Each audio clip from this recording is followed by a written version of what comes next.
The Great Yin Dynasty. Outside the palace aboard a decorated pleasure boat amidst a banquet. Heavens. After exactly 378 days, this cannon fodder finally gets to be sent to the cold palace. A sudden voice rang out beside Qianyue. He frowned, deeply scanning his surroundings, yet found nothing unusual. Earlier Qianyue had rebuked the singing and dancing at the banquet for being noisy and unpleasant.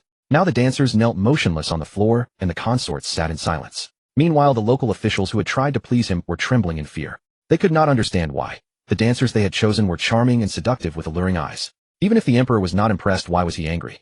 Indeed, a young emperor, who had fought his own way to the throne, could never be an easy one to appease. Truly hard to serve, turning hostile at the drop of a hat. When the Son of Heaven was angered, no one dared speak a word. All kept their eyes down and held their breath, afraid of being caught in the blast.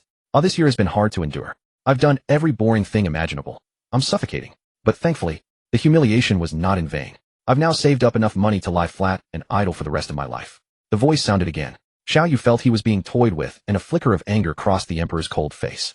I hereby solemnly decide from this day forward, I will become the emperor of the cold palace. Hearing the word emperor, Qianyue narrowed his eyes and grew alert. Who was plotting rebellion? What?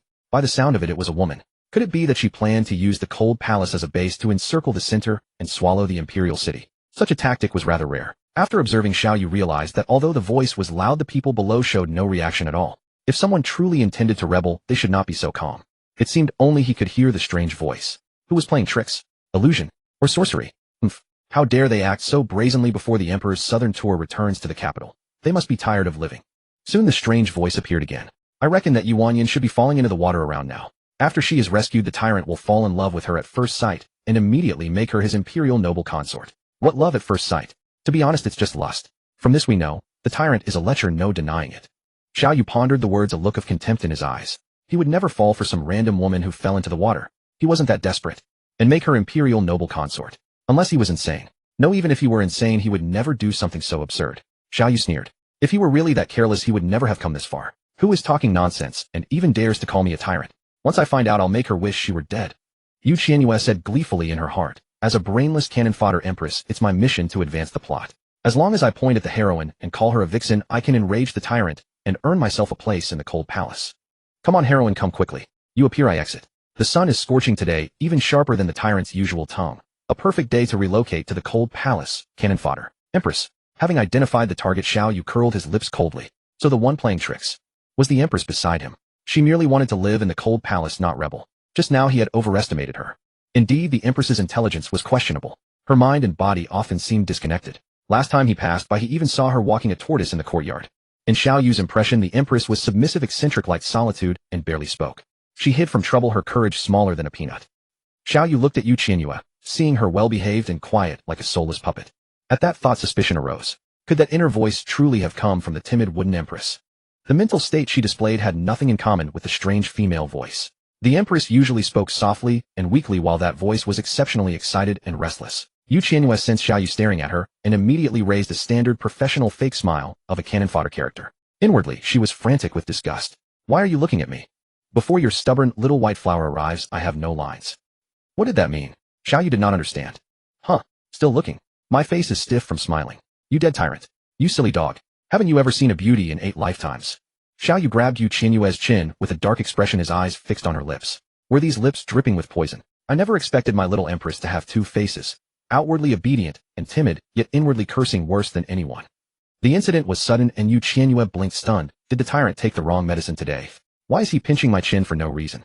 Doesn't he never touch women other than the heroine? Stop pinching. It hurts. Qianyue hasn't appeared yet. It's not me who's going to start the torturous romance with you. Let go, let go, let go. Qianyue sneered inwardly. I won't let go. He increased the pressure instead. Qianyue, in pain, curled her fingers, but lacking the strength to fight back, could only curse silently in her heart. You dog emperor. If you don't let go, I'll curse you to have no descendants. Qianyue thought it over and finally chose to let go. This woman was a bit eerie. Perhaps she really did know some sorcery. Phew. My chin is finally free. But this heroine is really letting me down. We're about to dock, and she's probably still on her horse on the way here. At this point, Qianyue was even a little curious. Who exactly was this woman Qianyue spoke of? Where did that inexplicable confidence come from? He would fall in love with her at just one glance. Absolutely ridiculous. Qianyue asked coldly, Empress, what are your thoughts on this southern tour? One thing was certain. She was quite fond of cursing. Qianyue was momentarily stunned. What an unlucky day is this. Not only did the tyrant pinch my chin, but he's also initiating conversation with me. It had been a year since she became the background board empress, and he had never paid her any attention. To be precise, he ignored everyone in the harem. Why the sudden question? Qianyue lowered her gaze, staring at the exquisitely arranged delicacies before her, momentarily lost in thought. Could it be that the tyrant had food poisoning? No, that shouldn't be it. The novel didn't have any poisoning plot. Receiving no response for a long time, Qianyue gradually lost patience. What? Does the empress want to play dumb? No. Qianyue was startled and answered almost instantly. Like a robot, she said stiffly, Your Majesty has ruled for over a year. Throughout this southern tour, I find the nation at peace, the people well fed, and the realm prosperous. All thanks to Your Majesty's merits. Qianyue raised an eyebrow. Is this really the empress's true thoughts? Naturally. Your Majesty excels in both letters and martial arts. I am in awe. Huh. Liar. Full of lies. Qianyue, who dared not speak her mind, could only complain behind his back. This dog emperor used thunderous means to subdue the ministers in his early reign, then entered berserk mode, climbing over countless corpses to the throne. And he still has the nerve to listen to flattery here. Shameful or not. Just you wait, tyrant. After you get the kingdom, your days won't be easy either. In the original story, Qianyue is a charmer. You'll either be jealous or on your way to being jealous. Misunderstandings never stop. You too will stage a soul-crushing Who Destroys Whom tragic romance. Qianyue suppressed his anger. How dare you, Qianyue, curse him like that? What original story? And jealous. Those two words don't exist in my dictionary. Why can you, Qianyue, speak so confidently about things that haven't happened? Could she have the ability to foresee the future? Shrouded in mystery, Qianyue could only continue probing. He asked again, Empress, you sit steadily on the phoenix seat. Is there anything that displeases you? Qianyue shook her head slightly and answered formally. How could anything displease me? Riding the phoenix seat is my family's honor, blessed by our ancestors. The dog emperor asks such a pointless question. Not only is it lacking in class, it's also neurotic. As a cannon fodder, do I dare say I'm unhappy? Nonsense. Pure nonsense. Let it be known. One who loves to speak nonsense is a useless person. Qianyue. Was her mouth coated with arsenic? How sharp her tongue. She is the very first to dare call me a failure. One moment it's tyrant, the next it's waste. It seems she has truly taken a liking to cursing. Qianyue's lips tightened into a straight line as he struggled to suppress the fury threatening to erupt. With his doubts unresolved, he decided not to kill her for now. Keep her. She is still useful. Qianyue saw that Qianyue was no longer interrogating her, so she stared straight ahead. But come to think of it, being the empress of a tyrant was not just uncomfortable. It was downright boring and painful. Arriving in Dian was purely accidental. In the modern world, she had suffered from an incurable disease and died despite treatment. When she opened her eyes again, she found that she had transmigrated into a book, a cliché, angsty novel titled Forcible Entanglement. The tyrant insists on doting. Her luck was bad. She transmigrated into the body of the cannon-fodder empress who shared her name, and by the second chapter, she was banished to the cold palace by the male lead.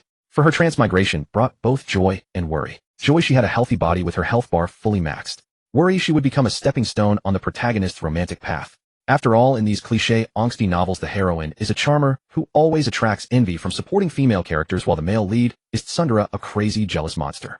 The two of them would quarrel every few days. Big issues turned into huge fights, small issues escalated, and even when there was nothing, they'd find something to bicker about. After quarreling, they'd make up, and then quarrel again. On and on. It never ended. Until the very last chapter, the very last paragraph, all misunderstandings were resolved, and it ended happily. In short, everyone was a pawn in the protagonist's game. Take the cannon-fodder empress, for example. The moment the heroine appears, she exits. A perfectly obvious tool. She is like a catalyst, serving primarily to heat up the romance between the male and female leads.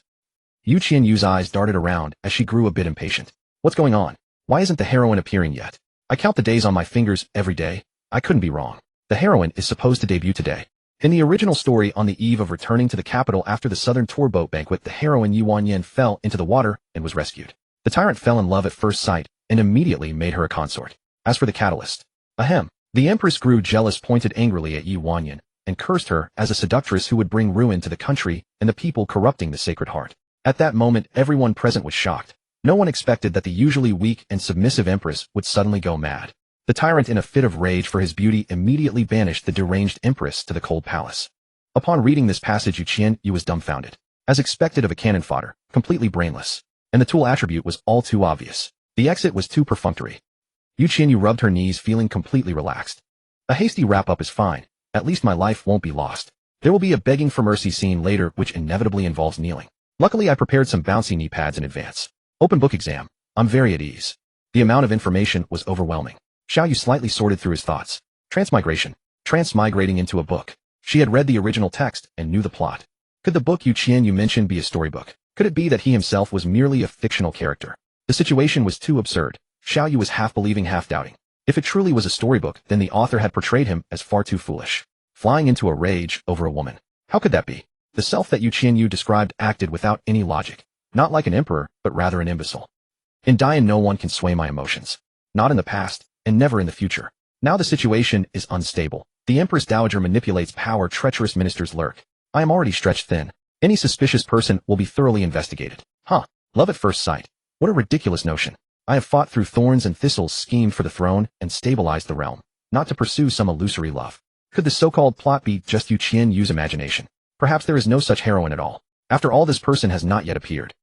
While waiting, Qianyue was extremely bored. She looked at the stunningly beautiful dancing girls who were still kneeling and couldn't help muttering. The tyrant is really something. The beautiful ladies were dancing so well, but he had to stop them, scaring them so much that their faces drained of color. Their legs must have gone weak. Without the dance, we can only stare at each other. Xiaoyu's brow furrowed slightly. Those dancing women had something wrong with their eyes. They blinked every few steps while dancing. Making them only kneel was already remarkably lenient. If I were truly a tyrant, I would have had them hacked to pieces and fed to the fish long ago. Qianyue and the poor officials. They kindly arranged the performance, but the tyrant didn't appreciate it and scolded them harshly. They are still trembling and dare not even breathe. Alas, being an official is hard, but being an official under a tyrant is even harder. Indeed, no matter the era, the toiling masses are always the same. Xiaoyu, how did it circle back to being my fault again? Those old fools, how dare they? The Southern Tour boat banquet is such a solemn occasion, yet they arranged for women with eye ailments to perform music and dance, a mere perfunctory gesture. If not for considering that their old bones couldn't withstand the punishment, I would have ordered them to be caned long ago. Qianyue glanced again at the silent consorts. A bunch of annoying fence-sitters. They never miss a chance to mock me. If it weren't for maintaining my persona and not wanting to cause trouble, I would have roasted them so hard they'd fly away. Roast? Fly away? Xiaoyu frowned. There were 3 consorts below the stage. It was uncertain who would roast whom. Qianyue was so sleepy from waiting that she wished she could prop her eyelids open with matchsticks. Heroine, please appear soon. If you don't, I'll fall asleep. I really want to go to the cold palace. She had the omniscient perspective. She knew. For a cannon fodder, the cold palace was the best refuge, far from the male and female leads, and at least without life-threatening danger. The key point is, in the 3rd month in the cold palace, I'll have an opportunity, a chance to leave the palace. Preliminary plan, be a little emperor in the cold palace for 3 months. Ultimate goal, leave the capital. As a cannon fodder with money and looks, if I can successfully leave the capital, I can't even imagine how amazing that life would be. First stop after leaving the palace, check in Beijing. This place is prosperous with beautiful mountains and clear waters and handsome men and beautiful women everywhere. Also, I heard that the hairy crabs there are huge, and you can hire local handsome young men to peel the crabs. I wonder if with a bit more money, I could see a scene of muscular men eating crabs while doing handstands. Suddenly, Qianyue was no longer sleepy. She was excited. Eating crabs while teasing. No, while admiring the beauties. Wah. This is too decadent. What should I do? Just thinking about it gets me so excited. Ha ha ha. The piercing mental noise swept over him. Xiaoyu was disdainful. What a novice, getting so thrilled over a few hairy crabs. The tribute crabs sent from the imperial kitchen, were they ever not pre-shelled? Qianyue had eaten them before, yet she was fixated on the ordinary river crabs of Beijing. Domestic crabs aren't as fragrant as wild ones, are they? She is really noisy, one moment claiming to be sleepy, the next energized. Her mental activity is unusually rich. Suddenly she burst into uncontrollable laughter without any warning. Qianyue on the surface demure. Inner, I have money. Hire 8, hire 8. The noise surged in his mind, making Xiaoyu's temples ache. With a helpless look, he glanced at the noisy Qianyue, and a flicker of surprise passed through his eyes. How did she manage to appear calm on the surface while being hysterical inside? 8 people peeling crabs. Can she even eat that much? Even if she could, she is not allowed to go. Qianyue's malicious speculation and foul language deserve death 10,000 times over. She even daydreams about leaving the palace to find men to peel crabs and watch men eat crabs while doing handstands. Sheer fantasy. I will make sure your wishes are thwarted. Just wait, my empress. At this moment, a crowd had gathered along the banks of the Yuan River. The commoners stopped to watch the commotion as they caught sight of a luxurious painted pleasure boat not far away. Murmurs of discussion rippled through the crowd. Look at that boat. How grand it is. With its upturned eaves and carved flowers, birds, and auspicious beasts adorning the hull, it's simply too ostentatious. Someone immediately chimed in, truly magnificent. I wonder where it sailed from. A middle-aged man opened his folding fan and ventured boldly. I've heard that His Majesty is touring the Jiangnan region incognito to observe the people's condition, but his whereabouts are uncertain. Could that possibly be? Before he could finish, someone interrupted. Impossible. If the emperor were on that boat, would we common folk still be standing here chatting? He would have ordered us driven away long ago. That's right. It's probably just some wealthy noble out enjoying the scenery on a boat. The painted boat glided forward, trailing ripples in its wake. On the shore, Qianyue, her face veiled with a light silk, pressed her lips into a thin line. Her eyes harbored a fierce glint. Heaven rewards the diligent. Finally, the day she had awaited had come. The dog emperor had arrived. Xiaoyu had deliberately concealed his tracks, and Qianyue had never found an opportunity to get close. Today was her last hope. If she missed this chance, the dog emperor would return to the palace. A woman dressed in ordinary clothes approached Qianyue and asked anxiously, "Once you go, there's no turning back. My lady, have you thought this through?" Qianyue pulled off her veil, revealing delicate features. She was tall and slender, with a stubborn look in her eyes and an indomitable spirit that gathered between her brows. "Of course, I will toy with Qianyue until he wishes he were dead." The woman's brows knitted tightly as she tried to dissuade her. "Please reconsider, my lady. If he ends up toying with you instead, that would be a terrible disaster." Qianyue took a booklet from her sleeve. It recorded all of Qianyue's preferences. She had already memorized it by heart. Just wait and see how I finish him off." The woman shook her head helplessly, still worried. As she was about to continue her persuasion, Qianyue handed her the booklet and spoke first. "Aunt Tong burned this evidence." Aunt Tong knew that Qianyue's mind was made up. Her face grew even more somber. "Then, please take care of yourself. I'll find another chance to enter the palace and lend you my support." "No need. Too many people will only increase the risk of exposure. Just handle matters outside the palace for me. When the boat docks, there will surely be soldiers dispersing the crowd. Then in the chaos, arrange for someone to push me into the water."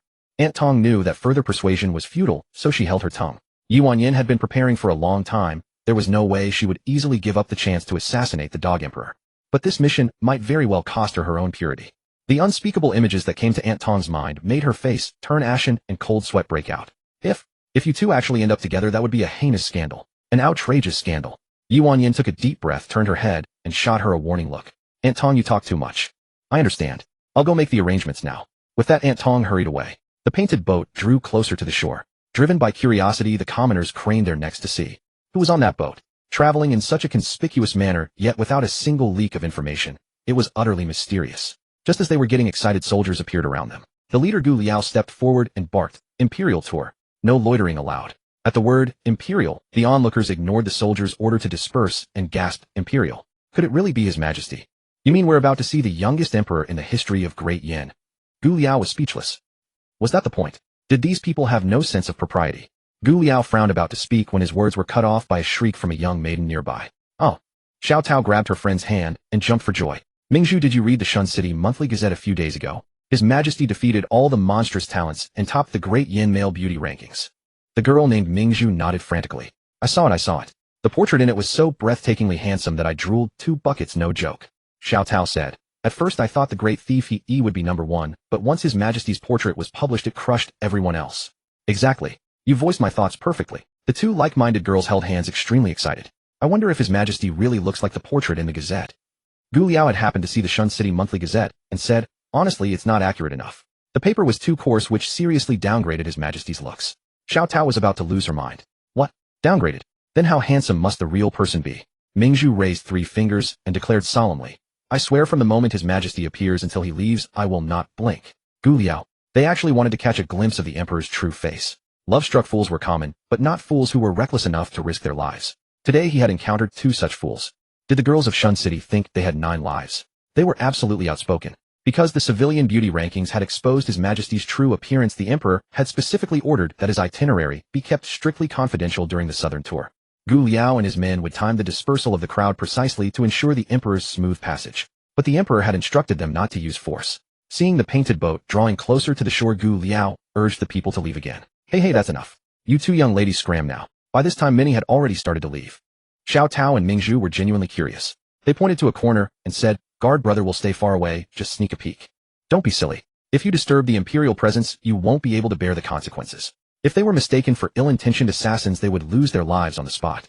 The 2 young girls were unconcerned. The emperor could not have been unaware that the commoners were using his portrait to select the most handsome man of Great Yin. Since he knew the truth and did not stop it, nor did he punish anyone, he must be a magnanimous ruler. Xiao Tao said earnestly, "His Majesty the true dragon is undoubtedly broad-minded. How could he be easily angered? The emperor was so handsome. How bad could he be?" Mingzhu supported her friend. "Exactly, guard brother, don't spread false rumors about His Majesty." It seemed he had run into a couple of sticky toffees. Worried about delaying the schedule, Gu Liao drew his sword and waved it in front of the 2 girls, putting on a fierce face to scare them. "Little sisters still want to see." Seeing the sharp blade, the 2 girls who had the desire but not the courage scurried away in an instant. The long sword drawn, the rest of the people scrambled to leave. In the midst of the chaos, Qianyue was pushed down by someone in the confusion and plunged straight into the water. With a splash, water flew everywhere, and cries for help followed. Hearing the commotion, Qianyue was delighted. The female lead had made her entrance. The drama was about to begin. Xiaoyu was slightly startled, a chill suddenly rising in his heart. She had predicted it. A woman would indeed fall into the water at this very moment. Qianyue could foresee events that had not yet occurred. Qianyue was not speaking nonsense. At first Qianyue had been only half convinced, but now he was 80 or 90% certain. That is to say, they very likely existed within the pages of a storybook. Fictional characters. Unreal. Fake. Qianyue swept his gaze around, and his thoughts gradually grew chaotic. Could it be that they, including us, were all fabricated personas? Puppets constructed from mere words? A torrent of muddled thoughts surged one after another. Qianyue's jawline tightened as he forced himself to stay calm. We have seen every kind of scene before. Calm down. Though Qianyue believed it, he would not accept it. We possess the ability to think independently. Since we have self-awareness, how could we be willing to be manipulated by cold, lifeless words? No one can divert the course of our life. Not even the one who created us. Hearing the commotion of someone falling into the water, Qianyue rushed over. The guards on the deck all cupped their hands and salute Eunuch E. You've come. Qianyue was the chief eunuch held in high regard by Qianyue. The guards addressed him with utmost respect as Eunuch E, not only because he served in the emperor's presence, but also because he was the monarch's trusted confidant. Qianyue had been rescued ashore and was coughing to catch her breath, her hair disheveled and her appearance somewhat bedraggled. Seeing this, Qianyue felt a splitting headache coming on. The commotion was so loud that His Majesty could not possibly have missed it. If so, this young lady would have no choice but to appear before the throne. He dared not tarry and immediately brought Qianyue before Qianyue, kneeling to pay respects. Reporting to your Majesty, this woman is the one who fell into the water. Qianyue had struggled in the river for a long while, and her clothes were drenched through. She wrapped her arms around herself, crystalline droplets sliding down her exquisite face and dripping to the ground. Her limpid, radiant eyes were resolute and spirited, as serene and profound as a secluded valley. Qianyue carried an innate presence. She raised her head to meet Qianyue's gaze directly, neither servile nor overbearing, without the slightest trace of fear. At that moment, the consorts below finally got a clear view of Qianyue's face, and sourness welled up in their hearts. Beauty Zhuang was the first to grow restless. She twisted her handkerchief and spoke to Lady Yin beside her. Sister, in Shunqing is hardly a wealthy city. How could it produce such an exquisite woman? Lady Yin replied with a blank expression. What is so strange about that? The Empress was nothing but a country girl, yet she still grew up with a flower-like countenance, elegant and pure, untainted by the world. Beauty Zhuang said their styles are completely different. The Empress may be beautiful, but she is weak and taciturn, and some of her behavior is especially strange. After all, which proper consort would spend all day playing with a turtle? The Empress is just a wooden beauty. No matter how pretty, it's useless. Consort Zhou scrutinized Qianyue, a displeased expression on her face, and joined in. This fallen woman is beautiful, no doubt, but she is far too bold. She dares to look directly at the Son of Heaven. Beauty Zhuang thought to herself, the Emperor had yet to summon any consort to the imperial bed. What if he happened to fancy this type? Beautiful and bold. If an outside woman stole a march on them, where would they put their faces? Beauty Zhuang said anxiously, do you think the Emperor might actually like someone like this? Consort Zhou wore an expression that said, resign yourselves to fate, and replied, who knows? Can we stop the Emperor from liking whoever he wants? On this entire ship, who would dare say no? Beauty Zhuang looked dejected and shot her a glare. Sister Zhou makes a good point, but I don't want to hear any good points right now. Then resign yourself to fate if you don't want to listen. Oh, Qianyue was perfectly clear in her heart. The damned Emperor did not care for the fragile type. Crying and whimpering would only ruin one's standing. Only by remaining unflinching before danger could one catch his eye. As long as the damned Emperor harbored wicked thoughts, assassinating him would be as easy as turning over one's hand. In truth, when Qianyue got a clear look at Qianyue's features, she was startled for a brief moment. She had never expected the damned Emperor to be so much more handsome in person than in his portrait. It seemed the saying, the face reflects the heart, was hardly accurate. A sanctimonious hypocrite. When no sound came for a long while, Qianyue sensed something was wrong. He gently tugged Qianyue's sleeve and reminded her in a low voice, are you not satisfied that you didn't drown? Hurry up and kowtow. Your humble subject pays homage to your Majesty. May your Majesty live 10,000 years, 10,000 times 10,000 years. Though Qianyue was utterly reluctant, she still kowtowed respectfully. The instant her forehead touched the ground, hatred surged in her eyes. The female lead's debut signaled the end of her Empress career. No one present was more thrilled than Qianyue. Her eyes sparkled with brilliance. She was more agitated than anyone else. This stubborn little white flower carries herself with such an air. No wonder the tyrant fell for her at first sight and was deeply smitten. As expected of the female lead, she carries a faint, elusive melancholy brimming with story appeal, and her aura is perfectly calibrated. By now the tyrant should be completely bewitched, right? Qianyue studied Qianyue, yet not a single ripple stirred in his heart. Instead, countless questions surged through his mind like a tide. That's it. What the hell? Qianyue screamed inwardly. The tyrant is staring straight at the female lead. Clearly he is already head over heels completely smitten. Qianyue, infatuated with what? This female lead looks like a sour, grievance-laden thing who a couple of glances at her inexplicably irritates one. In terms of looks, she isn't even as pleasant to the eye as the chattering Empress. If an ordinary commoner had accidentally fallen into the water, we could have treated it as nothing. But this woman before us is riddled with flaws. The hem of her robe is embroidered with twin-leaf bamboo, and her hairpin is styled after the star-chasing blossom. These two preferences of hers are false rumors we quietly spread. She actually managed to step on both minds with pinpoint precision. This scheming commoner deliberately feigns a haughty composure in the face of danger. Could she be trying to use these things to forge some subtle bond with us? At this moment Qianyue felt a twinge of amusement. What did the book's author script for us to like about her? Her stupidity. How presumptuous, naively believing that a pretty face could serve as a ticket into the royal family. She is even foolish enough to use her stubbornness and tenacity as leverage, thinking it would be alluring.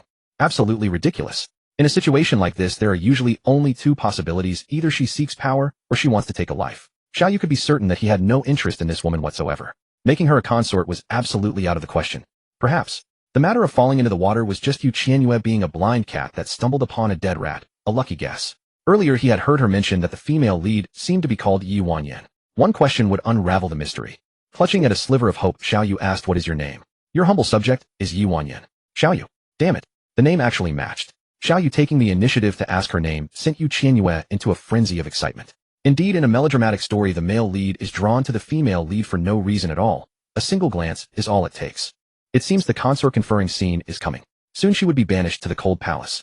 Qianyue was in such high spirits that she could not resist adding a few more remarks. "The female lead didn't give you the full picture. Not only is she called Qianyue, she is also your sweetheart. In a few days you'll even be calling her Yin Yin." Hearing these offensive words, Qianyue's face darkened, clearly disgusted to the core. He felt as if he wanted to vomit, but could not. Qianyue continued to chatter on. "Come on, I'm ready to go mad with excitement. Hurry up and take your little treasure, your little sweetheart, as a consort. We did not ask you." Nauseated to the point of retching, Qianyue slammed the long table with force, sending the dishes leaping and leaving the entire table in disarray. Little sweetheart. Little treasure. Truly a sickening term of endearment. Qianyue felt that sooner or later he would be driven to vomit by the inner monologue of some fool. Qianyue's heart skipped half a beat. He wasn't asking her. Then who on earth was he asking? And why had the Tyrant Emperor suddenly flown into a rage? The consorts below exchanged glances, wearing expressions of smug amusement. Qianyue blinked in confusion. The Tyrant was clearly curious about the female lead's name, yet when she answered, he said he wasn't asking her.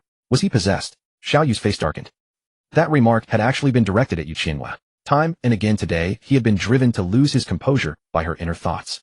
Qianyue pondered for a moment, then it dawned on her. I see. The Tyrant's tsundere nature must be at work. He is curious on the one hand, yet pretends not to care on the other. Such a contradictory reaction must be because seeing his future wife for the first time had excited him out of his wits. Excited? Not at all. The truth was a heart turned to ice for the moment. The names matched perfectly. Qianyue's words were proven true once more. So he really was a character in a book. Qianyue had wanted to struggle desperately, but now he fully believed it. Still, he held to his earlier point. Believing was one thing, but he would never accept a setting devoid of logic. After Qianyue slammed the table, a deathly silence fell over the scene. With perfect unspoken agreement, everyone chose to play dead. Mostly that gloomy, handsome face of his was too intimidating. No one wanted to be the first to stick their neck out. After all, chattering on while a ruthless emperor was in a rage was tantamount to asking for death. Qianyue sensed the atmosphere turn icy and swept a glance at Qianyue. As the emperor's trusted confidant, Qianyue instantly understood. His master was far too shrewd to be fooled by the drowning woman's little trick.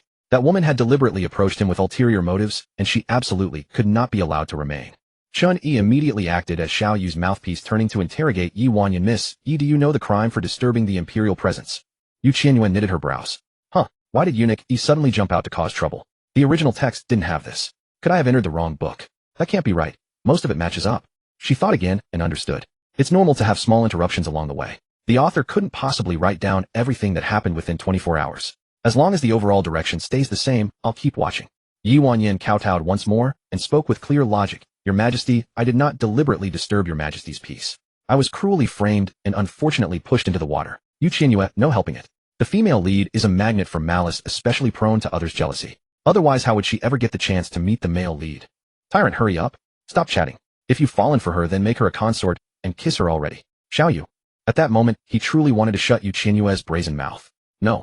Shutting her mouth wouldn't be of any use. In a situation like this, he needed to block her heart. And as for him, his heart was blocked. Qianyue's murderous aura surged violently, his gaze so cold, it was terrifying. To suppress the killing intent on the verge of bursting forth, he could only reason with himself. Qianyue knew the plot of the book. Keeping her alive was useful. Don't kill her. Not yet. Qianyue had no idea the danger was creeping closer. She picked up her teacup and moistened her throat in advance. In the year plus since she had become Empress, she had always played the part of a timid and incompetent woman. This scene of losing her mind at the boat banquet was a major highlight, and she didn't want to muddle through it. Let me first build up my emotions. How should I cut in? So that I can keep my dignity, while also nailing the madness. Ideally, in the midst of the hysterical shouting, there should be a touch of accusation and lamentation against feudal society. So when I go mad later, should I flip the table? Forget it, I won't. If the porcelain bowls shatter and a piece bounces onto the female lead, the tyrant will surely kill me. Qianyue was speechless. What kind of messy, nonsensical thoughts were running through Qianyue's head? Other people needed 3 people to put on a show, as she alone was more than enough. As for going mad, she probably wouldn't get the chance. Qianyue gave Qianyue another look and asked with an air of indifference, "You were pushed into the water?" Qianyue lowered her eyes and answered with the fewest possible words, "Yes." Qianyue sneered inwardly. This shifty commoner full of holes in her story really took everyone for fools. After going through falling into the water, crying out, struggling, and finally being rescued, through all of that her hair bun hadn't come loose. She must have reinforced it beforehand. Even more suspicious. Not a single hairpin had fallen off. From this, it was highly likely that she knew martial arts and possessed inner energy, and had only splashed about in the water as a token effort while waiting to be rescued. There was clearly something fishy about the drowning. In the face of such an inept performance, Qianyue could basically conclude that this woman was as stupid as a pig. Xiaoyu's expression remained indifferent as he probed further. "Stupid creature, since you knew you were disliked, why did you still linger by the shore?" The moment those words left his mouth, the consorts below fought desperately to suppress their laughter. Sure enough, the emperor treated everyone the same without exception. Qianyue was baffled. What in the world is the tyrant doing? Fine if he's sharp-tongued with us, but why is he the same with the female lead? Shouldn't it be love at first sight? Why isn't he following the plot? Xiaoyu for his part was utterly perplexed. Am I some kind of cheap person? Why was I arranged to like this scheming, stupid woman? In which she had none. In courage she was reckless. In appearance she had long arms and long legs like a praying mantis. Love at first sight. How laughable. What part of her was worth a second glance from me? Qianyue was thrown off balance by the sudden interrogation, but she quickly composed herself and answered with clear logic. "Your Majesty, I am only an ordinary mortal. I cannot foresee danger in advance, nor can I control what others think." She raised her head and argued with conviction. "Or do you believe I should simply never set foot outside my door for the rest of my life?" Xiaoyu was decisive and bold in his actions, and by the same token, he disliked women who drifted with the current and had no will of their own. To capture his attention, one had to remain true to her own heart and never be led astray by his rhythm. Being pushed into the water was someone else's fault, not hers. At this moment, she had to be tough. Qianyue silently applauded Qianyue in her heart. The protagonist really was different. Her plot armor was absurdly powerful. Even as a commoner facing an emperor, she still had the courage and audacity to raise questions. Not the slightest sign of stage fright. Female lead is expected of you. By now the tyrant's desire to conquer should have reached its peak, right? Xiaoyu looked at her with disgust. There was no desire to conquer, but his killing intent had indeed risen. He kept feeling that Qianyue still had accomplices outside, perhaps the very ones who had pushed her into the water. The best course was to uproot the weeds in one stroke and eliminate the source of future trouble forever. How should he lure the snake out of its hole? In the interval, Qianyue drank tea again to moisten her throat, preparing for her mad scene. Following the usual formulas of melodramatic fiction, unless something unexpected happened, those 3 jealous women below would surely whisper a few jabs to heighten the atmosphere. Not many consorts had come on this southern tour, only 4. Who would have thought that the 3 seated below had been chosen by drawing lots? And since Qianyue was the empress, she could come without drawing. Sure enough, before long the consorts could not restrain themselves and began to whisper. Consort Zhou said in astonishment, "A mere commoner facing an emperor of supreme status, and she doesn't quail in the least. This girl is truly no ordinary one." Concubine Zhuang muttered under her breath. She even dared to contradict the emperor. "She is far too arrogant and lacks any upbringing. She should have been drowned in a pig cage." Consort Zhou looked worried. "Sisters, this newcomer is quite striking. Do you think the emperor might be drawn to her?" Qianyue wrung her embroidered handkerchief uneasy. "It is hard to say. This woman is indeed beautiful, but she is too brazen, showing no respect or reverence. How can she possibly serve the emperor?" Concubine Zhuang, short-tempered by nature, retorted viciously, "This wild girl deserves to drown. How did she even get rescued?" The mention of drowning made Consort Zhou and Qianyue shudder instinctively, creating distance from Zhuang. Such recklessness, daring to speak such words before the Son of Heaven, was unthinkable. Had the emperor overheard, it would have revealed her jealous nature. Zhuang, confused by their retreat, asked, "Why are you standing so far from me?" Nobody wanted to engage with her.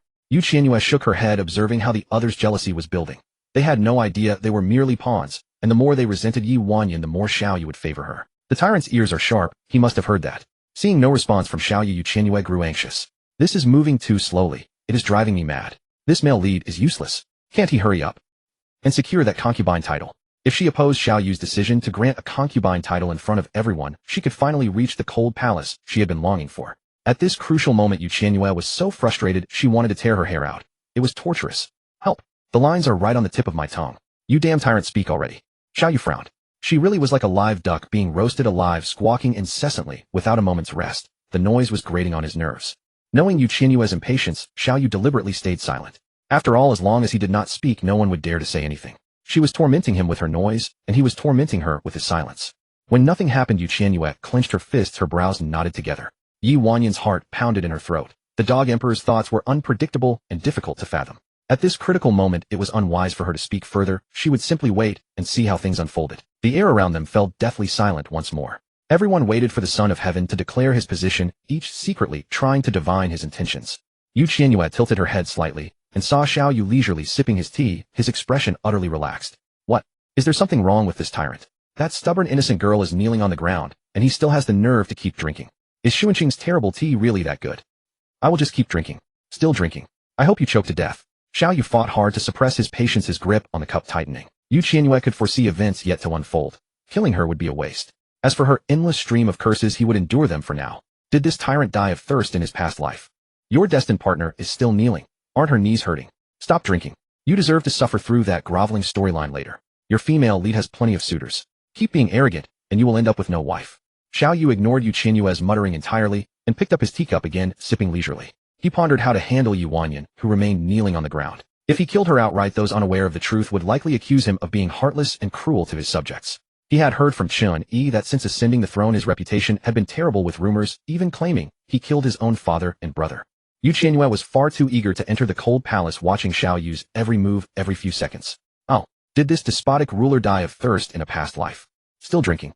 Xiaoyu enjoyed watching Qianyue's frustrated desperation, so he specifically ordered the serving maiden to refill his teacup. And he switched to a fresh pot.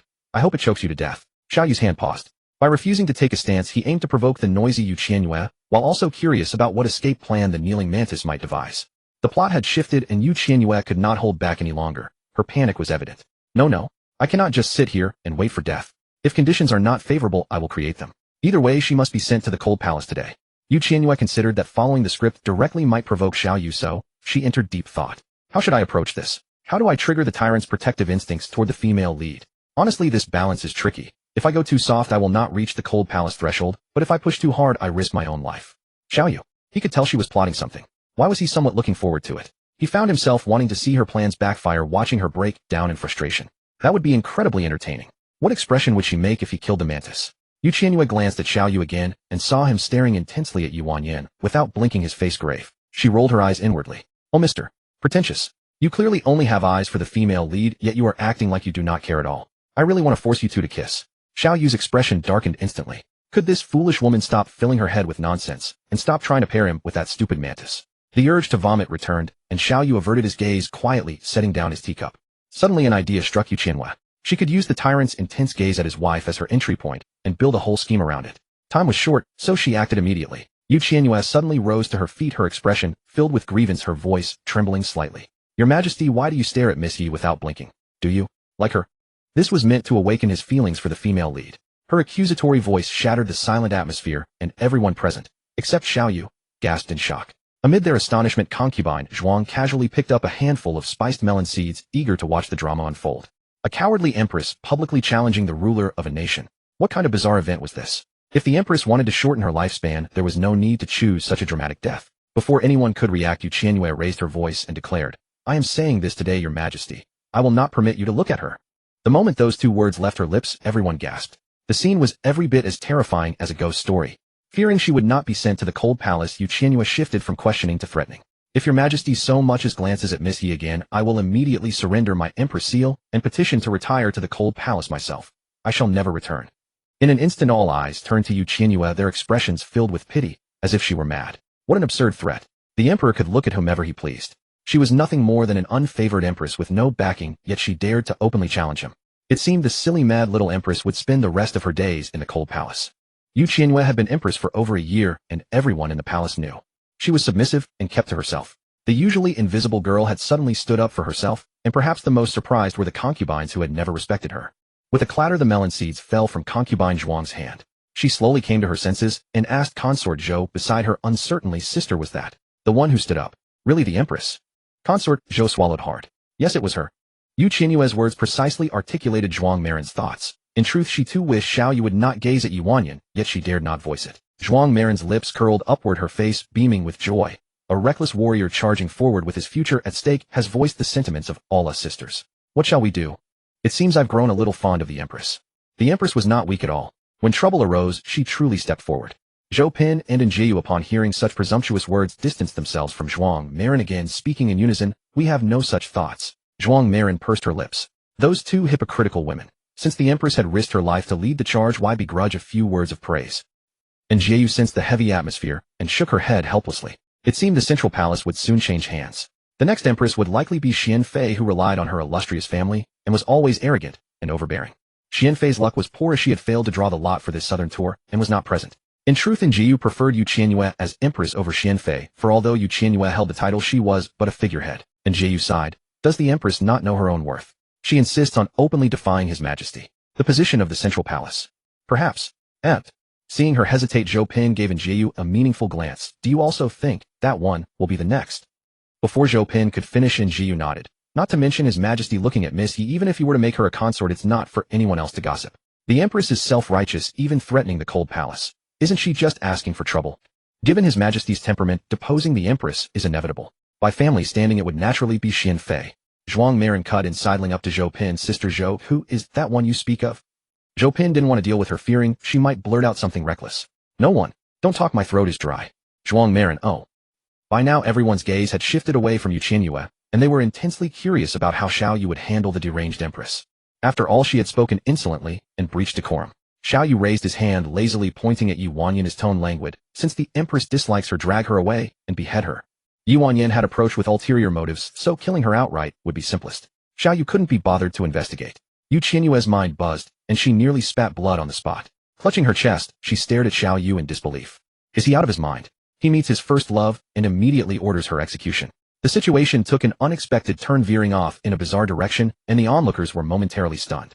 The Emperor not only failed to get angry, but actually complied with the Empress's wishes. This was too strange, they needed time to process. At the word behead, Yi Wanyan, kneeling on the ground, was shocked.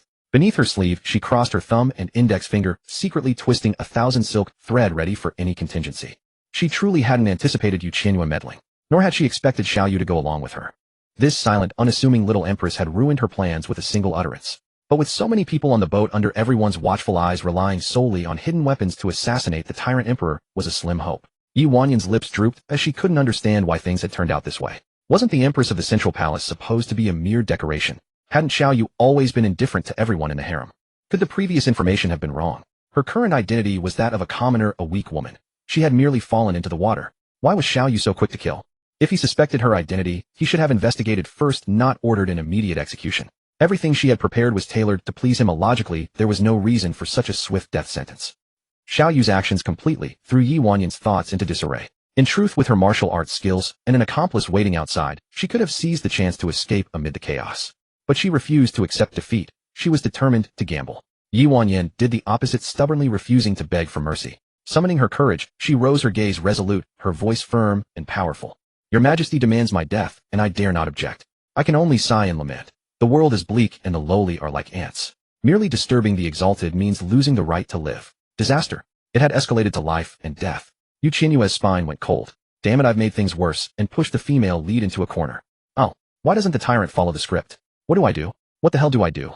Qianyue was frantic like an ant on a hot pan, howling inwardly on the verge of jumping up. Qianyue was thoroughly pleased. He ignored Yi Wanyan's accusations and leisurely swirled the lid of his teacup. It wasn't Qianyue's blunder that caused this. He had already intended to deal with the treacherous Yi Wanyan. Coincidentally, the foolish little Empress had stumbled into his trap, and he seized the opportunity to finish off the self-righteous mantis. Qianyue was so anxious her liver trembled. She sat down awkwardly. You Tyrant Emperor. Why bother with a cannon fodder like me? Your future wife is both clever and beautiful. Quickly rescind the order and appease her. Otherwise you'll lose your destined one and regret it for life. Play as you will, joke as you must, but don't joke with life. A cannon fodder like me going off script is fine, but Yi Wanyan is the female lead. Through all the torment and turmoil, she will eventually end up with the male lead. If the female lead perishes, the male lead will be alone forever. Qianyue had long seen through Yi Wanyan's tricks. Hidden beneath her sleeve was a fine hair-thin, hidden weapon revealed when she twisted her wrist. Clearly she had a backup plan. What was there to regret about killing someone like her? Qianyue had no interest in playing along any longer, nor was he willing to converse with Yi Wanyan. If she was his destined one, it was better to behead her sooner to save himself the trouble. Qianyue looked at Qianyue, signaling him to handle it. Qianyue's observational skills were razor-sharp. With just a glance, he read the intense impatience in Qianyue's eyes. Qianyue, how dare you, insolent commoner? The Emperor's authority is as vast as the heavens. How many lives do you have to question the Son of Heaven? Guards, drag her away and execute her. At the word execute, Qianyue nearly fell off her chair. She grabbed the armrest just in time and cried out to stop. Hold. Do not touch her. The female lead absolutely cannot die. She will set off a series of plot lines and eventually become a virtuous empress. Qianyue frowned. Let a scheming mantis be empress. Unless I die and the empire changes hands, it will never happen. When he saw Qianyue, a sudden wave of revulsion rose in his heart. He felt an utter disgust toward her. Because her eyes bore a slight resemblance to a deceased enemy, yet her aura was similar to that person. In short, Qianyue had a physiological aversion to Qianyue. Qianyue had intended to fight to the death at the critical moment, but upon hearing Qianyue's voice of opposition, she silently withdrew her hand. Why had the Empress popped up again? This time was different from before. She had actually ordered the guards to stop the execution. What was she up to? Qianyue, Empress, do you know what you were saying? Qianyue nodded honestly. I know, but I just think. This Miss Yi is merely unlucky. It seems she doesn't deserve death. The Empress said I shouldn't look at her, so why are you protecting her? Rubbish. If I don't protect her, you'll have no wife. Who will follow the rest of the plot with you? Actually, it's fine to have none. Qianyue felt that being alone was also good. At least no attachments, free and easy. Qianyue recalled the crucial plot. The tyrant has a poison curse in his body. Ordinary imperial physicians cannot cure it. On the night of the Qixi festival, the male and female leads go out of the palace to play. By chance, the female lead meets an eccentric medical sage. Due to the female lead's strong protagonist halo, the medical sage finally agrees to help the male lead remove the poison. In short, there is a myriad of connections between the male and female leads. If Qianyue dies now, Qianyue may never meet the medical sage in this lifetime. When the poison curse attacks for the third time, if it is not removed within 7 days, he will surely die. Upon hearing this, Qianyue's eyes darkened. The medical sage Qianyue mentioned must be Wuming. In earlier years, Qianyue had met Wuming twice. They had some acquaintance, but not a deep one. Until half a year ago, when the poison curse first attacked, Qianyue learned that he was poisoned. Since then, he had been secretly sending people to search for the whereabouts of the medical sage.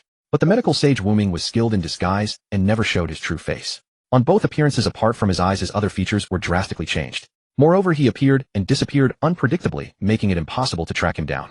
Qianyue just said that if the poison curse attacks 3 times, he will die. It has already attacked once half a year ago, meaning he has 2 chances left. In fact, as long as he could find Wuming again, he was confident that the conditions he could offer would be enough to make Wuming willingly remove the poison. Qianyue appraised Qianyue again, a smile, not reaching his eyes. Perhaps on the night of the Qixi festival, he could use the mantis to lure the oriole. As long as he caught Wuming, he would be saved. Seeing Qianyue silent for a long time, only staring at Qianyue with a faint smile, Qianyue couldn't help but mutter. Is it that the male lead in angsty novels particularly likes to be contradictory? Mouth says kill you, but I still love you, right? Qianyue's eyes twitched slightly, and he immediately withdrew his gaze. She's at it again. Qianyue would be a wasted talent if she didn't become a storyteller. She could make the dead seem alive. Oh my, he dares not look much so restrained. If the female lead really disappears, won't you, Tyrant, have to hide under the covers and cry secretly every day? Qianyue had a feeling that Qianyue was only putting on a tough act. In reality, he couldn't bear to kill Qianyue. She said, Your Majesty, Miss Yi was pushed into the water. There are many doubts in this matter. Perhaps we should investigate thoroughly before making a decision. What do you think?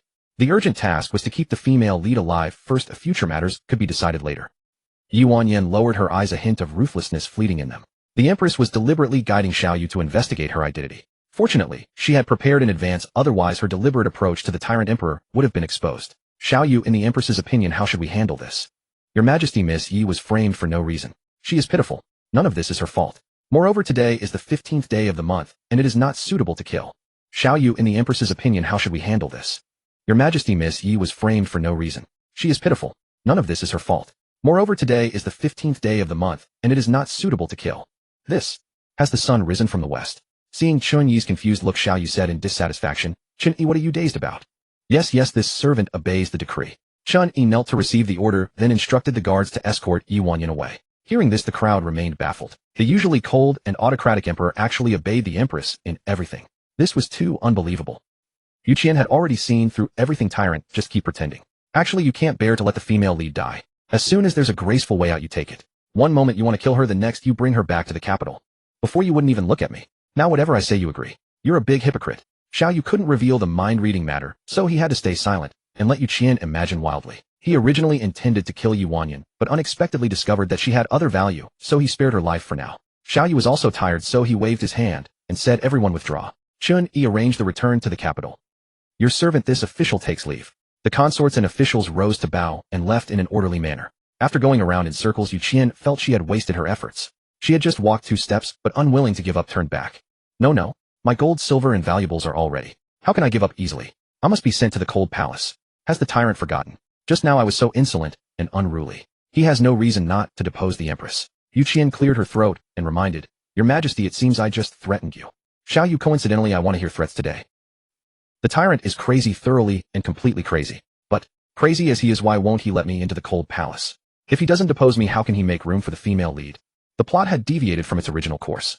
Qianyue lowered her eyes dejectedly, looking listless and dispirited. In the 3rd month of living in the cold palace, she would have a rare opportunity. Escaping the palace was not a dream. 3 months later, the infamous bandit in the martial world will come to the palace to steal treasures. He will accidentally get injured and have to hide in the cold palace, and he will mistakenly enter the original Empress's room. The bandit threatened the Empress with a long sword, telling her not to make a sound. But the Empress was timid by nature. Seeing the sharp blade, she fainted on the spot.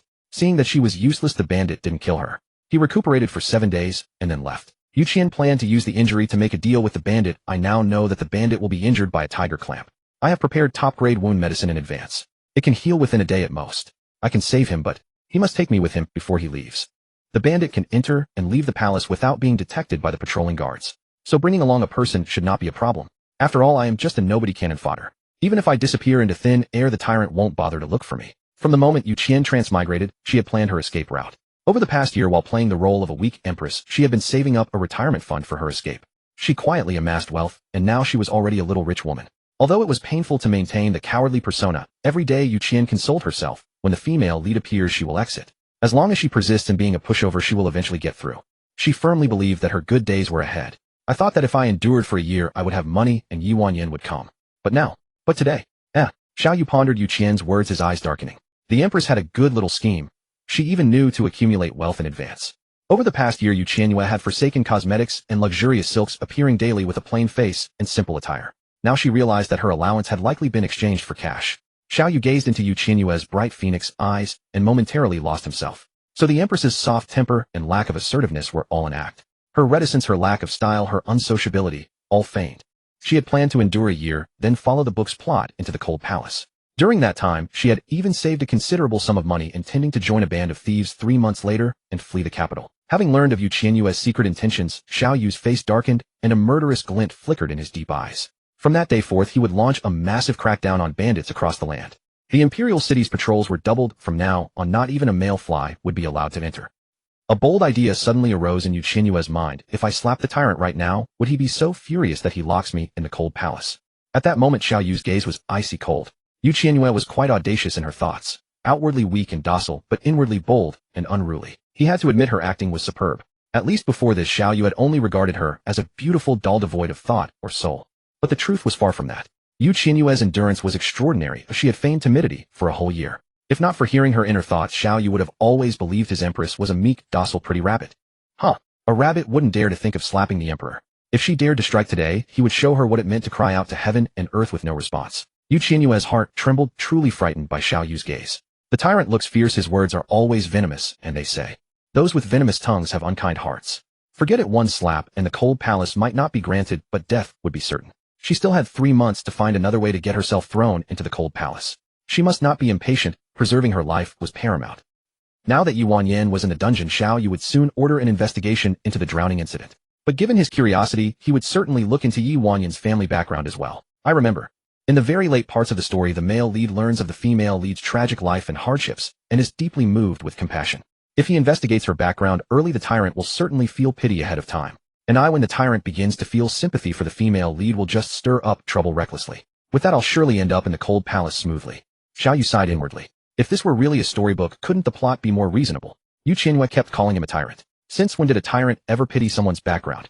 He had ascended the throne over the corpses of his own brothers, who had a more tragic experience than his. Growing up amidst scheming and backstabbing where it was kill or be killed, who could possibly be more miserable than him? What is the tyrant thinking? He seems a bit out of sorts. Qianyue just left. He's probably thinking of his wife. Again, she linked him to a mantis. Xiaoyu's heart grew restless. He snapped coldly. What are you still standing there for? Get out. Yes, your majesty, I shall leave immediately. Sensing Xiaoyu's foul mood, Qianyue quickly performed a courtesy and hurried away. Yet her mind still chattered, leave, then why so fierce? Who wants to be alone with you, you ill-tempered dumb dog? Xiaoyu. This woman couldn't even leave without cursing him a few times. The next day afternoon, on the journey back to the capital, Qianyue shared a sedan share with Xiaoyu.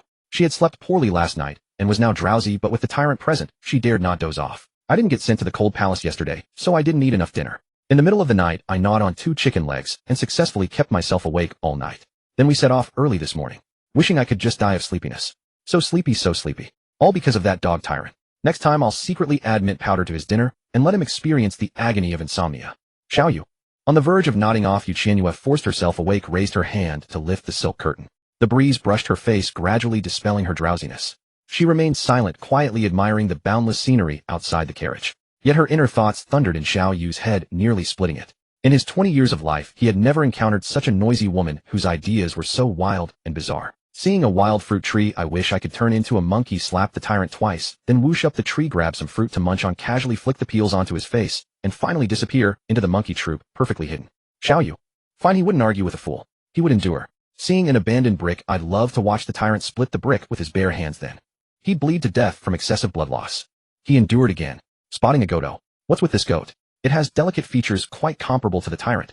Hard to tell which is better. A moment later he saw two goats locked in fierce combat. If the tyrant joined in at best, it would be a 30-70 split, 3 minutes of battle, and the tyrant would have all 7 ribs broken. Ha ha! Qianyue had been serious, but when she imagined Qianyue's bruised and battered face, she couldn't help but laugh out loud. Suddenly she met Qianyue's gaze, and her laughter died instantly. Oh no, I forgot the tyrant was beside me. Your Majesty, I have an itch that made me laugh. There are too many mosquitoes here. Finished. Qianyue wriggled her body guiltily. Qianyue had reached his limit, put down the curtain. All right. She did so reluctantly but obeyed. Since Qianyue hadn't been sent to the cold palace, she naturally harbored resentment toward Qianyue. Every thought and sight was intertwined with him, and death was never far from her mind. Now with the scenery blocked, she had lost her only source of joy. Qianyue's ears finally enjoyed peace. But it lasted only the time it takes to drink a cup of tea. How strange, why isn't the tyrant sneaking a peek at Qianyue? Actually, this book isn't melodramatic enough. There should be a few ferocious bandits trying to kidnap the female lead. With the heroine targeted by villains, the male lead would be furious, and that back and forth would best fuel their romance. First a heroic rescue, then a moonlit stroll, then intimate whispers, and finally uncontrollable passion. Qianyue, get out. Hey. Hearing her full name, Qianyue was momentarily bewildered. She nodded woodenly. Oh, I'm leaving now. Strange, why is the tyrant suddenly yelling at me? But his shout did wake me up. I'm not sleepy at all now, ha ha ha. I really want to kowtow to the tyrant. Qianyue sighed, rubbing his forehead. Qianyue was definitely a torment sent by heaven. A few days later, in the imperial palace of the capital city, learning that Qianyue would arrive that day, the concubines who had been unlucky in the draw were overjoyed. They all dressed in their finest and waited to welcome the imperial carriage. Above Qianyuan Hall, Marin Zhao led the gossip sisters. Our emperor seems to have brought back a woman on this southern tour. Qianyue remarked. I heard the whispers early. This person disturbed the imperial carriage and dared to question the emperor boldly. Eunuch E arrived in the capital a day ahead of schedule with her, and she is now confined in the dungeon. After speaking, Qianyue added, however, she has not been sentenced. She is held alone in a solitary cell. Truly quite peculiar. Marin Zhao glanced at Qianyue and let out a mocking laugh. Sister, in my humble opinion, there is nothing strange about this at all. The woman who fell into the water is of breathtaking beauty rarely seen. The emperor's actions must carry profound significance. Merely a trivial matter beyond the palace walls, yet the emperor chose not to handle it outside, but went to great lengths to bring her back to the capital. There must be something more to it. Marin Zhao continued, in the days ahead, I fear the palace may welcome another peerlessly beautiful sister. Hearing Marin Zhao's praise, Qianyue scoffed. When it comes to beauty that could topple cities, who in the palace rivals the empress? Yet the emperor still treats her with indifference. Clearly physical beauty cannot entice the emperor. Qianfei, though unwilling to admit it, knew that the empress indeed possessed a delicate and captivating beauty, so exquisite that even in simple attire she remained the most striking presence in any crowd. With a displeased expression, Qianfei retorted sharply, the empress is nothing but a foolish creature, a blockhead wrapped in beauty, entirely lacking opinion, incompetent and dreary. I heard from the servants in Jinjia Palace. She can amuse herself with a tortoise for hours on end. She frowned and let out another scornful snort. No matter how beautiful the empress may be, the emperor would never set his eyes on her. Qianyue realized she had spoken carelessly. She should never have praised the empress in front of Qianfei, whose temperament was as haughty as a pampered young lady.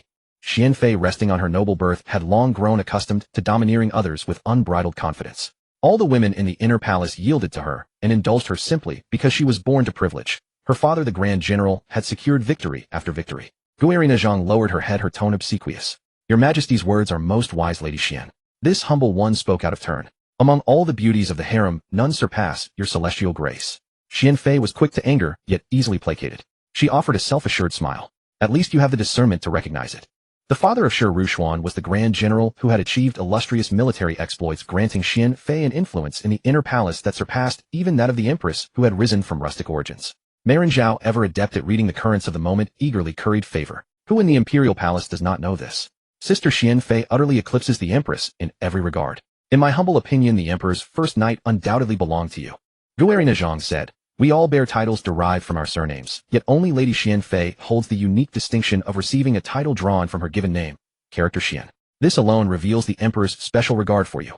Soon the sycophantic consorts hurried to echo the sentiment, and in moments flattery swirled around Qianfei like a ribbon of rainbow mist. She tilted her chin up, her smile radiating triumph. The Emperor had reigned for over a year without favoring any concubine, which is why they scrambled to claim the honor of being first. Yet wary of Qianfei's formidable family, they could only speak words contrary to their true feelings. Pleased by the stream of praise, Qianfei took the silent Su Jiaoyi by the hand and smiled.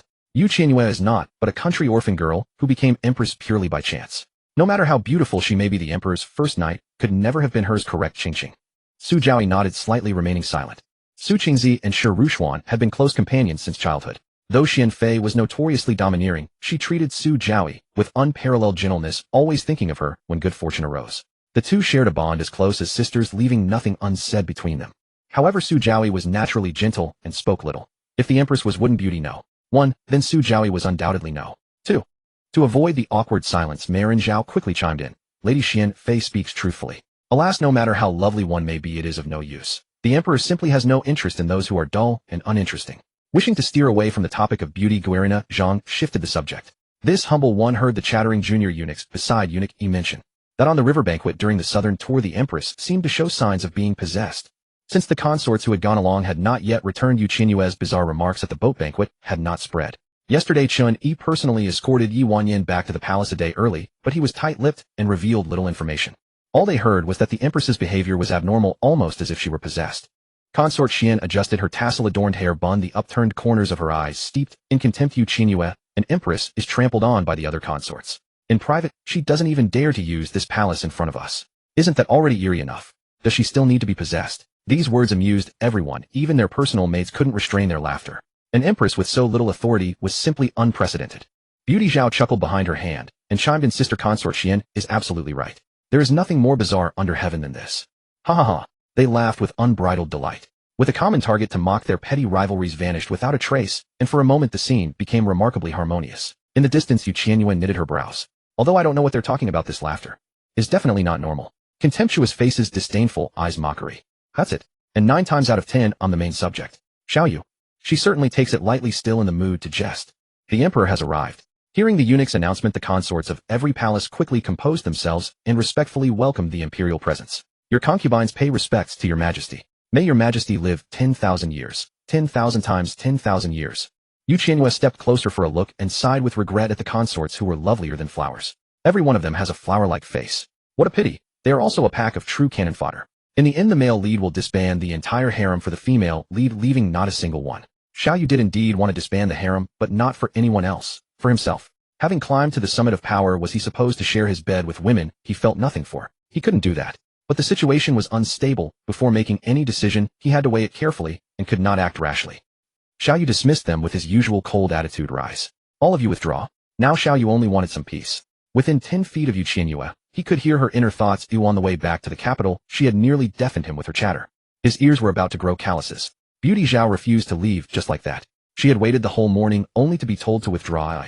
So she stepped forward, her smile radiant. I wonder if your majesty encountered anything new during the southern tour. I was not fortunate enough to accompany you. Won't you tell me about it? Please. Qianyue was bad with faces. He never spent effort remembering unimportant people and matters, so he asked, which palace are you from? Forgotten by the Emperor for the 10th time, Beauty Zhao felt a little embarrassed. She pressed her burning cheeks to hide her awkwardness. I am Beauty Zhao of Zhongsue Palace. Your majesty has asked me many times already. Qianyue was puzzled. Had he asked? When? He had no memory of it whatsoever. These consorts all looked about the same, with eyes and noses after all, and he couldn't be bothered to tell them apart since he wouldn't be favoring them anyway. Qianyue couldn't help but think of Beauty Zhao's storyline. That show-off is the spy planted by the Empress Dowager. She seizes every chance to come forward and grab attention, and she's always trying to conceive the tyrant's child. Later she even has an aphrodisiac scene, but... Ha. Qianyue's expression turned solemn. But what? Why did she stop there? The drama enthusiast laughed until her voice cracked, but she actually thought ha. The tyrant would ha. Ha. Qianyue. He was utterly defeated. In an instant the thunderous bizarre laughter swept through his mind. Qianyue's eyes turned helpless as if he had lost all strength and means. Indeed, he should never have held any hope for Qianyue. She couldn't even get out a complete sentence, and she wasn't afraid of laughing herself to death. Qianyue needed quiet now. He pointed at Beauty Zhao. Scram back to your own palace, and remain confined for half a year. Lady Zhao's face suddenly turned ashen, her legs nearly buckling beneath her. Her personal maid Qianyue caught her trembling mistress with remarkable quickness. Being confined without reason was an utterly baseless calamity for Lady Zhao. Confused and bewildered, she asked, "Your Majesty, confinement? Why? What have I done wrong?" Qianyue fabricated an excuse offhand. "I disapprove of the color cyan, and yet you dared to appear in pale green garments so ostentatiously." Lady Zhao blinked in bewilderment. With no time to ponder, she knelt hastily. "I can remove it at once, I implore your Majesty to quell his wrath." Qianyue retorted sharply, "Disrobing in public. A scandalous display. Confinement for 1 year." As half a year transformed into a full year, Lady Zhao's face drained of color. Collapsing to the ground in despair, she didn't know how to salvage the situation, while her maid Sheeter signaled a warning shake of her head. The more she spoke, the more she erred. Silence was wisest. Sheeter's subtle reminder brought temporary calm to Lady Zhao. With the Dowager Empress as her backing, what need to dread the future? A wise woman knows when to yield. Casting her eyes downward, she swallowed her grievance and kowtowed in repentance. This concubine is guilty and accepts the decree. Qianyue jotted down a note. The tyrant detested green. Wearing it meant 6 months of confinement, but stripping publicly doubled it to a year. Confinement within her own palace. How inconvenient. Had it been the cold palace instead, she'd have paraded around before the tyrant in head-to-toe green the very next day. Meanwhile, as consort Qian opened her mouth, concubine Su swiftly drew her back and whispered, "Sister, your Majesty seems ill-humored. Why courting trouble?" But before the words could finish, a brazen concubine dared to inquire about Yi Wanyan's background. "Your Majesty, this concubine has heard of new arrivals entering the palace. I wonder, what offense did our newest sister commit to warrant such treatment? Why was she moved to the underground prison?" "Xiaoyu, which palace do you hail from?" "I am noble Lady Zhang of Qinxiao Palace." Qianyue pondered for a moment. Noble Lady Zhang. No impression. Probably a troublemaker without any powerful background. Just another foolish cannon fodder like me. Wait, no, I'm not foolish. Xiaoyu, she is. To avoid a barrage of questions, Xiaoyu chose not to waste his breath and issued a direct threat. "Whoever dares speak another word will join her in the dungeon." The words had barely left his lips when all the concubines, trembling with fear, prostrated themselves. "We dare not, your Majesty, we implore your discernment." Qianyue lagged a half beat behind, kneeling reluctantly. So annoying. Always knee-bowing at the slightest provocation. Don't their knees ache? Upon seeing the sea of prostrated figures, Xiaoyu himself grew irritated. What's wrong with these women? If only they'd withdrawn on their own accord instead of opening their mouths, they wouldn't be sprawled on the ground, unable to rise. Xiaoyu's patience, already thin, snapped. His voice turned icy and commanding, "Get out now." "Yes, we retire." After offering their respects, they scattered in haste. The emperor was flying into one of his rages again, and this place no longer suited them. Xiaoyu sighed softly. It was always the same pattern, show even a shred of leniency, and they'd press their advantage, prying into every detail, a light of fire under them, and suddenly they'd all behave. Qianyue rose to her feet and happened to witness the concubines in full retreat. She, however, showed no urgency, strolling along at a leisurely pace. There it was, the tyrant's beloved wife mentioned, and instantly his mood soured. He'd gone to such lengths to send his trusted men, personally terrified of any harm coming to her. Lucky you scurried away as fast as you did, or else the tyrant would have gone all protective over his queen. The moment those words, "darling, treasure, protective husband," reached his ears, Xiaoyu's anger boiled over. "Empress, get back here this instant." Qianyue stiffened mid-step, halting in her tracks. What on earth is going on?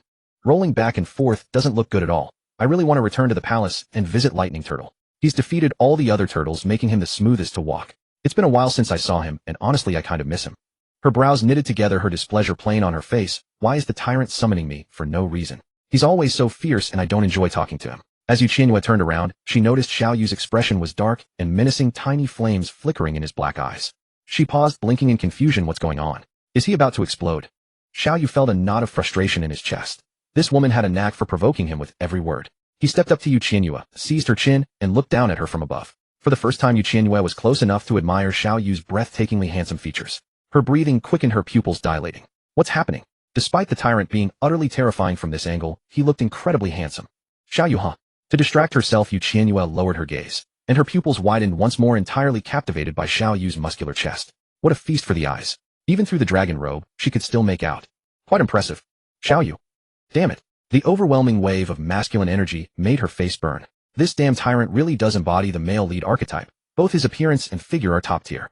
Oh no, I seem to be craving him physically. Caught off guard by the compliment, Xiaoyu's earlobes flushed red, without his control, and the grip on her chin loosened slightly. Accustomed to being berated, Xiaoyu found himself uncomfortable with the sudden praise, visibly awkward. Qianyue cursed him so harshly, yet her thoughts reveal. She desires my body. No, how sinful. The tyrant is already a married man. Though there are countless men in this world, he is absolutely off limits. Xiaoyu's brows furrowed slightly, his lips curling downward. A married man. Wasn't Qianyue his lawful wife? Why couldn't she desire him? If not him, then whom would she desire? Qianyue found it difficult to fathom Xiaoyu's bewildering actions. Could it be that he had summoned her back just to pinch her chin? He must be out of his mind. If you have nothing to do, go investigate Yuanyu's background. Is it proper to keep the heroine locked in the dungeon? Appropriate. The male lead must not have excessive physical contact with the cannon fodder, it would be detrimental. Before she could finish, a sharp pain shot through her chin. Oh, how many strength pills did that violent maniac take? The sudden force hurts so much. You damn dog. Let go. My jaw is dislocating. Qianyue felt like crying, but had no tears. If only the tyrant weren't at the pinnacle of power, I would definitely make him enjoy. A kick to the groin. Qianyue. Xiaoyu was about to tell her to shut up, but fearing exposure of his mind-reading ability, he swallowed the words. Behave yourself, do you hear me? Why did everyone always pair him with Yuanyuan? The mere mention of kissing and hugging filled Xiaoyu with instinctive disgust. He was not that foolish. Naturally, he would not be interested in a foolish woman. Qianyue pondered, unable to fathom Xiaoyu's intentions. Behave herself. But she spoke sparingly every day. In the harem, she never stirred trouble. In the imperial presence, she only complied. Was that not enough? She might as well have carved the words, honest and dutiful, onto her forehead. Suddenly, the honest soul Qianyue had a revelation. I understand. It must be the tyrant settling old scores. He's so vengeful, how could he let it slide after I openly contradicted him at the boat banquet? I get it. This is belated anger. A glint of cunning flickered in Qianyue's eyes. Well, the tyrant is furious. Doesn't that mean my opportunity has come? Enduring the pain in her chin, she said, your subject is ignorant of the rules, consumed by jealousy and spite, repeatedly defying your majesty at the boat banquet. Your subject is utterly without propriety, truly despicable. You despicable tyrant, a jealous empress will bring chaos to the harem. Don't let me off lightly. Depose me. Depose me. Her portrayal of jealousy was utterly unconvincing. Xiaoyu bent down to meet Qianyue's gaze, asking with keen interest, in your opinion, Empress, how should I punish you? The proximity was unnerving. Qianyue swallowed hard, her heart pounding wildly, visibly flustered. WHWH, what's going on? This is getting a bit too intimate. Damn legs. Don't tremble. Going weak now would be so pathetic. But, such a divine countenance, so close. It's just so nerve-wracking. A faint smile curled at the corner of Xiaoyu's mouth as he took in Qianyue's embarrassment. Just being near made her stammer and lose her composure. She had once boasted about going to the northern city to seduce handsome men. With such a fragile psyche, she would likely end up being the one seduced. To resist the temptation of beauty, Qianyue dared not look longer. She turned her head away, her firm, eyes filled only with longing for the cold palace. Your subject is petty and unfit to be the mother of the nation. I am ashamed, utterly unworthy to serve your majesty. Perhaps you should banish me to the cold palace. Out of sight, out of mind. Umitba form is emptiness, emptiness is form. The tyrant is not handsome, not at all. I don't want to see. I don't want to. Whoever wants to can watch. But not me. Qianyue, what are you avoiding? Xiaoyu manually turned her head back. Seeing her dazed expression, he found it amusing. He deliberately leaned in so close that another inch would bring their lips together. Qianyue had never been in a relationship. Bold in words, timid in action. She had a sharp tongue, but quickly cowered when faced with reality like now. Just as their lips were about to meet, she blushed, pushed Xiaoyu away, and breathed a sigh of relief. Scared me to death. I almost lost my first kiss. You idiot tyrant, you demon.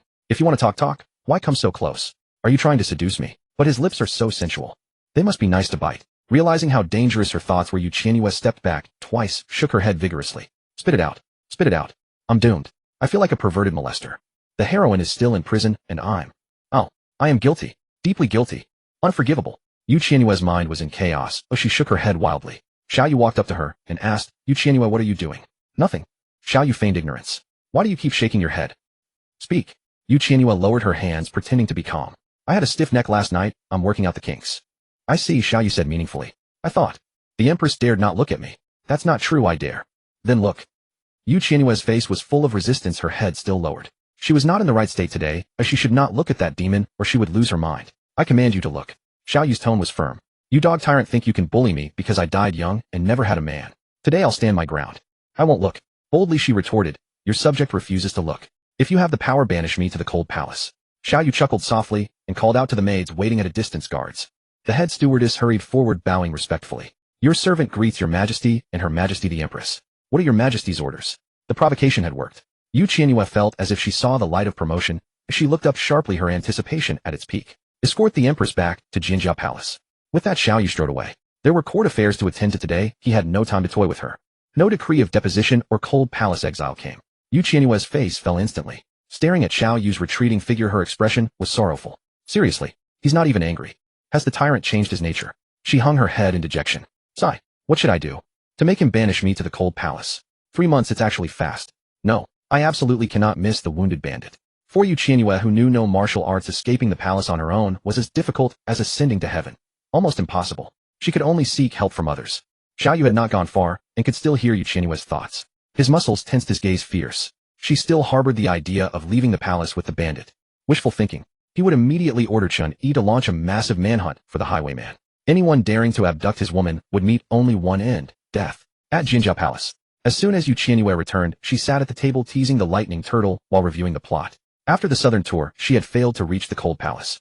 Qianyue was supposed to be ennobled as a consort, but the tyrant had thrown her into the dungeon. Qianyue looked up to the heavens and sighed, nearly driven to despair. Over the past year, she had earnestly followed the storyline, diligently played the coward, and avoided any deviation, all for that one day of madness and eventual residence in the cold palace. But now she had endured the suffering, yet the good days had not come. She clutched her head and collapsed, her eyes vacant and hollow. I've wasted an entire year. Others who transmigrate all have a system. Why am I the exception? I don't even have anyone around to give me advice.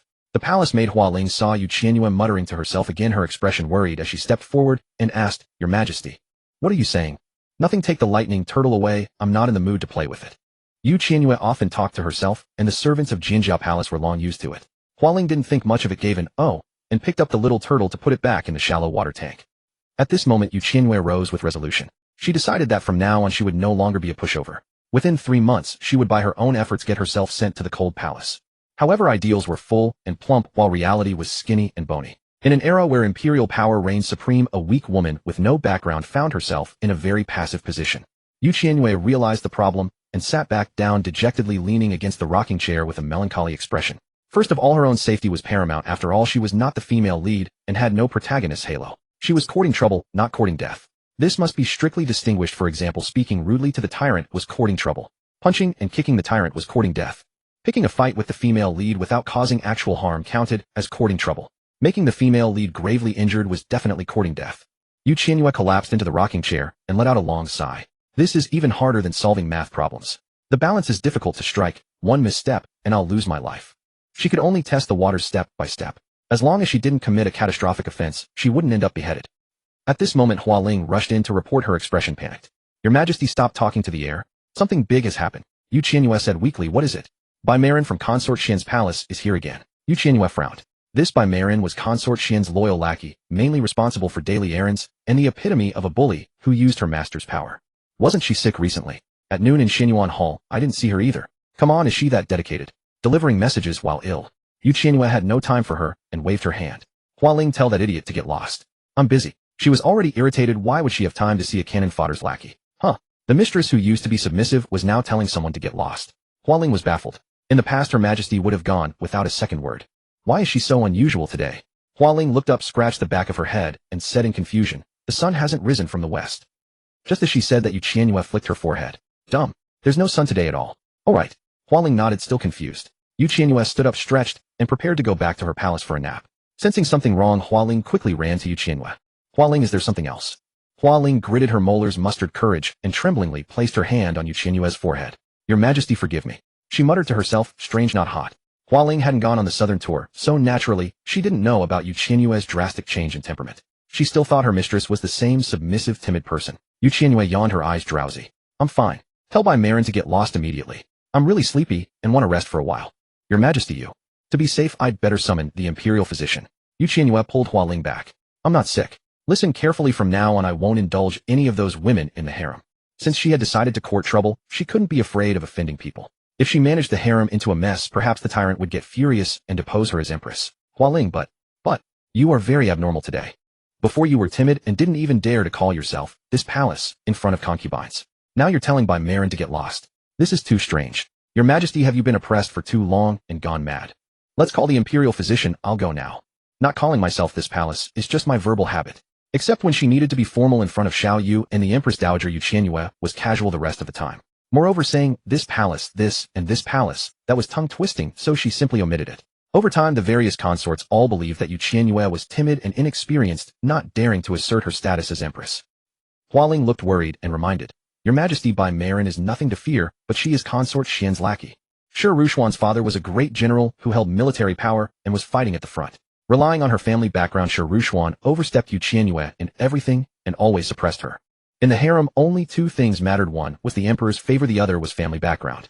Qianyue had neither. She was not favored by the emperor, nor did she have her natal family to back her up. She struggled to survive in the harem. Hua Ling knew that Qianyue had only the title of Empress, but no real authority. Worried that her mistress might suffer, Hua Ling advised again. Your Majesty, it wasn't easy to become Empress. You should at least let Bai Marin in first. She won't leave until she sees you. Forget it, I'll go meet her myself. If she sent a servant to send away that bullying creature, she would surely make a fuss and chatter endlessly.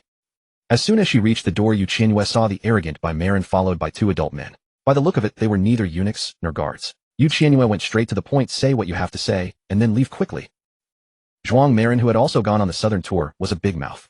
As soon as she returned to the palace, she spread the unbelievable things that had happened at the boat banquet. Upon hearing, Consort Qian was half believing, half doubting, and specifically sent Bai Marin to probe the truth. As soon as she arrived, she saw Qianyue with arms crossed, looking impatient. It seemed she was really possessed. In the past, she would never have dared to talk like that. Every time she had gone obediently. After a brief moment of surprise, Bai Marin resumed her usual arrogant attitude. Consort Qian is hosting a flower viewing banquet for all the sisters at Qianyue Pavilion and specially invites Her Majesty the Empress to join. Qianyue was speechless. All day long, nothing but idle nonsense. What's there to see in those few miserable flowers in Consort Qian's palace? Bai Marin's eyes widened, thinking she had misheard. Are you crazy? Every time Qianyue interrupted her. In the past, I gave Consort Qian face, but now I don't want to. Right now, Qianyue had no mood to accommodate Shirushuan. It was said to be a flower viewing, but there was an ulterior motive. Consort Qian was very childish and especially enjoyed being the center of attention. Simply praising her wasn't enough. She had to be praised in front of Qianyue to be satisfied. Also, when the consorts gathered, they would inevitably discuss whose first night Qianyue would spend with, a ridiculously boring topic. Qianyue had no interest in it at all. Rebuffed at every turn, Beauty Bai felt she had completely lost face. Qianyue was neither favored by the emperor nor valued by the Empress Dowager, and she had no one to champion her at court. What gave her the nerve to put on imperial airs as Empress? Beauty Bai raised a disdainful eyebrow. Empress, you are nothing but a lonely orphan foisted onto the emperor by the Empress Dowager. What ability do you have to behave disrespectfully toward Consort Qian? Consort Qian invited you to the warm jade pavilion to admire the flowers. That is doing you a favor. Qianyue leaned against the doorframe, her gaze languid, and said slowly, stop your wailing. I'm not going. If Consort Qian grows angry. Qianyue cut in again, don't go on about Consort Qian all day long. I've heard it until my ears are calloused. You could have chosen to be a decent human being, but you insist on being a dog. And Consort Qian is truly something. She keeps a dog, but doesn't leash it. Beauty Bai's face alternated between green and white, and her neck swelled with rage. You call me a dog? Qianyue curled the corners of her mouth, a mischievous smile on her face. Everyone knows there's an idiot in the harem who serves as Consort Qian's lackey. It's right before your eyes. Do I need to name her? Beauty Bai clenched her fists, the veins on her neck bulging with anger. Empress, have you lost your mind? How dare you humiliate me? After a full year of playing a meek pushover, Qianyue had been dying to let loose, and she went all out. So what if I humiliate you? If you have the ability, get the emperor to depose me. If not, get lost. Beauty Bai was so angry that she laughed at her own fury. Refusing to be outdone, she struck straight at the heart of the matter. Stop playing the fool, Empress. You are an orphan, alone and friendless, with no one in the capital to depend on. My father, for all his inadequacies, is still a county magistrate. What exactly gives you the audacity to shout at me? Then Beauty Bai brought out Shirushuan. Once more, word of victory came from the capital yesterday. Consort Qian's father has rendered yet another great service. He is bound to be promoted and ennobled any day now. Perhaps one day the emperor in high spirits will directly establish a new empress. By then, how will you, Empress, hold your ground? Convinced that Qianyue would never have a chance to rise again, Beauty Bai's gaze was utterly contemptuous. Consort Qian was kind enough to specially invite you to the warm jade pavilion. Think carefully about the consequences of disobeying her, Empress. Qianyue looked thoroughly unimpressed. Oh dear, I'm so scared. Believing that Qianyue had been cowed by her words, Beauty Bai curled her lips. If you're scared, why don't you go? All the sisters are already there waiting for you. Qianyue rolled her eyes hard. This idiot couldn't understand subtext, could she? I'll say it one last time, I'm not going. When you go back, don't forget to tell Consort Qian. You, her, and all the other 5th and 6th-rate nobodies, every last one of you, get lost. Don't come bothering me again for no reason. When she had just transmigrated, Qianyue had thought that enduring 1 year would set her free, so she had not minded swallowing some humiliation. But now at the end of it all, she had suffered the insults, and still had not gotten the cold palace she hoped for. She was simmering with pent-up fury. Since they were all cannon fodder, who was nobler than whom? Qianyue now made it her rule to indulge no one. Even without family backing, she would still put on the airs of an empress in the harem. If they were dissatisfied, they could submit a joint petition and ask Qianyue to depose her. But judging by the looks of them, they probably did not have that kind of ability. After all, Qianyue had always been cold and aloof toward every consort in the harem. Qianyue knew these harem women could not stir up anything truly alarming, and she could not be bothered to bandy words with them. She gave the order, Xiao Quanzi, close the door and see the dog out. The young eunuch beside her was already dumbfounded and did not react for a long moment, as if rooted to the spot. Beauty Bai hurried up the steps and stood in front of Qianyue. You, are you really stupid, or just pretending? Don't you know who Consort Qian is? Her father is the valiant Grand General who dominates the battlefield. She then pointed at the two men below. General Shi has only one precious daughter. Do you know how much he dotes on consort Qian? Just because her ladyship once said she had no appetite, the general brought 2 Sichuan chefs into the palace. At this crucial point, Beauty by deliberately emphasized her tone. The emperor personally approved this. Qianyue dismissed it with a curl of her lips. She raised her hand and pointed at the 2 chefs. When you cook for Shi Rushuan, by all means do not use salt. It could cost lives. Consort Qian had always favored food that was heavy on oil, salt, and chili. How could the 2 chefs who only knew how to cook Sichuan cuisine possibly not use salt? One of them, worried that his livelihood was at stake, could not help asking Empress, what do you mean by that? Doesn't consort Qian love strong flavors? Why can't we use salt? Qianyue replied, because Shi Rushuan is already too idle. If you add salt on top of that, and she idles herself into sickness or idles herself to death, whose fault will it be? She then looked at Beauty Bai and teased, it couldn't be General Shi's fault, could it? Hearing the insinuation, Beauty Bai stamped her foot and said viciously, Empress, this time, you are absolutely dead. With that, she stormed off in the direction of the warm jade pavilion, ready to lodge a complaint before consort Qian. Qianyue was merely an empress who enjoyed no favor, yet she dared to make innuendos. A low-born woman with nothing but an empty title. Where did she find the nerve to challenge the Shi family? Seeing Beauty Bai storm off in rage, Qianyue returned to her palace in high spirits. Today she had thoroughly offended Shi Rushuan. General Shi had once again earned new merit yesterday. She wondered whether he would suggest that the tyrant depose her in order to vent his precious daughter's anger. If he did, it would be exactly what she wanted. She smiled in satisfaction, walked to the water tank, and stroked the turtle shell. The little turtle wiggled its rear end in comfort. Lightning Turtle, once we get to the cold palace, I'll definitely make you a large tank. One with an artificial mountain in it. Xiao Quanzi and Hua Ling hid behind the railing, staring at Qianyue and whispering. Hua Ling is Her Majesty possessed by a ghost. Hua Ling said solemnly, don't go blurting out such truths. Xiao Quanzi said with deep concern, it seems. The national preceptor Xianming is about to return to the palace. When he does, we can persuade Her Majesty to go to the Lingbao Pavilion to cleanse any evil spirits. Hua Ling said the national preceptor Xianming is eccentric and does not receive visitors easily. Our lady may not be able to invite him. Xiao Quanzi teased Hua Ling, you're quite pretty. How about for Her Majesty's sake, you take it upon yourself to seduce the preceptor to Jinjiao Palace? Hua Ling shot him a look. You're not bad looking either. Why don't you go? Xiao Quanzi said irritably, I'm a man. How could I go? Hua Ling gave Xiao Quanzi an up-and-down glance, a strong look of scrutiny on her face. You are a man. That look of yours is insufferable. As the two bickered, they suddenly felt a heavy weight on their shoulders. They turned around and saw the palace maid Xia Chan standing with her hands on her hips, her expression highly unfriendly. What are you two doing? Skulking around like that, thinking only of slacking off? Did you wipe the tables in the side hall? Did you change the water in the vases in the bedchamber? Xiao Quanzi was not convinced and pouted. Isn't today your shift? Xia Chan gave a cold snort, flicked her sleeves, and said, what status do I have, and what status do you have? Knowing that a wise man does not court immediate loss, Hua Ling and Xiao Quanzi merely gave a faint oh and ran off. Sinang Palace. The Empress Dowager Qianyue slowly turned the prayer beads in her hand, her gaze never leaving Qianyue. The Empress Dowager, well-preserved and showing no signs of age, wore a deep green court robe. Though the style was simple, the collar and cuffs were embroidered with gold thread, rendering her solemn and dignified. Earlier, upon learning that Zhao Marin had been confined to her quarters for wearing the wrong attire, the Empress Dowager summoned Qianyue and rebuked him harshly. Unexpectedly, he remained impassive, revealing not a trace of emotion. For a moment, the Empress Dowager felt a sense of futility, as if punching cotton. Unable to decipher his intentions, she demanded sternly, Your Majesty, have you nothing to say? Since the day of your ascension, I have feigned illness and confined myself to the Sinang Palace. Today I summoned you, and you bombard me with accusations. Xiao Yu's eyes concealed a helpless resignation. He should not have entertained unrealistic hopes for familial affection. It served him right to come seeking a scolding. Xiao Yu pondered for a few moments, then turned and left. Feeling blatantly ignored, the Empress Dowager slammed the table in rage, and the prayer beads in her hand flew out, sliding to Xiao Yu's feet. The Empress Dowager's personal maid Xingshu hurriedly picked up the prayer beads and returned them to the table. Mother and son had not seen each other for over a year, yet their reunion ended in discord. Whether in the past or present, whenever a quarrel arose, Xiao Yu remained silent, and it was always the Empress Dowager who could not contain herself, first erupting in fury. Your Majesty, you are too reckless. Do you still have any regard for me? The Empress Dowager detested Xiao Yu's condescending attitude, his perpetual air of superiority, and his cold contempt for everyone. His appearance, his temperament, and his disdainful gaze were identical to the late Emperor Qinhe's, infuriating all who beheld them. Hearing her accusations, Xiao Yu looked at the Empress Dowager, who had risen in indignation, his eyes devoid of warmth.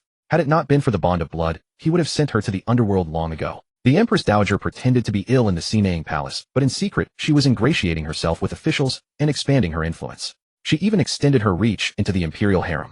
Out of filial respect, Xiao Yu saw through it, but said nothing. Yet she grew even more audacious. Would she only be satisfied when she had courted death? The Empress Dowager furrowed her brow, staring intently at Xiao Yu. She had to admit that he now exuded an imperial aura, an imposing presence that commanded respect without anger. I have indeed raised a fine son, adept and unconstrained in both court and harem. Qianyue sneered, raised. Coming from your mouth, that word is utterly ironic. As a child, Qianyue had deceived himself thinking that his mother's harsh parenting was meant to toughen him.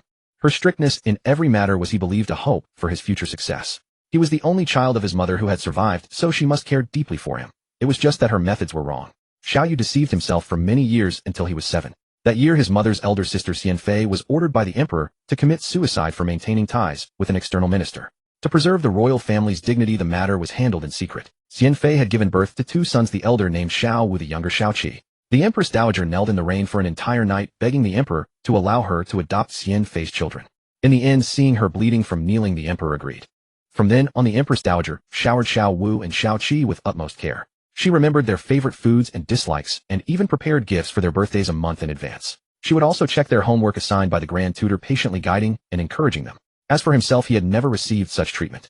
Xiaoyu vaguely remembered the winter solstice when he was 10.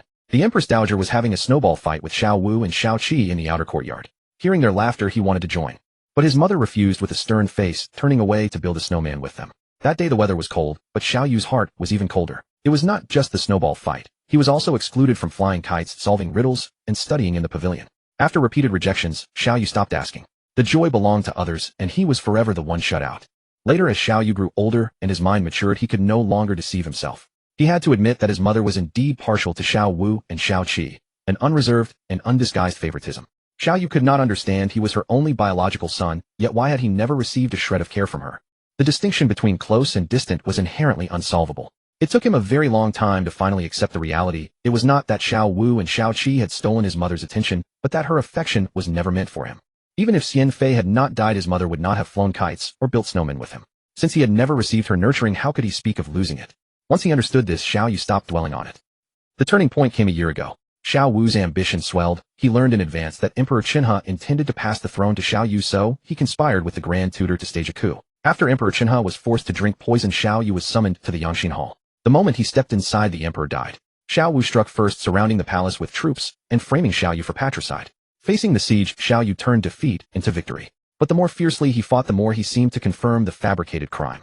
Fortunately, Emperor Qianhe had left a contingency plan, secretly instructing a trusted confidant to publicly announce the Edict of Succession and deliver the imperial jade seal to Xiaoyu's residence. With the late emperor's decree and the seal in hand, the ministers dared not refuse. On the eve of his ascension, Xiaoyu personally executed Xiaowu and grand tutor Xiahou Feng, hanging their heads outside the city walls for birds to peck at. Overnight, rumors flooded the court, with many ministers secretly spreading that the new emperor had seized power by killing his father and brother.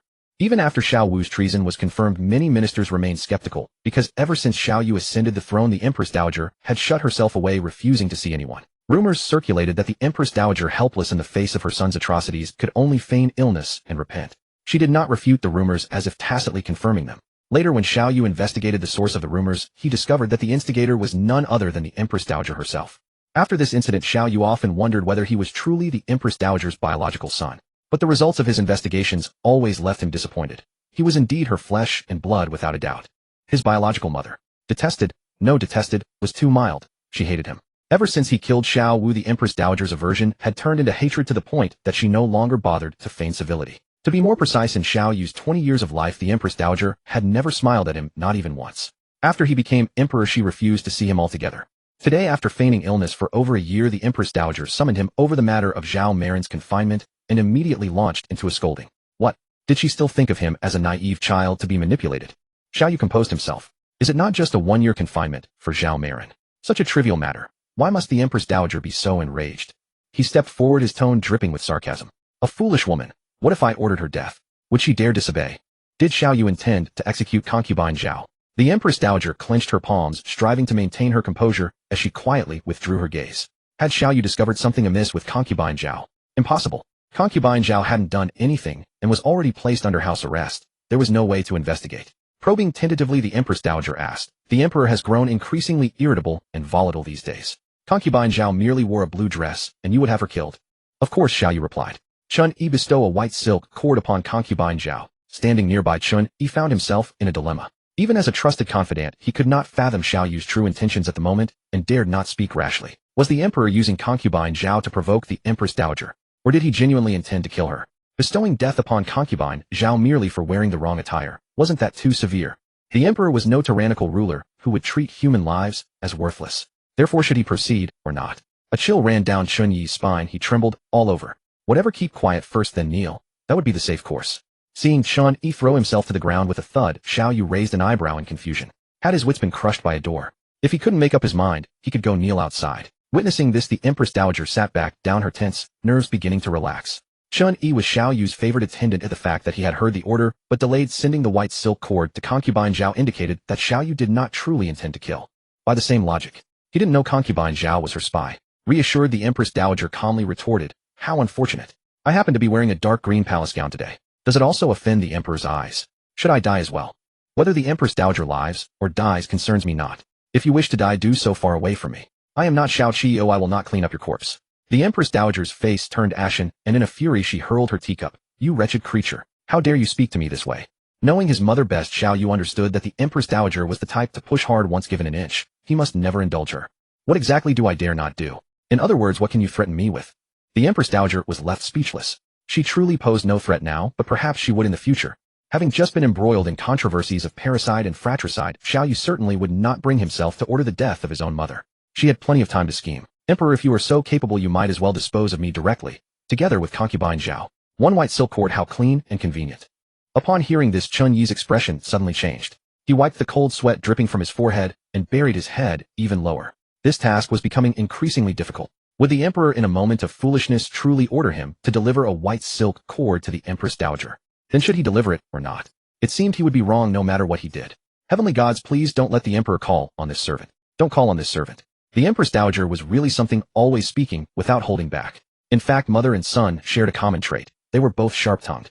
Qianyue understood in his heart that the emperor would never kill the Empress Dowager. After all, she was his birth mother, and he couldn't bring himself to do it. As long as she didn't threaten imperial power, the emperor usually turned a blind eye and allowed the Empress Dowager to do as she pleased.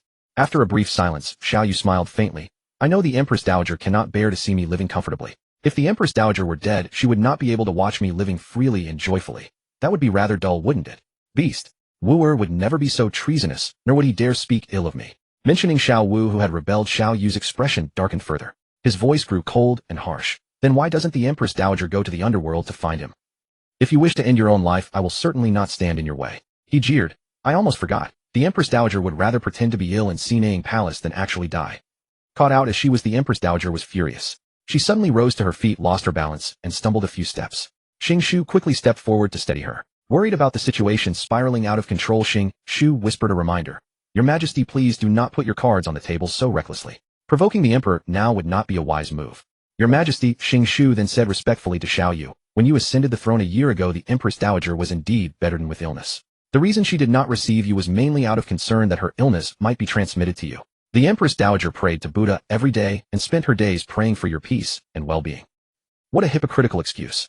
Why didn't the Empress Dowager tell me these things herself? I suppose she also finds this story too absurd to utter. Thanks to Xing Shu's reminder, the Empress Dowager's attitude softened considerably. She too worried that if she pushed too hard, Xiaoyu might kill her in a fit of rage. She smiled faintly and no longer pressed her advantage.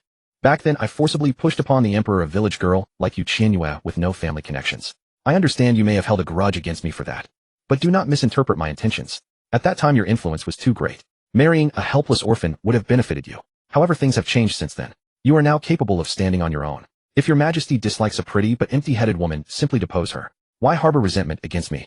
The Empress Dowager certainly had a silver tongue, shirking the main issues and deflecting blame onto Qianyue. In truth, Xiaoyu would have been quite content to let Qianyue serve as Empress. At the very least, she would not be entangled with the former court, nor would she have ulterior motives. The Empress is quite fine as she is, by no means an empty-headed fool. I am very satisfied. She is fine. The Empress Dowager's lower eyelid twitched, as if she had heard the biggest joke of her life. Speaking ironically on purpose again. So childish. Exactly the same as when she was young. She believed others' praises, but claiming the Empress was good was pure nonsense. A fool who spends all day chasing turtles. The Emperor says she's good. Good in what way? Hearing the Empress Dowager call Qianyue foolish, Xiaoyu felt a pang of discomfort. She had no right to insult my people. The Empress possesses a pure heart and compassion for all living things. In her eyes, a turtle is no different from a Qilin. Those present. Qianyue's bizarre behavior during the Southern Tour boat banquet had long reached the Empress Dowager's ears, and she now found herself eager to meet her. The Empress has not paid her respects at my palace for quite some time. Send for her. No need. My Empress need not pay respects to anyone. Then let me go to her at least. Pressing her advantage, the Empress Dowager continued, but Xiaoyu ultimately relented. He was uneasy about Qianyue meeting the Empress Dowager alone. Qianyue summoned the Empress. Yes. Perhaps when Qianyue arrived through her inner thoughts, he could understand why the Empress Dowager harbored ill feelings toward him. If he were not the Empress Dowager's biological son, that would be even better. All confusion would be resolved. After Qianyue departed, Sinaying Palace fell into silence. Qianyue showed no intention of speaking, yet the Empress Dowager grew somewhat restless. She began probing about Qianyue. Emperor, have you taken a woman home from outside? Women from the outside whose origins are unclear. The emperor must keep his eyes wide open. Qianyue had yet to favor any concubine in the harem primarily due to his excessive suspicion. But he was after all a man in his prime. How could he remain entirely free from desires? Hasn't the Empress Dowager been devoted to Buddhist practices and convalescence? How is your information so swift? The Empress Dowager asked. You are after all my son. It has been a year since your coronation, yet your concubines remain untouched. Are you not afraid others will laugh at your incompetence? Even when you hardly leave your quarters, rumors about your private ailments reach this palace. Worse still, some say you harbor a passion for men. As for the gossip, Qianyue cared little. Why was his mother deliberately bringing this up again, and what scheme did she harbor? The Empress Dowager lifted her slender hand, resting it on the table, as she gently massaged her temples, and spoke carelessly. The Empress is beautiful as a fairy, though her humble birth is a drawback. For relieving loneliness, she is absolutely an excellent choice. Yet you consistently ignore her. Ultimately, it is the Empress who is useless, unable to ease your burdens. Qianyue has neither a distinguished family background, nor any offspring. Simply depose her. Out of sight, out of mind. The Empress Dowager taking the initiative to propose deposing the Empress could hardly be well-intentioned. She must be planning to insert someone into the harem again, or perhaps recommend a new Empress. Qianyue retorted sarcastically, so the Empress Dowager cares about your servant. This comes too suddenly. It is hard not to suspect ulterior motives. This palace has no other intention. I merely feel Qianyue is unworthy of the central palace. Deposing her would benefit both you and the harem. What? The Empress Dowager advocates deposing the Empress. Qianyue had barely reached the doorway when she heard the delightful words, depose the Empress, so excited she nearly jumped. Oh, the Empress Dowager is absolutely brilliant. Before seeing her, the thunderous shouting reached them. Qianyue's brows twitched slightly. She is here. Coming with her piercing voice. In front of these two figures of absolute authority, Qianyue dared not be careless. She bowed respectfully. Your subordinate greets the Empress Dowager. Then she turned to Qianyue. Your concubine greets the Emperor. Rise. As Qianyue raised her head, she happened to meet the Empress Dowager's gaze. She couldn't help but think, although advanced in years, the Empress Dowager remained enchanting. Time seemed to favor beauties particularly. As the mother of a tyrant, her appearance and demeanor were impeccable.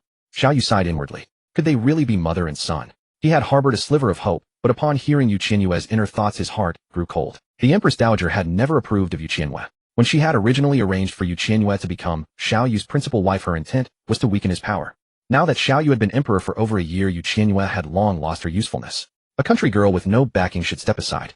As for the new Empress, the Empress Dowager already had a plan. She raised her hand, and said with a calm smile, bestow seats. Thank you, mother. As soon as Qianyue sat down, Xing Shu poured tea for her. The Empress Dowager wasted no time, getting straight to the point about the southern tour. Empress, I hear there was an incident at the boat banquet. What was it about? The Empress Dowager has always wanted to place her niece in the palace as Empress. Now she must be desperate for Xiaoyu to depose me immediately. In that case, the Empress Dowager and I share a common goal. The Empress Dowager summoned me here simply to pick faults, then naturally bring up deposing the Empress. Qianyue smiled slyly. Since she aimed for the cold palace, she naturally needed to exaggerate. In response to your majesty, during the southern tour boat banquet, the emperor kept staring at Lady Yi. Your subordinate felt uneasy and could not restrain herself. She openly forbidden the emperor from looking at Lady Yi in front of everyone. For a moment, the Empress Dowager thought she had misheard. Was Qianyue out of her mind? Did she not know what she was saying? The Empress Dowager, confused, confirmed again. You felt uncomfortable. Then you forbade the emperor from looking at other women. And you said this in front of all the concubines and ministers. Qianyue nodded truthfully. I am practically carving shrewish and ignorant on my forehead. If you do not depose me now, it would be unreasonable, wouldn't it? The Empress Dowager had navigated palace intrigue for decades, but had never encountered such forthright amateurs. She was momentarily speechless, wanting to speak, but holding back. Noticing the silence, Qianyue continued her nonsense. Mother, at that time I did not know what came over me. It was just, whenever the emperor looked at another woman, your subordinate felt as though her heart were being scratched. Sourness surged in her chest, making it impossible to suppress her displeasure. The Empress Dowager, Xiaoyu. Having spent half her life in the deep palace, the Empress Dowager had never encountered someone self-destructive like this, especially doing it right in front of her husband. Was this not plainly insane? Sourness surging. She might as well have admitted directly that she was jealous. Qianyue, worried she might not enter the cold palace smoothly, wanted to make things clear. Actually, your subordinate reflected upon returning to the palace. The Empress Dowager did not believe her. You actually know how to reflect. Absolutely. Then what conclusions did you reach? I am probably jealous of Lady Yi. The Empress Dowager. She actually said those words. The central empress given to jealousy brings turmoil to the harem. Why was Qianyue acting so frantically today? However, this played right into their hands. In this case, deposing the empress became perfectly reasonable. The empress dowager smoothly continued, the empress as the mother of the nation must possess both virtue and ability. Foremost among these is magnanimity. Yet you trapped in petty romance utterly violate the teachings. Your subordinate cannot control herself. Jealousy may be your subordinate's nature. As the saying goes, mountains may shift and rivers may change, but nature is hard to alter. This is your subordinate's innate disposition beyond change. Tell me what should be done. Qianyue. Qianyue's feigned ignorance and fearlessness was quite convincing. In the end, she made herself seem quite innocent. Qianyue did not stop her, quietly watching her play out her antics. The Empress Dowager was utterly baffled. She had truly widened her horizons today. So beautiful women in this world not only existed in alluring, aloof, lively, and gentle forms, but also in rash ones. It seemed the rumors were true. The Empress was indeed mad. There was a calm madness about her capable of stating rebellious words with full justification. The Empress Dowager, who had nearly burned out in the palace, had never before seen someone openly admit to an envious nature. Had the Empress gone mad from dragging her feet? Mad was fine. Send her to the cold palace, leave the Empress position vacant, and arrange for her niece, Huan, to take her place. The Empress Dowager asked, Empress, do you truly not know that an empress given to jealousy commits a grave offense? Qianyue pretended ignorance while knowing perfectly well. She blinked, her innocent large eyes, confusion shimmering in her gaze, and shook her head repeatedly. Having witnessed such exaggerated acting, Qianyue's eyes curved upward, inexplicably wanting to laugh. How much longer would she play these games? Qianyue feigned bewilderment. Your subordinate does not know where she went wrong. Mother, what terrible consequences usually follow such mistakes?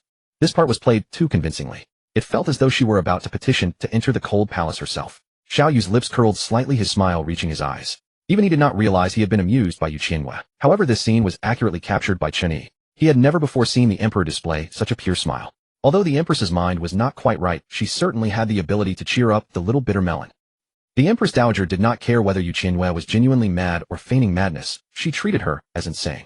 Your Majesty, I believe the empress is mentally deranged. Why not send her to the cold palace? Yes, the cold palace is perfect. Qianyue was overjoyed in her heart. This trip to Sinang Palace had been worthwhile. Qianyue naturally would not accede to their wishes. The empress dared to speak bluntly. How is she mentally deranged? I admire her courage. Qianyue, despot, what are you doing? You snatched away the cold palace that was within my grasp. I just acted like an idiot. If they don't depose me, are they keeping me for the new year? Then she became genuinely puzzled. Why exactly? After a moment of thought, Qianyue suddenly slapped her forehead. I almost forgot. They are mother and son at odds. It's perfectly normal for the despot to oppose the Empress Dowager. The Empress Dowager wants to depose me. Given the despot's rebellious nature, he would definitely be the first to refuse. For a moment, Qianyue felt as if she had fallen from heaven to hell. The contrast was too great. She was utterly disappointed. Those words had been wasted, a waste of breath and acting. The corners of her mouth drooped as she sighed silently. But now that I think about it, it's just, well, Qianyue looked at Qianyue, habitually expecting her next words. Delicious food can cure a bad mood. So what should I eat tonight? I ran here in such a hurry that I got hungry. It seems I haven't had beef brisket and sour bamboo shoot stew in a long time. Also, the peanut tangyuan I had at noon were so fragrant and sweet. I'll have 2 more big bowls tonight. Qianyue. 2 bowls of tangyuan. Won't they choke? Even he finds 2 a bit hard to swallow. What kind of creature was Qianyue before she transmigrated into this book? She must be a human after all. She can still read. The Empress Dowager had not expected Qianyue to insist on protecting Qianyue. The Emperor and Empress had no emotional foundation, their temperaments vastly different. One in heaven, one on earth. How could there be admiration? Moreover, Qianyue was a country girl. No education, no talent, nothing to offer. Apart from her face, which was passable, she was utterly useless. But Qianyue did not consummate the marriage with her. Was he keeping her just for decoration? The Empress Dowager always believed that Qianyue could not have feelings for Qianyue. If he truly liked her, why would he be unable to sleep with her? He was clearly deliberately opposing her. Repeatedly losing face, the Empress Dowager was furious, and her voice involuntarily rose. Your Majesty, you now contradict me, and everything go against me at every turn. Is it amusing? Are you still a child? She's angry, she's angry. With this momentum, won't they start fighting? I really want to see. A furious mother beating up a bratty kid. Qianyue's gaze was like a knife, piercing Qianyue. The intimidation was so great that she was startled and instinctively covered her mouth. Oh no, the despot saw through my schadenfreude, didn't he? Why are you looking at me when you two are having a mother-son argument? Qianyue never withdrew his gaze. Qianyue felt creeped out and reluctantly tried to mediate. Mother Empress, please calm down. His Majesty certainly did not intend to offend you. Suppose. The Empress Dowager is so angry she wants to beat her son, and I help by handing her something. With the despot in a fit of rage throw me into the cold palace. Qianyue. The Empress Dowager was not impressed by the lukewarm mediation. She said coldly, His Majesty is indeed not intentional. He is deliberately trying to enrage me. Isn't it normal to anger you? Since childhood you have treated the despot as an enemy. It would be strange if he didn't anger you. Enemy? What enemy? She speaks, and then stops. Qianyue's curiosity was piqued. His expression shifted slightly as he said, I still maintain that whether the Empress Dowager lives or dies has nothing to do with me. Ha ha, I don't believe the despot's mouth is not dipped in poison. But the Empress Dowager is indeed muddled. She deserves to be rebuked. Is this how you speak to me? Where is respect? Where is upbringing? Qianyue wanted to extract the plot from Qianyue, further aggravating the conflict. You should know better than anyone that maternal affection and filial piety do not apply to our relationship. Indeed, they don't apply. The Empress Dowager, he loved the Grand Tutor. They were childhood sweethearts, innocent and playful. But the He family, to continue the family's glory, had to break them apart. In the end, the Empress Dowager tearfully married Emperor Qianyue, and you are her child with Emperor Qianyue. So it's a case of hating the house for the sake of the raven. Upon hearing this, Qianyue's pupils contracted. The Empress Dowager and the Grand Tutor were childhood sweethearts. Is that certain? In his memory, these two had never even exchanged a single word alone. However, Qianyue's next word surprised Qianyue even more. Who told you that you're the male lead? In this day and age, 99 of male leads have unhappy childhoods. As the protagonist, this is your inescapable fate. Back then, when she was still Empress, the Empress Dowager wept in a secluded palace with the Grand Tutor, lamenting the hardships of the deep palace. They embraced and wept together. Unfortunately, a young palace maid saw them. Seeking to curry favor, she ran to the emperor and reported. Emperor Qianyue flew into a rage and rushed over, but found the place empty. However, a single earring left on the ground indicated that the maid had not lied. Indeed, a consort had committed adultery. The earring was a rare tribute to win over the He family. Emperor Qianyue had only bestowed it upon two people, the Empress and the virtuous consort, because they were both He sisters. When the scandal broke, the He family, to protect the Empress, resolutely chose to sacrifice the virtuous consort, who was physically ill. For the sake of the greater good, the virtuous consort willingly took the blame for her sister and the Grand Tutor. That night, the He family found a scapegoat guard, and together with the virtuous consort, they went before Emperor Qianyue to confess. To preserve the royal family's face, and considering the He family's power, Emperor Qianyue ultimately chose to secretly dispose of the virtuous consort. The Empress Dowager felt guilty towards the virtuous consort, so she treated her child as her own, giving him stars and moons. The poor despot could only be neglected. In fact, the Empress Dowager disliked her own son. Mainly because as the despot grew older, his appearance became more and more like Emperor Qianyue, and the Empress Dowager's dislike grew. The doubts that had been weighing on his mind finally dissipated. At this moment, Qianyue's chest felt as if countless boulders were pressing down on him, extremely oppressive. No wonder. A year ago, when he killed Xiao Wu and the Grand Tutor Xiao Hofeng, his relationship with the Empress Dowager had reached a freezing point. One was the man she loved. The other was the child of her scapegoat sister. Both died at his hands. No wonder when the Empress Dowager looked at him, there was a surging, inexplicable hatred in her eyes. The Empress Dowager truly hated him. It was not his imagination. Qianyue had originally thought that if the Empress Dowager would stop stirring up trouble and was willing to maintain a superficial harmony, he would pay for the thin mother-son bond and give her dignity for the rest of her life. But now thinking back, Qianyue felt like a fool. To hate her own son for the sake of another man. What use was such a bizarre, almost deformed familial affection? How pointless. Better to discard it. After a moment of helplessness, Qianyue laughed bitterly, confirming that his own mother did not love him. It didn't seem to hurt much. At least from now on, he would no longer harbor any unrealistic illusions about family affection. It's a good thing. Yes, seeing clearly is a good thing. Qianyue lowered his eyes, slowly rose, and walked straight ahead. He was utterly exhausted in mind and spirit, wanting only to leave Sinang Palace quickly. From now on, unless there is something urgent, there is no need to meet with the Empress Dowager, sparing us both the irritation of seeing each other. He had taken only 2 steps when the Empress Dowager called out sharply. Emperor, you won't say a word. What do you mean by this? Such arrogance and indifference. How are you any different from the late emperor? Qianyue stared coldly at the Empress Dowager, his already dwindling patience utterly exhausted. From this day forth, you'd best behave yourself, or else don't blame me for being harsh. You unfilial wretch. How dare you threaten me? After carrying you for 10 months, how could I have given birth to such a rebellious monster? She was beside herself with rage, pointing at Qianyue, her index finger trembling with fury. Even if I had given birth to a cat or a dog, they would be more filial than you. At least they wouldn't anger me all day long. Watching the Empress Dowager berating Qianyue the bystander, Qianyue shook her head. Family debts are the most tangled, but don't worry, Tyrant. Your fortune lies ahead. Though your mother doesn't love you, your loving wife will soon soothe your wounded soul. But only if you release Yi Wanyan from the dungeon. Qianyue was already fuming, and upon hearing Yi Wanyan's name, his face darkened like the bottom of a pot. Without a word, he grabbed Qianyue by the back of her collar, a flicker of anger in his eyes, and strode swiftly out of Sinang Palace. Qianyue was bewildered. Hey, why is he dragging me? Let go. My legs are tangling, I'm losing my balance. Qianyue glanced at Qianyue and found her expression unreadable. She looked like a confused lamb awaiting slaughter. Two-faced are you? Fine, I won't let go. Let's see how long you can stay calm. I'm so wronged. The tyrant took his anger out on me after being scolded by the Empress Dowager. Qianyue knew Qianyue was in a foul mood after being berated, so she didn't dare resist, fearing she'd incur his wrath. After being dragged by the collar for a while, Qianyue's face crumpled in despair. She had run out of ideas. Your Majesty, I shouldn't speak out of turn, but I must clarify one thing. I do have legs, you know, and I can walk on my own. So the Empress can speak after all. I thought you had gone mute. Qianyue let Xiaoyu drag her along, looking up at the sky with a dead heart. I am not mute. I beg your Majesty to see clearly. You're the mute. Your whole family's mute. Xiaoyu's gaze paused, surprise flickering in his eyes. Qianyue hadn't cursed the tyrant. He was about to let go when a thunderous roar echoed in his mind. Oh, how long is he going to drag me? I can't breathe. Why am I so unlucky? Transmigrating into this lawless dog place meeting dog Xiaoyu. Landing myself in a heap of dog crap. Xiaoyu's face darkened, and he decided not to let go. He raised an eyebrow in threat. Qianyue, from now on, if you say one more word, you'll never walk again. What the hell? Never walk again? That means he'll chop off my legs. Is the tyrant this crazy when he's angry?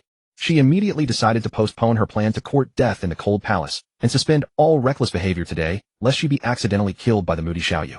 Qianyue looked utterly miserable, hardly daring to breathe too loudly. However, she was only obedient on the surface. Her inner thoughts never ceased. With the tyrant's unstable temper, he deserves to suffer the wife-chasing crematorium later on. It's because of your bad temper that you keep pushing the heroine toward the male supporting character. Just wait, you'll cry later. When you cry, I'll laugh. I'll laugh you to death. Cry. He couldn't remember ever crying since he was a child. Cry over a woman. Absolutely impossible. At a considerable distance from Qianyue Palace, Xiaoyu released his grip. With Qianyue's mouth and brains, she wouldn't last 10 lives in the Empress Dowager's presence. So when he left, he took her out as well. Xiaoyu's expression was gloomy. He bent down to look Qianyue in the eye, his gaze stern and his tone commanding. Get back to your own palace and stay there. From now on, don't go near the Empress Dowager. Do you hear me? Qianyue was about to speak, but remembering Xiaoyu's threat to break her legs, she clamped her mouth shut and nodded vigorously. Then a trembling voice echoed in Xiaoyu's mind. Dog tyrant. Who wants to go play with the Empress Dowager anyway? Do you have to be so ferocious? You're scaring me to death. Tyrant. Can't she call him something else? Xiaoyu stared intently at Qianyue, and noticing her stiff body, furrowed brows, and tightly sealed lips with a hint of grievance on her face. The sight of her pitiful look struck him as oddly cute. A wicked thought suddenly arose in Xiaoyu's heart. He wanted to bully her, even make her cry, for always calling him a tyrant. A playful impulse seized Xiaoyu. He raised his hand and gave a heavy pat on Qianyue's head. Caught off guard, Qianyue instinctively looked up. Though she wanted to explode, fear of losing her legs kept her silent. Xiaoyu had just said that if she dared to speak another word, she would never walk again. Qianyue only wanted to enter the cold palace, not lose her legs. The tyrant had just argued with the Empress Dowager, so he must be full of pent-up anger. I won't stoop to his level. Qianyue had a clear understanding of her position. She was appropriately reckless, not suicidal. She absolutely couldn't court death during a storm running straight into the muzzle, which would get herself killed. Forget it, let the damn tyrant hit me if he wants. I have a hard head anyway. Qianyue dared not say a word, which Xiaoyu found deeply amusing. His expression softened, and the various unpleasant emotions slowly dissipated. A slight smile curved Xiaoyu's lips as he deliberately asked, Qianyue, does it hurt? Qianyue still didn't dare speak, only nodding obediently. Nonsense. If I hit your head, wouldn't it hurt? But in an instant she shook her head again. When in Rome, do as the Romans do. The tyrant and his mother are at odds. He needs to vent his emotions. Right now, life and death are in his hands. Qianyue shook her head like a rattle drum, numbing herself. I don't hurt. Xiaoyu's playful spirit surged, and he raised his hand again. Since it doesn't hurt, I'll continue. With that, he gave another pat. Ouch. Another pat. Oh, another pat. Your sister. Sister. Do I have a sister? Didn't she die before birth? The Empress Dowager had been pregnant 3 times. The first was Xiaoyu, and 2 years later she conceived again. A boy, but he stopped breathing right after birth. When Xiaoyu was 5, the Empress Dowager became pregnant again. At that time, young Xiaoyu was lonely and eagerly hoped the child in his mother's womb would arrive soon, so he would have a younger brother or sister of his own. Unfortunately, that child miscarried before birth, leaving the Empress Dowager with a chronic condition that prevented her from ever conceiving again. Later, Xiaoyu heard from the imperial physician. It was a girl stillborn due to congenital deficiency. When Xiaoyu heard Qianyue say your sister, he felt a flicker of expectation, but when he looked back, there was no one. He was truly foolish. There was no sister. His sister had died long ago. Qianyue wondered if she had been beaten silly by herself and was now suffering from hallucinations.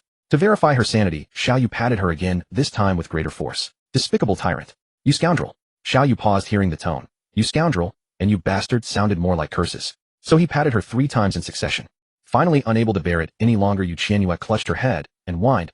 Wait, your majesty, may I request permission to speak? Granted. Speak your mind. Please stop toying with me, it hurts so much. After being humiliated in Qianyue Palace, you should have just gone back to sleep. Who acts like this?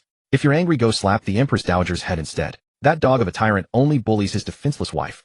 How pathetic. So Qianyue was aware of her own status, yet she still gleefully called him tyrant over and over. However, her head was round and plump, and patting it felt pleasant. Coupled with her indignant, resentful gaze, it was rather amusing. Xiaoyu felt an itch to use his hands, so he patted her again and again, this time with much gentler force. It was more like rubbing her head than patting.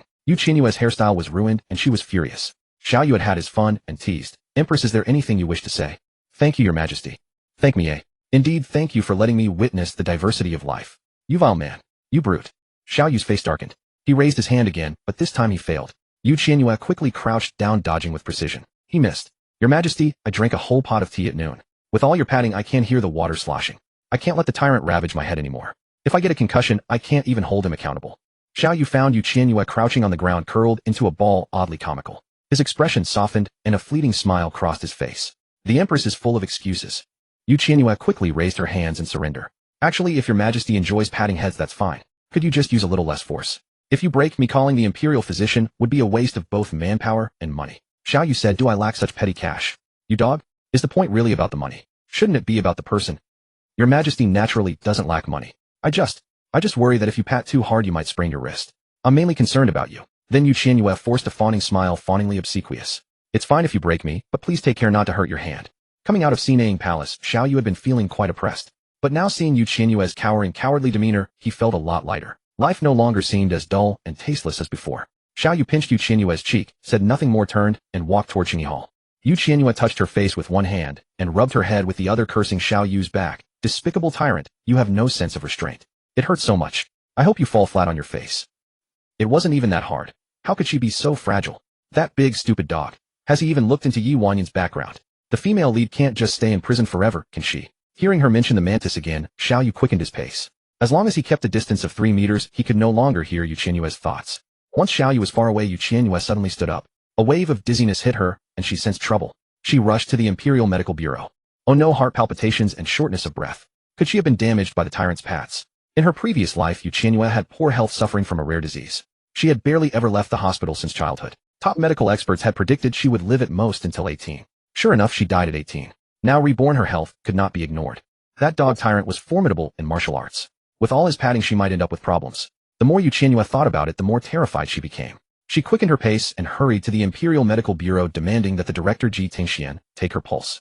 As soon as she arrived, she saw Ji Tingxian placing herbs into a medicine box. She said urgently, Director Ji, I was just struck by a heavy object, and I'm showing signs of imminent death.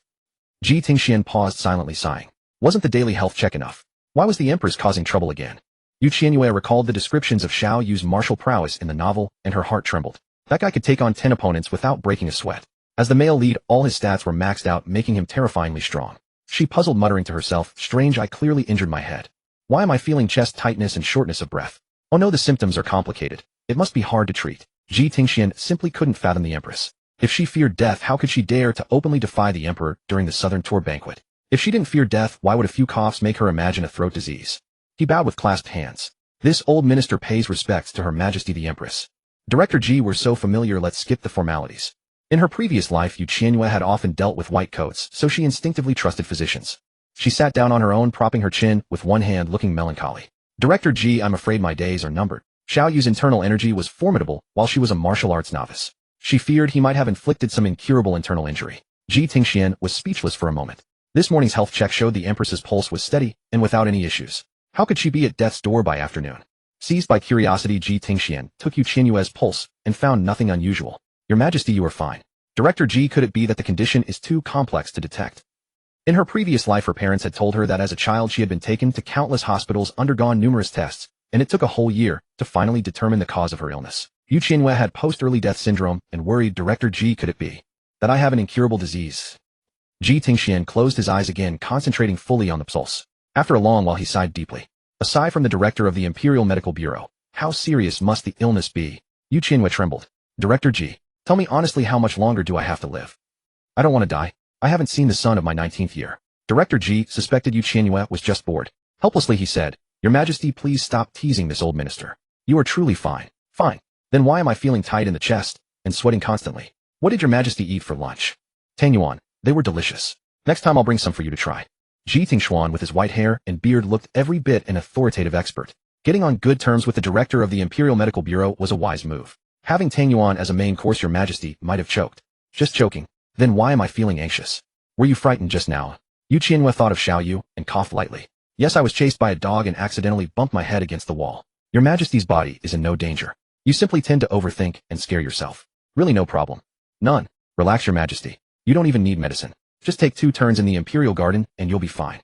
Upon hearing this, Qianyue left satisfied. In the past, doctors always said her condition was grim. But now Director G often said she was in perfect health. In this world, there was no greater happiness than having a healthy body. If she could smoothly move into the cold palace, it would be perfect. Qianyue didn't go to the Imperial Garden. She wandered aimlessly, walking and looking around until she unconsciously arrived at Consort Qian's warm jade pavilion. A young maid at the door spotted her and called out, "Your Majesty, you've finally come."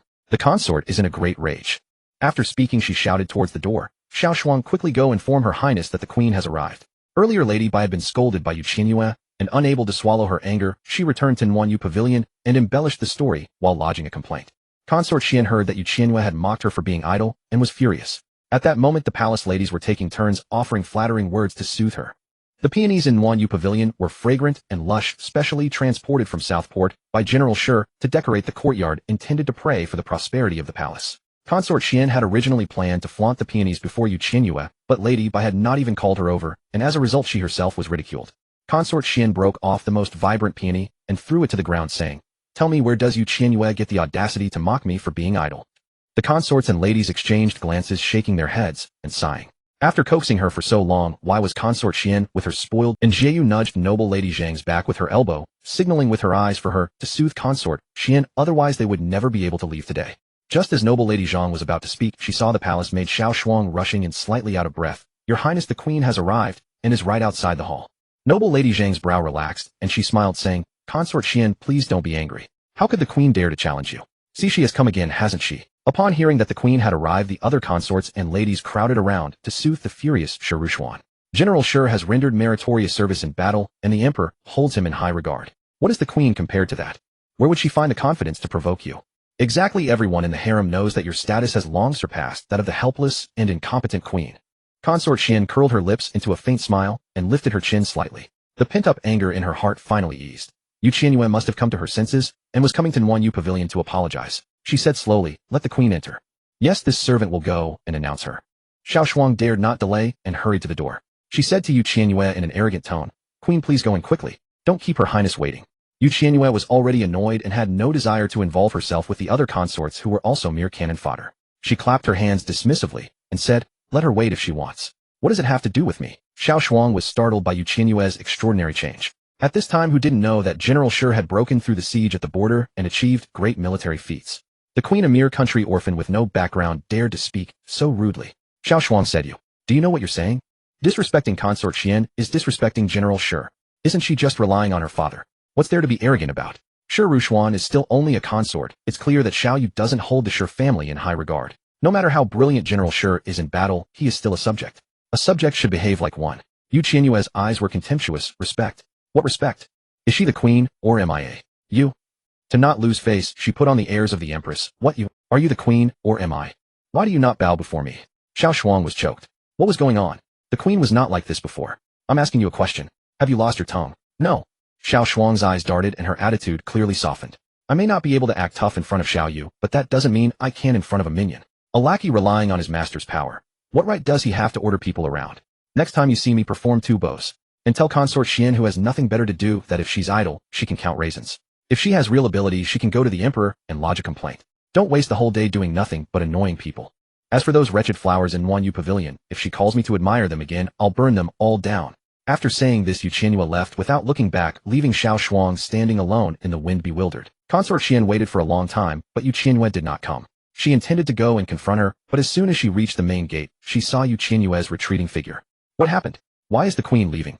Xiao Shuang came to her senses and replied. The Queen refused to enter and said that you should count raisins if you have nothing better to do and not to bother her. And Xiao Shuang was so nervous, she broke into a sweat, stammering. And she. Consort Qian's face turned livid, and she demanded sternly, what else? Speak. The Queen said that if your Highness has the ability, you should go to the Emperor and complain. She also said that if you ever call her to admire flowers again, she will burn down Qianyue Pavilion. What? The Queen wants to burn me alive. Lady, by harboring resentment towards Qianyue, deliberately fanned the flames. Your Highness, was I not right? The Queen has no regard for you at all. It's not enough that she scolds you for being idle in her own palace. She even came to Qianyue Pavilion in person to threaten you. Noble Lady Zhang, enjoying the drama, egged her on. Consort Qian, it seems the Queen even mocked that your relationship with the Emperor is not good. Consort Qian clenched her teeth. What do you mean? She told you to go to the Emperor and complain, surely expecting that you wouldn't dare, deliberately provoking you. Who says I don't dare to go?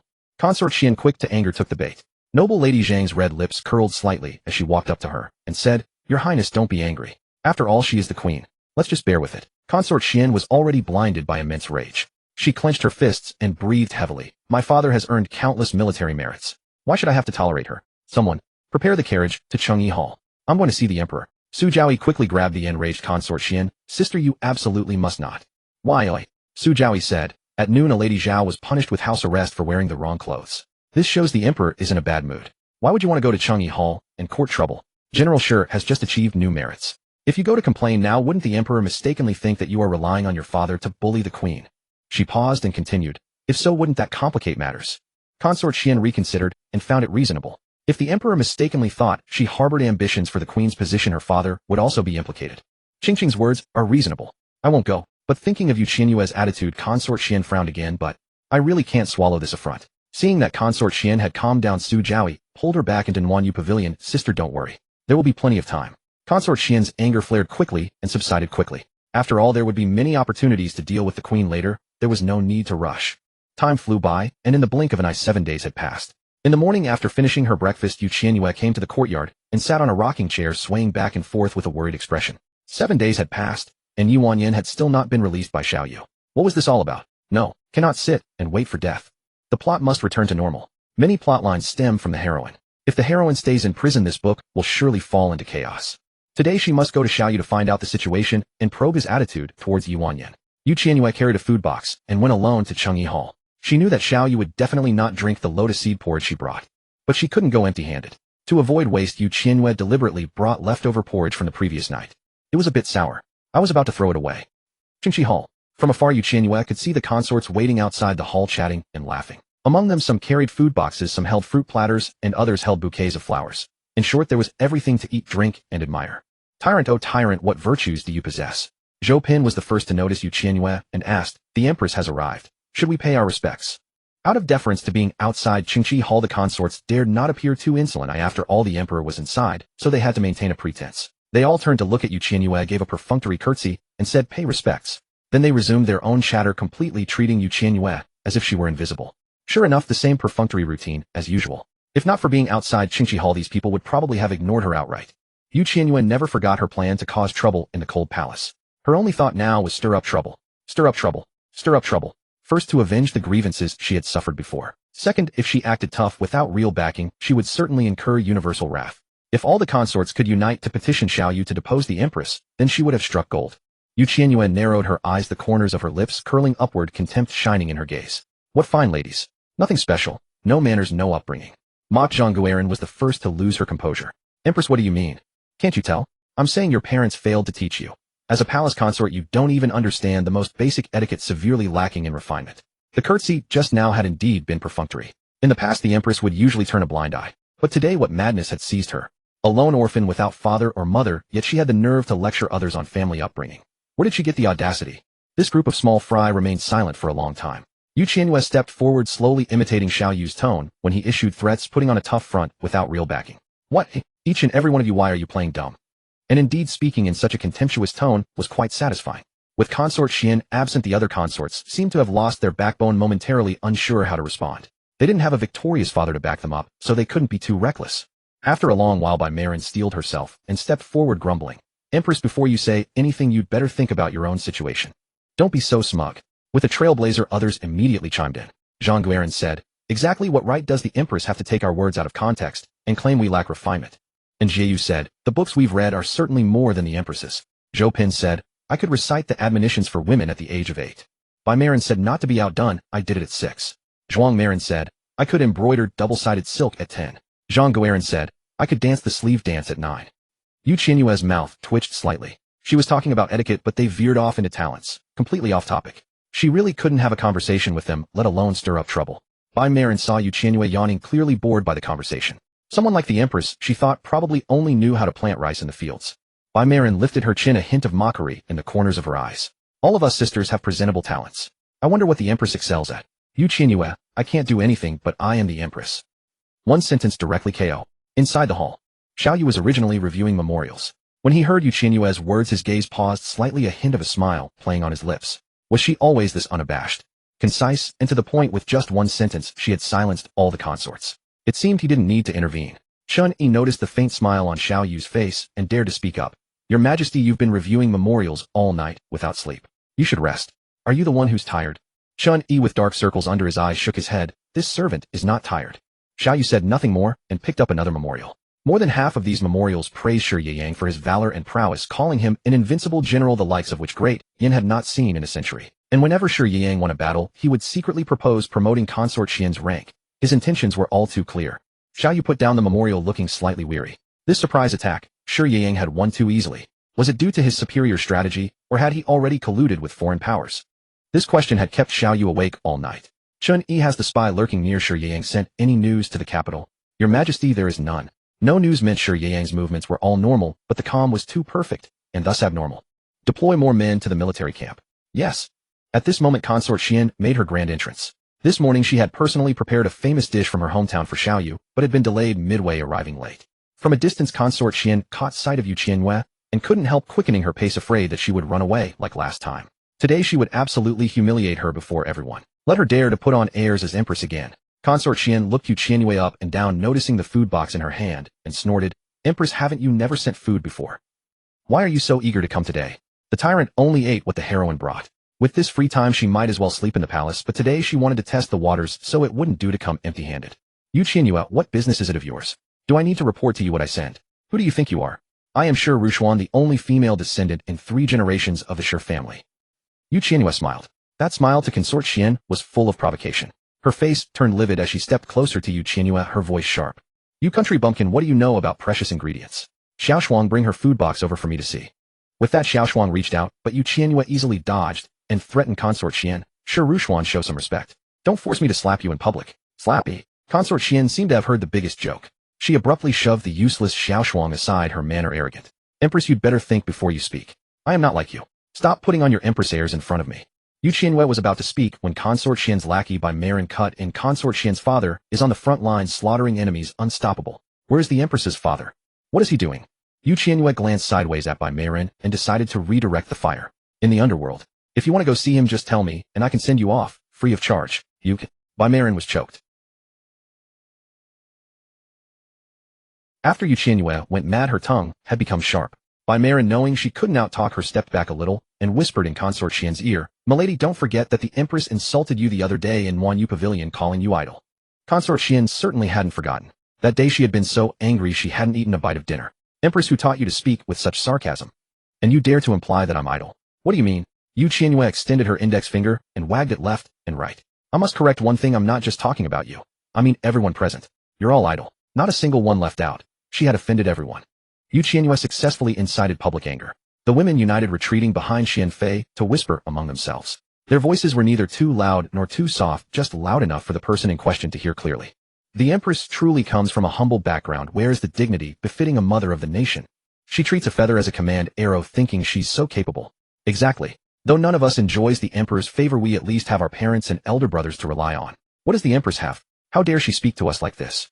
With numbers on her side, Xian Fei raised an eyebrow and said without restraint, thick-skinned, that's what. Since returning from the southern tour, she really thinks she's the true Empress of Great Yin.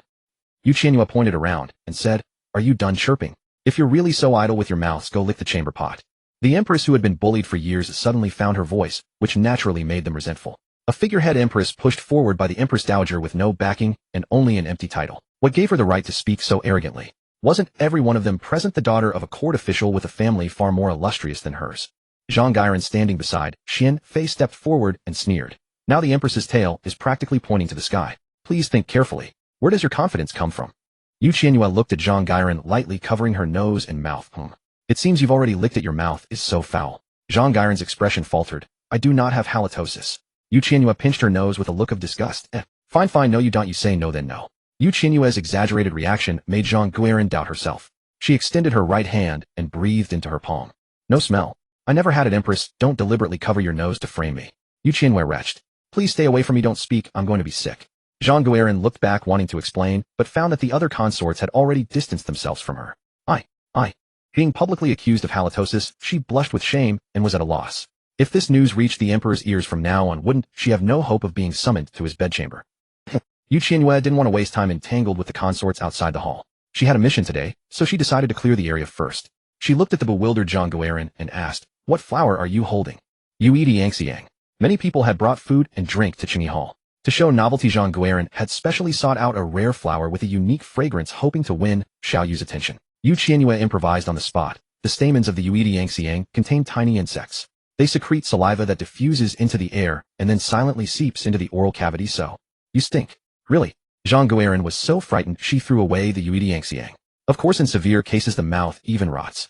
Zhang Guoran was terrified, let out a scream, and ran off toward the Imperial Medical Institute. If her mouth ulcerated, the emperor would surely never summon her again for the rest of her life. Qianyue looked at the consorts who were watching the drama and added, "This flower is highly contagious. Anyone who gets close to Zhang Guoran is in danger." As soon as the words were spoken, they all scurried off to the Imperial Medical Institute with such speed that a gust of wind stirred up. Qianyue burst into laughter. How foolish, they actually believed that. After laughing for a good while, she finally stopped. Turning around, she met Xiaoyu's gaze, and her smile instantly vanished. When did the tyrant appear at the door? Is he a ghost? How can he move without a sound? Xiaoyu hadn't expected Qianyue to be so useful. With just a few words, she had sent those tedious women packing. "Your subject pays respects to your majesty. Do you know the punishment for disturbing my review of memorials?" After a brief pause, Qianyue replied, "Disturbing your handling of state affairs, I suppose. It should be the crime of being sent to the cold palace." "Xiaoyu, cold palace, can't you get past it?" he asked. "Do the stamens of the Yang have insects?" "No, I made it up. Why speak nonsense?" "Nothing much, just that I, relying on my status as Empress, deliberately bullied Zhang Guoran. First fierce jealousy, then mocking consorts. If I don't end up in the cold palace, who will?" Xiaoyu said, "Come here." Qianyue cheerfully ascended the steps, walked up to Xiaoyu, looked up at him, and eagerly awaited the punishment. Chun-Yi, who was standing nearby, secretly rejoiced. At such close distance, the emperor had not pushed the empress away. It seemed the emperor did not dislike the empress. When it came to women, the master finally had the attitude of a normal man. As he had said, which young emperor was celibate? He hadn't touched a woman in 20 years. Wasn't the emperor afraid of stifling himself? Recently burdened with state affairs, and having stayed up all night, Xiaoyu was somewhat fatigued. He raised his hand and patted the back of Qianyue's head twice as a way to relieve stress. He hadn't patted her in 7 days. He kind of missed it. Qianyue frowned and lowered her head. No way. Bullying a consort and just patting her head twice is all. Isn't this punishment too light? Xiaoyu, patting too lightly, huh? He grabbed Qianyue's ears and said in a stern tone, "Go back to your palace and reflect on your mistakes." "Hey, it hurts so much, you sadist. What decent person grabs both ears? Do you take me for a rabbit to play with?" Chun-Yi let out a silent wow. The emperor and empress had physical contact. The empress was extraordinary, truly impressive. The moment Xiaoyu let go, Qianyue covered her reddened ears, eager to return to Jinjiao Palace for an ice compress. She had taken only 2 steps when, still not giving up, she turned back.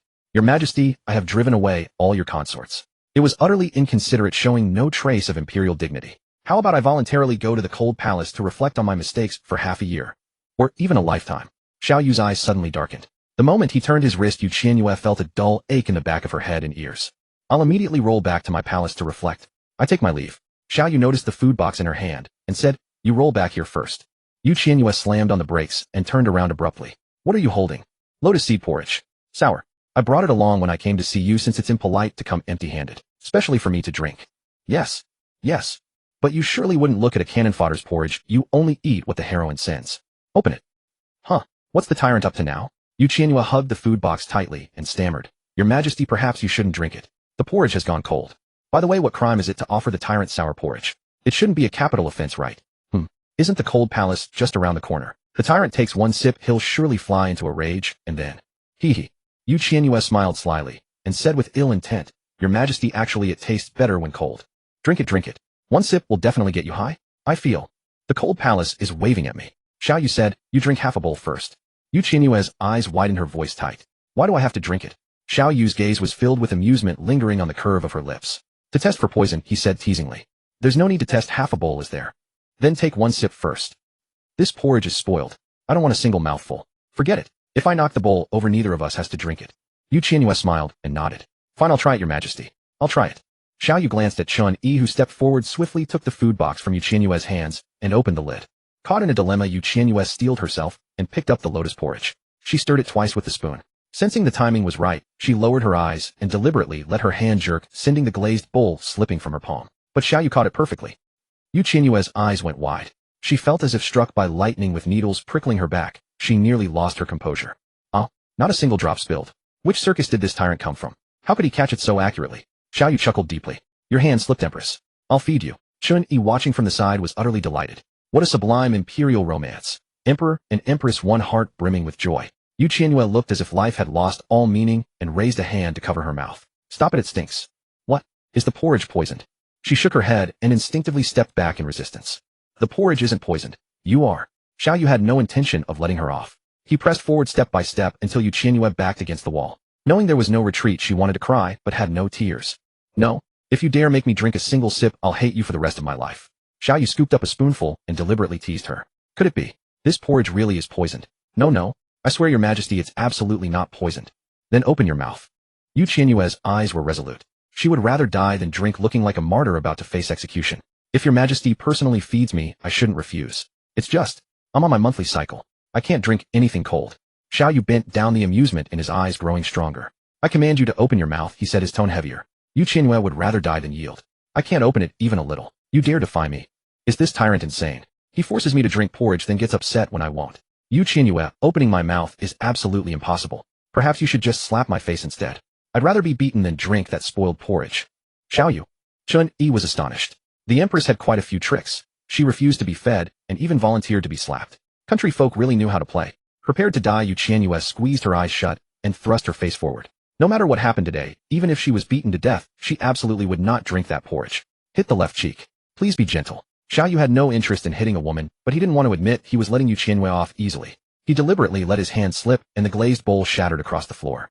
At the crisp sound, Qianyue abruptly opened her eyes. Seeing the shattered fragments, her gaze brightened. Good heavens. Even you're helping me. She beamed, unable to hide her joy, and said shamelessly, Your Majesty, I can open my mouth now, for as long as you like. Could we skip the face slapping? Qianyue was speechless. Never seen anyone so brazen. She needed a good lesson.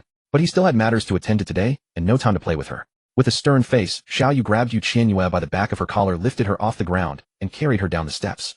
Get back to your own palace, face the wall, and reflect on your mistakes. No more mischief. Oh, she thought sarcastically, why so fierce? And you say no fooling around. Who loves making trouble more than you? Qianyue was transfixed by the drama. He hadn't expected the Emperor to be so considerate, worried that the glass shards would hurt the Empress, and deliberately moved her to a safe area. Still, when would the Emperor ever change his habit of harsh words and a soft heart? Qianyue didn't linger. She turned to head back to Jinjiao Palace, but after just 2 steps, she suddenly realized something. Wait, I came specifically to sound out the tyrant. How did I get sent back to my palace? Qianyue looked dejected and kicked the smooth floor. If I go back now, I'll definitely get my head smacked. And my ears pulled. Better not go. A flash of inspiration struck her. Even though the female lead hasn't been released, I can still go to the dungeon to find her. Yi Wanyan will be the apple of Xiaoyu's eye in the future, so building a good relationship with her is definitely the right move. Face the wall reflection. No way. I'm going to the dungeon. The female lead has been locked up for 7 days, so the food must be terrible. I'll get her something delicious first, then go. Xiaoyu sighed silently. It looked like Qianyue was about to make trouble again. But why did she bring good food for that praying mantis while for him she brought spoiled lotus porridge? Double standards. That woman in the dungeon was cunning and skilled in martial arts. A fool like Qianyue could easily hoodwink those dim-witted concubines, but against her no one could say who would come out worse. As if possessed, Xiaoyu walked toward Qianyue. Qianyue couldn't help asking, Is Your Majesty going to Dungeon Hall? Lord Zhou should be inside by now. Xiaoyu had originally intended to follow Qianyue to the dungeon. At Qianyue's words, he stopped in his tracks. He felt his behavior was utterly abnormal. Why was he inexplicably concerned about Qianyue? A qualified emperor should not have his emotions stirred by anyone. He said flatly, Move the imperial entourage to Dungeon Hall. Qianyue, yes. Dungeon Hall. Xiaoyu sat in the highest seat, leaning lazily against the chair back, his fingertips tapping lightly on the desk. His face showed little emotion. Seeing that he remained silent for a long time, Zhou Tianren, the Minister of Personnel, rose to report. Your Majesty, according to my secret investigation, corruption in the Hushi Water Conservancy project is severe. The man in charge, Zhang Baichuan, has pocketed a great deal of the construction funds. Xiaoyu, wasn't he the one who rendered meritorious service in flood control during the previous flood? Lord Zhou replied, It was him. He is indeed capable, but his heart is impure and his greed insatiable. If we seize him rashly, I fear the floods will be hard to control. Perhaps we could. Lord Zhou noticed that Xiaoyu seemed a little absent-minded. He never imagined that the Emperor, always so meticulous, would lose focus during a council. Your Majesty, are you listening? Go on. Xiaoyu said, multitasking and running both hemispheres of his brain at once. Zhang Baichuan, guilty of corruption and bribery, had to be dealt with, but now was not the time. Besides, the dungeon was heavily guarded. Even if Yi Wanyan knew martial arts, she probably wouldn't dare to make a rash move against Qianyue. Lord Zhou paused, then continued reporting the facts, but he kept feeling that the Emperor was present in body but absent in spirit. The dungeon. It was damp and dark, a place that never saw sunlight. The air was humid, the atmosphere oppressive, and a murky miasma hung all around. Yi Wanyan had been confined for 7 days and was nearly out of patience. Staring at the long iron bars, she simply couldn't understand what Qianyue meant. The false background she had fabricated was that of a poor law-abiding commoner who was often bullied by her neighbors. Yet for the sake of her sickly mother she had no choice but to swallow her grievances and grow up tough. At the Southern Tour boat banquet, the persona she presented was utterly different from those tedious women in the harem. Resolute in temperament, clean in family background, striking in appearance, and deliberately dressed with hidden meaning. By all logic, Qianyue could not have been completely indifferent to her. So which step had gone wrong? After all that scheming and preparation, could it be that she wouldn't even get a chance to serve at his side? Just as Yi Wanyan was lost in thought, a radiant, smiling face suddenly appeared before her. Qianyue's little Empress. What was she doing here? She was quite different from what the rumors had suggested. At the boat banquet, the Empress had dared to challenge Qianyue, yet his demeanor toward her remained relatively courteous. Clear evidence that the gossip was baseless. The Empress of Great Yin was no timid woman. Yet her hostility toward her was palpable, and her sudden appearance in this prison cell could only portend ill intent. The first step to building goodwill was showing a friendly demeanor, so Qianyue asked softly, "Miss Yi, you must be hungry." Yi Wanru remained highly vigilant, offering only silence. Qianyue casually gestured toward a nearby guard. "Open the door. I have brought food for Miss Yi." The guard unlocked the door, and Qianyue stepped inside with the food container, holding it out before Yi Wanru. Here, several dishes prepared from fresh ingredients, surely far superior to prison rations. Do eat while they are still warm. Faced with this sudden warmth, Yi Wanru accepted nothing. Who would dare consume food offered by someone harboring ill will toward them? Yi Wanru hesitated before taking the offering, bowing properly, while her words and tone conveyed unmistakable distance. "I thank your majesty, but this humble one is unworthy." Had the Empress not sabotaged her from behind the scenes, she would never have found herself in this prison cell. Was this woman here to gloat? Or perhaps the kindness concealed something darker, poison disguised as compassion? Yet she recalled how at the boat banquet Qianyue had intended to execute her, only for the Empress to intervene and stop him. For a moment Yi Wanru could not discern the Empress's true design. She felt the woman's actions were illogical and unpredictable, impulsive, without method. To avoid complicating matters further, Yi Wanru had no desire to engage in games with Qianyue. "Your majesty should return. This humble one is not hungry." Yi Wanru's aloofness made it clear to Qianyue that mere small favors would never pry open the door of trust. If trust could not be built, then their interests must be bound together. Only a relationship of mutual benefit would prove truly reliable. Qianyue first dismissed the guard, ensuring they were alone, then shifted her approach and continued her persuasion. "Miss Yi, there is a small misunderstanding between us. I do not wish to be your enemy. Indeed, we could cooperate. Would you be interested in learning more?" Yi Wanru glanced at the food container. "Cooperation? Your majesty regards me as a thorn in your side, a splinter in your flesh. Could it be that today's visit is nothing more than a covert attempt to poison me?" Dealing with merely a Qianyue would be effortless for Yi Wanru, yet revealing her martial abilities would sabotage her assassination plan. She could not act on impulse, at least not now. Yet sensing the danger, Yi Wanru offered a warning. "The emperor has not yet sentenced me, so your majesty would do well to proceed with caution, lest you incur his wrath." "What nonsense is this? I have taken a liking to you since we first met. I came specifically to befriend you and discuss cooperation." Hearing this, Yi Wanru was utterly bewildered. Was she mad? Had she forgotten everything that transpired at the boat banquet? That she had forgotten did not mean Yi Wanru would. Friends. Cooperation. Only a fool would believe such claims. Qianyue looked at Yi Wanru with a bright smile. The female lead was the white moonlight in countless hearts. She absolutely could not afford to be her enemy. Or would not the male lead and all his devoted admirers rise up in outrage? She had already offended the female lead once before, and now she had no choice but to repair their relationship. Staring at her, Yi Wanru grew visibly uncomfortable, finding Qianyue's smile strangely unsettling. A sense of kinship. Making friends. "I fear I cannot bear your majesty's favor." That day the Empress had plainly declared that the harem could hold either her or Yi Wanru, but not both, and had even threatened that if Qianyue took Yi Wanru into the palace, she would voluntarily retire to the cold palace. The Empress's hostility was entirely unguarded, who only a fool would believe such talk of instant familiarity. Having languished in this cell for 7 days, she had hoped to see Qianyue arrive, yet instead the Empress appeared babbling about friendship, utterly nonsensical. There is after all a misunderstanding. What misunderstanding? Though the truth was it was not easily explained. Now this tyrant had fallen into some strange pride, becoming increasingly stubborn and refusing to release her. Perhaps a bit of external pressure was needed to stimulate the romantic bond between the male and female leads. Qianyue's primary purpose here was to form an alliance with Yi Wanru. A cannon-fodder partnering with the female lead would undoubtedly create a win-win situation. As long as the female lead was willing to cooperate, she could embrace her role as cannon-fodder to the fullest, doing everything possible to awaken the tyrant's pity and accelerate their union. But Yi Wanru's guard was too strong, her trust in her completely absent. After a moment's thought, Qianyue decided to drop the pretense and address the matter directly. "Miss Yi deliberately sought out the emperor, did you not?" With her conspiracy exposed to his face, Yi Wanru's heart skipped a beat. After a brief moment of surprise, she quickly composed herself and replied calmly, "What does your majesty mean?" This humble one does not understand. In the original story, Yuanru's fate had been deeply tragic. Her mother was a widow in poor health, and the mother and daughter, both possessed of breathtaking beauty, were frequently bullied by their neighbors. The villagers, paranoid that their husbands might be captivated by the pair's charms, targeted the orphaned mother and daughter at every turn. By chance, Yuanru learned that Qianyue's southern inspection would pass through Yuan River. Taking a desperate gamble, she intended to use her appearance to enter the palace and secure her future, hoping to spare her mother further humiliation. As she stood at the riverbank hesitating whether to jump, a vicious neighbor beat her to it, shoving her into the water with the intent of drowning her. Yet from that misfortune came unexpected fortune. Without lifting a finger, Yuanru became the emperor's favored consort. Before she could even execute a single scheme, Qianyue had fallen irrevocably in love with her at first sight. Though it was the neighbor who pushed her into the water, there was no denying that initially Yuanru had indeed harbored the intention of deliberately approaching Qianyue. She had simply not yet acted when she fell victim to a frame-up. Grasping this point would certainly yield results. Qianyue crossed her arms and pointed out the suspicious detail. "Miss Yi, your makeup does not run when wet. Did you perhaps know you would fall into the water that day?" Yuanru's eyelid twitched. Pure coincidence. On that day in Shun City, the sun shone brightly, with no possibility of rain. Why would you apply such an intricate waterproof makeup for a simple daytime outing? I was merely passing the time and applied it casually. When Yuanru continued to deny it, Qianyue stepped forward, leaning closer, and spoke softly. "The fragrance you wear is quite distinctive. It releases a subtle, elegant aroma upon contact with water. Do not tell me that is coincidental as well, Miss Yi. There is truly no need to conceal the truth from me. We are not romantic rivals." At these words, Yuanru's breathing quickened slightly, and unease surged within her. The Empress actually knew she had deliberately approached him. Then what of Qianyue? Did he know as well? In fact, it was not merely her makeup and fragrance. Her hair ornaments, earrings, and silk skirt were all carefully prepared to attract Qianyue's attention. Had the Empress discovered these details too?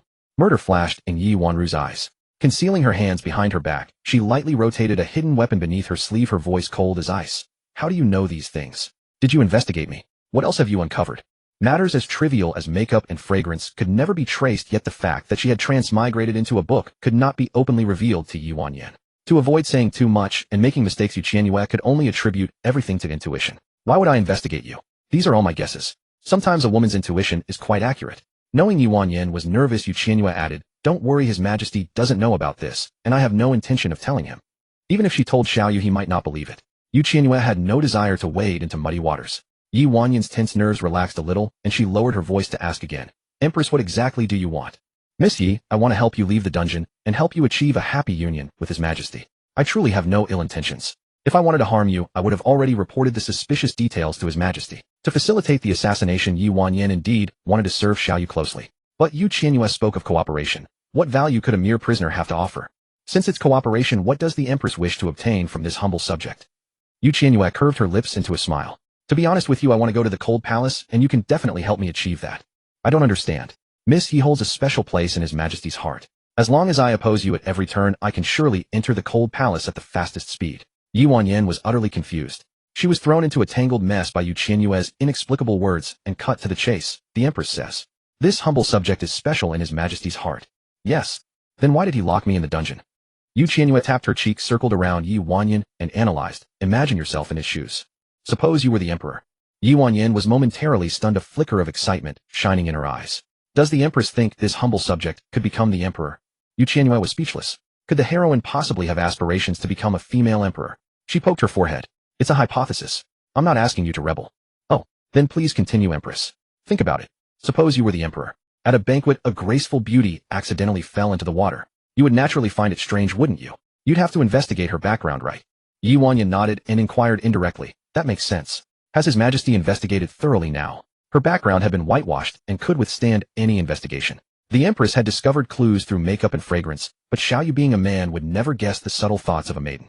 He must have investigated thoroughly. If there were any problems, you would have died long ago. How could you still be alive? 7 days had passed. Qianyue must have thoroughly investigated Yuanyan's background. The coincidence was that Yuanyan had indeed been pushed into the water by someone, a complete fluke. What Qianyue found was nothing more than a pitiful woman with a tragic past, having suffered bullying and finally being framed by vicious neighbors and pushed into the water. Yuanyan was puzzled. In that case, why hasn't he released me? Seeing that the heroine had taken the bait, Qianyue asked, "Then do you want to go home? Or do you want to stay?" Yuanyan's eyes darted away, and she said hypocritically, "Naturally. Go home. You're not being honest. There's no point in continuing this conversation." The heroine, now a prisoner, had been locked up for 7 days and was undoubtedly anxious. Once people are anxious, they are easily fooled. Qianyue felt that in this cooperation, she must hold the upper hand and have absolute say. Today she had to conduct a compliance test on the heroine. Qianyue pretended to turn around. After just 2 steps, Qianyue was visibly panicked. She had been locked up for 7 days. If she couldn't get out, she would go mad. The Empress had guessed the secret of her deliberate approach. If she wanted to kill her, she would have exposed it to Qianyue immediately. If investigated thoroughly, it was hard to guarantee that Qianyue wouldn't discover something. Since the Empress hadn't exposed this matter, it showed she likely had no ill intentions. The cooperation she just mentioned happened to hit her current needs. First, get out of the dungeon. Second, become Qianyue's bedmate. Now she had nothing left to lose. She might as well gamble heavily with the Empress. As long as she stayed in the palace, she would have a chance to assassinate the cursed emperor. Qianyue took a deep breath, her gaze firm. Empress, this humble subject wishes to stay in the palace. I accept the cooperation you just proposed. I will follow your arrangements. Qianyue smiled with satisfaction. Good, she had reached a consensus with the heroine. Miss Yi is willing to cooperate, that's excellent. I am very willing to be friends with you. Friends? Yes, friends. Qianyue was the protagonist of this story. Those who opposed the heroine usually ended tragically, while those who befriended her often had smooth sailing. If the Empress doesn't mind, then we are friends.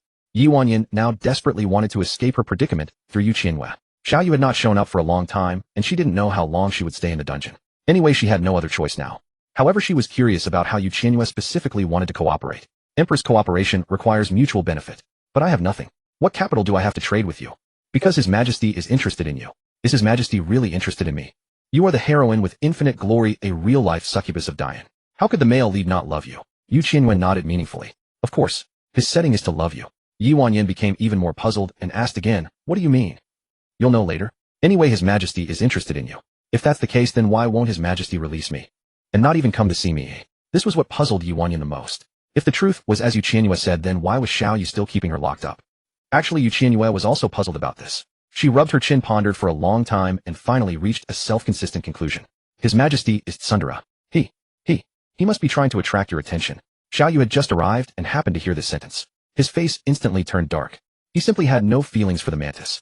How was it misinterpreted as seduction? This fool Qianyue, why did she believe so firmly in that broken setting of who must love whom? Not only did she firmly believe it, but she also misled others. Not killing Qianyue was only to use her to lure out the nameless medical sage. Without this connection, she would not have survived until now. Qianyue couldn't help but become more confused. Was the Empress's mental state really normal? Why was it getting more and more fantastical? You say His Majesty is seducing me. Is that right? Qianyue coughed falsely and said with a wry smile, no. To be precise, it's attracting. How do you figure? After all, it was a melodramatic, angsty novel. The essence was still in the word angst. If it were too smooth, it wouldn't be an angsty novel. When analyzing the male lead, she had a good idea, since she had read the book. Men are like that. The more they like someone, the more they like to tease them. Is that so? Qianyue was deeply skeptical. Yes, His Majesty has no experience in love, so he can only use childish little tricks to attract you. The little games he plays can't escape my discerning eyes. Qianyue. Qianyue. Qianyue remained oblivious. That day Qianyue wanted to behead me, and you call that teasing? Well, it didn't happen. If it had, would I be standing here? Qianyue was just talking. He would back down the moment he saw an out. He was afraid you'd die. Really? Qianyue nodded, emphatically offering assurance. Really? Before Qianyue wouldn't even acknowledge me. How could he suddenly listen to me about not beheading you? He's definitely smitten, no doubt. Qianyue retorted. His kind of affection is quite terrifying. Qianyue paused, then smiled. After this boat banquet, you'll never forget Qianyue, will you? Forget him. Qianyue clenched her fists, her gaze darkening. Even if he were dead and turned to ashes, I would still recognize him. Qianyue clapped her hands. See. Qianyue achieved his goal. He did it deliberately to catch your attention. Qianyue let out an oh, suddenly enlightened. After all, the young Empress was the Emperor's lawful wife. Her words couldn't be groundless. With Qianyue so certain, Qianyue gradually regained confidence. Attracting Qianyue's interest was a good sign, proving her journey was worthwhile. Qianyue lifted her chin, her brow radiating confident sharpness, her spirit glowing. In any case, just follow my plans. I'll have that little Qianyue wrapped around your finger within 3 months. Qianyue, puzzled, asked, help me win Qianyue. Then what does your Majesty gain? Didn't I just say, I want to go to the cold palace? Qianyue was completely baffled. She bit her lip and voiced her doubt. Are you out of your mind? Qianyue glared at her. You're insulting me. Realizing her mistake, Qianyue quickly corrected herself. I wouldn't dare. As long as your Majesty is happy, I'll obey. With no other options left to leave the dungeon and stay in the palace, she had to comply for now. That's more like it. Having listened to this absurd conversation from his hiding spot nearby, Qianyue's face was a mask of exasperation. He shouldn't have come to the dungeon. He had thought Qianyue would be at a disadvantage against Qianyue, but it seemed she was a master of twisted logic and brainwashing. These two women with their vastly different schemes. Had they figured out life? How dare they plot against me? Qianyue and Qianyue looked at each other, their schemes clashing audibly. One wanted to enter the cold palace, the other the imperial harem, each hoping to use the other's leverage to achieve personal goals. Qianyue was the first to raise her hand, signaling with a wink, so cooperation is a pleasure. Deal. They were in perfect agreement. Qianyue, realizing she was still in the dungeon, asked, but I'm still imprisoned, unable to do anything. What's our specific plan for cooperation? Does your majesty have a feasible plan?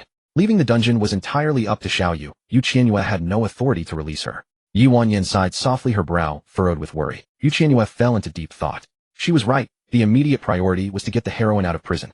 After a brainstorming session, she began formulating a preliminary plan. Well, for now, Qianyue has developed a strong interest in you, but he's still in denial. Let's provoke him a bit.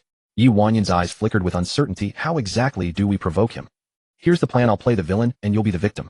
I'll deliberately bully you in front of him. With a troublemaker like me, your relationship will surely advance rapidly.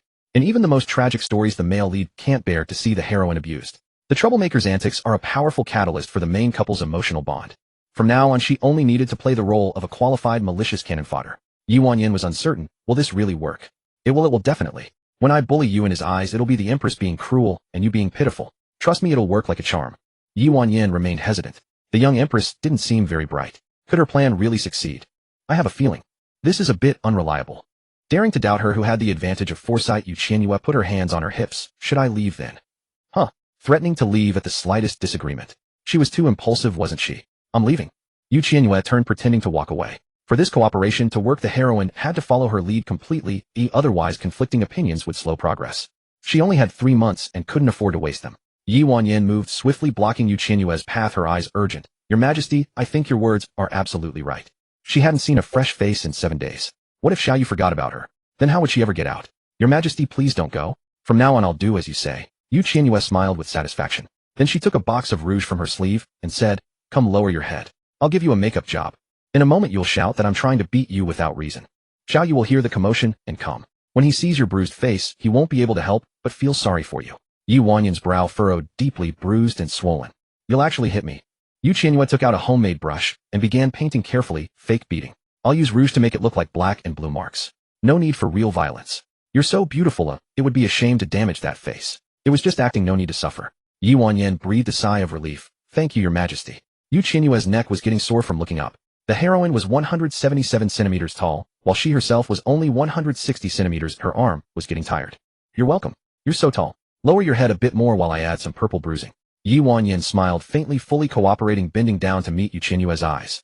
Was the little Empress being mistreated by Qianyue? She was severely malnourished. Up close, Qianyue noticed that Qianyue was a stunning beauty with phoenix eyes, clear and bright as the sun. The dog emperor was indeed fortunate in love. Cooperating with his little Empress was rather interesting. Seeing the two women chatting and laughing, Qianyue's gaze turned icy, his demeanor shrouded in gloom. Qianyue's scheme was misguided. Even if the mantis were beaten to death, he would not feel pity. He had no leisure to feel sorry for anyone. Why did they have to stand so close just to apply makeup? Qianyue was very pleased with her handiwork, admiring it smugly. Perfect. A cool, shattered, battle-worn look. It's sure to enchant Qianyue. Qianyue smiled. I don't understand. Qianyue, please stop calling yourself commoner in front of me. It sounds so awkward. Qianyue was startled. What did you call me? Qianyue. Given her special status, this was the first time someone had addressed her so familiarly. Qianyue looked at Qianyue, a smile spreading across her face. The two were engrossed in their conversation, and a nameless fury rose in Qianyue's heart. His gaze turned cold, and he felt a surge of irritation. Was this mantis out of her mind? How dare she stare at Qianyue like that? That look was clearly malicious. Qianyue suddenly envisioned the worst-case scenario, and said solemnly, by the way, if I happen to provoke you, and Qianyue flies into a rage trying to kill me, you must restrain him. Just send me to the cold palace, and that will settle it. Qianyue replied, am I really capable of holding him back? The male lead is like a frenzied hound on a broken leash. Only the female lead can control him. His gentleness is reserved solely for her. If she pleads on his behalf, surely that would be an effortless matter. Qianyue's eyebrow twitched involuntarily. He sighed helplessly. Qianyue's twisted logic grew ever more absurd. How long would he continue to be misunderstood? Qianyue, you must believe in yourself. You can do it. Whatever happens in the future, under no circumstances are you to let me lose my life. Trapped and at a distinct disadvantage, Qianyue could only nod, meekly yielding to Qianyue's wishes. Very well, no problem. Whatever you say goes. At this point, who dared to refuse? She feared Qianyue might next suggest, then I shall depart. Hearing this, Qianyue's eyes curved into crescent moons. She firmly grasped Qianyue's wrist and expressed her gratitude earnestly. Thank you. Thank you so much. With such a reliable ally as the female lead, she not only secured access to the cold palace, but also ensured her own safety. Perfect. Qianyue gave a forced laugh, wondering whether the little Empress was ill in mind. Why offer thanks out of nowhere? Still, since the Empress had expressed gratitude, she would graciously accept it. Pleasing her was certainly the wiser course. You need not thank me. We are in this together. A partnership of mutual benefit. Conversing with a forthright person is truly effortless. I wish to enter the cold palace, and she desires entry into the rear palace. Our ultimate goals do not conflict, so this cooperation will surely be pleasant. Qianyue's smile broadened, and she nodded emphatically. Exactly. A win-win situation. Xiaoyu's lips pressed into a thin line, his chest heaving. Why were they still clasping hands? Two women holding onto one another. Where was the propriety? He nearly wanted to sever Yi Wanyan's hands and cast them to the dogs. Xiaoyu frowned, a suffocating weight pressing on his chest. Just as he was about to step forward and intervene, Qianyue suddenly remembered something. She released Yi Wanyan's hand and set the food box on a nearby table. Wanyan, when you cry for help later, be absolutely hysterical. Eat first to fortify yourself. You will need strength to scream. With their hand-holding concluded, Xiaoyu felt somewhat relieved and silently retreated back into the shadows. To appear now would only prompt Qianyue to fabricate another string of absurd scenarios. Better to remain hidden and observe how events unfolded. Yi Wanyan stood frozen, momentarily lost in thought. She had worried about lacking the strength to call out, so she had prepared food in advance. She never expected Xiaoyu's little empress to be so thoughtful and considerate. 7 days in prison on thin broth had nearly starved Yi Wanyan to numbness. Qianyue's words warmed her heart. Henceforth, she would never again call the little empress mad. Qianyue beckoned to her enthusiastically. What are you spacing out for? Come eat. All fresh dishes. Silky base was Yi Wanyan's most cherished dish. The novel once described how the male lead to win the female lead's affection traveled all the way to Luo River to catch and personally cook the fish. Xiaoyu's face darkened with exasperation. He was truly not that idle. Moreover, no ordinary emperor would commit such a foolish act. Attending to everything personally would render the hired chefs entirely superfluous. Yi Wanyan hurried forward. As soon as she sat down, Qianyue opened the food box lid, revealing a plate of steamed silky base. Fish? A trace of reluctance flickered across Yi Wanyan's eyes. Throughout her life, she had detested fish, for she had once nearly choked to death after a bone lodged in her throat. And silky base was notoriously full of bones. Qianyue handed her chopsticks and said, "Eat while it is hot. It will grow fishy once it cools. Can I avoid eating this? The very sight of fish makes me nauseous. Do not just sit there dazing. Eat. Do not stand on ceremony." Recognizing the goodwill behind the gesture, Yi Wanyan did not dare refuse and forced herself to take a bite, swallowing it whole. She had not eaten fish in many years. The sudden taste made her stomach rebel. Qianyue rested her chin in her palms, smiling brightly. It truly suits your palate, does it not? From ingredients to seasonings, everything was chosen to cater to the female lead's preferences. She could not possibly dislike it. She will certainly keep eating. Xiaoyu's fists clenched so tightly that veins bulged upon his forehead. Why did Qianyue show such devoted care toward the mantis? Yet for him, there was only a bowl of thin gruel dismissively offered. Flagrant differential treatment. Yi Wanyan felt her stomach churning. She coughed lightly and forced a compliment. It is quite delicious. If it tastes good, then eat more. After several more bites, Yi Wanyan broke into a cold sweat. Noticing the food box had 3 tiers, she quickly shifted her focus. That is enough. I will try something else. Qianyue's smile widened visibly. She lifted the divider and announced joyfully, "Look, braised silky base." Surprised, Yi Wanyan's face turned ashen, her jaw nearly dropping. She picked half-heartedly at a few more bites and asked, "Is there anything else?" "Yes. The final course, pan-fried silky base." Yi Wanyan's face drained of color entirely. She raised her thumb fingers, trembling slightly. "Remarkable." Qianyue patted her chest, radiating confidence. Of course not. She had read the novel and knew the female lead's dietary preferences perfectly. Preparing silky base was entirely calculated to please her. Yi Wanyan could bear no more. She took a deep breath and attempted to change the subject. "This fish looks splendid. Did you prepare it yourself?" Qianyue shook her head. "How could I? It came from the imperial kitchen. However, I specifically instructed them to pan-fry it until both sides were golden. The scales crackle with a satisfying crunch. Quite fragrant. Empress, you have gone to great trouble. A small matter. If you enjoy it, I shall have the imperial kitchen prepare it for you daily." Yi Wanyan's vision swam. Daily? That hardly seemed necessary. Yi Wanyan compelled herself to eat a few more bites, then silently set down her chopsticks. She could go no further. Nausea threatened to overwhelm her. Qianyue looked puzzled. Already full. Full. Rather too full. No wonder the female lead possessed such a graceful figure. She must maintain strict dietary control behind closed doors. Qianyue retrieved a round porcelain bowl from the bottom compartment. "Considering you might feel parched after the silky base, I specially prepared a sweet soup to cut the richness." Yi Wanyan's eyes lit up. She had felt nauseous from the fish, and now the sweet soup arrived at just the right moment. Since Xiaoyu was present, she could now bully the female lead to her heart's content. Yi Wanyan instinctively recoiled from the papaya milk, holding her breath as her lips quivered slightly. She leaned toward the edge of the porcelain bowl with a look of grim resignation. Qianyue slipped into character in an instant, backhanding the bowl to the floor. She rose abruptly, her demeanor transformed. Mimicking the venomous tone of a scheming rival, she sneered, "Drink. What's there to drink? You're not even worthy." Yi Wanyan, caught in a blind spot, hadn't noticed Xiaoyu. Though she disliked papaya juice, Qianyue's sudden change of face caught her off guard. Why did the little empress flip her temper so quickly? Was she no longer willing to cooperate? Qianyue lounged with arms crossed, her gaze dripping with arrogance, a world apart from moments ago. Don't think that just because you have some looks you can dream of staying in the palace. The emperor doesn't like cheap vixens like you.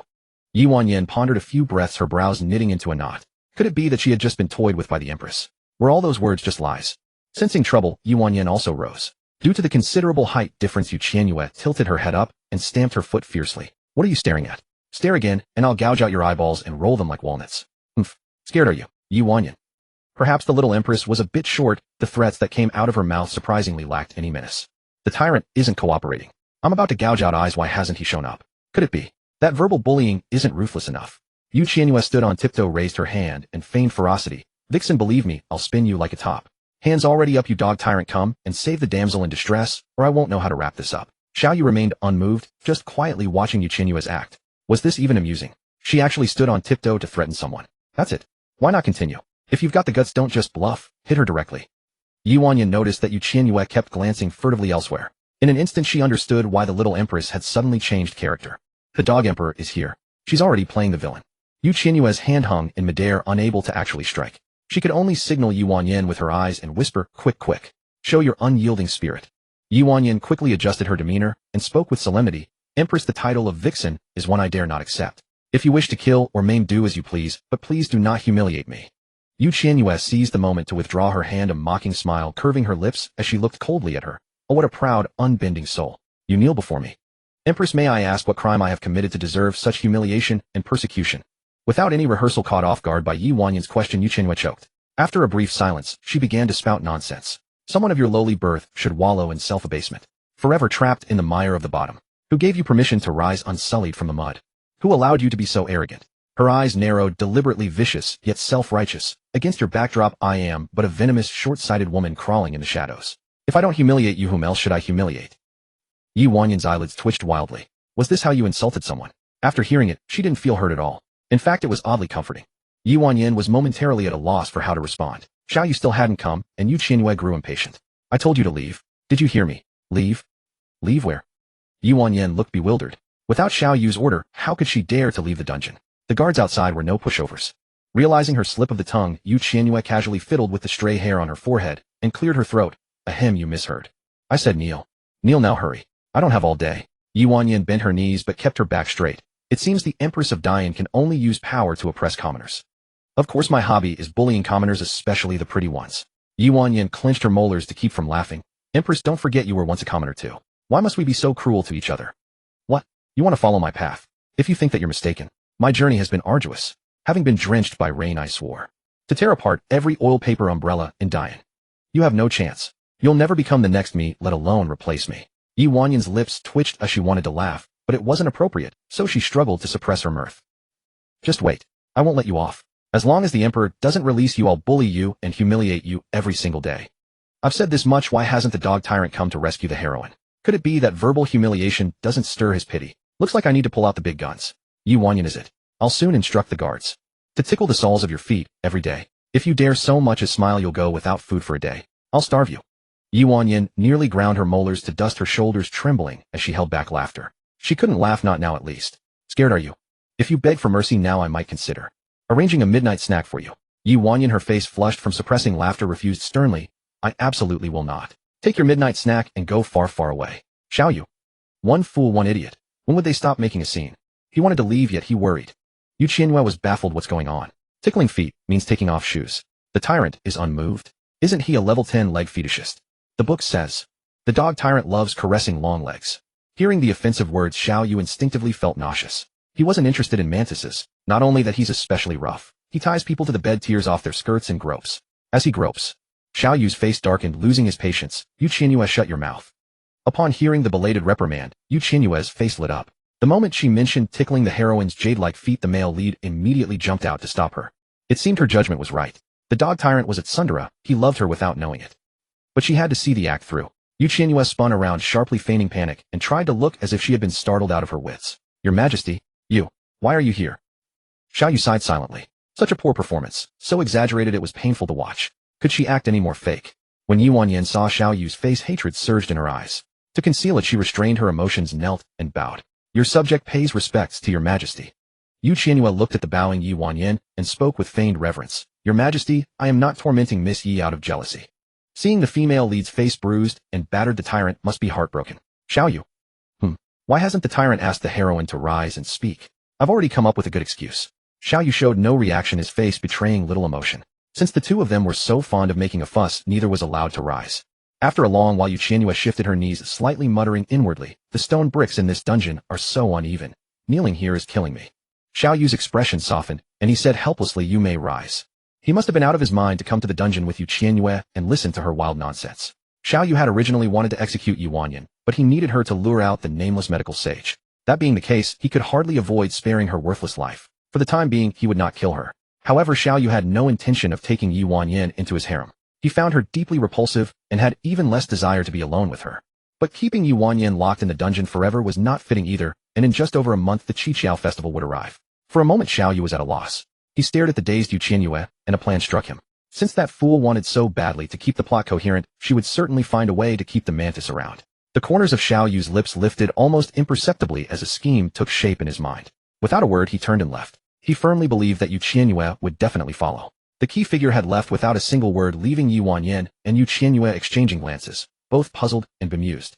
Qianyue had come only to make them bow and then leave again. What kind of nonsense was that? It was not normal in the slightest, completely unreasonable. Qianyue knitted her brows in thought. The tyrant stepped into the dungeon, which means he cares about the heroine. But why would he deliberately leave in such an aloof manner? Yuanyin stirred uneasily and asked Empress. Something doesn't feel right. Her face was now black and blue. According to Qianyue's reasoning, Qianyue could not possibly have left without a sound. Just before the little Empress had said that she was special in the dog emperor's eyes. Could that news have been false? Qianyue patted Yuanyin's shoulder, giving her ample confidence. Don't doubt yourself. Probably. Qianyue is still being tsundere. Right now he must be extremely conflicted. How so? Wait, let me analyze this a little more. According to the overbearing CEO novel formula, the tyrant belonged to the overbearing CEO type, while Yuanyin was equivalent to a poor, innocent white flower. Let's substitute them into that scenario. Qianyue stroked her chin, having roughly guessed the cause. This kind of situation should be a lofty flower unwilling to admit that it has been drawn to a commoner of low birth, so it plays hard to get. Welcoming yet resisting, advancing yet retreating. Yuanyin said, really? But he didn't even give me one glance. Qianyue firmly believed that the male and female leads were like two magnets. As long as they were close, they would eventually end up together. She took a deep breath and continued her analysis. Qianyue came, which proves he's paying attention to you, right? Yuanyin paused for 2 seconds and nodded. When he heard that I had the jailer tickle the soles of your feet, Qianyue flew into a rage and rushed over to make me shut up, right? Yuanyin nodded again. So if that isn't love, what is? Really? Or not? Qianyue placed both hands on Yuanyin's shoulders and nodded seriously. Yuanyin, never doubt yourself. Qianyue has long since fallen. He simply loves without knowing it. Too stubborn to admit a thing. The male lead had hurried over, seeing a cannon-fodder character bullying the heroine, and promptly stopped it. With that much concern, how could he possibly not care about the heroine? If he truly didn't care, he would never have appeared in the dungeon. The male lead must be utterly confused right now, unable to understand why he was attracted to the heroine. Qianyue revealed a confident smile that saw through everything. Wasn't this situation exactly the standard setup of an angst novel? A textbook scene of emotional tug-of-war. Yuanyin Qianyue's mind must be a complete mess right now. He aches for you, yet he dares not face you, and he is even less willing to admit that he has fallen for you. These three emotions keep clashing, turning his behavior strange. On one hand, he wants to draw closer, on the other he instinctively wants to flee. He's torn, but let's not panic. Give him some time to process it. Then how long will it take him to process? Yuanyin's brows knitted tightly. At the current rate, how much longer would she have to rot in prison? How much longer until she could succeed in her assassination? Qianyue said, don't worry. When there is tug-of-war like this, feelings heat up very quickly. Don't rush, don't rush. With me here, it's all a trivial matter. Qianyue's hearing was fairly sharp, and he took in every word of her off-the-wall talk loud and clear. Qianyue's imagination was truly invincible. She could turn anything black or gray into white. She could even talk the dead back to life. In the end, she had even found a reason for his departure. Qianyue finally understood that no matter what happened, Qianyue would forcibly bind him and Yuanyin together. No matter what he did, it could be twisted into loving without knowing it. Yuanyin lowered her eyes, her thoughts surging like a tide. On this expedition into the palace, she had to cut through the tangles swiftly. The longer she stayed, the greater the risk. Her false identity. If anyone examined it closely, it would be hard not to expose a flaw. Once Qianyue discovered it, there would be only death. Empress, this clash you mentioned, how long will it last? About when can I leave the dungeon? If she were to force her way out with martial arts, then her coming here would have been for nothing. Don't rush. With me causing trouble behind the scenes, Qianyue will not be able to stand it sooner or later. Letting you out is only a matter of time. Qianyue is currently in a state of loving without knowing it. Clearly drawn to the heroine, yet too proud and stubborn to face his feelings. He needs a jolt. Yes. He urgently needs a bigger jolt. Wanyan, I'm going to find him right now. I will definitely get you out. Yi Wanyan felt hollow inside. At the moment her situation was extremely passive. Xiaoyu had indeed come, but he had not even looked at her directly. For now she could only place her hopes on Qianyue. In the entire imperial palace there was hardly another one like the little Empress, someone who took an unconventional path and insisted on cooperating with her. Empress, I can only depend on you. Don't worry. I'll go sound him out. Yi Wanyan, anxious and heavy-hearted, murmured in acknowledgement. Qianyue comforted her, don't worry. Xiaoyu's reason for existing is to love you. Rest assured I have many plans. I will definitely help you to attain a happy ending. With that Qianyue left the dungeon, moving as fast as the wind to catch up with Xiaoyu. Damn tyrant with legs so long and walking so fast. In the early stage you act tsundere, but in the later stage you'll chase after your wife and regret it to death. Qianyue ran until she was gasping for breath. She grabbed the hem of Xiaoyu's robe, panting, Your Majesty, don't go. Xiaoyu looked at the short-legged little figure. What is it? Qianyue, who usually got little exercise, was still slightly out of breath. Your Majesty, Miss Ye's life has been full of hardships. She is often bullied, so pitiful, but her will is firm. Xiaoyu interrupted, wasn't the Empress jealous of her? Why are you speaking up for her? That's right. Ahem. Damn it. I got muddled from running. I was too eager to promote the female lead and broke character. Qianyue calmly explained, it's like this. I am but a jealous woman, so it is only natural that I envy Miss Yi. Does your Majesty know that envy is actually a form of admiration? What do you admire about her? Miss Ye's virtues are so obvious. She is brilliantly clever, calm, and composed, proud, and unyielding. Xiaoyu did not want to listen to Qianyue's wild praise of that stupid mantis, so he smacked the back of her head. Qianyue clutched her head with both hands, her eyes full of grievance. That hurts. Have time to slap people on the head, but no time to go find your wife. If you don't let the female lead out, do you still want your poison to be cured? The Qiqiao festival is almost here, and you're still being tsundere like this. You'll lose your life sooner or later. I've never seen anyone so stubborn. Can't beat him and can't say it outright. Qianyue was depressed, her brows furrowed. Your Majesty, did you see the wound on Miss Ye's face? No. It turned out that Xiaoyu hadn't noticed the fake bruise on the female lead's face. Qianyue cleared her throat and exaggerated. I was caught red-handed, so I won't make excuses. The reason Miss Ye's face is bruised is because of me. Xiaoyu's tone was flat. Oh, that tyrant dog is not playing by the rules again. Qianyue's mind was in chaos. She didn't understand and pressed on, wait. Just to know, then what? What else do you need? Damn it. This guy is useless. Xiaoyu's eyes darkened and he slapped the back of her head again. Getting slapped on the head for no reason, Qianyue had no words to express her grievance. Why did that tyrant dog have such itchy hands? She took a deep breath and said through gritted teeth, Your Majesty, why don't you ask me why I beat Miss Yi so badly? It's absolutely infuriating. Why do I have to spell everything out? Do I have to feed you the food before you open your mouth? Seeing Qianyue on the verge of breaking down, Xiaoyu was in a good mood and curled his lips into a light smile, deliberately provoking her. Does the Empress need a reason to hit someone? In the future, just order the servants to do it. Why dirty your own hands and lower your status? Oh my god, the female lead is being abused, and he's adding fuel to the fire. It's just like that old saying, the male lead in a tragic novel has something wrong with his brain. He's already rushing to the dungeon to visit the female lead, but he still pretends to be indifferent and puts on a show. Xiaoyu was speechless. He went to the dungeon not for Yi Wanyan, but forget it. Qianyue was right about one thing, he was indeed sick rushing to the dungeon in the middle of a discussion. Completely unnecessary, just looking for trouble. Currently Xiaoyu didn't want to have too much contact with Yi Wanyan, but he needed her to lure out the medical sage. He sighed in frustration. Why couldn't Qianyue be the so-called female lead? Knowing that Qianyue had a peculiar way of thinking and was good at mismatching, Xiaoyu deliberately said the opposite. Since the Empress dislikes her, I'll send her out of the palace. Qianyue's eyes widened, almost dropping her jaw, and her voice rose involuntarily. What did you say? I said let her go back to where she came from. I can't take it anymore. The male lead has mutated. I'm going crazy. Xiaoyu thought since Qianyue wanted the plot to go smoothly, she would definitely find a way to keep Yi Wanyan. In short, he absolutely could not let that scheming woman enter the harem. He had ordered an investigation into Yi Wanyan's background, but the search yielded no results, and no clues were found. This person obviously knew martial arts. There was no way she was an ordinary citizen who could be bullied. She was full of suspicious points, and there must be a bigger conspiracy behind her. In the past, when faced with such a situation, Xiaoyu would have killed her directly. But on the night of the Qiqiao festival, he needed Yi Wanyan to lure out the medical sage, so he had to let her live for now. Qianyue looked dejected. The tyrant actually wants to send the female lead away. After all this, the female lead is leaving early. The plot is inconsistent, and the male lead might never meet the medical sage. If the tyrant's poison acts up, and he kicks the bucket, the Empress Dowager will laugh. When the new emperor ascends the throne, what if they drag me, the cannon-fodder Empress, to be buried with him? No way, the tyrant can't die. At least not now. Once I successfully leave the capital, he can die or not. Xiaoyu. Leave the capital? No way. The palace was heavily guarded. For Qianyue, a weak woman, leaving the capital by herself was as hard as reaching the sky. He wouldn't die, and she wouldn't escape.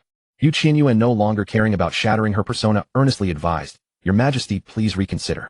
Miss Yi traveled from afar, and if she ends up spending a few days in a cell only to be sent back, what kind of message does that send? Seeing her flustered, Qianyue replied with calm composure. Reconsider what? And why are you the one getting so anxious? This consort is not anxious. The one who should be most anxious is you. You clearly love the heroine, yet you send her away from the palace. Utterly insane, genuinely bonkers. Your Majesty, if Miss Yi returns, her days will likely be difficult. Why not simply take her in? Do you take me for a collector of cast-offs? Since when did the heroine become cast-offs? This Tyrant is the classic case of the harshest words concealing the deepest attachment. If he truly felt nothing for the heroine, he would never have shown up at the dungeon. He's clearly dying of concern, yet refuses to face his own feelings. Poser to the bone. One day he'll posture himself straight into the grave. The corner of Qianyue's eye twitched. He sensed that, as long as he kept breathing, Qianyue would twist everything he did into proof of his undying love for Qianyue.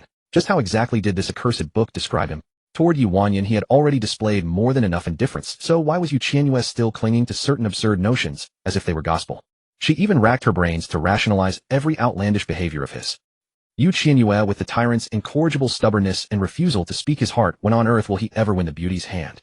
It seems I'll have to put in even more effort to play matchmaker. In any case, on the night of the Qianyue festival, he must take the heroine on a night stroll and encounter the medical sage. But the prerequisite is, the heroine absolutely must not be sent out of the palace, or everything will be for naught. At that moment Qianyue felt an urge to tease Qianyue. He lifted her ear and said gravely, I shall now instruct Qianyue to toss that woman in the dungeon out.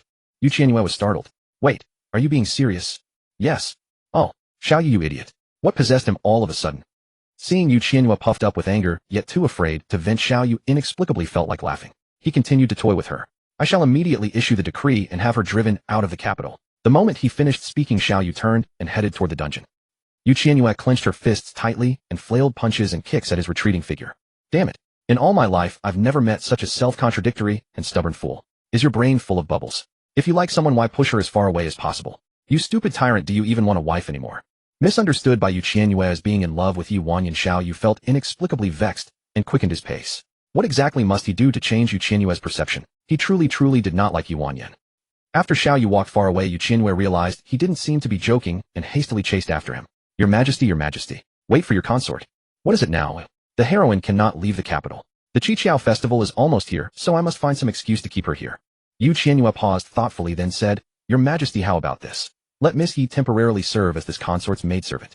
How does that sound? The damn tyrant had some screw loose and insisted on sending Qianyue away. Since he refused to admit his true feelings, the best compromise was to make the heroine a maidservant. At the very least, she would still remain within the imperial city. Qianyue, why is my Empress so adamant about keeping her? I'm trying to keep your wife here for you, and all you do is question me. Do you have any idea how ungrateful that is? Why is it that in this emotional tug-of-war between the male and female leads, I'm the one left mentally exhausted? As a mere cannon fodder. Qianyue scratched the back of her head and made up a random excuse. Well, your consort. Your consort admires Miss Yi. Is that not acceptable? Qianyue laughed, finding it amusing that Qianyue, in her desperate bid to keep the plot coherent, had already begun contradicting herself. So you're telling me that beating someone until their face is swollen and bruised counts as admiration? Is my Empress jealous of her, or does she truly admire her? Oh ho, now you remember to call her to account. See, I told you. There's no way you're entirely indifferent. Qianyue. Damn it. He had just given her more room to spin wild fantasies. Qianyue cleared her throat. To be honest, your consort does admire Miss Yi from the bottom of her heart. But your consort is narrow-minded, and little by little that admiration turned into envy, and envy into jealousy. I knew I could never become someone like Miss Yi, so I tormented her in every way to derive pleasure from it. Qianyue, you can even connect it all like that. Your consort's heart is so vicious that I am unworthy to be the Empress. Your Majesty, how about? I request to be sent to the cold palace to reflect on my sins. What do you think? Whether you are worthy or not is mine to decide. Qianyue was well aware of who deserved to be Empress. He had been suspicious by nature since childhood, incapable of falling for anyone at first sight, nor would he ever lose his wits over any woman. These past few days Qianyue had been thinking if the storybook was truly as Qianyue described, then, as the male lead, he was utterly pitiful, completely butchered as a character. Everything he did in it contradicted his true nature. During this time Qianyue had actually felt quite lost. But one thing he could be sure of was that he wanted Qianyue to remain the Empress. At the very least, he didn't dislike her. He didn't mind being close to her. Qianyue might be a bit dense, but she was far more interesting and amusing than all those women in the harem. Qianyue gently ruffled the top of Qianyue's head, his gaze warm. Even if everything else was false, at least the Empress was real. As for the cold palace, forget it. And deposing her? Absolutely impossible. The fact that my Empress can recognize her own narrow-mindedness means she isn't beyond redemption. You are excused from self-reflection, and there is no need to go to the cold palace. No way. This actually works. I never expected the tyrant to be so magnanimous. Even after I said all that, he just let it slide. Xiaoyu curled his lips. If the Empress lacks maidservants, I will have the Imperial Household Department select a few and send them to Jinjiao Palace. Qianyue waved her hands frantically. No, I don't need ordinary maidservants. Why must it be the one in the prison? I've gone to great lengths to help you keep your future wife. But you don't appreciate it. You talk so much nonsense, and in the end I have to make up excuses. How annoying. She scratched her head in frustration. Your Majesty, it's like this. As a venomous woman, I most need a saintly person like Miss Yu by my side. With her here, perhaps she can purify my turbid and corrupt soul. I don't want anyone else, only Miss Yi. Hearing that Qianyue only wanted her, Xiaoyu's face darkened, and his voice turned cold and hard. Not allowed. Yi Wanyan harbors ulterior motives, and her purpose for entering the palace is still unclear. Although her target is not Qianyue, if a fool and a simpleton get together, won't they cause chaos? But sending Yi Wanyan back home was not realistic. His goo poison had already erupted once. If it erupted a third time, and the goo was not removed within 7 days, there would be no cure. Just now, after careful consideration, Xiaoyu decided to temporarily send Yi Wanyan to work in the laundry bureau. On the night of the Qixi festival, he would find a pretext to get her out of the palace, thereby luring the medical sage out. As long as he captured the unnamed medical sage, there would be plenty of ways to make him remove the goo poison. In the future, there would be no need for the so-called female lead to act as a bridge. The Empress wants to mess around with her. I disagree, Xiaoyu said coldly, then flicked his sleeves and left. Qianyue hurriedly chased after him, grabbing a small piece of fabric from Xiaoyu's sleeve.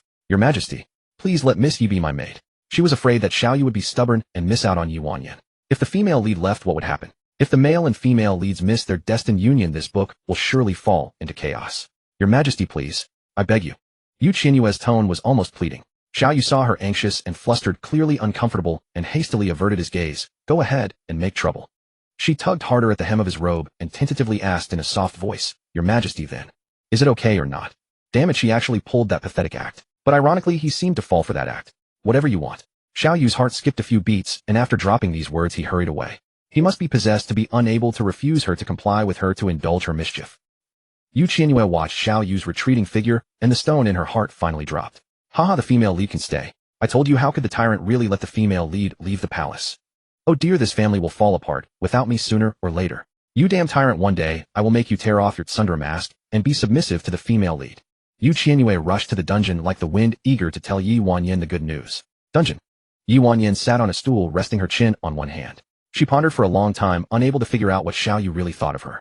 To ensure a smooth assassination, she had long begun researching the preferences of her enemy. Xiaoyu, a ruthless figure devoid of humanity, disliked trouble. Simply being weak and gentle would not attract his attention. The harem consorts were the best negative example.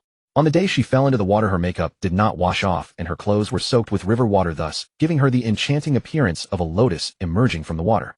For this, she had also prepared a strange fragrance in advance, faint and subtle. As long as Xiaoyu came close, he would smell it.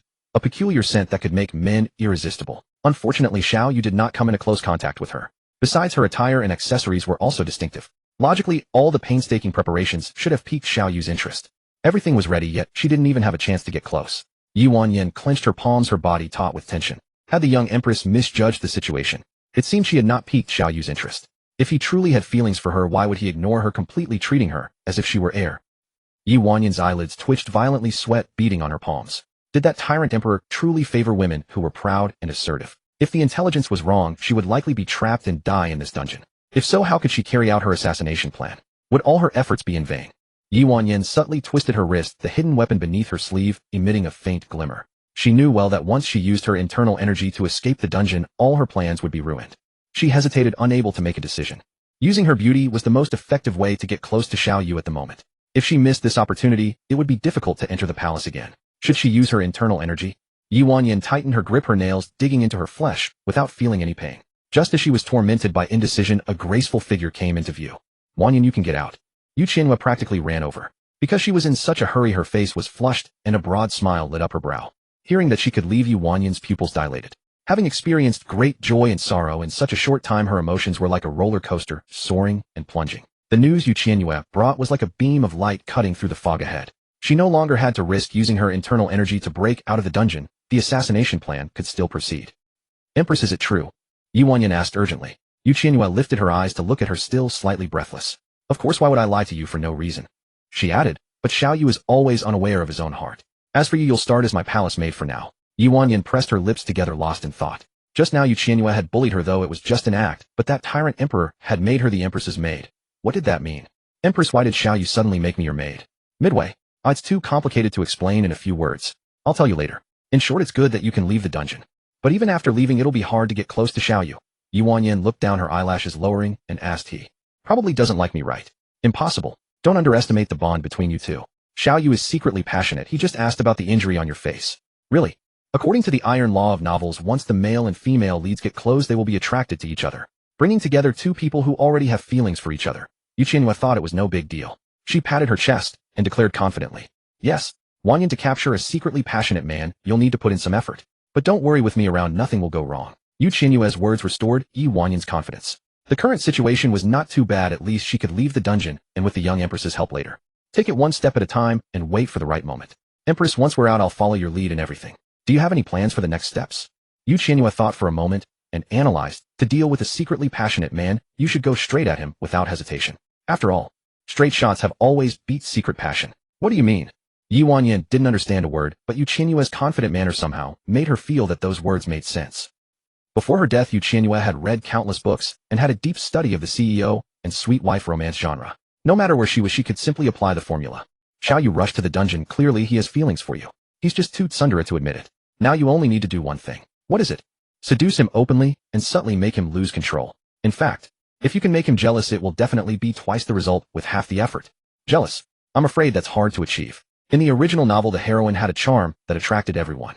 As long as she could leave the dungeon, making the male lead jealous would be a piece of cake. Qianyue smiled mysteriously. You can do it. You have good relationships, and you won't lack admirers. Don't be unconfident. Hearing Qianyue's rambling words, she let out a forced laugh, awkward yet polite. Although she did not understand, nodding in agreement was always the safest choice. Qianyue stepped out of the dungeon first and waved at the guards in the distance. Quick, quick. Release them. The Emperor has ordered their release. The two guards exchanged glances. Illegally freeing prisoners was a capital offense, and the Empress would not dare to forge an imperial decree. They bowed respectfully. Your Majesty, please wait a moment. Let me seek instructions. Go ahead, make it quick. Before long, the guards returned. When Qianyue heard the word release, she breathed a profound sigh of relief. She turned her head, gazing at Qianyue's profile, a smile blooming on her lips. Noticing Qianyue frozen in place with a silly grin, Qianyue assumed she was simply overjoyed and could barely walk. She chuckled. Hee, I will arrange a private room for you when we return. It will be more convenient for Qianyue to visit you. Huh. Qianyue reached out and grabbed her wrist, urging her along. Oh, stop zoning out, let us hurry. Qianyue's excessive enthusiasm made Qianyue visibly uncomfortable. She abruptly broke free, tucked her hands behind her back, and stepped away several paces, stammering, Your Majesty, perhaps you should not be so forward. I can walk on my own. Worried she had spoken too harshly, she added softly, I am sorry. I do not really like being touched by others.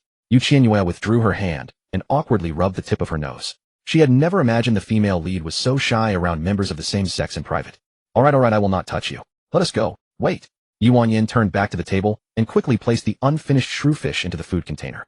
Seeing this, Qianyue silently gave her a thumbs up. As expected of a future queen, so frugal, Qianyue carefully packed away the food. Not liking fish was one thing, but the young queen's kindness was another matter entirely. After all, these 3 dishes were specially prepared by the young queen for her. Wasting them in the dungeon would be a shame. Upon returning, she would force herself to finish every bite. On the way back to Jinjiao Palace, Qianyue kept analyzing Xiaoyu's thoughts for Qianyue, describing them with such vivid detail and animated expressions that Qianyue found herself laughing more than once. The rumors were indeed mistaken. Xiaoyu's queen was far from the dull, speechless ornament everyone described. She spoke with genuine wit and was lively and delightful. She simply had poor judgment and naive simplicity, being used without realizing it, yet still thriving in the process. As soon as they reached the entrance of Jinjiao Palace, Qianyue faintly detected an argument from within. She motioned for Qianyue to be quiet and crouched at the corner to eavesdrop. Qianyue was puzzled. Was not this her own palace? Why were they sneaking about? Inside, a shrill female voice rang out. I am doing you a favor by letting you massage my legs, so stop with all the nonsense and hurry up. Huaping saw Qianyue about to charge in and quickly grabbed him. Do not be impulsive. Think before you act. Qianyue glared angrily at the arrogant Xiachan and retorted sarcastically, we are both servants. By what right do you order me around?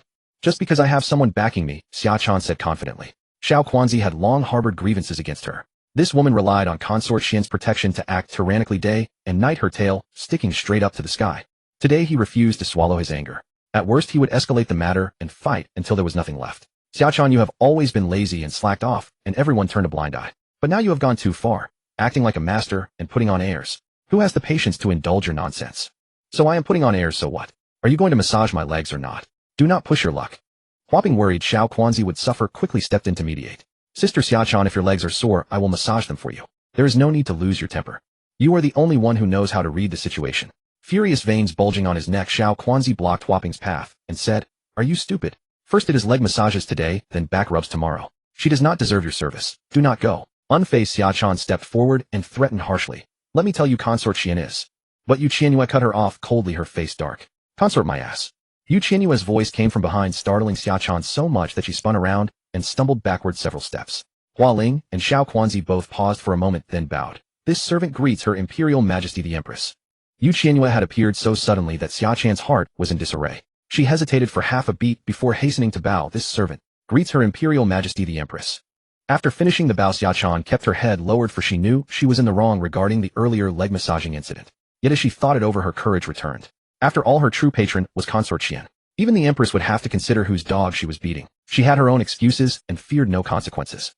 Qianyue walked up to Xiaochan and scrutinized her from head to toe. Another sycophant riding on someone else's coattails, cut from the same cloth as by Marin. How detestable. Earlier she had overheard Xiao Quanzi say that Xiaochan had been skirting her duties and shirking her responsibilities. Such a person deserved discipline. You have a remarkable nerve ordering them to massage your legs. Xiaochan's eyes darted evasively. This servant, and Xiao Quanzi, and the others. We are close. We were only joking. Xiao Quanzi, do you find such a joke amusing? Not at all. Xiao Quanzi answered honestly. Did you hear that? Even the parties involved find it unfunny.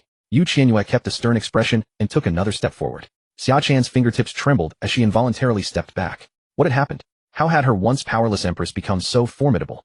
Eager to avoid further trouble, Xiaochan quickly switched to a flattering countenance. Then from now on, this servant will not make such jokes. Qianyue raised an eyebrow. From now on is for later. Since you have already offended them, you will kneel and apologize first. Hearing these words, Hua Ling and Xiao Quanzi could hardly believe their ears. Had their ordinarily mild-mannered empress suffered some sudden trigger? Her disposition had shifted without the slightest warning. Xiaochan, kneel. Kneel before them. Qianyue said lightly. If you refuse to kneel, then massage their legs instead, 1 hour each. If they feel even the slightest discomfort from your pressing too hard or too lightly, the timer restarts. What? Choose for yourself. If you cannot decide, then do both. Qianyue held up 3 fingers and began counting in a lazy, careless tone. 3, 2. Realizing the gravity of the situation, Xiaochan dropped to her knees with a thud before Hua Ling and Xiao Quanzi. I'm sorry. I should not have made such jokes. Bowing before fellow servants was deeply humiliating for Xiaochan, making her teeth chatter with fury. You wait, Qianyue. I will go to the Warm Jade Pavilion tonight and report this. Let's see how long you can keep up this act. Hua Ling and Xiao Quanzi felt a warm surge in their hearts, and without exchanging a word walked to Qianyue's side. Smiles spread across their faces, and their spirits lifted remarkably. Qianyue gave a satisfied smile, crossed her arms, and asked sideways, Xiao Quanzi, does she frequently neglect her duties? Qianyue had originally intended to ask Hua Ling, but considering she was but a young girl afraid of causing trouble, she turned to the bolder and more forthright Xiao Quanzi instead. Before Xiao Quanzi could speak, Xiaochan jumped in first. Your Majesty, it is merely an occasional occurrence, once or twice. Mainly because this servant was ill. Having received their kindness, you ought to show gratitude. Have you ever done anything to express it? This time it was Xiao Quanzi's turn to answer first. She has not. Yesterday she even snatched Yuan Xiang's embroidered handkerchief. Qianyue's face turned cold. Snatched it? What does your family run a bandit operation? Suddenly dragged into the matter, Xiaochan grew flustered. Her father and older brother both served in the residence of the great General Shi. How could they be called bandits? No, that's not true. This servant comes from an upright family. The handkerchief was not stolen, it was purchased. Qianyue naturally did not believe her. Go back to your quarters now, and bring out all your belongings. Yes. Xiaochan rose to her feet, and left in indignation. A bunch of short-sighted fools. Consort Qian had specifically arranged for her to be stationed at Jinjiao Palace with deeper designs. Insulting her was tantamount to insulting Consort Qian, and offending Consort Qian meant making an enemy of the Shi clan. Just wait. Sooner or later they would all suffer the consequences. It seemed she would not have to wait until evening. After a short while she would go to the Warm Jade Pavilion to petition Consort Qian for justice. Soon Xiaochan emerged holding a small purse, her expression thoroughly unwilling. Qianyue reached out her hand.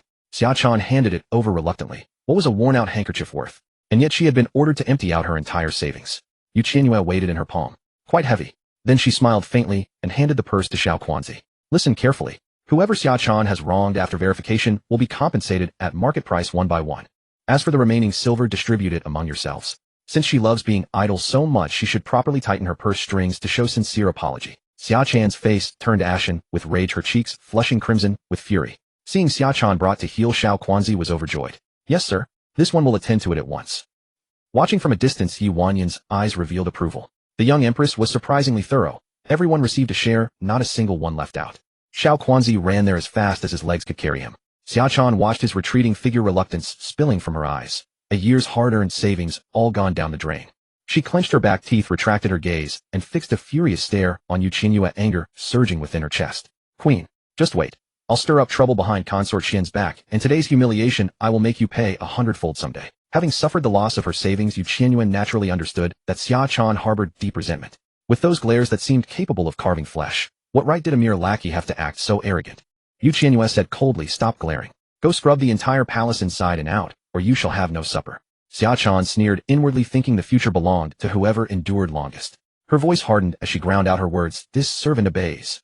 As soon as she departed, Hualing's face clouded with worry. Your Majesty, I have a foreboding that Xiaochan will surely find ways to harm you. Qianyue replied, am I foolish? Why would I keep her serving in Jinjia Palace? Her eyes curved as she smiled freely. She apologized, paid her dues, and did the work. Soon enough I'll simply dismiss her. Xiaochan had connections above her after all. Dealing with her too harshly would only create enemies everywhere. Hualing asked in confusion, how should we dismiss her properly? That's simple enough. I have plenty of ways to deal with her. The times had changed.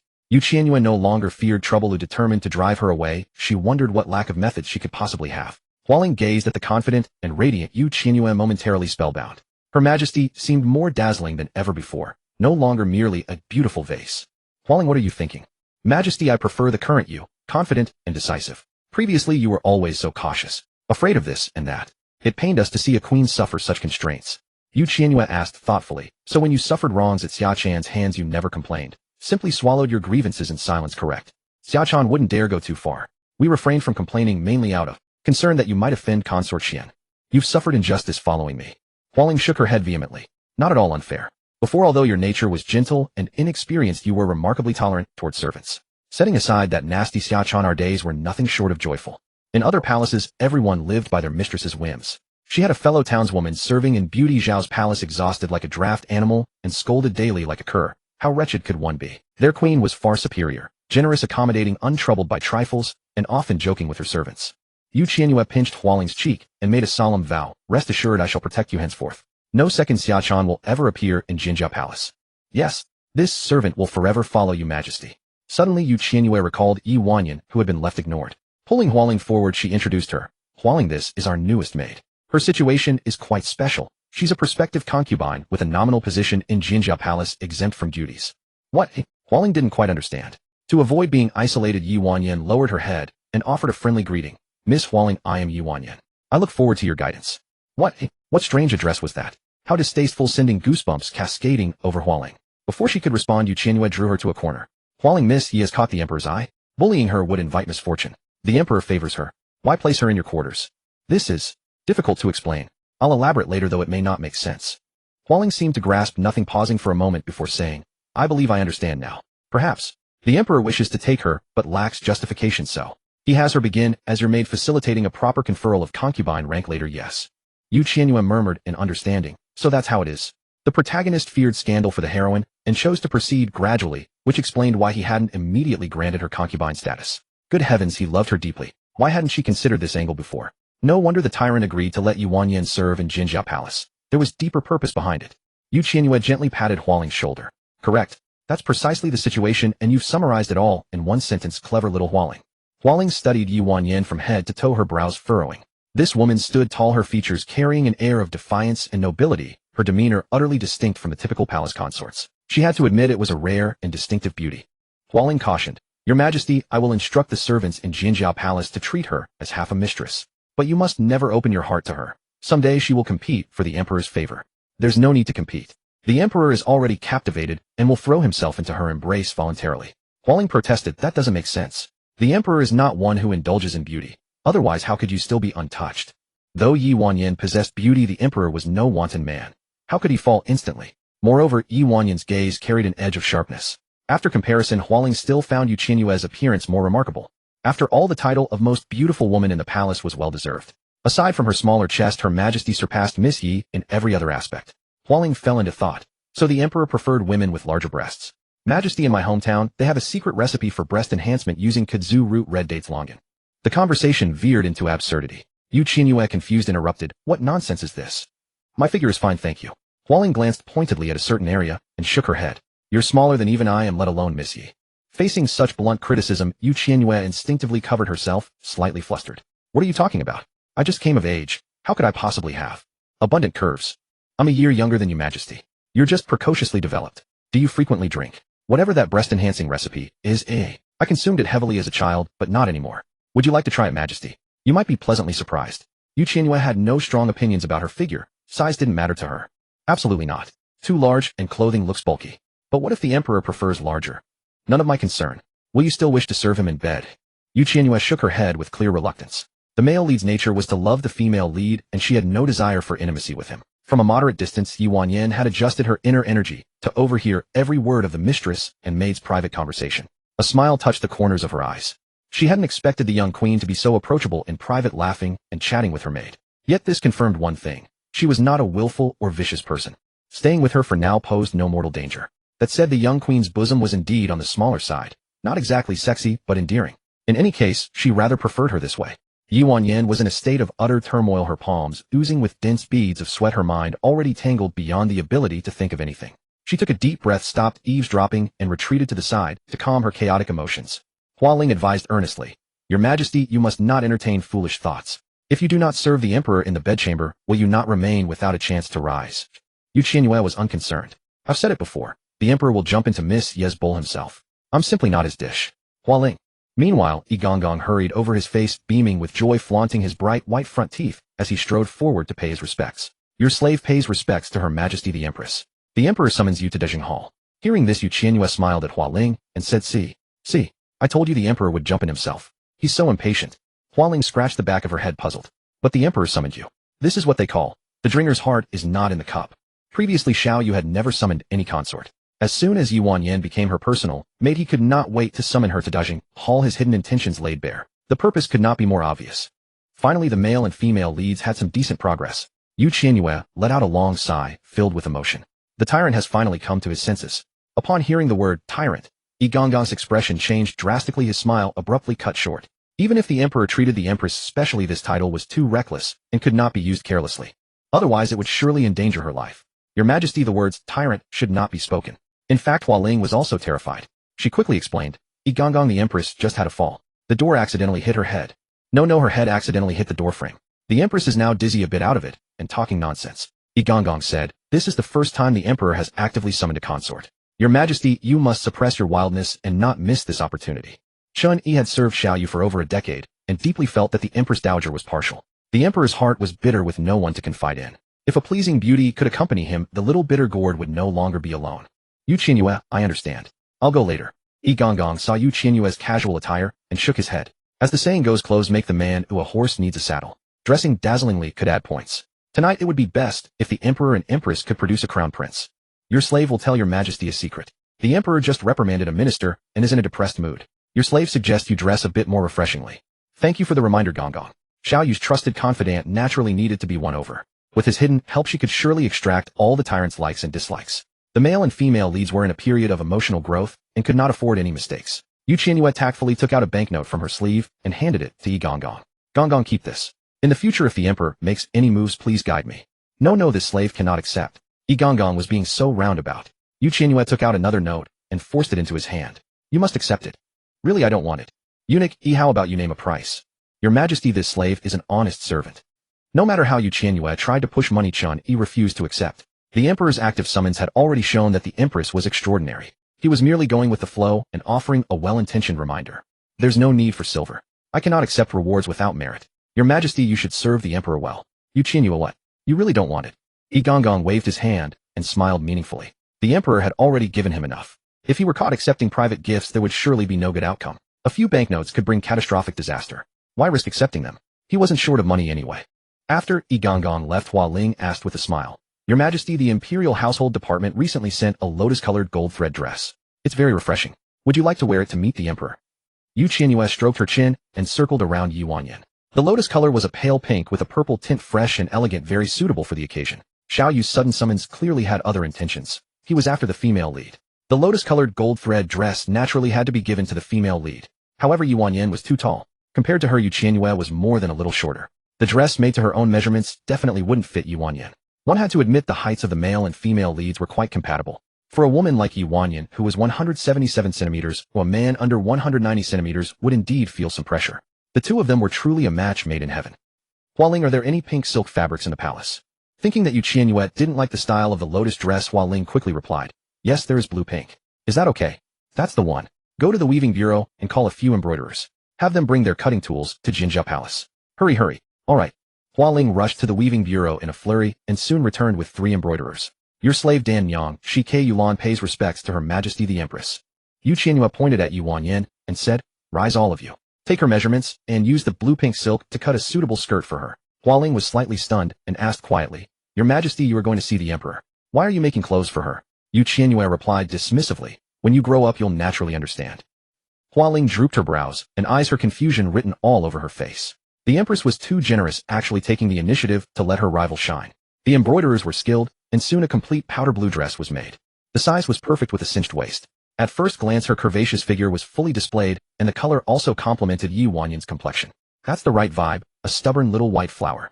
Noticing that Qianyue's headdress was simple, Qianyue helped her put on matching tassel hair ornaments, earrings and necklace, and so on. After careful dressing, the effect was strikingly different. Qianyue rested her chin on her hand, admiring the beautiful sister to herself, praising endlessly. Perfect. With this outfit won't Xiaoyu be completely enchanted? Qianyue. Hualing.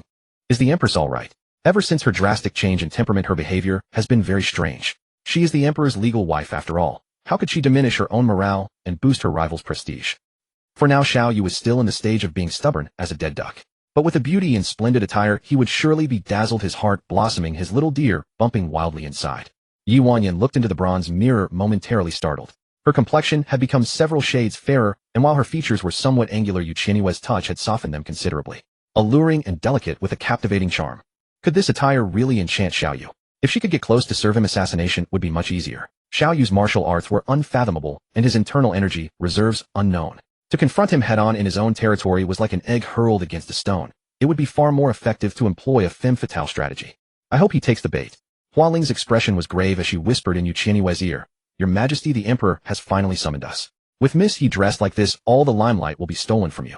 She paused briefly, then added, If she catches the Emperor's attention, then His Majesty's first time won't be yours. Normally a monarch's first night should belong to his principal wife. Qianyue's lips twitched slightly. Why does everyone care so much about Xiaoyu's first night? According to the dual clean setting, all of the male leads first belong to the female lead. Your Majesty, please say something.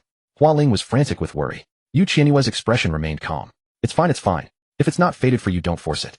Who cares? Let it be. Hualing sighed heavily. Accommodating others only brings suffering to oneself. Why can't the Empress understand this? Qianyue returned to the dressing table, propping her chin on her hands as she admired Qianyue's stunning beauty. Big sister is so beautiful. And indeed the male lead and female lead had a striking resemblance as a couple. Their eyebrows and eyes were similar, truly the steadfast official pairing. Qianyue lifted her gaze only to see Qianyue's infatuated face. She blushed and turned away in a fluster. Was she really that beautiful? Why did being praised by the young Empress make her so nervous that her palms were sweating and her body felt hot? Noticing that Qianyue's forehead was continuously sweating and her cheeks were flushed, Qianyue handed her a handkerchief and asked with concern, Qianyue, are you alright? Why are you sweating so much? Qianyue took the handkerchief sheepishly and wiped her sweat, saying guiltily, I'm fine. Qianyue stood up and walked to the wardrobe to choose a suitable light gauze for Qianyue. As she browsed, she said, Qianyue, touch up your makeup. We're heading to Dajing Hall now. Don't keep the Emperor waiting too long. Alright. Hualing was astonished. Since the Empress's temperament had changed so drastically, her actions were truly unfathomable. She was willingly giving away the hard-won imperial favor. The Emperor's first summons, yet she was busy making preparations for someone else. This behavior was completely abnormal, even bizarre. In the end, Hualing concluded that the Empress was probably mentally ill, and judging by the situation it might be quite severe. Qianyue noticed the piercing gaze beside her and turned around puzzled. Hualing, why are you looking at me with such pity? I'll go summon the imperial physician to have you examined properly. No need go play, I'm busy. What are you busy with? Choosing a light gauze for Qianyue. Eunuch, he said it's best to dress simply, a white would be nice. Hualing whirled around to stare at Qianyue, alarm bells ringing in her heart. Could this woman have some kind of sorcery? Without any effort, she had beguiled the Empress of the nation.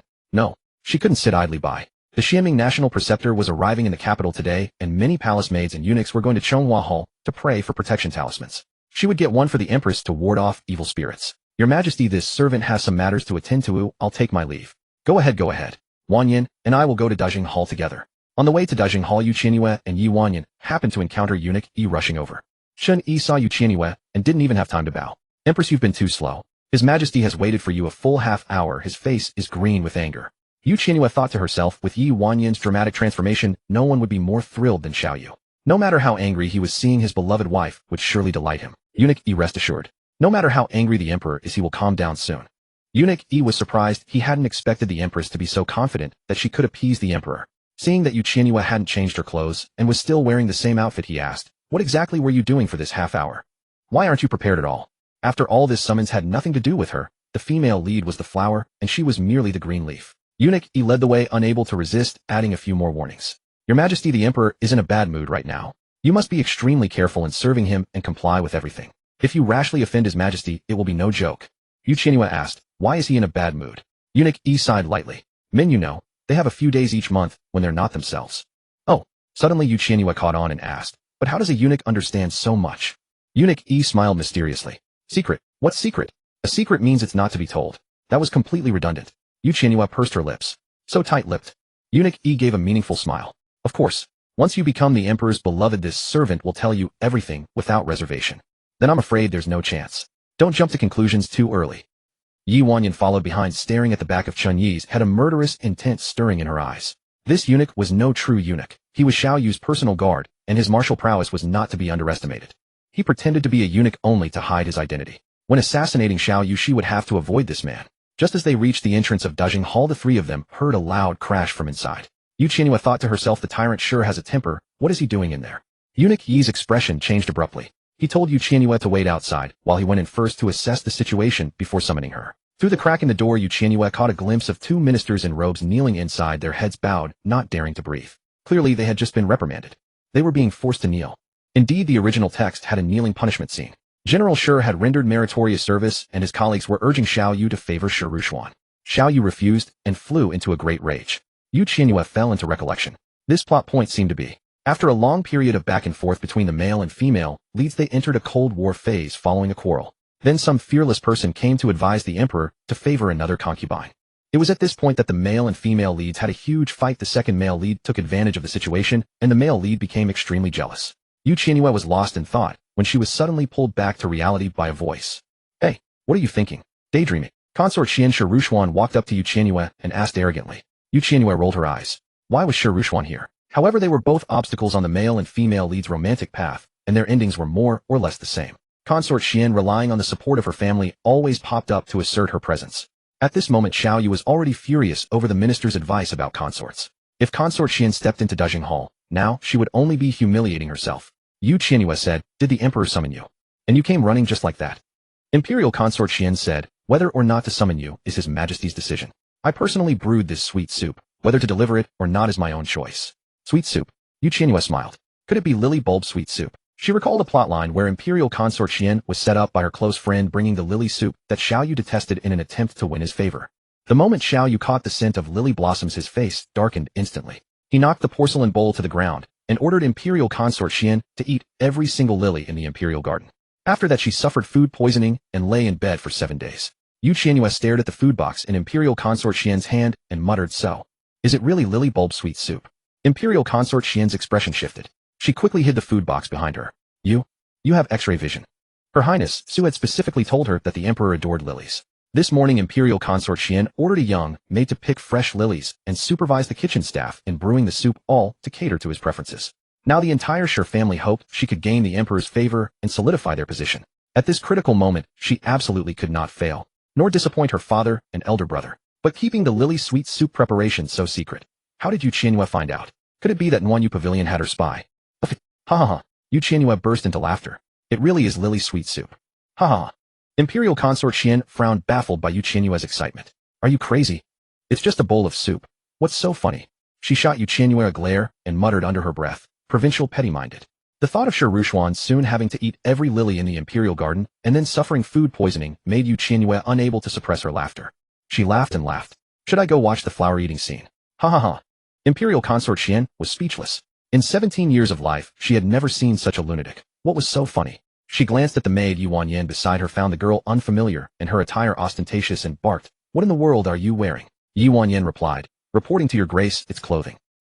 Of course she knew it was clothing. Indeed, like mistress, like maid. Both were addled in the head, answering irrelevantly and acting deranged. Fool, I mean. You've overstepped.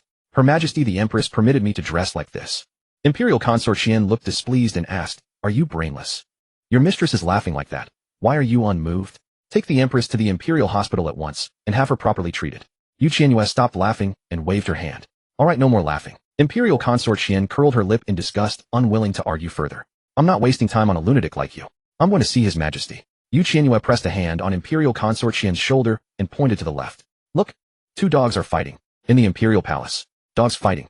Curiosity piqued Imperial Consort Qian followed the gesture. In that split second Qianyue swift and precise kicked the food box flying. To spare the lilies in the Imperial Garden from being ravaged, she decided to act as Heaven's agent. Imperial Consort Qian felt her hand suddenly empty. By the time she realized that the food box had already tumbled to the ground, she trembled with rage. You ruined my soup, eh? She crouched to right the box, and found only a few bits of lily residue left in the broken bowl. Furious beyond control she roared, Qianyue, I brewed this soup for 3 whole hours. Are you sure you brewed it? Imperial Consort Qian choked. I supervised them while they brewed it. Qianyue gave raised an eyebrow, and began to dismiss her. Today Xiaoyu was reserved for Yi Wanyan. No one was to disturb the lead couple's bonding. You go back where you came from. Don't say I didn't warn you. Imperial Consort Qian naturally refused. How could she retreat before achieving her goal? On what grounds? My father has rendered meritorious service. Great service. He has made countless contributions to the great Yan. Even if you are the Empress, you cannot drive away his daughter. Bringing up General Shi to intimidate her again. Qianyue tilted her head. So what? Your father still has to kneel when he sees me.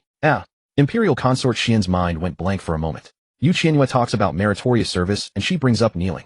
A country bumpkin who can't grasp the situation and doesn't know how to behave. Imperial Consort Qian corrected her sternly. Listen carefully, I'm talking about the matter of merit. I'm talking about the matter of kneeling. Imperial Consort Qian's eyelids twitched. What do the two have to do with each other? Looking at the naive lady before her, Qianyue sighed silently. Sure, Rushuan wasn't bad at heart, just a bit spoiled and foolish, always being manipulated by her so-called close friend. In the end she'd be sold, and still count the money. Qianyue didn't truly dislike Shi Rushuan. Otherwise she wouldn't have bothered to kick the food box. She crossed her arms proudly. Listen, even if your father were as great as the heavens, when he comes down, he still has to kneel and pay respects to me. Understand? Imperial Consort Qian was utterly confused. Why would my father go up to the heavens? How would he get up there? Qianyue held her forehead and laughed bitterly, then shook her head. Silly, I'm just saying. No matter how powerful your father is, as long as he isn't the Emperor of Great Yan, he can't intimidate me. In other words, bringing up General Shi won't suppress the reigning Empress. Understand? Suddenly Imperial Consort Qian grew intensely nervous. She looked left and right and retorted urgently, don't talk nonsense. My father has no intention of rebellion. How can you discuss such things in front of Dejing Hall? It's terrifying. A chill ran down Imperial Consort Qian's spine. She feared someone with ill intentions might overhear these words. Completely at cross purposes, Qianyue gave up on communication. All right, silly. You have nothing to do today. Go back to your palace, wash up early, and sleep. Oh, those remarks had left Imperial Consort Qian shaken, her mind still dazed. Yi Wanyan chuckled softly beside her. Was the little Empress teasing Imperial Consort Qian like a puppy? Inside the hall, Xiaoyu had been listening for a while. Amid Qianyue's words, one struck home. A general, no matter how exalted, remains a military official. A subject must kneel and bow to the sovereign. A faint smile curled at the corner of Xiaoyu's lips. It seemed Qianyue thoroughly understood the way between ruler and subject. He returned to his main seat and gave Chun-Yi a look. Chun-Yi nodded slightly and pushed open the door to step out. As soon as Chun-Yi emerged, he pointed at the eunuch on duty. Why is there a smell of lilies? The young eunuch glanced at Imperial Consort Qian, not daring to tell the truth. Reporting to Lord Chun, this servant does not know. Lord Chun barked sternly, have you no sense? His Majesty loathes lilies. Quickly flush with plenty of clear water to drive away the scent. Upon hearing that the Emperor disliked lilies, Imperial Consort Qian stood frozen. What was going on? Consort Qian's heart skipped a beat as she gazed at the food container in her hands, a look of bewilderment crossing her face. In an instant she foresaw the worst possible outcome. Without hesitating, she hurried toward Tinghua Pavilion, where concubine Su resided. After the visitor departed, Qianyue's smile faded. She thought to herself this incident should make Shi Rushuan realize that her friendship with Su Qingzi was nothing more than a one-sided delusion. Su Qingzi appeared gentle and virtuous on the surface, but inwardly, she was twisted and dark. Her thoughts were not fixed on Xiaoyu, rather she cared deeply about whether Shi Rushuan was living a contented life. Perhaps because she had been neglected by her parents since childhood, it had shaped her into someone with low self-esteem and hypersensitivity. She harbored intense jealousy toward her best friend, who had been pampered like a little princess by her family. In short, Su Qingzi was a complicated person whose nature was deeply rooted in her childhood experiences. The Su and Shi families had long been close. When Su Yongzhao was promoted to Vice Minister of War, the entire Shi household went to the Su mansion to offer congratulations.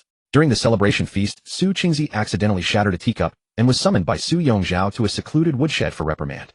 He even struck her palms with firewood. In the end, Su Yongzhao forbade Su Qingzi from appearing in public again, making her face the wooden door in the woodshed to reflect on her faults. The young Shirushuan had followed secretly and witnessed the entire scene. She was utterly perplexed. Su Qingzi appeared even younger than herself, yet she remained completely silent as her father struck her palms. What a peculiar little girl. Once Su Yongzhao had left, Shirushuan ran over to Su Qingzi and offered advice. "You foolish thing," she said. "A child who doesn't cry or fuss gets no milk. When it comes to dealing with adults, tears are the most effective weapon." In Shirushuan's experience, whenever she made a mistake, simply crying and throwing a tantrum would make her father and older brother relent. This approach never failed. Hearing this, Su Qingzi's eyes dimmed, and she forced a bitter smile. Only children who are cherished have the luxury of being willful. Tears only work on those who love you. Her father would not cease his reprimands for a few tears. Boiling hot tears were useless against a stern and cold parent. Sympathizing deeply with the pessimistic and taciturn Su Qingzi, Shirushuan immediately patted her head and promised, "Your father may not love you, but I will. I've been wanting a younger sister anyway." Hearing the word sister, the emotionally numb Su Qingzi's eyes grew moist, and she could not compose herself for a long time. Even her own mother had sided with her father, yet this young girl before her claimed she would care for her in the future. Overjoyed at having gained a younger sister, Shirushuan took Su Qingzi's small hand and led her back to the banquet table, insisting on sitting beside her. Su Yongzhao, concerned about saving face, said nothing more. From then on, Shirushuan visited the Su residence frequently to play with Su Qingzi. She never hesitated to share, bringing something new each time, and the two became inseparable confidants. For Shirushuan's 8th birthday, she specially invited Su Qingzi to stay at the Shi residence for a few days. There, Su Qingzi was astonished to discover that Shirushuan was truly the prize jewel of the Shi family. The entire household revolved around her, for she was the only female child within 3 generations of the Shi family. The warm and loving family atmosphere filled Su Qingzi with endless envy. So there were indeed girls in the world who could live so freely and joyfully. No wonder Shirushuan had said tears were a weapon against elders. It was not manipulation at all, but simply the indulgence and compromise of grown people. From that point onward, Su Qingzi's mindset underwent a dramatic transformation. Jealousy warped her completely, and gradually, her feelings shifted from hoping Shirushuan would be happy every day to wishing for her misfortune and helplessness. Later, Su Qingzi attempted to poison Yuanyan through Shirushuan, but as expected, the scheme failed. Qianyue broke her legs and stripped her of her status, condemning her to spend the rest of her days begging on the outskirts of the capital. Afterwards, Su Qingzi condescendingly tossed copper coins at Shirushuan. Though years of suppressed jealousy had finally found release, she discovered the satisfaction she had anticipated was nowhere to be found. After witnessing Shirushuan's dire plight, Su Qingzi felt nothing but endless emptiness drifting through each day like a soulless wanderer. In the end, she set fire to Tinghua Pavilion and took her own life. Having reached the end of this recollection, Qianyue could not help but shiver.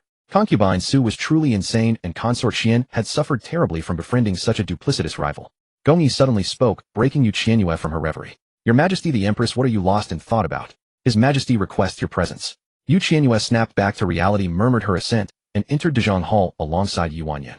At Tinghua Pavilion, concubine Su stood before a potted plant, her pale hand rising slowly to pluck a rose. She let it fall carelessly to the ground and ground it beneath her heel. Regarding the lily incident, the emperor would certainly reprimand Shirushuan, and she would inevitably face punishment. She wondered whether the Shi family would continue to indulge and spoil her if they witnessed how thoroughly the emperor despised her. Su Qingzi curled her lips into a cold sneer. Of course not. There was no selfless love in this world, only calculations of advantage and disadvantage. She eagerly anticipated witnessing Shirushuan in a state of utter helplessness, which would prove most entertaining. It had always been Shirushuan who pitted her, yet Su Qingzi eagerly anticipated the reversal of roles. Gazing at the rose, a look of obsessive madness crossed her face. The young palace maid Dongmei, standing nearby, felt the atmosphere grow heavy and chill. Her ladyship was once again tormenting the roses, and once more that chilling manic smile appeared on her face. Several nights prior, Dongmei had glimpsed concubine Su in the courtyard wielding a kitchen cleaver to chop the roses apart, an image so terrifying it haunted her thoughts. "Have you seen enough?" Su Qingzi's expression softened into a smile as she fixed her gaze on Dongmei. "This servant deserves death, deserves death. Please forgive me, your ladyship." Dongmei's scalp prickled with terror, and she collapsed to her knees, forehead striking the ground repeatedly in desperate pleas for mercy. Su Qingzi inquired in a soft, gentle tone, "Why so nervous? Have I ever struck or scolded a servant? What is it that frightens you so?" "No, this servant has not." Rather than physical punishment, it was concubine Su's enigmatic smile that instilled genuine dread in Dongmei. Concubine Su plucked another rose and tossed it onto Dongmei. "Tonight you shall sleep in cold water." Dongmei's heart raced in panic. "Your ladyship, after soaking through the night, this servant will surely catch a chill. What if the illness passes to you?" Concubine Su let out a low chuckle. "If you fall ill, I will personally summon the imperial physician for you. Rest assured." Dongmei closed her eyes, her entire body trembling uncontrollably. Whenever concubine Su punished someone, she would ensure the blame fell upon herself. Soaking through the night in cold water would almost certainly make one ill, and in the end, by summoning the imperial physician for herself, she could cultivate a reputation for compassion toward her attendants. Based on past incidents, even when concubine Su called the imperial physician for a palace, maid she would forbid them from taking the prescribed medicine. Their survival depended entirely on their own resilience. Qianyue had once been made to bathe in cold water, and unfortunately contracted a severe chill. With treatment delayed, she ultimately succumbed to the illness and perished. Yet in the end, concubine Su wept bitterly as though heartbroken, though it was she who had forbidden Qianyue from taking medicine, dragging her to death. Within the imperial palace, all spoke of concubine Su as gentle and amiable. Only the servants of Tinghua Pavilion knew the truth, that her heart harbored the deepest malice. Consort Su's tone was faint, almost as if she were talking to herself. What are you crying for? Tears in the eyes of someone who doesn't care about you are nothing but filthy water from a sewer. Dong Mei bit her lower lip, struggling to hold back her tears. Consort Su chuckled and asked again, have you ever drunk dirty water? Dong Mei, already terrified out of her wits, crawled to Consort Su and kowtowed, repeatedly begging for mercy. Your Highness, this servant dares not again. I beg your Highness to spare me. Consort Su pinched Dong Mei's chin, a wild gleam in her eyes, and asked with a smile, have you ever drunk it or not? Dong Mei dared not utter a word, terrified of saying something wrong. Consort Su's methods of torment were varied and far more terrifying than direct kicks and punches. She was a psychopath, a master of disguise, a lunatic. Just as Dong Mei was in despair, Consort Qian rushed in hastily. She cut straight to the point, asking eagerly, Sister, the Emperor doesn't like lilies at all. Consort Su was momentarily stunned. Why is she here? Shi Rushuan's appearance at the Listening Flower Pavilion meant she had not presented the lily sweet soup to the Emperor. Consort Su restrained her manic energy, putting on a look of innocence. How could that be? Who told you so, sister? Did you send the lily soup to the Emperor? Consort Qian waved her hand. I didn't even get a chance to send it. The Empress, for some unknown reason, kicked over my food box. When eunuch E came out and smelled the lily fragrance, he immediately ordered the little eunuchs to clean it up. He said, the Emperor detests lilies. Consort Su's eyes flickered slightly, her expression unnatural. Is that so? Luckily, the Empress's interruption saved me inadvertently. The Emperor is already fierce enough. If I displeased him, who knows how furious he would be. Look at Lady Zhao. She was confined for a whole year, just for wearing the wrong dress. Consort Su clenched her fists, unwilling to accept it. What was that useless Empress up to? Why did she have to jump out and ruin her plan? Shi Rushuan's luck was simply too good. Consort Su had no time to think about anything else. Her mind was solely focused on finding excuses to shift the blame, hoping that Shi Rushuan would continue to be foolish so she could wait for another opportunity. Sister. Actually, it's just, Seeing Consort Su stammering, unable to utter a complete sentence, Consort Qian interrupted, Sister, have you been deceived? Where did this rumor come from? Consort Su. Consort Qian fumed. Which malicious wretch told you that the Emperor likes lilies? Consort Su coughed lightly and took the cue. It was just a little maid.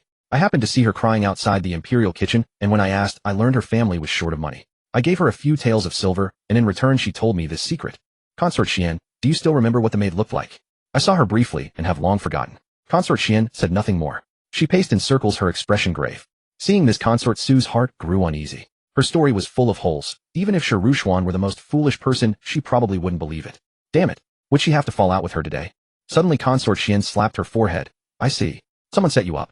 Some vile person exploited your kindness and framed you with a series of schemes. Otherwise, how could it be so coincidental that you just happened upon a grief-stricken little maid? It's too abnormal. Dong Mei still kneeling. Kindness. She was kind. Consort Su. This fool was as stupid as ever. Even after all this, she hadn't suspected her. Indeed, a flower carefully nurtured in a greenhouse once removed from its shelter often meets a tragic end. Consort Su nodded, tears falling in patters. She sniffled, putting on a show of remorse. So that's how it is. Luckily you are clever, sister, and see through everything. Oh, I am truly to blame. I almost harmed you, sister. Thank goodness that bowl of lily soup never reached the Emperor, or else my sin would be great. Consort Qian took out an embroidered handkerchief and wiped Su Qingzi's tears, comforting her. I'm fine, sister. You were also thinking of me sharing any useful information without reservation. Don't cry. We need to think carefully about who fed you that false information. Consort Su planned to redirect the blame toward the meddlesome Qianyue and asked, could it be Her Majesty the Empress? Consort Qian flatly denied it. Impossible. If it were her, why would she bother kicking over my food box? You make a good point, sister. The matter couldn't bear close scrutiny. Consort Su paused briefly, then changed the subject. How could Her Majesty the Empress behave like this? She showed you no respect. Even if the Emperor didn't like the lily sweet soup, she shouldn't have kicked your things. Consort Qian, lately she's been acting all jittery and crazy, speaking very harshly. She never dared to do that before. Suddenly Consort Qian gasped, that's not right. No. Consort Su held her breath, her throat tightening. Had Shi Rushuan finally caught on? Was she suspecting her? She asked nervously, sister. What's not right? Just now the Empress seemed to call me a fool, and she said it twice. Consort Qian put her hands on her hips, puffing up with anger. Consort Su. Sister Her Majesty the Empress is just jealous of your family background. She did it on purpose. Consort Qian lamented, why didn't I realize it at the time? Consort Su patiently soothed her, it's all right. We have plenty of time. The Empress won't be arrogant for long. After all, an orphan with no backing is like a piece of driftwood on the sea, adrift and uncertain. That's true, but I don't seem to hate the Empress as much now. Oh, let's drop her. Consort Qian took out a pair of moon blue earrings from her sleeve and smiled. Here these are for you. Earrings. Yes, my father sent them. They were made by my mother. In all of Great Yin there are only 2 pairs. One for you, one for me. Consort Su took them, forcing a faint smile. Thank you, sister. You always think of me. Consort Qian, we are sworn sisters. Why be so formal? Among all the women in the harem, I hardly like any of them. You are my one and only best friend. I feel the same. Consort Su couldn't meet Consort Qian's eyes and silently put away the earrings. Qingqing men are usually unreliable. Let's be best friends forever. Sister, I'm a little sleepy. Then rest now. I'll take my leave. Consort Su watched Consort Qian's retreating figure repeatedly rubbing the earrings in her hand. For a lifetime.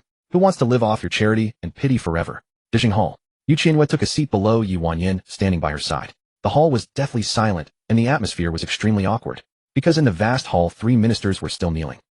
Xiaoyu had summoned Qianyue solely to find out about the Shi family's movements. Shi Yang had just rendered meritorious service, yet he dared to instruct his party to overtly and covertly suggest that the emperor favor Consort Qian, claiming it would soothe the general and stabilize the army. Xiaoyu couldn't tell whether these people were truly foolish or feigning ignorance. They actually dared to urge him to bet a consort. Were they so arrogant after a single achievement? Did Shi Yang harbor other intentions? Unable to figure it out, Xiaoyu thought of Qianyue, who knew the plot, and simply wanted to probe her for information. All of you get out and kneel. The 3 ministers moved in unison, first wiping the cold sweat from their brows, then tremblingly said, Yes, your majesty. We take our leave. Qianyue smirked mischievously. That tyrant finally couldn't hold it in anymore. He chased everyone away to spend time with his pretty wife. Xiaoyu, hearing her nonsensical thoughts, felt a throbbing pain in his temples. She was fabricating scenarios in her head again. Xiaoyu lowered his dark eyes and tightened his lips. How could he get Qianyue to spill about Shi Yang's storyline? He couldn't let her discover his mind-reading ability. Brother pretentious, trying to look cool and deep in front of the female lead. But honestly, this tyrant is flawlessly handsome from every angle, perfectly matched with the female lead. Xiaoyu sighed inwardly. Even in silence, Qianyue would inevitably pair him with that mantis-like woman. Unbelievable. Yuanyin stood beside Qianyue, her gaze scanning the hall as she memorized every detail of the Zhonglu Hall layout. If emergencies arose, they could evacuate along their pre-planned route. This would significantly increase their chances of escape. If they reached a desperate situation, she'd make sure to bring the little Empress along. Since the girl was desperate to reach the cold palace, it meant she had no affection for the emperor anyway, so why waste time in the palace? Inside the Zhonglu Hall, 3 people sat in awkward silence, each lost in their own thoughts. The tension thickened as Qianyue kept her gaze lowered, idly fiddling with her sleeves, while an unmistakable impatience creased between her brows. What was he doing? Even pretending to be cool has its limits. Summoning someone over only to stand there silent, absolutely ridiculous. Why hasn't the male lead noticed the female lead yet? She'd spent half an hour perfecting her appearance, looking every bit a celestial maiden descended to earth. Just one glance. I can't believe the tyrant would remain unmoved. Driven by curiosity, Xiaoyu glanced toward Qianyue, his eyes briefly catching on Yuanyin. Her outfit, a garish mix of pink and purple layered with white gauze, looked like a walking onion, her sense of style seriously lacking. Every aspect of her appearance grated on him. Long limbs like a mantis paired with onion-like clothing. He couldn't fathom how she could be considered the female lead. Qianyue caught Xiaoyu's subtle glance and immediately perked up, her face alight with excitement. Oh, the tyrant actually looked at her. There was something endearing about it. His gaze darted away almost instantly, as if struggling to maintain composure. I get it now, I totally get it. The female lead's beauty must be breathtaking enough to make anyone fear losing control. Hee. All that time spent helping Wanyan dress was worth it. This little Xiaoyu completely under control. Xiaoyu's brow furrowed slightly. If Qianyue had the energy to dress up the mantis-like woman, why couldn't she spend time on herself? She went about barefaced day after day, dressed like a mere palace maid. Where was any trace of an empress? And was that moon-blue silk dress the one that had saved her life?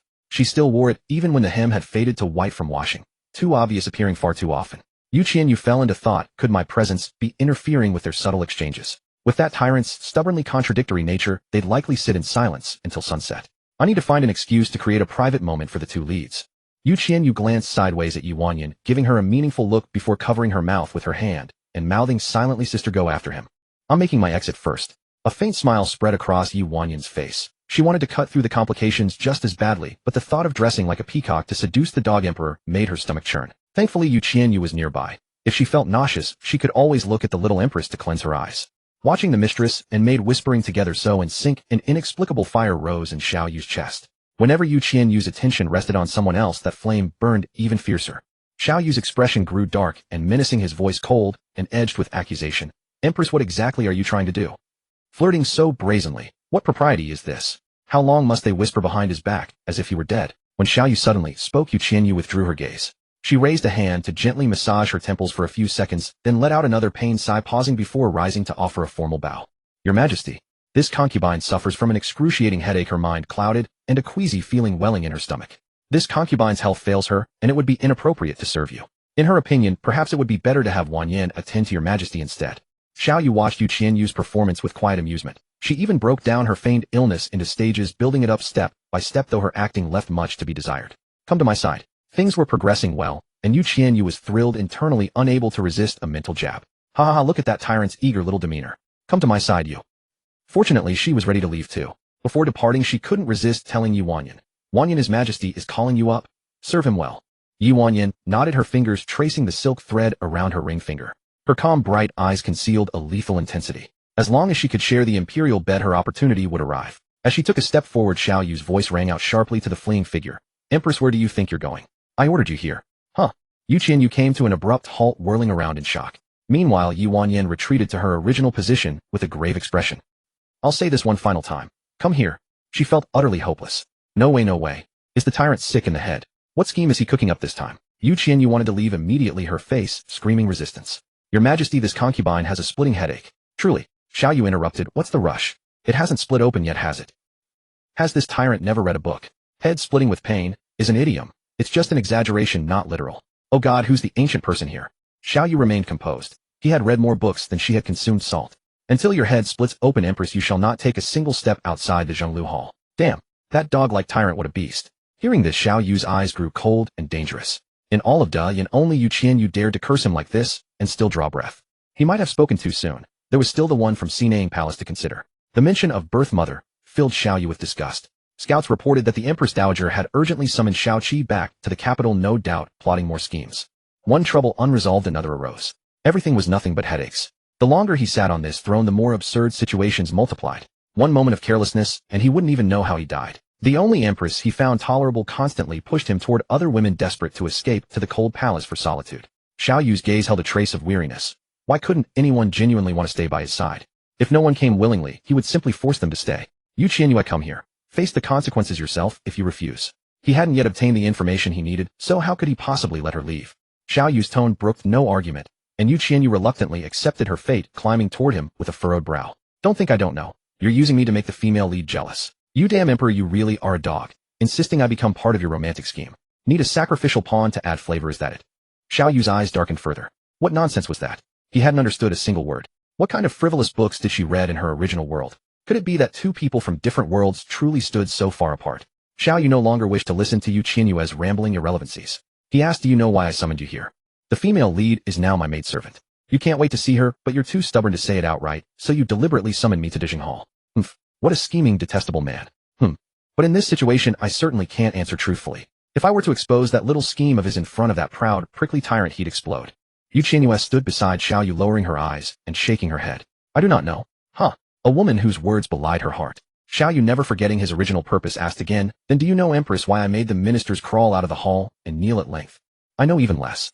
I know all too well. The ministers knelt mainly because they had come to urge the consummation of the marriage. But of course the male lead's first time must be reserved for the female lead. The tyrant, pressed by the officials of General Shi's faction, felt his imperial authority trampled upon, and that was why he flew into a rage and ordered them to kneel without rising, a warning to all. Xiao Yu lowered his gaze and said nothing. Why was it all just irrelevant chatter, utterly devoid of any useful information? What he wanted to know most was whether Shi Yiyang had harbored disloyal intentions. Had the easy repulse of the Nan clan this time been due to his talent, or had he long since been colluding with outside forces? He repeatedly submitted memorials proposing that Consort Xian be promoted to imperial noble consort, and he instructed his subordinates to press the matter of her sharing the emperor's bed overtly and covertly. Could it be that Shi Yiyang, who held military power, was testing the emperor's heart? If the outcome failed to satisfy him, would he entertain thoughts of rebellion?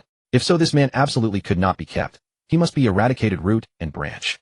Xiao Yu turned the black jade thumb ring and changed his approach. Empress, I hear that Consort Xian shows you considerable disrespect. It's all right. Shi Rushuan, well, she may be a bit dim, but she has no ill intent. Even if you handed her a knife, she wouldn't think of murder. She is simply a spoiled girl, willful, headstrong, and wild, thinking the whole world must revolve around her, and unable to bear a single word of truth. Qianyue said, then why don't you two get along? The moment you meet, it's chaos. Qianyue was briefly stunned. How did he know what had happened outside the hall? Could the tyrant have X-ray vision? That couldn't be right. The book never mentioned it. With her head spinning, Qianyue couldn't be bothered to investigate the cause. To make herself look bad, she embellished the story. Since your majesty already knows, I won't hide it from you any longer. I envy consort Qian for her excellent family background, her lovely face, and her quick mind, so I have been targeting her at every turn. General Shi has just earned new military merit, and here I am taking such a dislike to his precious daughter. Will the tyrant, to placate a veteran general, punish this tactless me? Forget it, I'll just try first. Qianyue's eyes flashed sharply. She intended to play the arrogant fool to the very end. Today she would let Qianyue see for himself just how brainless his Empress was. Your Majesty, although consort Qian has a very formidable father, I am not afraid. Wearing the title of Empress, I simply rebut her head-on and make a grand show of my authority. A woman like her even dares to send sweet soup to your Majesty. The mere sight of it disgusts me. I loathe her to death. In a fit of fury, I kicked her food box flying to stop her from approaching your Majesty. Qianyue curved his lips. Is that true? Qianyue nodded emphatically. Truly. In fact, I detest every concubine in the harem. Whenever I see them deliberately approaching you, my hatred only grows, and I am so jealous that my teeth itch. With a shrew like me, the tyrant certainly won't want to keep me in the harem. Anyway, the female lead has already been delivered to you. You two do as you please. It's already been delayed for days, but it's time for me to make my exit. Preferably let me pack my bags and move into the cold palace right now. Below the dais, a flicker of surprise passed through Yi Wanyan's eyes. She swallowed, nervously, genuinely breaking into a cold sweat for Qianyue. What was going on? Why did the little Empress keep suddenly losing her mind? She had actually said outright that she was jealous. It seemed she truly hadn't been lying. She was indeed extremely eager to move into the cold palace. Knowing full well that Qianyue was babbling nonsense, Qianyue still couldn't help curving his lips upward. His originally cold, rigid features softened slightly, and he felt immeasurably relieved in both body and mind. Since the Empress detests them, how about this? I will issue a decree to demote every consort. What do you think? Qianyue was astonished. What did you say? A smile crept into the corners of Qianyue's eyes, tinged with mockery. Apart from the Empress, all the consorts in the harem will be demoted 1 rank, and consort Qian 2 ranks. With that, he gave a sardonic smile, the mockery in his gaze deepening.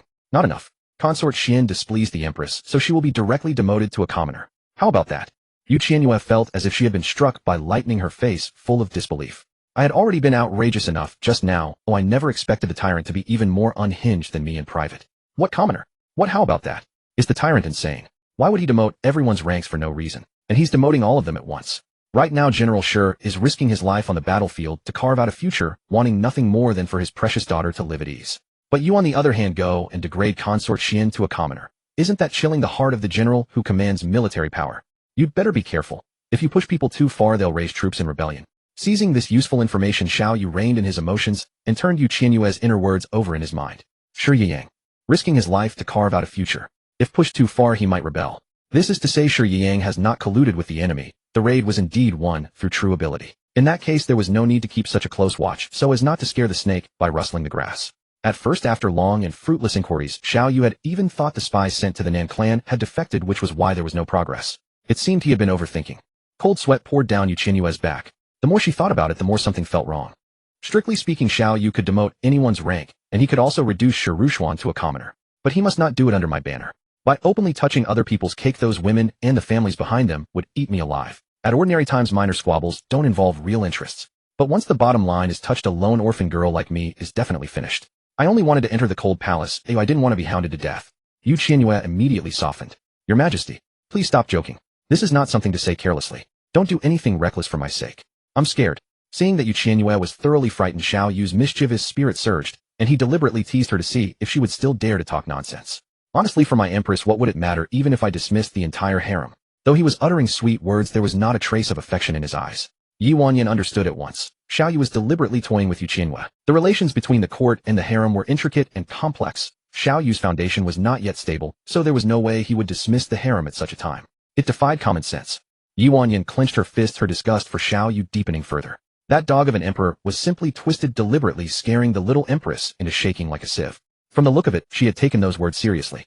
Qianyue's fingertips turned white, clearly flustered. Your Majesty, if you truly proceed like this, the harem and the court will surely fall into chaos.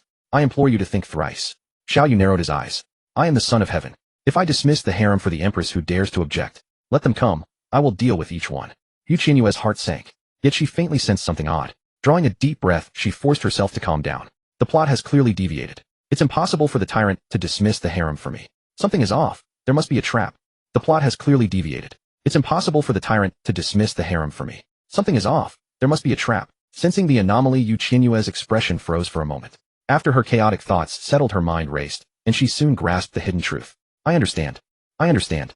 The tyrant is deliberately proving to the female lead that he has no feelings for any concubine. Moreover, he uses the Empress's title to dismiss the harem, so all the resentment falls on me. In the end, the female lead, an outsider, steps in gracefully, without bearing any risk or criticism. While this move of killing the donkey after it's done its work is too ruthless. Then following the thread, Qianyue grasped the deeper intent. Not only that, the tyrant is ostensibly speaking for me, but actually stirring the female lead's jealousy. Damn. One arrow hits 3 eagles. What a treacherous scoundrel.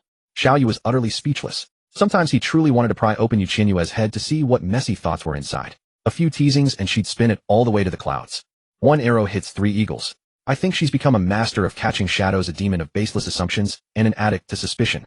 Qianyue's lips drooped, a flicker of barely noticeable concern in his eyes. Could Ji Tingxian cure Qianyue's habit of wild speculation? Immersed in her pessimistic world, Qianyue grew highly vigilant. Once the tyrant abolishes the harem, the ministers will surely investigate the root cause. By then, with only the Empress left in the harem, even a fool would think I'm behind it. Once the tyrant abolishes the harem, the ministers will surely investigate the root cause. By then, with only the Empress left in the harem, even a fool would think I'm behind it. Disaster. Hatred maxed out. Others might not be able to touch me for now, but Consort Qian reduced to a commoner. Her father, who holds military power, won't he chop me into pieces? Xiaoyu's lips twitched. Chop into pieces. Does Qianyue think the Imperial Guard are just decorations? Sure, Ying doesn't have that ability. Not just him. For now, no one has the power to lay a hand on my Empress under my watch. Xiaoyu's lips twitched. Chop into pieces. Does Qianyue think the Imperial Guard are just decorations? Sure, Ying doesn't have that ability. Not just him. For now, no one has the power to lay a hand on my Empress under my watch. Qianyue envisioned the worst outcome, a chill running down her spine. With such trouble, even if I end up in the cold palace, it's a disguised death sentence. The tyrant's scheme is simply to pave the muddy path for the female lead over my corpse. He loves her so much. Damn, I'm so miserable. Indeed, a cannon-fodder has no rights. You're truly a dog of a tyrant, picking on me alone out of all the cannon-fodders. He loves her so much. Damn, I'm so miserable. Indeed, a cannon-fodder has no rights. You're truly a dog of a tyrant, picking on me alone out of all the cannon-fodders. Xiaoyu. Good, once again proving that saying. Qianyue, after all her twists and turns, always manages to bring the topic back to Yuanyan. That foolish woman below with all her petty moves. Ever since she stepped into Dajing Hall, she's been observing her surroundings. And now she dares to blatantly observe me. Xiaoyu disliked being scrutinized. He shot a sharp glance at Yuanyan, his eyes warning. Yuanyan froze, realizing she had overstepped. She quickly lowered her head, no longer looking at the two on the platform. Hopefully the panicked little Empress will soon realize that the cunning tyrant is just teasing her with no intention of abolishing the harem. At least not for now. Yuanyan wanted to tip her off, but the distance was too great, she had no chance to pass a word. Xiaoyu noticed Yuanyan had settled down. He withdrew his gaze. The Empress beside him was far more amusing. She took everything seriously, and a mere scare made her look as if the sky was falling. Particularly adorable. Qianyue, Your Majesty, don't be impulsive. I take back what I said earlier. Could you please not dismiss the harem for now? Although this plot does come later, it's near the end, when the male lead promises to be with only the female lead to keep her by his side. Hearing about the so-called ending, Xiaoyu glanced at Yuanyan and snorted coldly. How could I possibly dismiss the harem for her? Absolutely ridiculous. My. Qianyue blinked, replaying Xiaoyu's words in her mind. Meaning, he had no intention of dismissing the harem for me. Your Majesty, truly no abolition. Qianyue clenched her fists, her eyes suddenly bright, eagerly awaiting confirmation. Her phoenix eyes sparkled clear and lustrous, purer than winter snow. Xiaoyu was captivated, momentarily losing himself. His Adam's apple bobbed as he hurriedly looked away. Forget it, no more scaring her. Of course, I will not dismiss the harem for any woman. Phew. Qianyue felt a weight lift off her chest. The stone pressing on her heart finally fell. That dog of a tyrant had spoken so convincingly earlier, scaring the life out of her. And it turned out he was just joking. Qianyue, still shaken, let out a long breath and patted her frightened heart. See, I said the plot couldn't deviate that far. What a close call. It was just a false alarm. The tyrant just said he would never dismiss the harem for a woman. That's a high horse. He'll slap his own face sooner or later. Once he falls for the female lead, the plot of abolishing the harem will naturally appear. Xiaoyu sighed softly. He seemed accustomed to it. No matter what happened, Qianyue would always circle back to Yuanyan. He did want to get rid of those pitiful women in the harem, but not for anyone else, for himself. Through the angle of reflected light, Xiaoyu noticed the hidden weapon on Yuanyan's ring finger. He hadn't been sure during the boat banquet, but this time he recognized it. This hidden weapon was the 1,000 silk thread of Yanlua workshop. It was the masterpiece of Qianyue, the master of Yanlua workshop. Hadn't Qianyue been dead for a long time? How could it be that Yuanyan was from Yanlua workshop? But the court had no feud with Yanlua workshop, nor any dealings with Qianyue. What was Yi Wanyan's ulterior motive in getting close to him? This hidden weapon was the thousand silk thread of Yanlua Workshop. It was the masterpiece of Qianyue, the master of Yanlua Workshop. Hadn't Qianyue been dead for a long time? How could it be that Yi Wanyan was from Yanlua Workshop? But the court had no feud with Yanlua Workshop, nor any dealings with Qianyue. What was Yi Wanyan's ulterior motive in getting close to him? The matter grew more and more perplexing. Xiaoyu stared at Yi Wanyan, his gaze turning cold. He must find an opportunity to test her martial arts to see if they were Yanlua Workshop's techniques. Seeing Xiaoyu fix his gaze on Yi Wanyan, not even blinking, Qianyue smirked secretly. The stalker husband mode is online again. See, I knew you couldn't stay calm forever, you dog of a tyrant. You've exposed yourself. The male and female leads really do look more and more like a married couple. Say, can't they just kiss right here? The scene would definitely be alluring and exquisite. Xiaoyu, hearing the offensive thoughts, felt his stomach churn. He furrowed his brow and slapped Qianyue's head hard. She really needed discipline. The force was neither too light nor too heavy. Qianyue cradled her head, her expression mournful. Why does that idiot tyrant hit me for no reason? It hurt so much. She really needed discipline. The force was neither too light nor too heavy. Qianyue cradled her head, her expression mournful. Why does that idiot tyrant hit me for no reason? It hurt so much. It suddenly dawned on her again. The tyrant had deliberately made a move in front of the female, lead to bully her, likely hoping to convey that he held no interest in her whatsoever. Having figured it out, Qianyue lowered her eyes and bowed her head in silence, daring to be angry, but not to speak. It was unavoidable fate for a cannon-fodder like her to be singled out for torment time and again. The Great Yin was hardly a society governed by law. There were no statutes whatsoever to restrain the tyrant perched atop the pinnacle of power. But she was innocent, wasn't she? Even her head was innocent. If he kept rappelling it every few days and damaged her brain, where would she go to appeal? Xiaoyu showed no concern. So Qianyue actually had a brain. Besides, he always controlled the force he used. How could he genuinely beat her senseless? That would be such a waste, robbing him of considerable amusement. Play with her slowly. The better the toy, the more enjoyable. Having been distracted by the little interruption, Xiaoyu's thoughts returned. Rumor had it that Qianyue and Xiahou Feng maintained secret contact. He did not know whether it was true or false.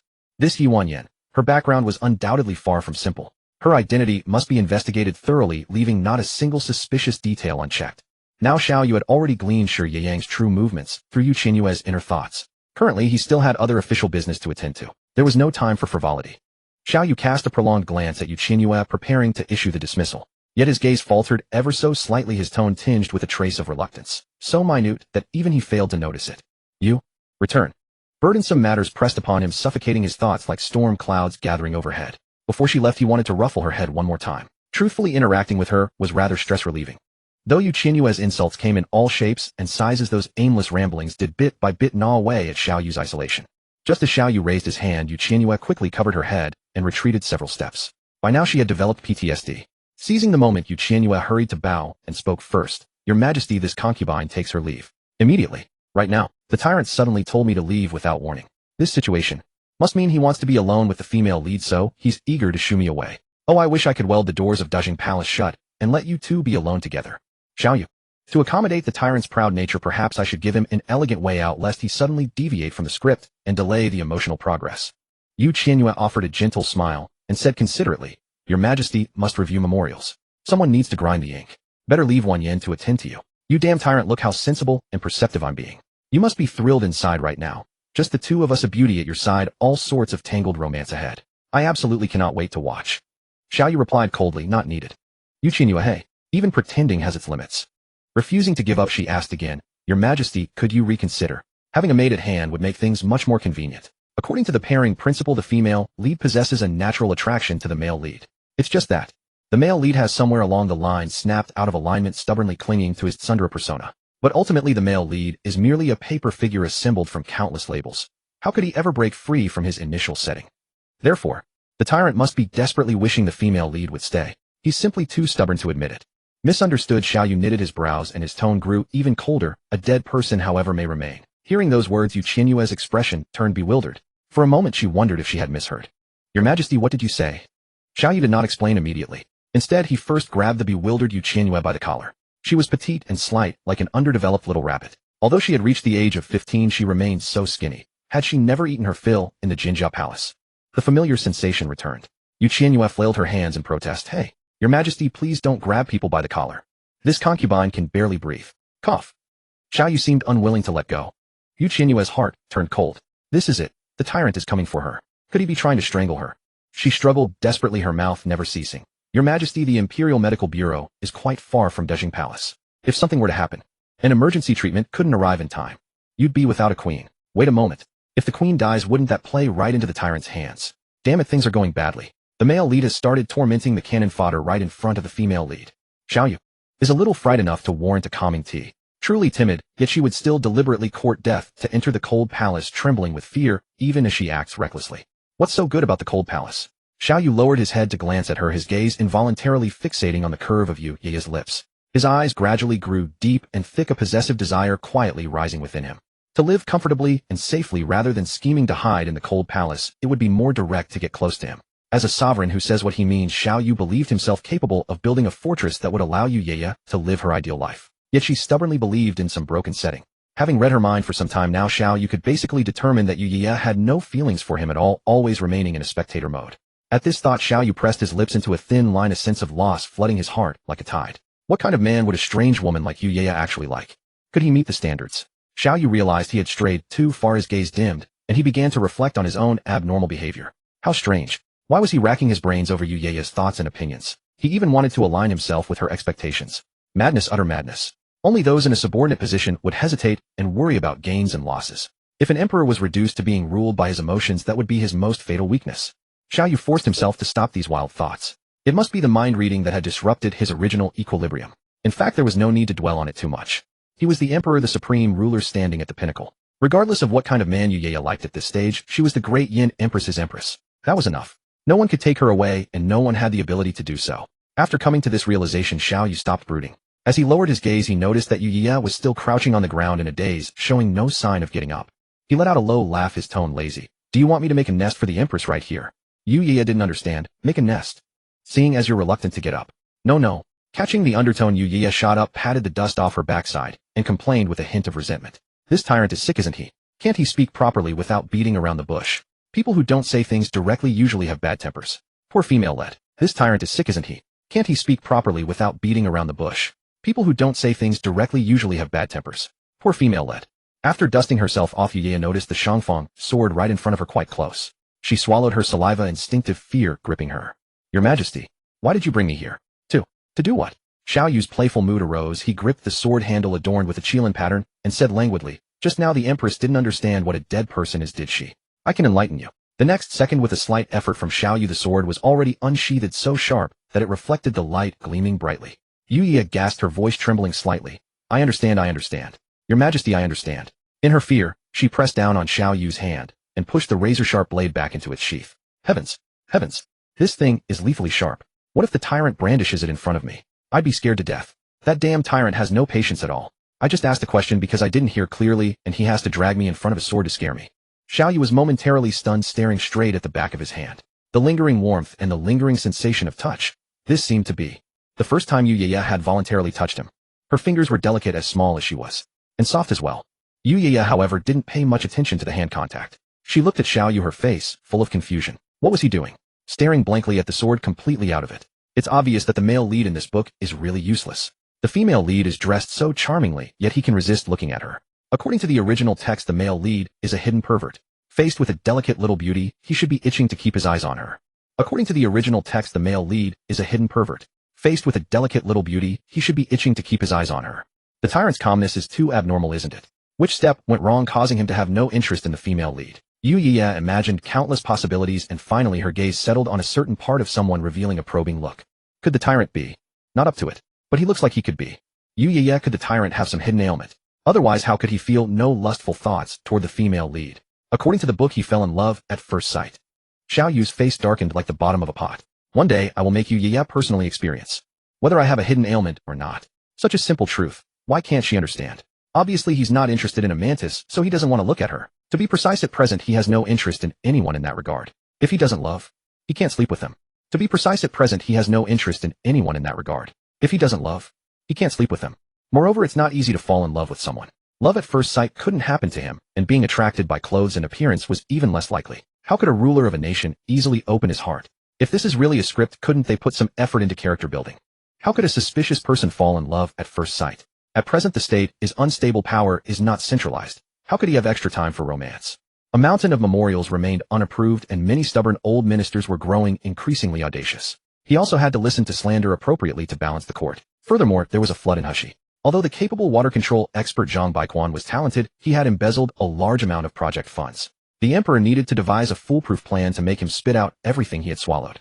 What troubled Qianyue the most was the restless Empress Dowager for her beloved was about to return. He estimated that she would soon arrive in the capital. He almost forgot. There were 3 reckless ministers at the door urging him to summon a consort for the night. All the troubles piled up together. Qianyue's thoughts were heavy, and he felt a profound loneliness. Sitting on the throne above 10,000 people didn't seem to bring much happiness. He lowered his eyes and once again drew the long sword. As an emperor, the slightest slackness meant death. Having been alone for so long, he could no longer easily establish unreserved trust with anyone. How could he talk about love? He was not even qualified to talk about love at this moment. Qianyue took a deep look at Qianyue, his Adam's apple bobbing, then he reined in his suppressed emotions and said calmly, "You may leave." All right, right away. Don't do anything rash." Qianyue, sensing that Qianyue's state was not quite right, dared not speak too much. Mainly the cold and fierce look on his face as he gripped the sword was truly terrifying. The tyrant is not in a stable mood right now. For safety's sake, I'd better not linger in the Hall of Virtue. Keeping the female lead here seems unwise too. First go back to the palace and study the strategy again. Being too hasty might cost me my life. Retreat. The tyrant is not in a stable mood right now. For safety's sake, I'd better not linger in the Hall of Virtue. Keeping the female lead here seems unwise too. First go back to the palace and study the strategy again. Being too hasty might cost me my life. Retreat. Qianyue descended the steps in large strides, her skirt fluttering as she went. More like running. Seeing this, Qianyue's brows knitted into a frown and a pang of jealousy stirred in his heart. Why was Qianyue running? Was he really that terrifying? Qianyue grew increasingly uneasy as he realized Qianyue was avoiding him like a snake or scorpion. He could tolerate others evading him, but he would not allow Qianyue to do so. Qianyue raised his hand, a faint smile spreading at the corners of his eyes. Controlling his inner energy, he struck a palm aimed at Qianyue's back, a blow with no lethal force. As the palm wind swept past her snow-white neck, Qianyue felt a chill and froze in shock. Oh my god! At this position the tyrant is using the imperial sword to behead me. Qianyue thought her head was about to separate from her body, and she hurriedly held it. Due to excessive fright, she stumbled down the steps in a panic, completely losing her composure. Screams followed. Oh, my head is broken. This hard-won life is also about to be lost. Oh. Jumping off the last step, Qianyue felt no pain in her neck. Overjoyed, she felt a sense of unexpected delight. My head is still here. Qianyue touched her neck repeatedly to confirm. Finally, she belatedly realized she had been tricked by Qianyue. She was so angry that her cheeks puffed up, her face flushed red. She suddenly turned around and glared at the culprit, flames of fury burning in her eyes. That tyrant dog is playing with me, making me jump around and lose face all the way to the Atlantic Ocean. So mad. Yes, playing with you is exactly what I'm doing. From now on, every time you avoid me, I'll scare you once. Taking in the entire comical scene, Qianyue held back his laughter. As he sheathed his sword, he could no longer restrain himself. A smile spread across his lips and his shoulders trembled slightly. After Qianyue realized what had happened, she felt as if she would jump up and bite him in the next second. How adorable. Her peach-like cheeks puffed up with anger coupled with her resentful little gaze made her cuteness double. At this moment, Qianyue was facing away from Qianyue, the corners of his eyes lifting as his smile continued to spread. How could anyone be so foolish? When feeling gloomy, teasing her made his oppressive emotions vanish instantly, leaving him relaxed and delighted. Meanwhile, Qianyue was not so calm. Her eyes widened, disbelief written all over her face. The technique Qianyue used was the long-lost sky-separating palm, which could arbitrarily shape the force and form of the palm wind. This palm technique was a unique creation of the martial fanatic Han Dongtian, with no possibility of being passed down. Could it be that Qianyue studied under the renowned Han Dongtian? Detecting the ambiguous scrutiny, Qianyue glanced sideways at Qianyue, his eyes brimming with dissatisfaction. If this person didn't still have some value, he would have killed her first. She had been secretly peeping, not only observing him, but also spying on Qianyue. Qianyue disliked Qianyue's gaze lingering on Qianyue. When she was eyed by others, Qianyue felt as if his treasure was being coveted by thieves. Just now, when Qianyue saw him execute the move, she was shocked and unable to calm down for a long time. Could it be that she recognized Han Dongtian's exclusive palm technique? This was the second time Qianyue had been caught stealing glances. A flicker of panic crossed her face as she hurriedly avoided Qianyue's gaze. Had the dog emperor discovered something? But she hadn't revealed her identity, yet illogically Qianyue had no reason to suspect her. If he found something amiss, given the dog emperor's intolerant nature, he would definitely resort to violence. He would absolutely not let her off. But what did that look of his really mean? Was he suspicious of her? Or was he interested in her? Or perhaps there was another meaning? Just as Qianyue was deep in thought, Qianyue pulled her away from Dajing Hall. This place was too dangerous. The tyrant was somewhat insane, and they should not stay long. Running out of Dajing Hall, Qianyue said with lingering fear, "His Majesty is not normal today. In the next few days, we'd better stay away from him." Qianyue hummed absent-mindedly. Before leaving, she glanced at the eunuch guarding the gate, and her face suddenly darkened. Qianyue's inner energy was unfathomable, and Qianyue was no pushover either. The assassination was truly becoming more difficult. Qianyue frowned, deeply pondering how to plan, so that she could kill Xiaoyu while leaving herself a chance to escape. Moreover, she had to take the little Empress away with her far from this place of conflict. This was no easy task. Without a foolproof plan, she had to act cautiously. If she made a single misstep, she would be doomed to irreversible ruin. The mistress and servant walked toward Jinjiao Palace, their steps slow and leisurely. Along the way, Qianyue remained silent, her expression unusually grave. Qianyue looked up and asked with concern, "Wanyan, are you all right?" What did you say?" Qianyue had been secretly planning the assassination, but the moment Qianyue spoke, her thoughts were completely disrupted. "Never mind, I'll stop thinking for now. Take it one step at a time." Qianyue said, "Are you scared by Xiaoyu? Actually, he's just not nice to me. He won't treat you that way, so don't worry." Qianyue's eyes flickered. Xiaoyu's attitude was enigmatic and hard to predict. To be honest, she felt quite uncertain. "Empress, Xiaoyu doesn't seem interested in me." Finding the heroine trapped in self-doubt, Qianyue walked up to Qianyue and denied it firmly. "Impossible." Seeing Qianyue's serious expression, Qianyue's expression shifted slightly, and she asked with a smile, "Empress, why are you so certain that Xiaoyu has feelings for me?" How could she not be certain? The male lead was supposed to love the female lead. Qianyue paused for a few seconds before continuing to console. "Wanyan, don't be so insecure. You'll find out later that Xiaoyu has had his eyes on you all along." "What do you mean? Is there any evidence?" Qianyue pointed at Qianyue's clothes and said, "Actually, a maid dressing like this violates palace rules, but the emperor didn't scold you. Do you know what that means?" Letting Qianyue attend in full attire was actually Qianyue's deliberate act. With a simple test, she could see that the male lead couldn't bear to punish the female lead. He pretended not to see it and tacitly allowed it. Qianyue didn't quite understand and immediately asked, "What does it mean?" Qianyue crossed her arms, revealing a confident smile that saw through everything. "It means you look good, and the emperor wants to see more." His attitude is hidden in his silence, hard to notice without thinking deeply. She was half skeptical. "Really? Oh, just trust me, it's always right." Qianyue's gaze stopped on Qianyue's face. Her eyes softened, and she replied, "Okay." The little Empress analyzed it so convincingly, as she might as well believe her since it wouldn't hurt.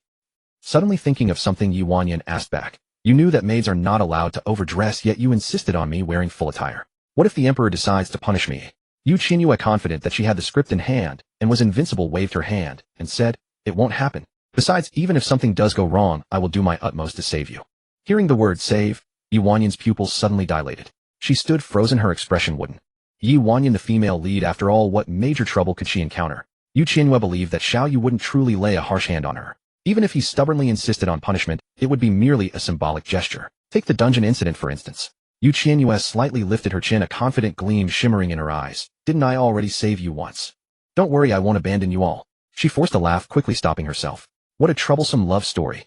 Now the female lead was completely fine, it was just that the rebellious male lead always acted unpredictably. Under these circumstances, when would the hero and heroine ever achieve their happy ending? The Qiqiao festival was approaching, time was pressing. Qianyue dejectedly lowered her head, staring fixedly at the floor with furrowed brows.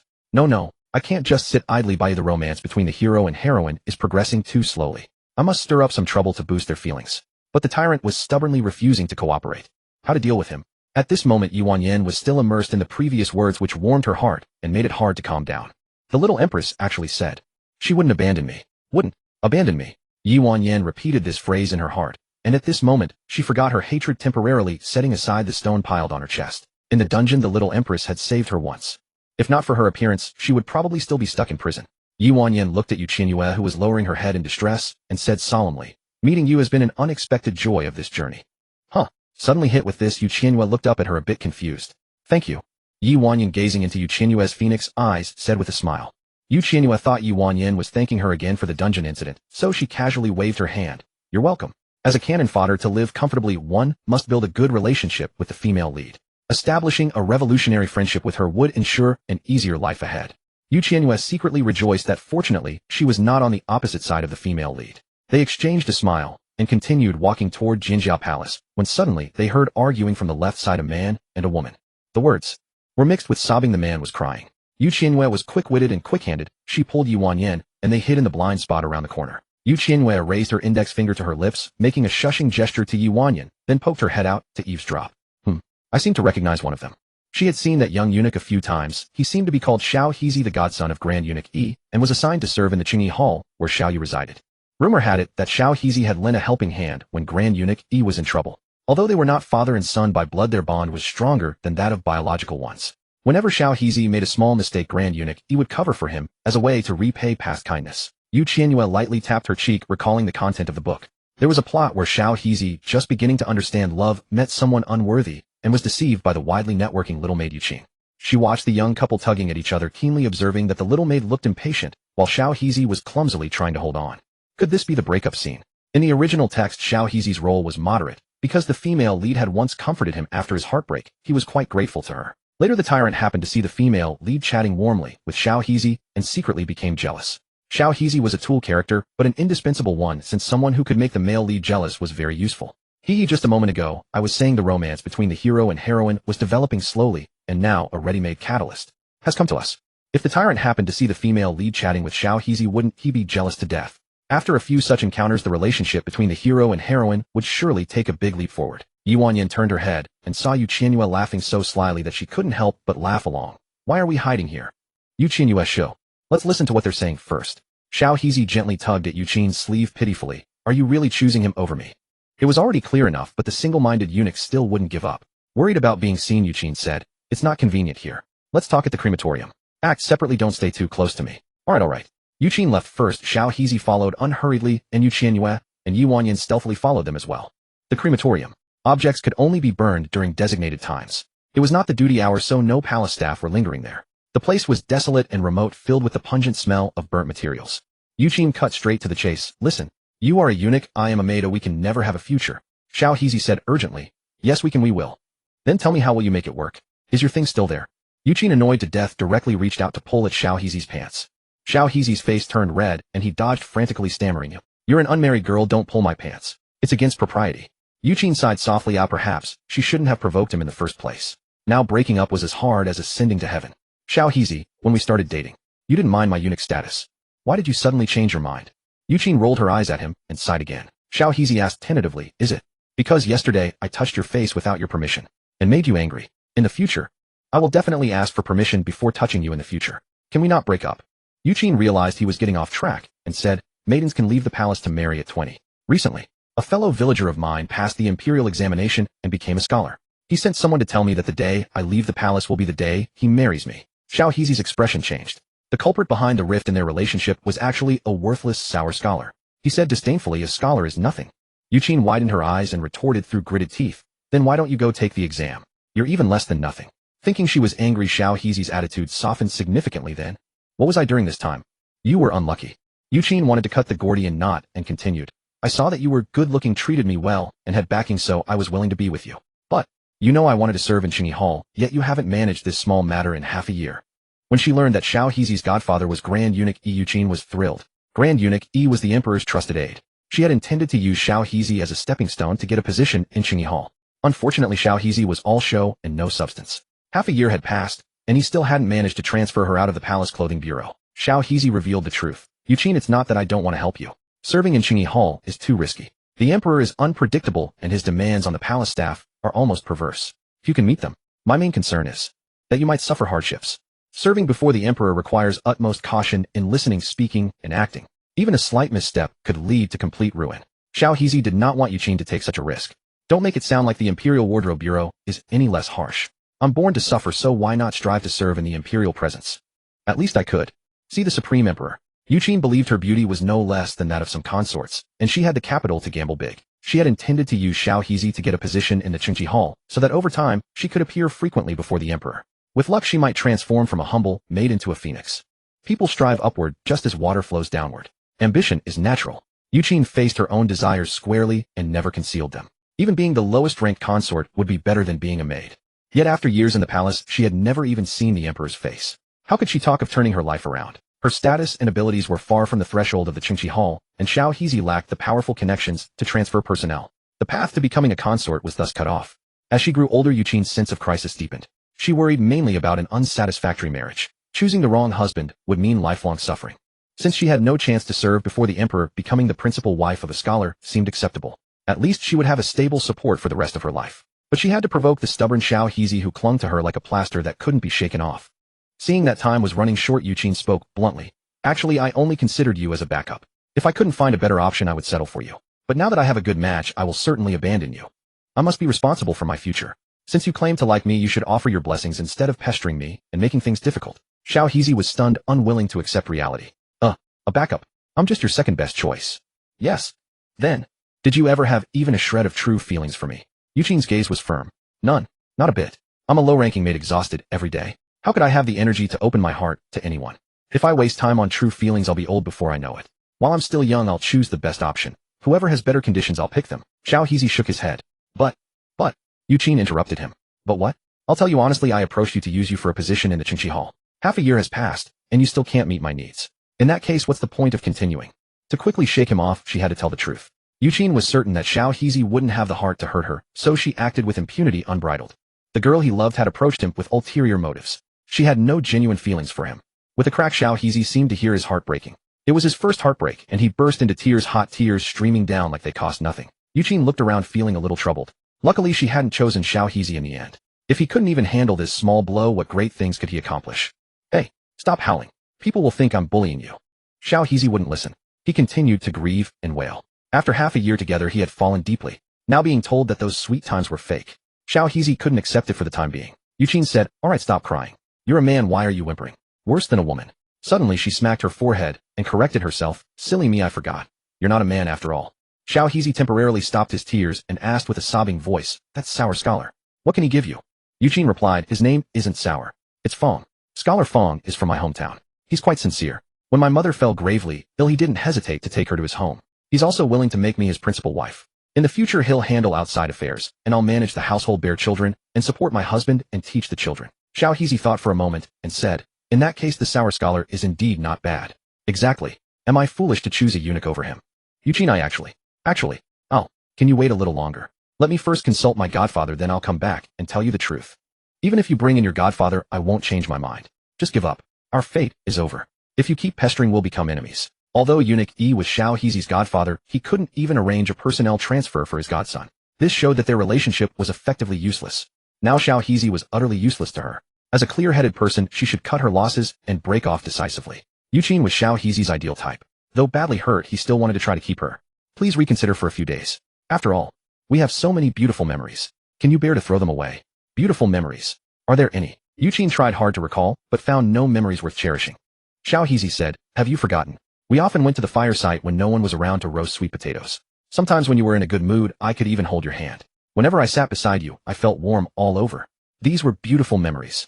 Yuqin rolled her eyes dramatically and retorted mercilessly, "Oh please. Of course you'd feel warm roasting by a fire. Every time you asked me to meet, it was either sweet potatoes, purple potatoes, or honey potatoes.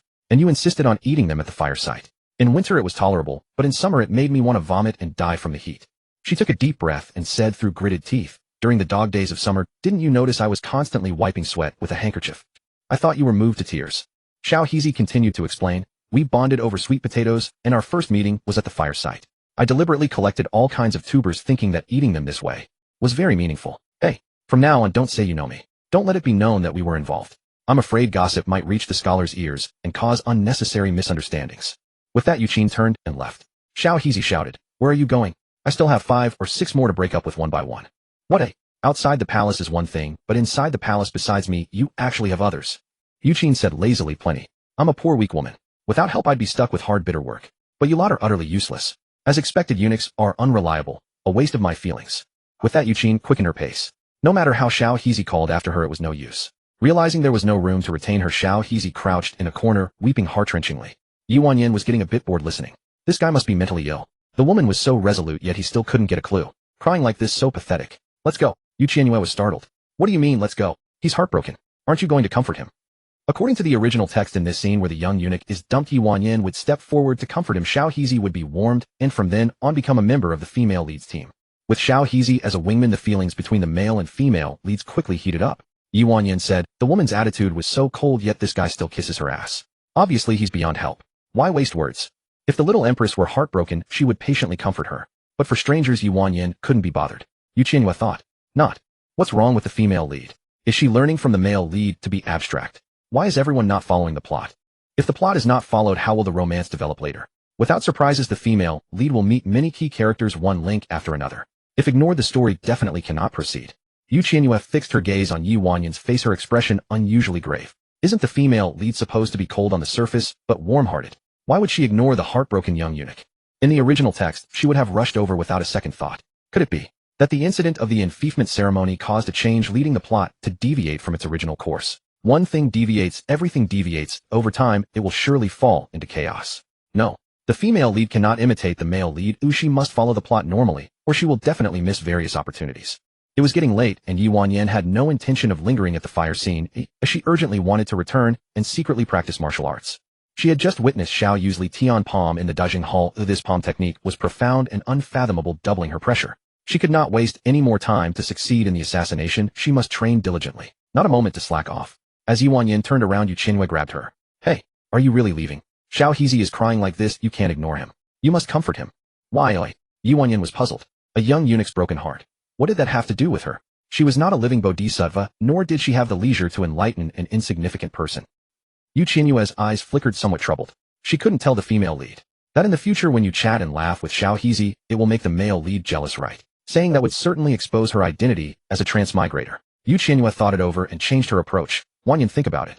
Xiao Hezi is the adopted son of eunuch Yi, and you plan to win over Xiaoyu. Strengthening your relationship with Xiao Hezi is all benefit and no harm.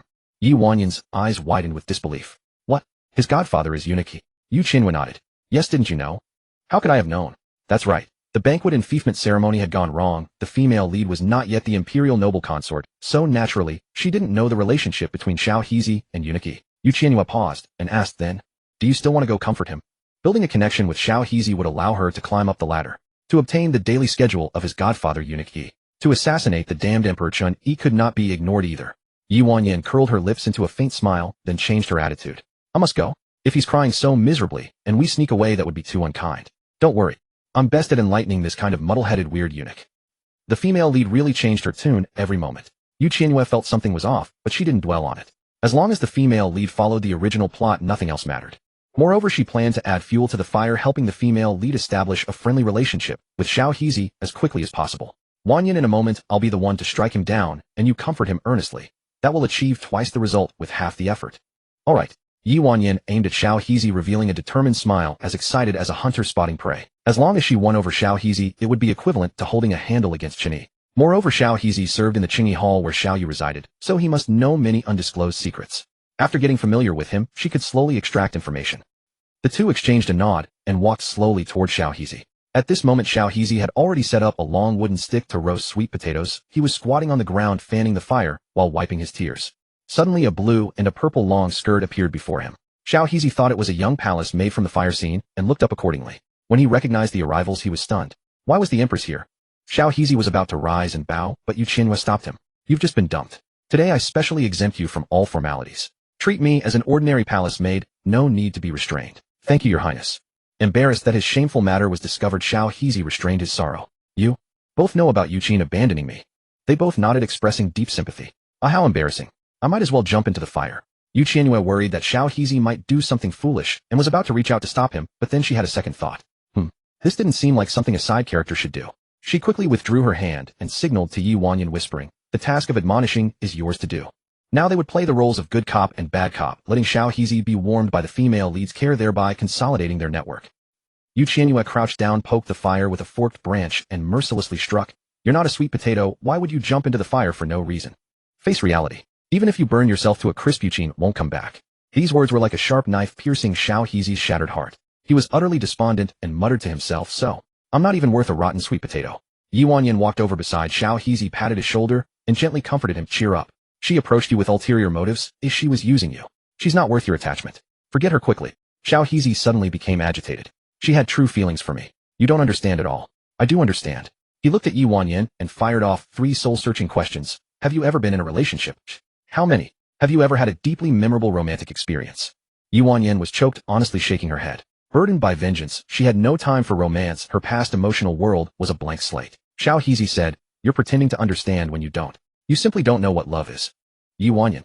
He then turned around to lecture her. Let me tell you, feelings are complicated. Back and forth with no logic at all. When they come, they're like a fierce tide. When they leave, it's like removing the firewood from under the cauldron. Qianyue. She listened in a daze, blinked, and asked, really? That mysterious? Of course, let me tell you, when you love someone, even if she... Hey, wait. Qianyue realized the conversation had gone off track and promptly interrupted them. What was wrong with the female lead? She was completely led by Xiao Hezi's rhythm, who was supposed to enlighten whom. If they kept talking, it would become a brainwashed love sermon. Qianyue did not forget her original intention and forcibly steered the conversation back. Qianyue left so decisively, and you still say she had true feelings for you. You're just delusional.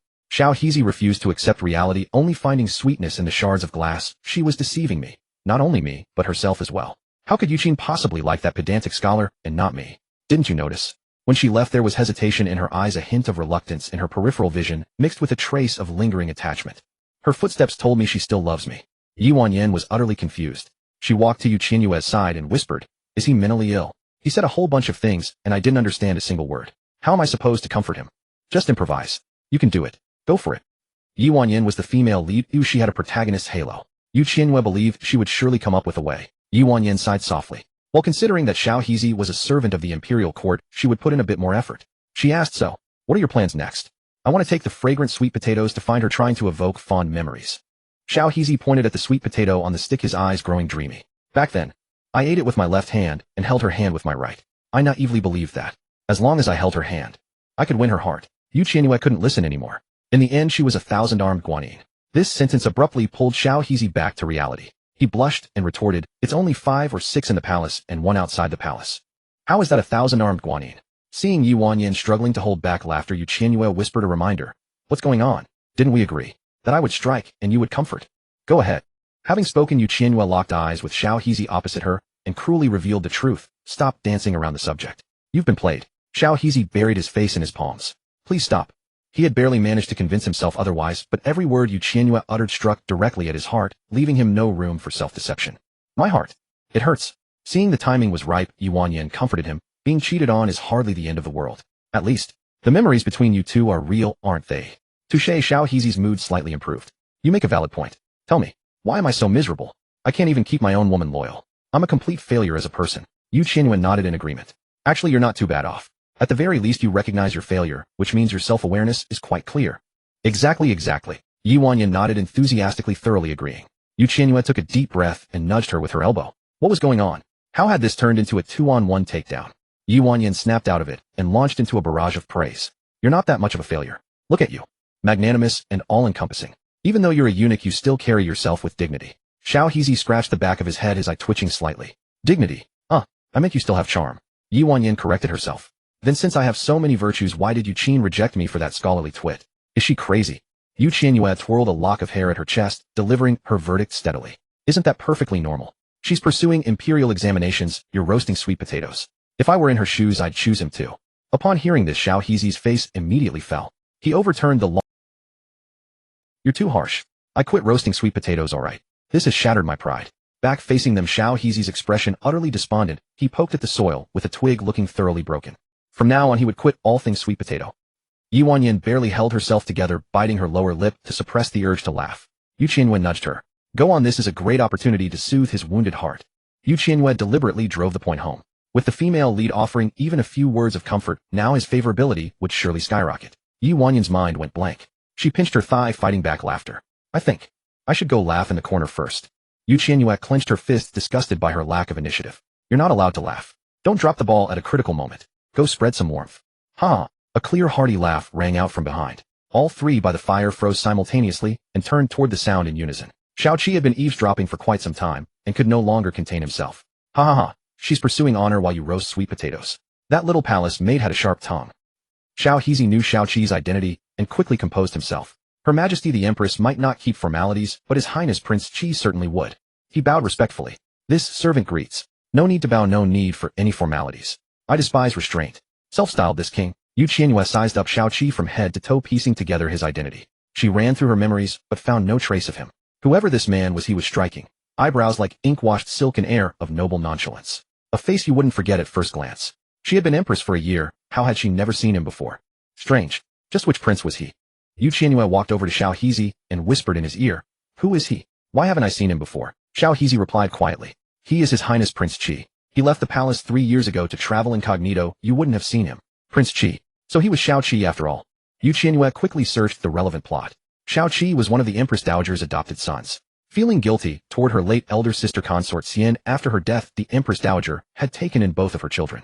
Xiao Qi, with his free-spirited and unruly nature, was always regarded as a marginal figure in the royal family, his presence barely felt. Meanwhile, his elder brother Xiao Wu was ambitious and once conspired with the Grand Tutor in rebellion, only to be executed alongside him by Xiaoyu. Though Xiao Qi and Xiao Wu were blood brothers, their values clashed severely. 3 years ago, Xiao Qi had been framed by Xiao Wu and nearly lost his life.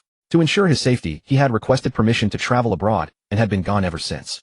The original text described Xiaoqi and Xiao Wu as men of different paths unable to walk together, sharing no bond. Instead, Xiaoqi had shown a preference for drawing close to Xiaoyu, but Xiaoyu possessed a heart frozen like cement. Only the female lead could stir him. Xiaoyu's attitude toward Xiaoqi was simply as long as he didn't cause trouble there was no need to eliminate him entirely. As for romance, Xiaoqi roughly qualified as a male supporting character. He had loved the female lead, obsessed over her, struggled with his feelings, and even briefly entertained the thought of stealing another man's wife, but ultimately unable to bear hurting her he let it go. But Xiaoqi shouldn't have appeared this early. According to the plot, he was supposed to show up after the Qichi festival. This cursed storyline was getting stranger and stranger. Qianyue stared fixedly at the prematurely debuted Xiaoqi, her brows knitting together. Why did you come back early? Xiaoqi pressed his lips into a thin line, then smiled and countered. What? Have you been secretly investigating me? Do you harbor a crush on this king? Qianyue was speechless. What a narcissist. She rolled her eyes at him and retorted irritably. Just asking casually. Stop making things up. Don't spread rumors. I had originally planned to return to the capital a month later, but the Empress Dowager's urgent summons brought me back early. Qianyue hummed and fell into deep thought. Could it be that the subplot about Zhao Marin being confined had added a new argument between Xiao Yu and the Empress Dowager, prompting the Empress Dowager to summon Xiaoqi back early? Wait, no. Why was he coming back so soon? Would this affect the original storyline? Xiaoqi noticed the palace made before him was rather peculiar. Her words always seemed disconnected. He snapped his fingers in front of Qianyue and chuckled softly. Hey, what are you spacing out for? Which palace are you from? How rude. Qianyue frowned slightly, looking up at Xiaoqi with a glare. What do you mean by hey? Do you even know who you're speaking to? He was utterly unladylike. Xiaoyu was her emperor brother, so by all rights he should address her as imperial sister-in-law. Xiaoqi noticed this young palace maid had quite a peculiar temperament, daring to snap back at him like that. In the imperial palace, no matter where she served, her manner of addressing a prince should never have been so interrogative. Xiaoqi's curiosity was piqued, and with great interest he asked Xiao Hizi, which palace does she belong to? Having been away from the capital for over 3 years, everything had changed. How could he possibly know the background of a mere palace maid? Xiaoqi studied Qianyue anew. She must have reached her coming of age perhaps. Her skin was porcelain clear and fair, her frame petite. Her features were delicate and lively, especially those luminous autumn-like eyes that seemed almost unnaturally bright. At such a tender age, possessing a beauty that could topple cities was truly captivating. Yet her attire was strikingly simple to the extreme.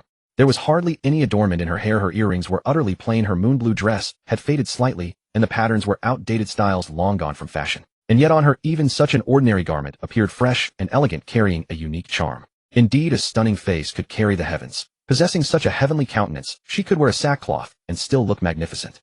Concubines of the inner palace would rarely dress so plainly. Xiaoqi was certain Qianyue was indeed just a palace maid. In contrast, the tall woman beside her wore ornate robes and abundant jewelry. Clearly, she must be the palace maid's mistress. Such lavish attire in the palace meant only one thing: she was a noble consort of the harem. Xiaoqi's lips curved into a knowing smile. So his cold emperor brother preferred women who were tall, voluptuous, and bewitching. He shifted his gaze back to Qianyue's face and asked again, Xiao Hizi, speak up. Exactly which palace does she belong to? A royal prince staring unblinkingly at the empress was an extremely dangerous signal. Xiao Hizi's tone deepened as he solemnly declared, reporting to your highness, this lady serves in the Jinjiao Palace. The Jinjiao Palace was the residence of the empress throughout every dynasty. If she was a palace maid from Jinjiao Palace, then the woman beside her must be the empress herself. Rumor had it that the emperor had married a country orphan with no noble background as his principal wife. Today he would finally see her true face. The Central Palace Empress deserved respect. She somewhat represented the emperor's dignity, and as an idle prince he could not afford any disrespect. Xiaoqi approached Qianyue with respectful bearing. This humble subject pays his respects to his sister-in-law. It is truly better to see once than to hear 100 times. You and the emperor are perfectly suited for each other. Qianyue, Qianyue, Xiao Hizi. For a moment all three stood dumbfounded.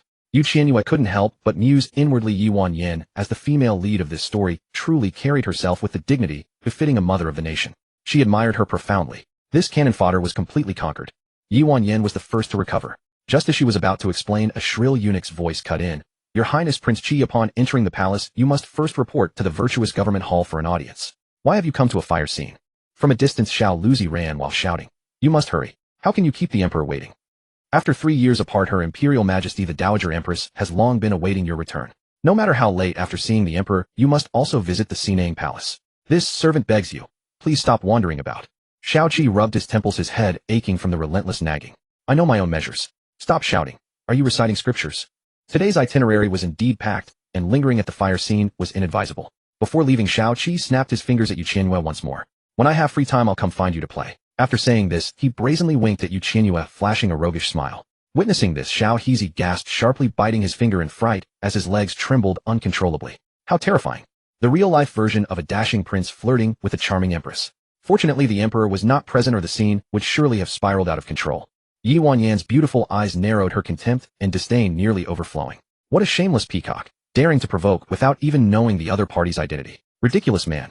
His entire demeanor begged for a beating. If it weren't inconvenient to expose her hidden weapons, she would have struck him directly. Someone like him didn't deserve to harbor designs on the little empress. Qianyue could faintly recall. In the original text, there was a plotline where Shao Qi, unable to suppress his feelings for the female lead who had become a concubine, constantly tried to ingratiate himself with her palace maids to gather information about her. Clearly, Shao Qi had mistaken her for the female lead's palace maid. What? Does he plan to invite me out? To extract information. So he wants to be the other woman. I will never give him the slightest opportunity. The female lead belongs solely to the male lead. Qianyue's expression turned indignant, and she impatiently declared, "Don't bother me. I'm too busy." Scrap your improper thoughts. That's impossible. Shao Qi crossed his arms and chuckled. It seemed his impression was correct. The young palace maid before him truly had a formidable temper. However, being good-looking with personality was perfectly normal. He pressed his tongue against his cheek, laughing delightfully. The palace maids from the Empress's quarters are indeed extraordinary, truly impressive. You have successfully captured this prince's attention. Qianyue's eyelid twitched violently. What misfortune, to encounter an oily royal. She wrapped her arms around herself and frowned. Are you ill in the head? I am. Shao Qi interrupted precisely. Why are you cursing? Don't speak so harshly. Do you think anyone could tolerate you the way I do? Little girl. Shut up. Qianyue's skin crawled. Good heavens, that dreadful term of endearment made her sick to her stomach, nearly causing her to vomit her lunch. Shao Qi had never encountered such a fiery-tempered palace maid before. His curiosity had reached its peak. Interesting, quite interesting. A gleam of excitement flickered in Shao Qi's eyes. He was determined to have her. He couldn't guarantee anything else, but requesting a palace maid from his emperor brother. He knew his brother would certainly agree. The Dowager Empress had been pressing him to establish a family lately, and he was nearly driven to despair. Shao Qi understood clearly. The Dowager Empress sought to bind him in the name of love, exercising invisible control. He thought, why not simply choose a palace maid who appealed to him? This would both silence the Dowager Empress and prove to his emperor brother that he harbored absolutely no ambition for the throne. Two birds with one stone. Perfect. Little sister, next time we meet we will be. Fearing he would hear some bizarre title, Qianyue tightly covered her ears. Who said we? Could you please figure out my identity before going off on such tangents? Alright. It seems this old brother won't be lacking entertainment in the days ahead. With that, Shao Qi turned and strode decisively away from the fire scene. Xiao Luzi stood at a distance and bowed to Qianyue. This servant greets your majesty, Empress. After hastily completing the bow, Xiao Luzi trailed closely behind Shao Qi, repeatedly imploring, Your Highness, this servant begs you. Please hurry to the virtuous government hall. Shao Qi hummed in acknowledgement. Walking along, he asked, that young palace maid beside the Empress, where does she come from? Xiao Luzi glanced back at Yi Wanyan beside Qianyue and replied, She has no special background. She is an ordinary palace maid brought back from the Emperor's southern inspection tour. Somehow she was assigned to the Empress. In that case, matters become much easier to handle. Impatient with anticipation, Shao Qi launched himself onto the rooftop, using his lightness skill, his gaze fixed on the virtuous government hall. Xiao Luzi was startled. Your Highness, where are you going again? Shao Qi curled his lips, chuckling softly. To ask my emperor brother for someone. Qianyue gazed at their distant figures and murmured to herself, I knew it. I'm not cut out to be an empress. After this commotion, Shao Hezi had already forgotten his heartbreak. He pursed his lips and said, Empress, to be fair, it's not entirely Prince Qi's fault for being blind. Your attire is too plain, no different from an ordinary palace maid. Qianyue didn't mind. After all, she was merely an empress in name with no real power. She had no need to please anyone, so she dressed as she pleased. Suddenly Shao Hezi exclaimed, Oh no, Xiao Luzi is a big gossip. If he finds out I was at the scene of the fire, he'll definitely report to my godfather. Empress, I must take my leave now. Qianyue waved her hand. Go on, go on. The day's events were chaotic and noisy. Judging by the situation, it seemed the female lead and Shao Hezi hadn't really built a deep bond. She could only take things one step at a time. For now, words were fleeting. The top priority was to make Xiaoyu confront his own feelings and stop being so tsundere. Otherwise, how would the male and female leads enjoy a night stroll together on Qiqiao Festival? If they couldn't meet the divine physician, everything would be ruined. If only there were a button to control Xiaoyu. Point him where to go, simple and easy. Yi Wanyan noticed Qianyue's dejected demeanor. The little empress's emotions were written all over her face. She asked softly, What is the empress thinking about? Wanyan, find an opportunity to go see Shao Hezi. I'll lure Xiaoyu over. When he sees you two chatting and laughing, he'll definitely go crazy. Will this really work? But I always feel Xiaoyu isn't very interested in me. Qianyue saw Yi Wanyan starting to doubt herself again and said earnestly, It will definitely work. Don't underestimate your own charm. You have so many good qualities. How could Xiaoyu not fall for you? Hearing the praise, Yi Wanyan's lips curled up unconsciously and her gaze softened. Since the assassination needed careful planning, she would follow the little empress's arrangements for now. Alright, from now on I'll listen to you. Seeing the female lead so agreeable, Qianyue felt relieved. As long as Qianyue cooperated, the plot would gradually get back on track. To boost the female lead's confidence, Qianyue gave a sly smile and said mysteriously, "In Daijing Hall, Xiaoyu deliberately bullied me in front of you. Do you know what he meant by that?" Qianyue covered her nose and chuckled. She bent down to meet Qianyue's eyes and played along. "I don't know." "Then Empress, would you care to enlighten me?" Qianyue conjectured confidently. Xiaoyu is a reserved man. Instead of saying things directly, he goes around in circles to convey to you that he has no feelings for me whatsoever, not the slightest interest. Though Qianyue vaguely sensed something was off, she still cooperated deliberately, putting on an expression of admiration, as if playing the perfect straight man. "Wow, so that's it. The Empress is so clever, no clue escapes your keen eyes." Qianyue gained a bit more confidence. She patted her chest and laughed. "Don't worry with me, as your strategist's success is almost certain. We can tweak the strategy a bit. Xiaoyu is so reserved, he definitely can't handle being teased. Maybe if you take the initiative, there'll be a big surprise." "How do I take the initiative?" "Well, that needs careful consideration. I couldn't sleep last night, and now I'm dead tired. I just want to go back to the palace and sleep. Once I'm fully rested, I'll tailor a strategy for you." Since she hadn't successfully moved into the cold palace, Qianyue had been suffering from insomnia and nightmares lately, unable to sleep through the night. She yawned hugely, looking exhausted. "Actually, I know martial arts. Maybe I could carry you." As soon as the words left her mouth, Qianyue felt a chill run down her spine. Oh no, how could she have let slip that she knew martial arts? Realizing she had let her tongue run away with her, she quickly covered her mouth, her heart racing.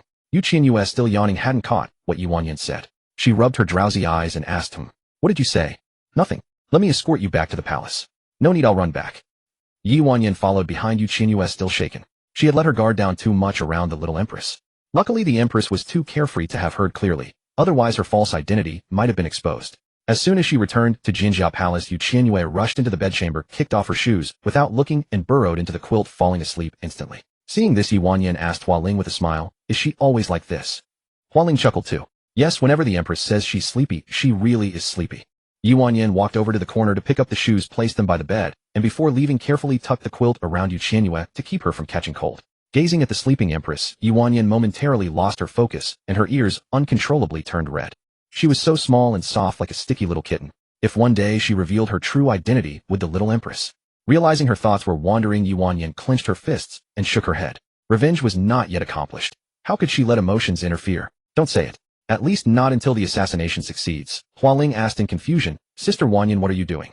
Let's go out and not disturb the Empress's rest." Qianyue said nothing, dashing out in a single stride. She couldn't let trivial thoughts distract her when the real mission was yet to be done. She had entered the palace with a mission. How could she afford to be distracted? The situation was still unclear. Xiaoyu kept delaying taking her and leaving her still, without an opportunity to serve him closely. Although the little Empress kept insisting that Xiaoyu had feelings for her, Qianyue was only half convinced and didn't pin all her hopes on it. She planned to follow the Empress's suggestion to win over Xiaoyu while also exploring another path, perhaps trying poison. Now she was on speaking terms with Xiao Hezi. He was a simple-minded person, likely unable to keep secrets. Once she grew closer to him, she might learn about Eunuch Yi's movements. Both were close to the Emperor and would be very useful. As long as she gained their trust, it shouldn't be too difficult to tamper with the Dog Emperor's food. At Daijing Hall, Xiaoqi took a deep breath at the entrance. This time he had to play the role of a royal slacker with no ambition. It would be best to add a touch of harmless recklessness. Only then would his suspicious imperial brother let down his guard and not take him seriously. Xiaoqi coughed lightly, pushed open the door, and called out, "Brother Emperor, your younger brother has taken a liking to the little maid by the Empress's side. Would you bestow her upon me?"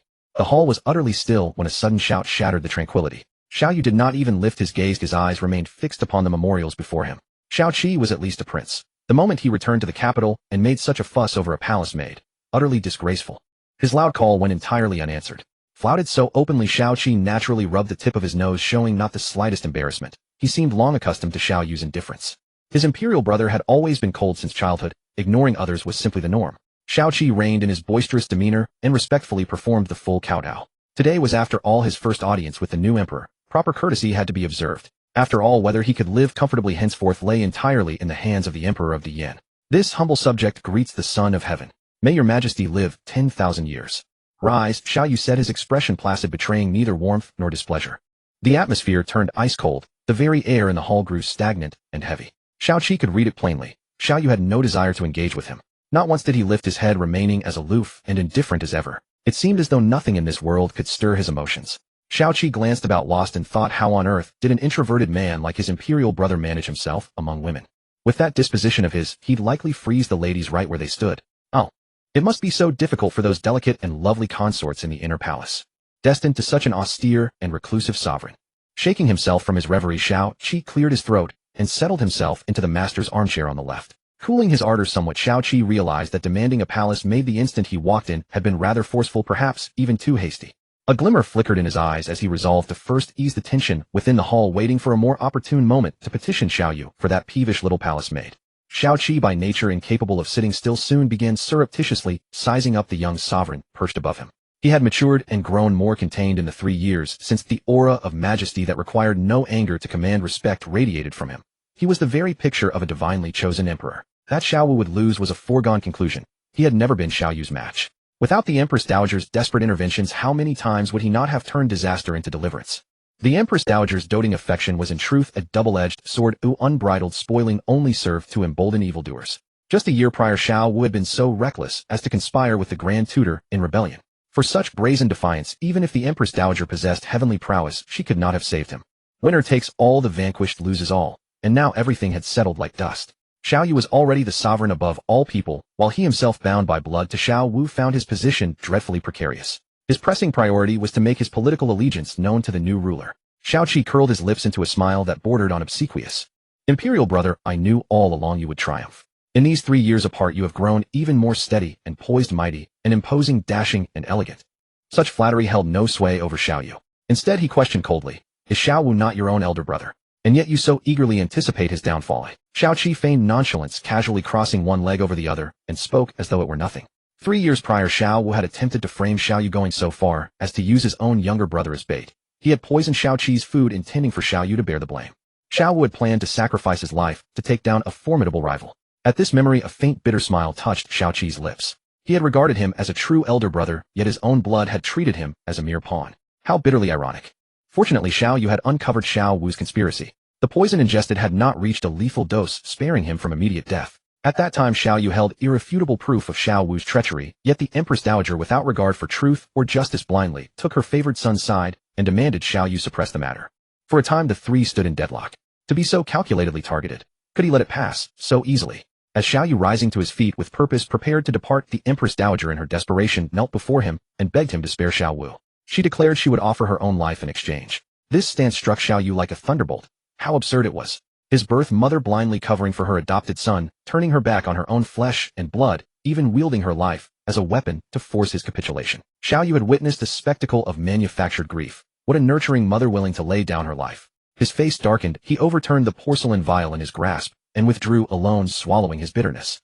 From that day forth, he never again set foot in the Empress Dowager's palace. With the Empress Dowager working behind the scenes, the poisoning affair was smoothed over and never reached the former emperor. Xiao Qi, meanwhile, had lain in a coma for 3 days after the poisoning. Upon awakening, he came to understand that within the imperial family there existed no true kinship. Preserving oneself was the only path. He had matured overnight, refusing to remain Xiao Wu's shadow any longer.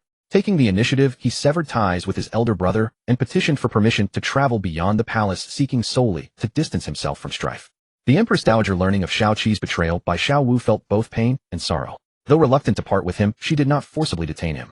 In the blink of an eye, 3 years had passed. Xiao Qi had long since come to terms with reality. Whether one chose to be unhappy or joyful, each day was the same. Cherishing the present surpassed all else. Simply existing was in itself a form of fortune. Xiaoyu cast a glance at Xiao Qi, noting his careless posture, leg crossed, swinging his head about, lacking any semblance of decorum. He remained as uninhibited and carefree as in childhood. Watching the free-spirited youth, Xiaoyu felt a quiet seed of envy take root within him. Since childhood, Xiao Qi had dared to follow his nature and live unburdened, for he knew the Empress Dowager would extend to him infinite indulgence. In that alone, Xiaoyu could never emulate him. He was required to remain perpetually on guard, for even the slightest misstep would be magnified and met with rebuke. Moreover, he had to exercise caution in all matters to avoid becoming a target. In his early years, because Xiao Qi was the youngest, the Empress Dowager had doted upon him above all others. Whatever he did, she remained by his side. Whatever mistakes he made, she acquiesced. Such affection was something young Xiaoyu had not even dared to imagine. From childhood, he had understood that he, as the child who could not err, was held to a different standard. Xiao Qi, by contrast, was the child permitted to transgress without limit. Looking back over Xiao Qi's earlier years, his path had been relatively smooth. While the virtuous concubine lived, he had his birth mother's love, though after her passing, he enjoyed his adoptive mother's devotion. The sole major adversity had been Xiao Wu's treacherous betrayal. Through this incident, the two brothers fell out completely. Yet, valuing loyalty above all, Xiao Qi kept silent regarding the poisoning, claiming only that he wished to travel. Since he could not stand against it, he chose to flee. On the eve of departing the capital, Qianyue, utterly intoxicated, came to Qianyue and poured out his grief, weeping, "My elder brother has gone astray. He is lost to me." Furthermore, he clung desperately to Qianyue's leg, wailing, "I am a complete and utter good-for-nothing, devoid of ambition, feeling not the slightest attachment to power or influence. Should you ascend the throne in years to come, pray spare my wretched life. I and my brother are no kindred spirits. He raves and targets you. I would not dare partake in such madness. I am merely an honest man." Riding the strength of his intoxication, Qianyue wept and pleaded for a full hour. Qianyue, having endured enough, ultimately agreed not to treat him as an accomplice of Qianyue. After drawing the line between himself and Qianyue fled the capital that very night. Qianyue knew exactly what Qianyue was scheming. The latter was merely afraid that once Qianyue ascended the throne, he would be ruthlessly eliminated, hence why he had cast aside all dignity and begged for mercy in such a grotesque manner. Moreover, Qianyue vaguely sensed Qianyue was deliberately playing the role of a dissolute wastrel, constantly emphasizing his own worthlessness and lack of ambition. He exaggerated recklessly, perpetually cultivating an image of incompetence and futility, only to overreach so blatantly that his performance was transparent. Qianyue saw through it all, but chose not to expose it. He understood Qianyue simply wished to remain aloof from the struggles for power. If the man sought only peace and quiet, let him have his chaos. Qianyue was one person, Qianyue was another. As long as no threat was posed to his own interests, Qianyue saw no reason to bother with him. Besides, from the moment Qianyue entered, he had been fervently professing loyalty, practically wearing obsequiousness upon his face. A man so timorous posed no threat whatsoever. At present, Qianyue had no patience for Qianyue's games. He still had a mountain of court affairs to attend to, and no time to waste on idle chatter. Reviewing memorials alone was tedious. If only Qianyue were here, it would not be so dreary. He could tease her from time to time. He could admire her delightfully foolish countenance. If he held her in his arms while reviewing documents, that would be. Qianyue pictured the scene, and his lips curled upward involuntarily. Should he actually act on it, he would surely be rebuked mercilessly. After all, Qianyue constantly found ways to push him away, showing no desire for any contact with him. No, he could not let this continue. An empress ought to behave like an empress. Whether it was embraces or kisses, or even consummating their marriage that very night, all were perfectly reasonable. She could not refuse, and she must not resist. Realizing his thoughts had drifted too far, Qianyue raised his hand and massaged his temples. How strange. Qianyue had barely left, and yet his mind was consumed with thoughts of her. He even looked forward to being scolded by her. Worse still, he was imagining intimate scenes in broad daylight. Qianyue's lips pressed into a straight line as self-doubt crept in. Had she driven him mad with anger recently? Could she possess some enchantment to cloud the mind? Should he summon her now to investigate? Meanwhile, Qianyue noticed something amiss about Qianyue, holding a memorial in his hand, yet gazing distractedly into the distance. He asked, "Brother Emperor, are you still here?" Interrupted from his reverie, Qianyue frowned in displeasure and ordered, "The Empress Dowager urgently wishes to see you. Get out." Qianyue shook his head frantically. He had no intention of leaving yet. There remained one crucial matter he had not yet addressed. "Brother Emperor, I do not know what possessed mother to suggest I replace you. What right do I have? Where would I find such gall? Don't you agree?" Qianyue narrowed his eyes. "You spoke to her directly?" Knowing Qianyue always indulged the Empress Dowager, Qianyue felt emboldened to be blunt. As long as she did not commit a grave transgression, she would not face mortal peril, for her son was the emperor. If the matter truly threatened imperial authority, whether they would permanently sever ties was unpredictable. Qianyue came clean, preemptively hoping to thwart the Empress Dowager's schemes. In that case, everyone might find a path to survival. Provoking the calculating and ruthless Qianyue would yield dire consequences. Qianyue lacked full confidence he could escape unscathed. Clearing his throat, he continued, "There is no need to conceal anything. I walk upright and bear no guilty conscience. Brother Emperor, please do not mistakenly execute me. I harbor not the slightest ambition for the throne. I am but a good-for-nothing idling away my days. How could I ever uphold the entire great yin?" Mother was merely confused for a moment. Brother Emperor, do not hold it against her. The Son of Heaven was indeed the Son of Heaven. Qianyue dared not challenge his authority. Qianyue's expression remained unreadable. Intelligent since childhood to an unnatural degree, he possessed formidable political prowess. Nothing seemed to escape his vigilant gaze. Furthermore, a man capable of becoming emperor could hardly be someone easy to fool. It was better to confess early and retain a sliver of hope. With the situation already settled, no matter how much the Empress Dowager stirred trouble, it would be futile. And between himself and Qianyue there was no deep fraternal bond. The Empress Dowager was his birth mother. Yet he was not her son by blood. Serving an emperor was like accompanying a tiger. Better to reveal his hand early lest he be mistaken for an enemy and become collateral damage in their maternal struggle. Qianyue stated coldly, "The Empress Dowager never abandons her goals until she achieves them. Do you truly think you can evade her? Her urgent summons to return to the capital surely had plans in motion. Given her unyielding temperament, she would never allow Qianyue to so easily dodge her intentions." Hearing this, Qianyue exclaimed in mock admiration, clapping his hands. "Brother Emperor, you two are truly mother and son. You understand mother better than anyone." In their correspondence, mother has consistently fed me tales of the many advantages of wearing the dragon robe. Speaking of which, the fact that your mother-son relationship has deteriorated to this state is truly unprecedented. I find myself trapped between you both. Quite a difficult position. On one side was the Empress Dowager who had doted upon him relentlessly in his childhood and owed him years of nurturing kindness. On the other was the ruthless Emperor, decisive and merciless, whose strength remained unfathomable. Qianyue could not afford to offend either party, living his life with painstaking caution as though treading upon thin ice. Qianyue asked, "What has the Empress Dowager instructed you to do?" "No directives have been issued thus far. Should mother formulate any plan in the future, I will certainly confess to you immediately, without any deceit." "Understood. You may depart." Qianyue's eyes darkened. He withdrew a sheet of paper and dipped his brush to write a secret missive. In recent times his spies must monitor the Empress Dowager more closely. When she flew into her fits of madness, she was capable of any absurd scheme. If she were not his birth mother, he could deal with her without hesitation. But she was. With this blood tie binding them, handling the matter was truly troublesome. Qianyue sighed, inwardly feeling a dull throb at his temples. Burdened with such a troublemaking mother, it was exhausting. She must suffer a setback and learn a lesson, or she would never be deterred. Satisfied that his purpose had been achieved, Qianyue's spirit lifted considerably, his tone growing lighter. "Brother Emperor, I do not wish to leave. Your presence is far more agreeable. The Empress Dowager would never dare appear in Dejing Hall." Qianyue's expression darkened. "Get out." I won't go just yet. Actually, I faintly sense something peculiar. Mother's hasty summons was likely intended to select a wife for me. She is preparing to find you a backing," Qianyue remarked. Should the Empress Dowager intend rebellion, she would certainly choose a noblewoman from a prestigious family, for Qianyue, thereby strengthening her own faction. Suddenly Qianyue thought of Qianyue, his gaze softening, a smile reaching his eyes. "I do not need any backing. By the way, Brother Emperor, I happened upon a particularly interesting palace maid, delightfully cute, with a rather peculiar temperament." After speaking, Qianyue smiled foolishly. "We conversed most agreeably. This must certainly be fate, an alliance decreed by heaven." Qianyue stared blankly. A chance encounter with a single palace maid had enchanted him so completely. Was he a hopeless romantic? Qianyue was still immersed in joy. Before returning to the capital, he had already made up his mind. He would absolutely not choose a noble lady, and he would carry out his simple life to the end. He wanted to find someone with a compatible personality, so that the days to come would not be dull and tedious. Coincidentally, as soon as he returned to the capital, he really did encounter such a person. Qianyue's brows relaxed, and his mouth almost split to the back of his ears. He sighed with emotion. "Imperial brother, when fate comes you can't stop it." Qianyue said, a maid. The Empress Dowager will probably not agree. The Empress Dowager regarded Qianyue as a bargaining chip for power. How could she allow him to fool around with an ordinary, insignificant maid?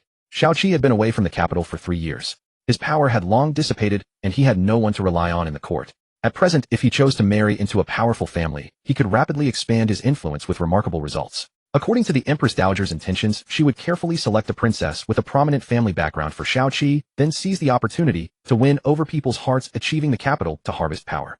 If she learned that Qianyue was interested in a little maid, she would certainly obstruct and oppose it.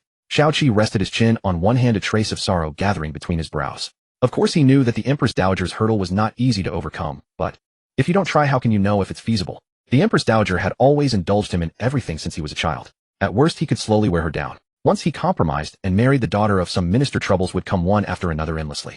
Then he would be pushed forward by the Empress Dowager for the rest of his life, doing things he didn't want to do. Qianyue did not want to become a puppet without feelings.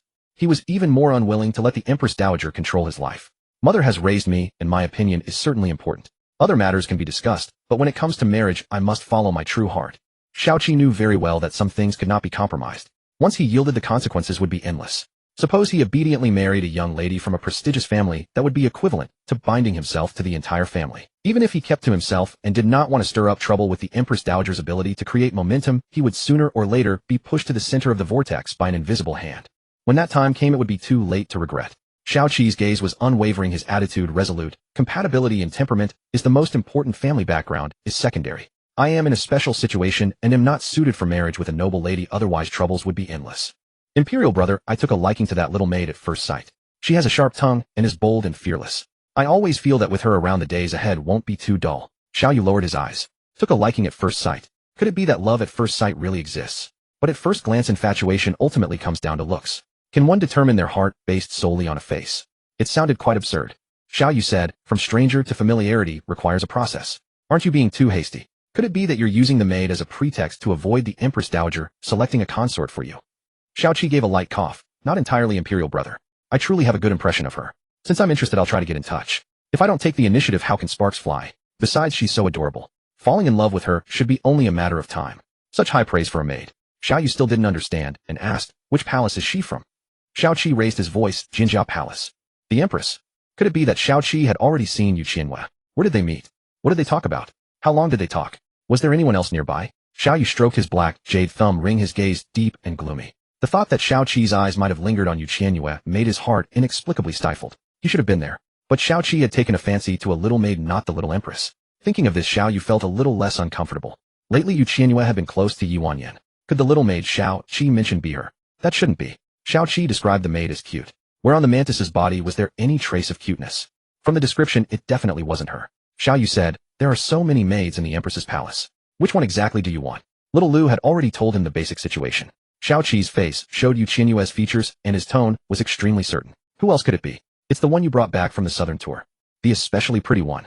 Qianyue. He had indeed brought back one from the southern tour, but was she especially pretty? Not really. Does Qianyue have a problem with his eyesight? He actually has feelings for the mantis. What a peculiar taste. Qianyue paused for a few seconds and asked again, you think she's pretty? Even in an ordinary old dress, she was stunningly beautiful beyond compare. Was there any doubt?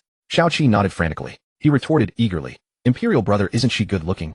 Qianyue said, it's hard to describe. Qianyue. As expected of an emperor with eyes so high and a breadth of experience. Qianyue sighed with emotion. In this world, what kind of beauty could actually catch his imperial brother's eye? After thinking it over, Qianyue seemed to understand. His imperial brother's empress was tall and had such an impressive figure. It was normal that he didn't like slender beauties. After all, every man's taste is different. Perhaps his imperial brother only liked women with curves. Qianyue said, Imperial brother, just because you don't like it doesn't mean others don't. I like that kind. To take a fancy to the mantis at first sight showed that his taste was unique. Qianyue didn't understand, but respected it, as beauty is in the eye of the beholder. But Yuanyan approached with ulterior motives, new martial arts, and concealed weapons. A simpleton like Qianyue might not be able to handle her. He might end up losing his life. As for her true identity, the spies were still investigating. In short, the mantis was no pushover. Qianyue intended to warn him. This maid you mentioned has a suspicious identity. Choose someone else. Having encountered such a woman who suited his eyes so well, how could he just change her? Qianyue clenched his fists and shook his head frantically. No, I absolutely won't change. Imperial brother, please, I just want to play with her. Besides, how suspicious could a little maid's identity be? Moreover, the way she talked was hilarious. As a servant, she had a big temper and even dared to openly defy a prince. She was simply too special. Being with her would surely be full of fun. Qianyue lowered his eyes, pondering. Yuanyan was trying to infiltrate the palace with unknown intentions. From her conversations with Qianyue, it was basically certain that she did have the idea of climbing into the imperial bed.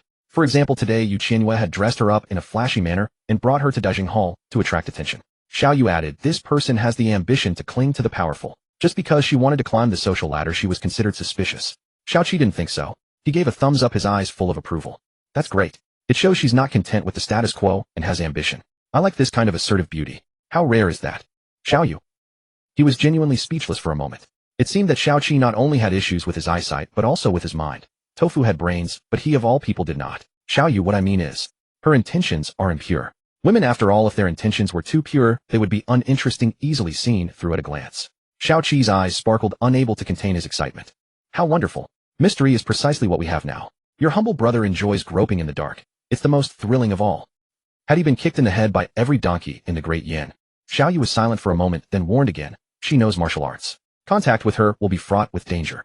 Upon hearing this, Qianyue's eyes shimmered with a bright light, his heart racing with excitement. He was thrilled beyond measure, his anticipation reaching its peak. Excellent. This way I can spar with her whenever I have the chance. No wonder she has such a fiery temper. She actually has some skills.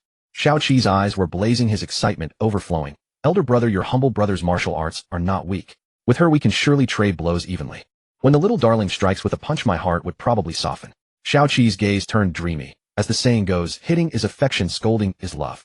Your humble brother truly longs to be beaten black and blue by her. Qianyue. Elder brother, now that you've spoken of her, I feel she is perfectly suited for me in every way. She and I are undoubtedly a match made in heaven. Qianyue. The more he exposed the mantis's secrets, the more excited Qianyue became. Had he been traveling under the sea for the past 3 years? When he returned, his head was full of nothing but water. Qianyue took a deep breath, calming his excitement slightly. Elder brother, it's not like we're getting married on the spot. I just want to get to know her better. Could you first assign her to my residence as a personal maid? If things progress too quickly, I fear she might not be able to handle it. That little palace maid was so thin and small, he wondered if she had even reached the age of coming of age. If not, he would have to wait a bit longer, for he was no beast. Suddenly a scheme flashed through Qianyue's mind. His eyes deepened, and he curled the corners of his lips slightly. Since Qianyue was so insistent, why not go along with it, and push out the scheming mantis? Since you were determined to have her, so be it. But do not reside outside the palace. The Fuguang Hall is still vacant, and close to the Sinang Palace. You may stay there. However, I must warn you once more, this palace maid is far from virtuous. Take care of yourself. Qianyue wanted to know. What was Yi Wanyan's true purpose in scheming to enter the palace? Precisely, he could use the mentally unstable Xiao Qi to test her. If the mantis only sought to climb the social ladder, then with Xiao Qi's status as a prince, she had no reason to be dissatisfied. If she refused, it meant she was not after power, and the purpose would be clear: she was after someone's life. And it was most likely his own life. Hearing Qianyue relent, Xiao Qi's excitement was palpable, his voice involuntarily rising several decibels. Elder brother, you truly are willing to bestow her upon your humble brother? Qianyue's expression was indifferent. She is but a palace maid. Take her if you wish. On the night of the Qiqiao festival, he could order Xiao Qi and Yi Wanyan to leave the palace together, bringing along Qianyue. By listening to her thoughts, he could roughly discern the plot. As long as the nameless divine physician appeared, he would have ways to make him remove the poison. If all else failed, he could resort to threats. Everything was still within controllable limits. By bestowing Yi Wanyan to Xiao Qi, he would no longer have to listen to Qianyue's nonsensical mutterings, and his ears would be much cleaner. This opportunity would also make it clear to Qianyue that he had no interest in Yi Wanyan, and that she should stop speculating wildly about him being deeply in love with her. Hearing such offensive words truly made him nauseous. In fact, what bothered Xiaoyu the most was the indescribable, inexplicable strangeness in Yi Wanyan's eyes when she looked at Qianyue. Whenever they chatted and laughed together, it was particularly jarring. Xiaoyu disliked the chaotic gazes from the outside world falling upon Qianyue, and he seized this opportunity to separate them. The mother of the nation constantly clinging to a mantis. What kind of decorum was that? Xiaoyu agreed to bestow the woman. As long as he could handle the Empress Dowager, all would be well. Xiao Qi was overjoyed and hurriedly rose to take his leave. Thank you, elder brother, for your kindness. Your humble brother will go to the Sinang Palace. I will stay at the Fuguang Hall for now. Farewell, elder brother. With that, he dashed off in a flash. Xiaoyu. For a woman, he was this impatient. How utterly pathetic. Sinang Palace. The Empress Dowager learned that Xiao Qi had arrived in the capital that day and revealed a rare smile. As soon as Xiao Qi entered and was about to bow, she grasped his hand tightly, her eyes glistening with tears. Qier, let's dispense with the formalities. 3 years have passed, and you have finally returned. Come, let me have a good look at you. After 3 years apart, seeing the Empress Dowager again stirred waves of guilt in Xiao Qi's heart. After his mother's passing, thanks to the Empress Dowager's meticulous care, he was able to have a happy and complete childhood. Xiao Qi's eyes grew moist, and he choked up. Mother, your son is unfilial. For your birthday, every year. I should have come back. It's a small matter, no need to dwell on it. I know you have suffered grievances. It was good for you to go out and clear your mind. Xiao Qi, thank you for your understanding, mother. I have noticed that you have grown much younger with not a single wrinkle. You rascal still the same as when you were a child, slick-tongued and full of nonsense. Though the Empress Dowager said this, the smile on her face grew even warmer. Xiao Qi's brows bore a slight resemblance to the late consort Xian. The Empress Dowager gently stroked his brow and was reminded of the days when her sister had taken the blame for her. A bitterness welled up in her throat. Xiao Wu was dead, and Xiao Qi was the only bloodline left of her sister. The Empress Dowager knew that due to her blatant favoritism, there was no possibility of reconciliation between her and Xiao Yu. Moreover, her own son, in both appearance and temperament, was remarkably similar to the late emperor. Facing that face, it was hard for her not to resent, not to hate. If only Xiao Qi could become emperor, that would be perfect. But unfortunately, Xiao Qi was unlike Xiao Wu. He had no ambition and was indifferent to power. It had taken him 3 years to finally return to the capital. The Empress Dowager sighed softly. Having been away from the court for so long, his former connections had long since disbanded. Still, it was good that he was back. The rest could be planned slowly. She would spare no effort to help him. The Empress Dowager touched Xiao Qi's face and asked Xingshu with a smile, Xingshu, look at this boy. Hasn't he grown much taller? Xiao Qi was embarrassed, the corner of his mouth twitching. Mother, I'm already an adult. How much taller could I possibly get? Isn't that right, Aunt Xingshu? Xingshu chuckled lightly. Whether he's taller or not isn't obvious, but Prince Qi has indeed matured a lot compared to 3 years ago. The Empress Dowager, his appearance has matured, but his heart is still unsettled. He's still like a young lad. How can he accomplish great things? Knowing the Empress Dowager's underlying meaning, Xingshu smoothly took the cue. Perhaps it's because Prince Qi is not yet married. Once he starts a family, his temperament will change significantly. Xiao Qi gave a stiff smile. He knew it. No matter how they circled around, they would always end up on this topic. The warmth lasted but a moment before it turned into a scene of marriage urging. Xiao Qi's mouth curved downward, his tone resigned. Mother, it's still early. Ooh, I am in no hurry. The Empress Dowager's gaze was stern, her brows slightly furrowed. You are no longer young, it's time to marry. Look at your elder brother. He has a swarm of concubines while you have none. Is that proper? Mentioning Xiao Yu, the Empress Dowager's face turned cold, her voice dropping. But he is useless. He hasn't touched a single one. This sudden gossip was like a bomb, leaving Xiao Qi utterly bewildered. He asked in disbelief, what? Elder brother is still a virgin. This foolish boy, always so blunt. The Empress Dowager sighed softly. It's fine to be outspoken before me, but outside you must choose your words carefully. Xiao Qi laughed as if he had heard the funniest joke, gasping for breath. Ha ha ha, this is the first time I've encountered an emperor who holds himself chaste. A year on the throne, and still. Ha ha, how can elder brother be so ridiculous? Ha ha ha, seeing Xiao Qi red-faced with laughter, the Empress Dowager shook her head and naturally patted his back. And you? Aren't you the same? I am perfectly normal. I am not the sovereign. The burden of expanding the royal lineage does not fall on me. Qi's true thoughts were revealed in his words. He had no ambition whatsoever. The Empress Dowager felt somewhat troubled. This could not continue. She had to make him understand the importance of power. The Empress Dowager said, "Enough, don't mention that unfilial son. Let's talk about you." "What about me?" The Empress Dowager looked at Qi with a smile in her eyes, as if casually inquiring about his romantic status. "Outside, have you found a kindred spirit?" "No," Qi replied almost instantly, without a moment's hesitation. He had spent 3 years abroad busy eating, drinking, and having fun. When would he have time to make a bosom friend? How could a graceful lady compare to the picturesque scenery? No, he spoke too soon. Today he had met a little palace maid who outshone even the moon and stars. The Empress Dowager's gaze sharpened, her tone suspicious. Is that true? A young man at the peak of his vitality. Could he truly resist curiosity about women? The royal offspring of this generation were truly strange. Thinking back to those days, the late emperor's harem was more abundant than the flowers in the imperial garden, but each bloom withered, too quickly forgotten, within a few days. Only consorts from illustrious families could remain as evergreens in the harem. Qi said, "Absolutely true. I have high standards. It's good that you have none. Those from outside have never seen the world and are not fit for the stage. Take the Empress, for example." "I digress. Actually, I have been selecting many well-traveled ladies for you to choose from." Qi resisted. "Elder brother hasn't touched a single one either. If mother wants to play matchmaker, start with him first." Qi always made excuses. The Empress Dowager deliberately put on a stern face, her tone displeased. "The emperor is abnormal. Giving him the finest women would be a waste. Let's not talk about him. He only vexes me." "I understand. I have erred." The Empress Dowager patted Qi's hand and advised earnestly, "Good child, you should be concerned about your marriage. The day after tomorrow, I will hold a banquet in the palace inviting young ladies from noble families. You may take your time to choose, and I will help you decide." "Can I refuse?" Qi had not expected the Empress Dowager to be so hasty, setting the date for the consort selection without consulting him beforehand. "Of course not. The noble ladies can at least aid your future. Have you read the secret letters I sent?" Recalling those treasonous letters, Qi felt a chill run down his spine. If they were ever leaked, he would surely be executed as a rebel. "I have already burned all the letters. Mother, rebellion means decapitation and in serious cases being chopped into pieces. Very frightening." The Empress Dowager snorted coldly. "As long as we have absolute certainty, it's not certain who will die." Hearing this, a chill ran down Qi's spine. "Mother, you don't truly want elder brother dead, do you?" The Empress Dowager sighed silently and said, "He is still my son. How could I truly want his life? When cheater takes his place, let him be a prince without real power."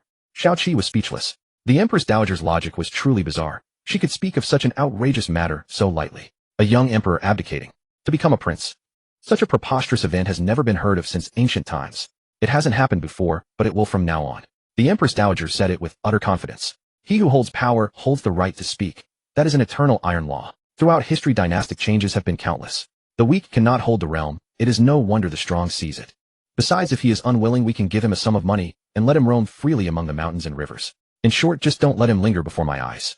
Qi said, "Mother, in this era of peace, wouldn't it be better to enjoy your remaining years in comfort? Why trouble yourself with such efforts?" The Empress Dowager replied, "Foolish boy, you are too naive. Your elder brother is cold-hearted and suspicious by nature. He must be wary of your existence. If he doesn't kill you today, he might do so in the future. Elder brother is not so idle. He has never regarded me as a threat, so why would he harm me? He is my own son, do I not know his nature? Relying on a bit of cleverness, he always wears an air of superiority." Xiaoyu's appearance and temperament were exactly like the Qinha emperor's, cold and aloof at his core with an unspoken pride. His unfathomable icy eyes were the most detestable. Every aspect of him bore the shadow of the Qinha emperor. The Empress Dowager hated the man so much that she loathed his son by association, instinctively despising Xiaoyu even when he remained silent. Qi knew that a knot of resentment had always been lodged in the Empress Dowager's heart. He said softly, "Mother, elder brother is your own son. What irreconcilable conflict exists between you? The affairs of the past were not honorable and need not be brought up before the younger generation." The Empress Dowager propped her hand on the table, furrowed her brow, and rubbed her temples, changing the subject. "Enough, let's not speak of him. Just mentioning him gives me a headache. Let's talk about the selection of the princess consort the day after tomorrow. No matter what, you must marry." The Empress Dowager thought of the virtuous consort again, her voice slightly hoarse. "If you have a beloved companion by your side, your late mother would be pleased." Seeing the Empress Dowager so evasive, even invoking his deceased mother, Qi had to relent. If she refused to speak, no amount of pressing would help. Since the consort selection was unavoidable, he would accept it. Qi thought of the little palace maid he had met at the fire scene, and the face of Qianyue appeared before his eyes. A smile spread at the corners of his eyes. His gaze flickered a glint of shrewdness in his eyes. "Mother, for the consort selection, I would like to ask sister-in-law the Empress to help me appraise the candidates. If the Empress came, the little palace maid would surely follow. Then he could invite the Emperor as well, and in the presence of the Empress Dowager request to be granted the maid." all in one smooth motion. In short, Qianyue wanted to act quickly to avoid any unexpected complications. Imperial sister-in-law. The Empress Dowager was surprised. Since Qianyue made little impression, she was momentarily unsure whom Qianyue meant. Which palace does she belong to? The Empress, of course. Could there be another imperial sister-in-law in the palace? Apart from the Empress in the central palace, all other consorts were concubines, and naturally unworthy of being called his sister-in-law. The Empress Dowager was stunned, an incredulous expression on her face. Qianyue was nothing but a country girl unfit for formal occasions. What could she possibly do at a consort selection? Qianyue, the Empress, is but a lonely orphan from the countryside. What does she understand? It is enough that I help you choose. If the Empress did not come, the little maid would have no reason to attend the prince's consort selection banquet. Afraid that delays would spoil the affair, Qianyue decided to employ his coaxing tactics to force the Empress Dowager to give in. From childhood to adulthood, this trick had never failed. Mother, let sister-in-law help me take a look. The Empress Dowager's eyelids twitched slightly, but she still did not relent. Last time in Sinang Palace, Qianyue had been hysterical, her words always scattered and incoherent. Several days had passed, who knew whether that bout of madness had worn off? If she came to the consort selection, would she deliberately cause trouble? Better not. The Empress's mind is not right. Qianyue, it's best to have as little contact with her as possible. Qianyue clutched the Empress Dowager's arm, nuzzled it, and acted both coaxing and adorable. Mother, it's just one extra person. It's not as if there isn't enough room. Let her come. Okay. Seeing this, Qianyue burst into laughter. Did His Highness Prince Qi still think he was a little child? Acting so spoiled at his age, had he no shame? The Empress Dowager was amused as well, and shook her head helplessly. Gazing at Qianyue's features, she unconsciously thought of Consort Xian. For a moment her mind drifted. His eyes and brows resembled those of her elder sister. In fact, Qianyue's overall appearance was even more alike. But he was dead. He had died together with the Grand Tutor. Their corpses were hung outside the city gate, devoured by insects and birds until nearly nothing remained. A miserable end of dying without intact remains. Qianyue looked at the Empress Dowager with pitiful, almost pleading eyes. Mother, please indulge me. I beg you. Unable to bear refusing him, the Empress Dowager nodded and agreed. All right. The day after tomorrow, let the Empress go as well. Is that fine? Mother is so wonderful. The way you grant my every wish is truly beautiful and magnificent. The Empress Dowager lightly poked Qianyue's forehead, her eyes full of doting affection. You always know how to make fun of me. Qianyue smiled and played along. Your Majesty, this servant has heard that as long as someone is cherished, even at 80 years old, they will still act cute and coy. Then wonderful. When I am 80, I will still act spoiled with mother. And Qianyue, you must bear witness. If Qianyue is 80, wouldn't I have become an old monster? Even then, I would be the most beautiful old monster in the world. The Empress Dowager beamed and waved her hand. Child, you will be the death of me with laughter. The room was filled with cheerful laughter. Qianyue stood outside the window, his back ramrod straight. It seemed his worries had been unnecessary. He had originally thought that Qianyue, in order to get Yuanyin to attend the consort selection, would surely propose to the Empress Dowager that Qianyue come along. The Empress Dowager had a strong desire for control and had always been headstrong. Moreover, she looked down on Qianyue, so she would certainly refuse. He had come here to issue a direct order forcing the Empress Dowager to agree whether she liked it or not. But what Qianyue had not anticipated was that Qianyue could change the obstinate Empress Dowager's attitude with just a sentence or two of coaxing. Qianyue curled the corner of his mouth as if mocking himself for being overly sentimental. How boringly pointless. He should not have come to Sinang Palace. He should have stayed far away as he had in childhood. Never appeared. Never come out to be an eyesore. Eunuch Yi knew that Qianyue's heart was bitter. At this moment his sympathy for him reached its peak. The Empress Dowager was truly strange. She showed not the slightest affection for her own son, yet treated her adopted son as if he were her own, doting on him in every possible way. In all the world, where could such a biased mother be found? Chun-Yi could not bear it any longer, and carefully consoled him. Your Majesty, please do not be sad. Qianyue sneered. I rule the world. What is there to be sad about? As one who could read Qianyue's mind like a book, Chun-Yi keenly sensed the loneliness in his eyes. You are just being stubborn. Chun-Yi, do you want to die? Qianyue, already disgruntled, turned and glared at him. This servant is guilty. This servant will not dare speak nonsense again. Frightened, Chun-Yi lowered his head at once. Qianyue withdrew his gaze and strode out of Sinang Palace with Chun-Yi hurrying behind. Only after they had left did the young maid outside the room dare enter and report Empress Dowager. The Emperor came and then left. The Empress Dowager's expression changed. When did he come? Just now. He did not come in, and he lingered outside the window for a short while and then left again. I understand. From now on, whenever the Emperor appears at Sinang Palace, you must come in and report at once. You may go. Yes, this servant will take her leave. The young maid lowered her head and acknowledged. The Empress Dowager's smile faded as she sank into deep thought. Qianyue should not have heard anything forbidden. Otherwise, with his foul temper, he would have charged him long ago. It seemed that Sinang Palace would need more guards. Jinzhou Palace. Qianyue had slept and was now full of energy. She stretched broadly, yet her brows remained knitted in worry. There would be plenty to occupy her from now on. She would need to redouble her efforts to help the female lead pursue the tyrant. Capturing a brooding tsundere man was a very, very profound art. The first step was to take the initiative and seize the rhythm. The second was to play to his preferences and apply the right remedy. The female lead was receptive to advice and was willing to make the first move. As for playing to his preferences, Qianyue leaned against the headboard and racked her memory for a long time. The book had not described Xiaoyu's likes in much detail, but she only knew that his childhood had been unhappy and that he longed deeply for family affection. But still, it was not as if the female lead could persuade the Empress Dowager to reconcile with Xiaoyu, could she? That was utterly unrealistic, harder than finding a new mother for the tyrant. Suddenly Qianyue thought of a key figure, Qianyue, eunuch. He had served Xiaoyu the longest and was the head eunuch of Qingyi Hall. He would surely know best what Xiaoyu needed most at this stage and what he desired most. Qianyue was a woman of decisive action. She put on her shoes and left at once. Having learned from Xiao Hezi that Eunuch E was in the Imperial Garden, she hurried over. However, when Qianyue saw Eunuch E, she also caught sight of Xiaoyu. Slamming to a halt, she hid behind a rockery to observe. Why was the tyrant here too? He startled me. Good thing I turned the corner in time, otherwise given the way he is wouldn't my head have been smacked until it cracked. She hid clumsily, and both Xiaoyu and Qianyue noticed. Qianyue asked in a low voice, Your Majesty, this. Xiaoyu glanced at Qianyue out of the corner of his eye. She had poked out her round head and was using weeds as camouflage. It could not have been more obvious. Clumsy, clearly someone with no experience in spying. The corner of Xiaoyu's mouth lifted slightly. Never mind her. Let her do as she pleases. Qianyue's pupils contracted, slightly, surprise flashing across his face. The Emperor's indulgence toward the Empress was not ordinary. It was extreme. A iron tree blooming in 1,000 years, truly rare. Since returning from the southern tour, the Empress had become frivolous and occasionally acted foolishly. Yet it seemed the Emperor did not mind. Xiaoyu had originally intended to forcibly bring Qianyue over, but thought better of it. At this moment, feeling despondent, he had no mind to tease her. With her nearby listening to her inner thoughts, he was not quite so lonely. Xiaoyu walked slowly toward Moonbent Pavilion. Several small sparrows that had been hopping leisurely on the terrace platforms sensed his approach, fluttering their gray-brown wings before darting away in an instant. Qianyue followed all the way with a crown of weeds on her head, thinking, is this tyrant a pervert? Does he have nothing better to do than scare birds for fun? Xiaoyu's eyebrow twitched. Sparrows were naturally timid, so it was only normal that they flew away at the sound of movement. Why was he being branded a pervert for no reason? He could tell that Qianyue held considerable grievances against him. Furthermore, he was certainly no tyrant. Xiaoyu had even considered forcing her to explain why she called him that, but then dismissed the thought. He worried she might discover his inner thoughts had been exposed.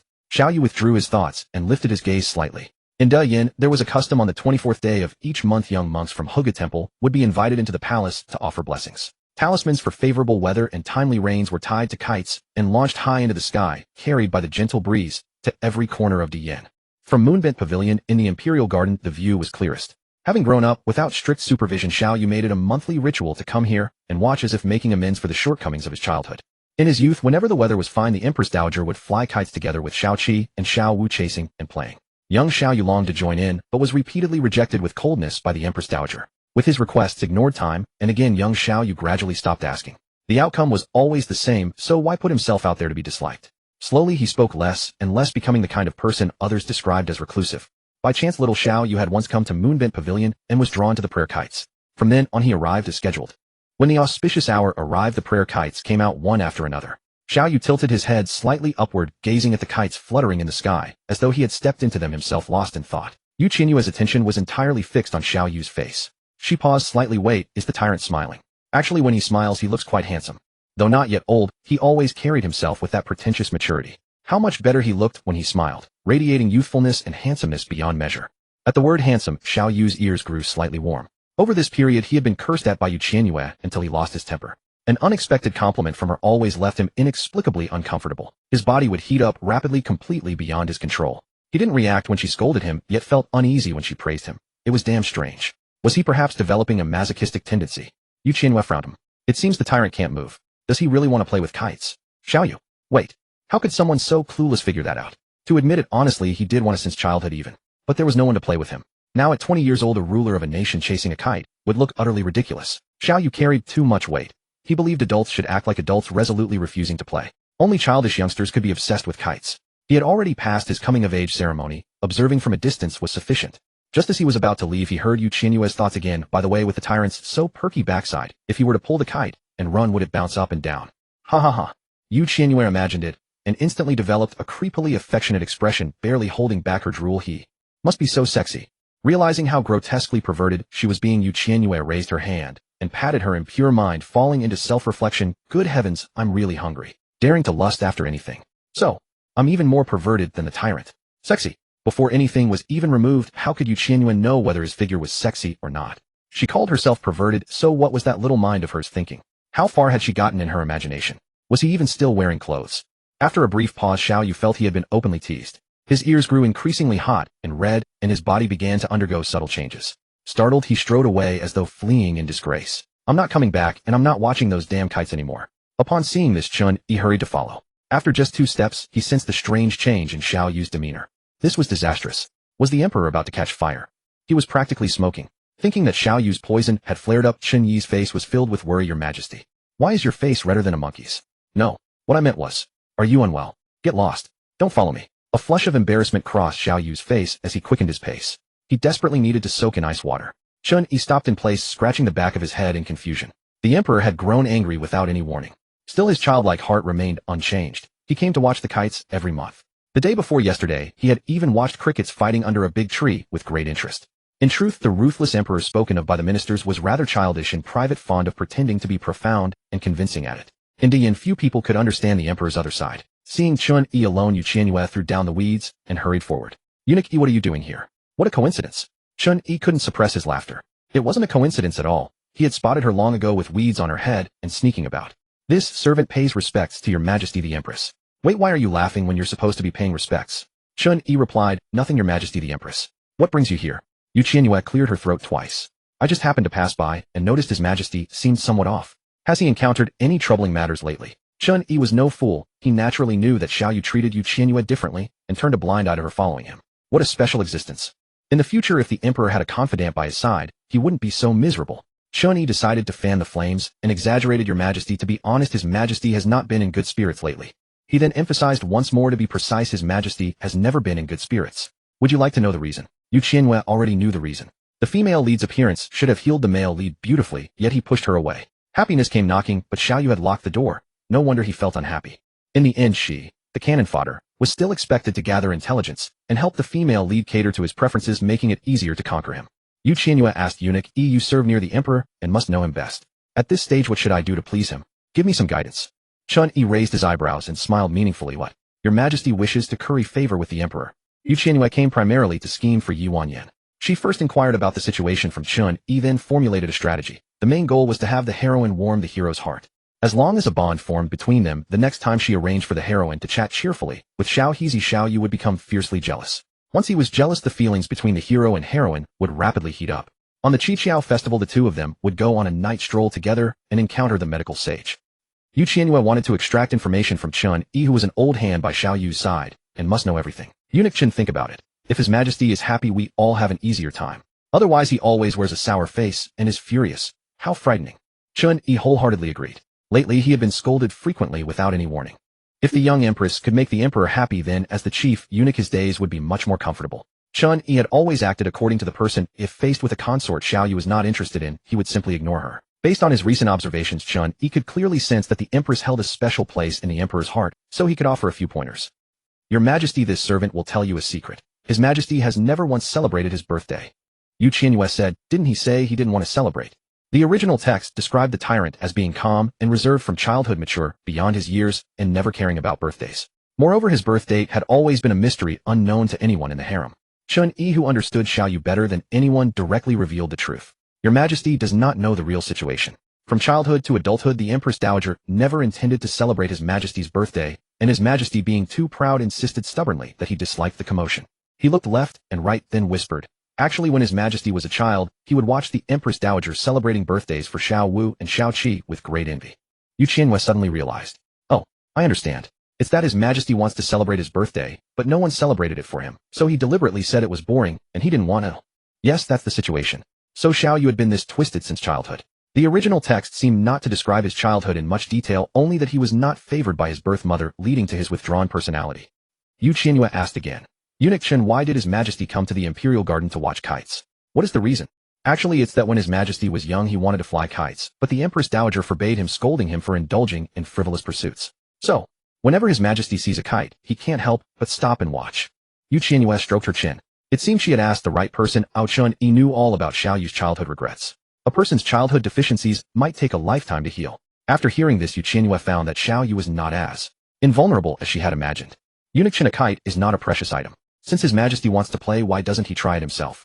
Qianyue replied, His Majesty is after all the sovereign of a nation. He probably thinks That kites are toys for children, and he is too embarrassed to play with them. Qianyue said, that's right. His Majesty is usually dignified. There's no way he would run around the palace with a kite. Chun-Yi replied, Your Majesty knows His Majesty well. So to win His Majesty's favor is truly not easy. Having obtained useful information, Qianyue roughly had a direction. Others might not have a way, but that didn't mean she didn't. Eunuch Chen, are there any festivals in the coming days? If she suddenly showed Xiaoyu special attention, wouldn't it seem abrupt? She needed to find a pretext first. Chun-Yi thought for a moment, then shook his head. No. Qianyue asked again. By the way, when is His Majesty's birthday? What a coincidence. Today is his birthday. What? So soon? I'm leaving. Realizing the urgency, Qianyue turned and ran. A birthday? It only comes once a year. She must prepare the gift before midnight. As long as she gave the right thing, she could genuinely help the heroine gain favor. Chun-Yi watched Qianyue's retreating figure and smiled with relief. It seems His Majesty will have an unforgettable birthday this year. Qianyue rushed to the Imperial Household Department in a flurry. At the main gate, she ran into Hualing. Hualing said, Your Majesty, why are you here? Oh, Sister Wanyan is quite strange. I asked her to help fetch silk from the Imperial Household Department, but she hasn't returned for a long time. When I came, the young eunuch said she left long ago. Qianyue replied, Let her be. Don't worry about it. Yi Wanyan was the heroine, after all, surrounded by opportunities. The protagonist must meet new friends. It was good to be active. Very well. Having her mistress's orders, Hualing could not say more. They entered together. Su Fu, the chief eunuch of the Imperial Household Department, saw the rare visitor and stepped forward to bow. This humble official pays respects to Her Majesty the Empress. What brings you here? Eunuch Su, hurry up and allocate a piece of high-quality wood for me, a large one. Also, the necessary tools, like a saw, an axe, a chisel for grooving. In short, all kinds of tools. Eunuch Su was full of question marks. You? What do you want to do? With time pressing, how could Qianyue explain? She retorted, I am the Empress. Do I need to report to Eunuch Su what I'm doing? No. I will arrange it immediately. Usually those who came to the Imperial Household Department were maidservants and young eunuchs, so Eunuch Su, out of professional habit, would casually ask. In her haste, Qianyue reflexively raised her arm, only to find no watch on her wrist. She silently lowered it and said, Eunuch Su, I'll wait here. Hurry up. Yes. This official will personally select them. Please wait a moment. After the time it takes to burn a stick of incense, the items were ready. Qianyue said, grab the gear. Back to Jinjiao Palace. That night, she planned to work hard, so she instructed Hualing to prepare some dishes from the Imperial kitchen to stave off hunger. After leaving the Imperial Household Department, they walked a short distance, and then the mistress and maid parted ways. Qianyue planned to make Xiaoyu's birthday gift before midnight, and then send it out in Yi Wanyan's name. Worried about running out of time, she turned around and used rewards as encouragement, urging, You too, can you speed up a bit? When we reach Jinjiao Palace, I will richly reward you. The Imperial Household Department had sent 2 young eunuchs to deliver the goods. They were thin and scrawny, now drenched in sweat, panting after every 2 steps. Your Majesty, don't call us brothers, we can't bear it. And we are about to collapse. Qianyue saw they were exhausted and wanted to help share the load. The 2 young eunuchs jumped back in alarm. Your Majesty, absolutely not. It's against the rules. I'm in a hurry. Lending a hand will be faster. Your Majesty, you can carry the lighter tools. All right. The 3 of them walked another stretch. Qianyue was carrying a saw on her back, her head lowered as she pondered the design. Suddenly a pair of black boots entered her field of vision. Qianyue looked up, following the movement, her brow slightly furrowed. Xiaoqi. Why was he smiling so amorously? Was he out of his mind? The eunuch behind Qianyue caught sight of Xiaoqi, immediately set down the lumber and tools and bowed in proper form. This servant pays respects to His Royal Highness Prince Qi. May your Majesty be well. Rise. Xiaoqi's gaze swept back and forth before finally settling on Qianyue's face, a sticky smirk never leaving his lips. This palace maid was extraordinarily bold and reckless. Upon seeing a prince, she didn't even bother rising to pay her respects, too lazy to put on even the pretense of proper decorum. Besides, he hadn't expected her to curtsy anyway. Bound by rigid conventions would only strip away the fun, and Xiaoqi happened to appreciate that defiant energy about her. In 2 days' time, she would belong to the Qi Prince's mansion. Xiaoqi's gaze grew dark and languid, one brow arching slightly. His eyes seemed affixed to Qianyue, circling her, inspecting her from every angle. As expected of the woman he had chosen, the more he looked, the more pleased he was. Qianyue was completely dumbfounded by Xiaoqi's bizarre behavior. Her brows knotted into a tight knot, her tone sharp. If you're ill, go see a doctor. Stop loitering in the middle of the path. Xiaoqi inhaled sharply. That was the spirit. Across the entire Diyin, besides the emperor, no one else dared to give him such attitude. It was just, could this little palace maid actually know martial arts? She looked rather malnourished. She would need careful nurturing for some time, it seemed. Xiaoqi crossed his arms and voiced the pressing question on his mind. Have you reached your coming-of-age ceremony? Qianyue. The pivot came so abruptly that Qianyue was completely bewildered. This imbecile spoke without coherence. What on earth did he want? Well, have you or haven't you? Xiaoqi stepped closer, his question urgent. If she were still 2 or 3 years short of her coming-of-age ceremony, he feared he might go mad waiting. Xiaoqi prayed silently in his heart, hoping the wait wouldn't be too long. Qianyue took a step back, her gaze firm. Have you even understood what my status is? Of course, anyone could find out with a brief inquiry. Only one palace maid had been brought back from the southern tour, who was claimed by the Empress. However, His Majesty had decreed that she be gifted to him as his personal attendants.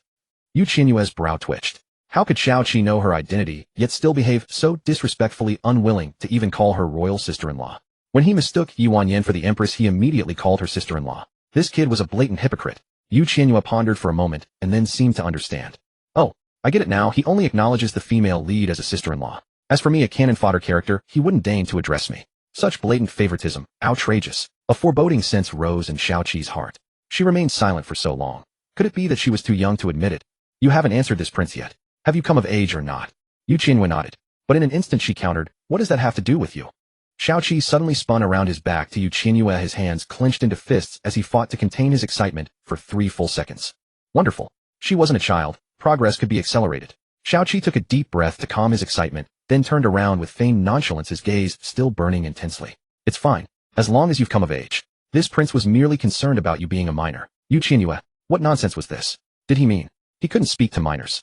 Qianyue was creeped out by Xiaoqi's stare, firmly convinced that this idiot's mind wasn't quite right. She pointed randomly toward the northwest. Where is the Imperial Medical Department? Dr. G's medical skills are the most exquisite there.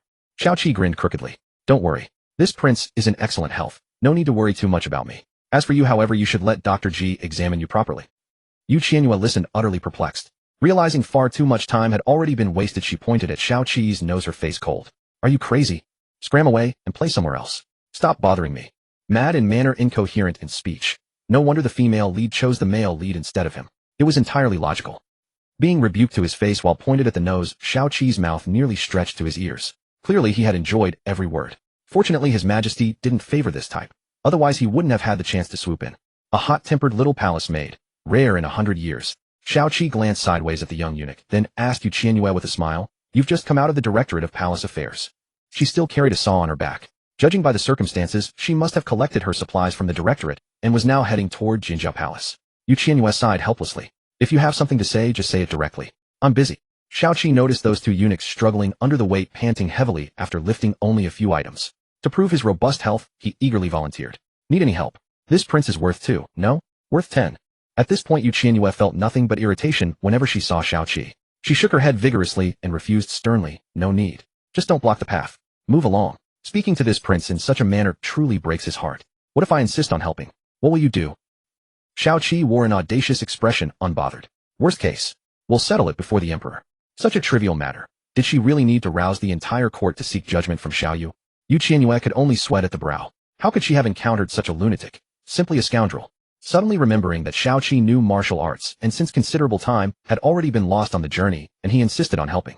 Why not? Qianyue pointed toward the eunuchs behind her. If you were to carry these items to Jinjiao Palace yourself, how long would it take? Xiaoqi raised his arm, deliberately flexing his biceps, radiating confidence. Listen well, this prince will be quick. Quicker than you could ever imagine. Here was a ready-made beast of burden still delivering himself into her hands despite her attempts to shoo him away. How could she refuse such an opportunity?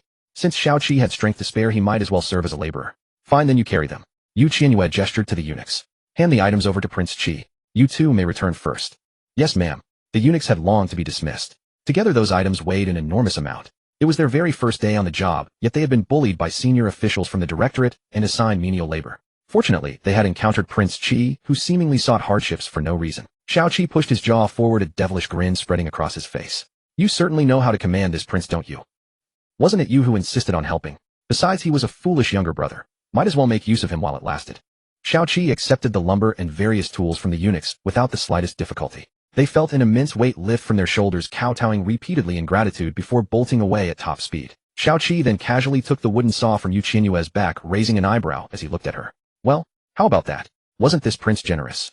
Qianyue gave a forced laugh twice and nodded. She simply had no time to engage in idle chatter with Xiaoqi, so she lifted her feet and walked away. Walking along, she pondered the design drafts for her birthday gift. Before long, inspiration suddenly struck her, and a rough outline of the gift appeared in her mind. Inspiration fades in an instant. I must sketch it down immediately. I need paper and a brush. Paper and brush. Hearing her mutter to herself, Xiaoqi leaned in closer. What did you say? None of your concern. Hurry and deliver these items to Jinjiao Palace. Don't drop them. Xiaoqi pressed his lips together, unable to conceal his delight. What are you caring about this prince? Qianyue rolled her eyes. No. If he gets scratched, it hardly matters. Just don't damage my timber. Given Xiaoyu's meticulous nature, he would surely be dissatisfied with a flawed birthday gift. Upon hearing this, the smile on Xiaoqi's face instantly vanished. Then I'll smash it right now, smash it to pieces. After saying that, he even made a feint. This foolish younger brother was so childish and talked far too much nonsense when it was clearly he himself who insisted on helping. Qianyue rubbed her temples in exasperation. Stop causing trouble. Both you and that blockhead need to be more careful. Don't drop it, alright. Xiaoqi pouted, clearly unsatisfied with the response. It seems no matter what, you're always going to include that damn blockhead. Still on about this. Qianyue had little patience left. She clenched her fists and glared at him fiercely. Hey, get moving. Do you hear me? So fierce. Absolutely adorable, like a cat whose fur has bristled. Xiaoqi couldn't stop grinning as he imagined that in 2 days Xiaoyu would bestow her upon him. Alright, stop being angry. I'll deliver it right away. Realizing inspiration waited for no one, Qianyue scanned her surroundings and spotted that the nearest palace was Qianfei's warm jade pavilion. She darted around the corner at full speed, kicking up a gust of wind. Inspiration could not be delayed. It had to be sketched out immediately, for the subsequent work would proceed far more smoothly once the initial concept was captured. Xiaoqi stood frozen for a long moment, talking to himself. She just left like that. Quite the bold one, isn't she? He glanced at the items on his person and gave a helpless smile. Helping her move things, yet not even earning a thank you. How tedious. But then he thought she was only a lowly palace maid, yet so diligent. She hadn't even finished delivering the goods before worrying about something else. Was serving in Jinjiao Palace really this demanding? Using lightness skill to transport such small items was child's play, but curiosity got the better of him, and almost against his own will he followed the direction where Qianyue had disappeared. Warm jade pavilion. Consort Qian idly scattered fish food into the courtyard, her mood listless. Just moments ago her father had written again and circling back to the same point. He was urging her once more about securing an audience with the emperor. She bore the Sure family's expectations and must not fail her father or eldest brother. With a troubled expression, Consort Qian set the fish food aside and walked to the table to sit. The maid beside her, Xiao Shuang, silently poured her tea. Consort Qian's thoughts were in turmoil as she lifted the teacup and drained it in one gulp. The emperor was a cold man lacking patience and possessing a foul temper, and he seemed to have no interest in women at all. When would she ever become the emperor's favored companion? Consort Qian rested her chin in her hand and murmured to herself, if only the emperor were as gentle as my eldest brother. If the emperor were my eldest brother. Realizing how dangerous her thoughts had become, Sure Rushuan's face flushed crimson. She quickly covered her mouth and buried her face in her arm.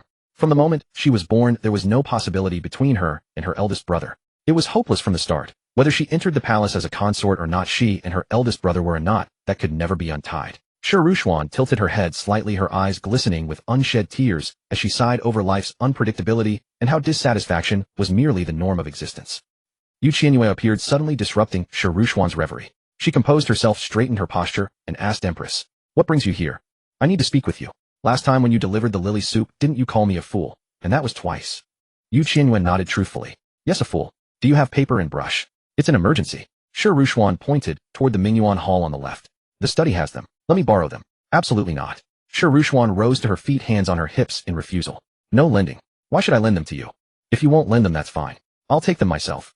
Qianyue had no patience for further argument. She pushed open the door to Mingyuan Hall, quickly found a sheet of paper and various brushes, and also helped herself to a small bottle of prepared ink. These items would serve as repayment for the lily soup incident last time. Had she not intervened, Sure Rushuan would have devoured all the lilies in the imperial garden and been confined to bed for 7 days. She was being played like a fool by Consort Su and had no idea. Wasn't that the definition of a fool? Qianyue grabbed what she needed and bolted from Warm Jade Pavilion at lightning speed, not even glancing at Sure Rushuan once throughout the entire encounter. Sure Rushuan's expression turned into a mask of utter confusion. She sat back down, paused for a few seconds, then looked at Xiao Shuang beside her, and said, "Is the Empress? Is she crazy?"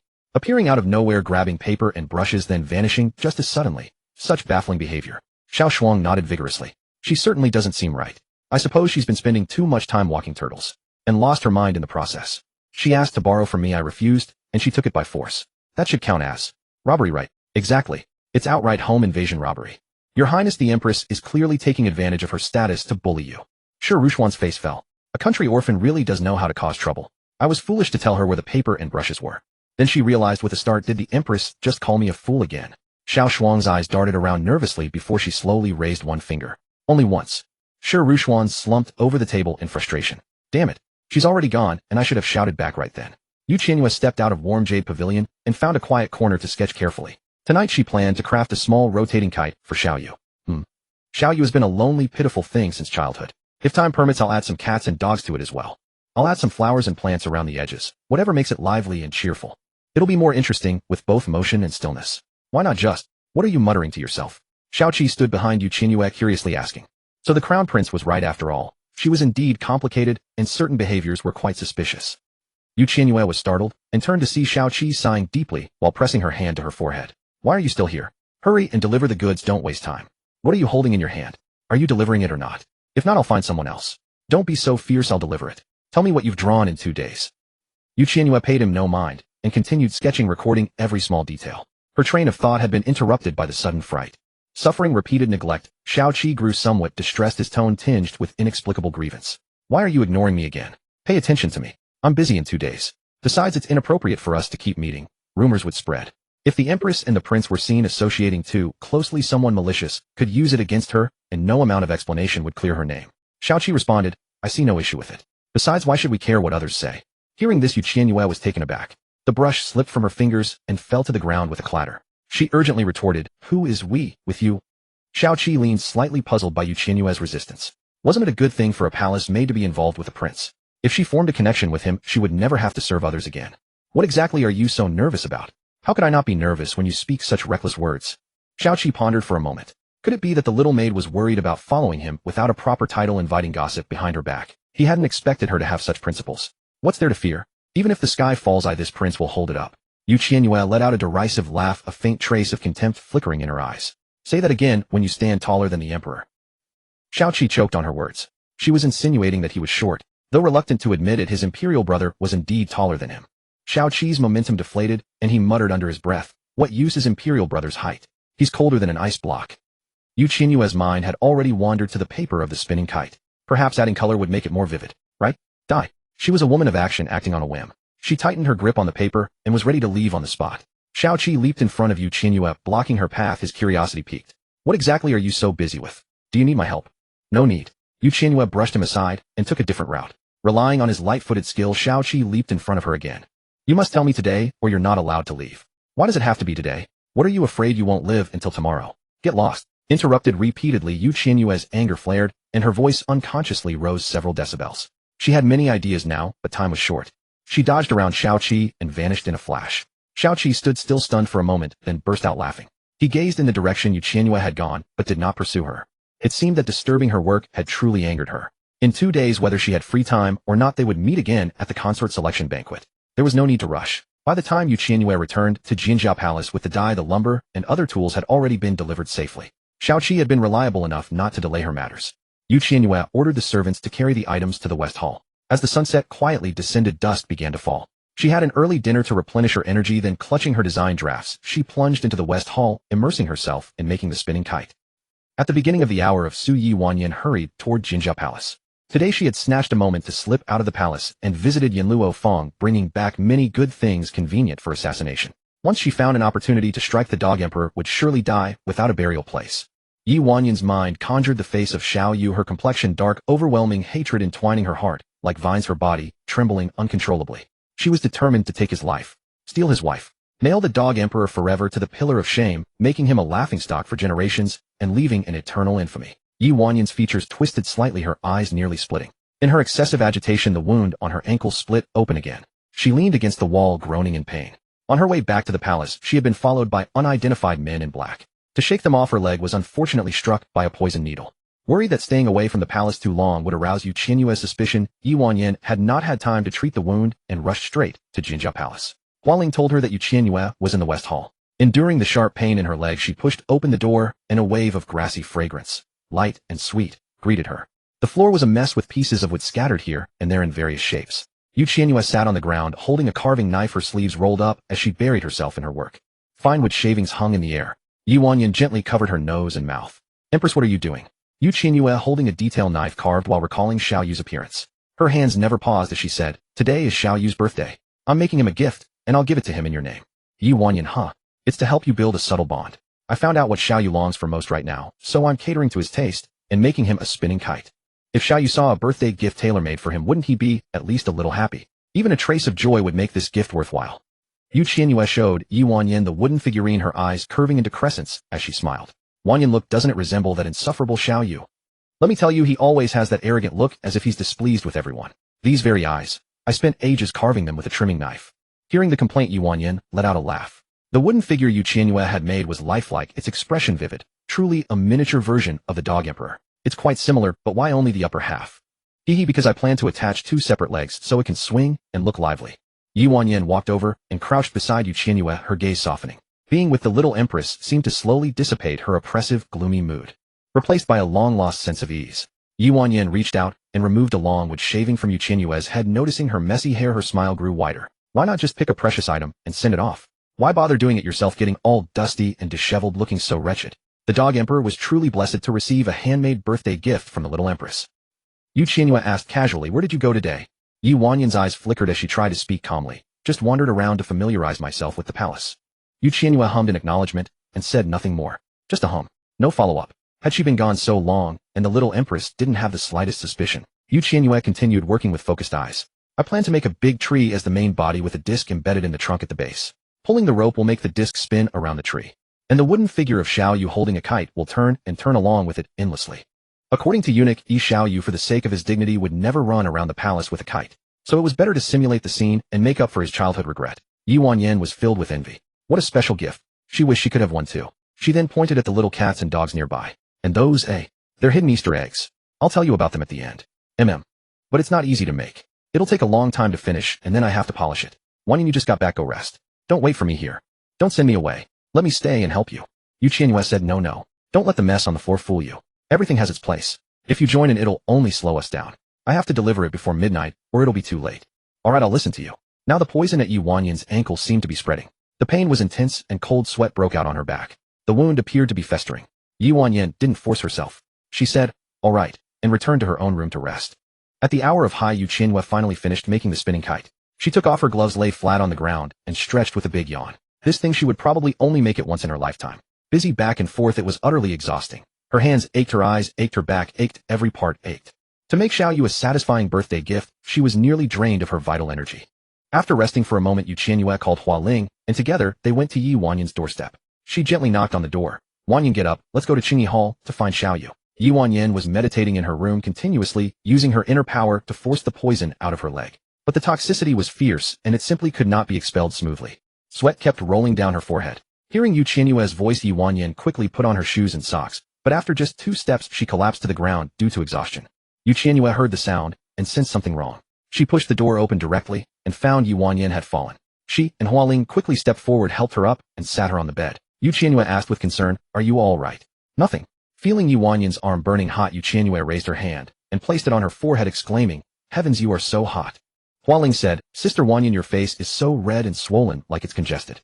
The warm palm touching her forehead made Qianyue's face instantly redden to purple. She swallowed hard, turned her head to the left, and dared not even look into Qianyue's eyes.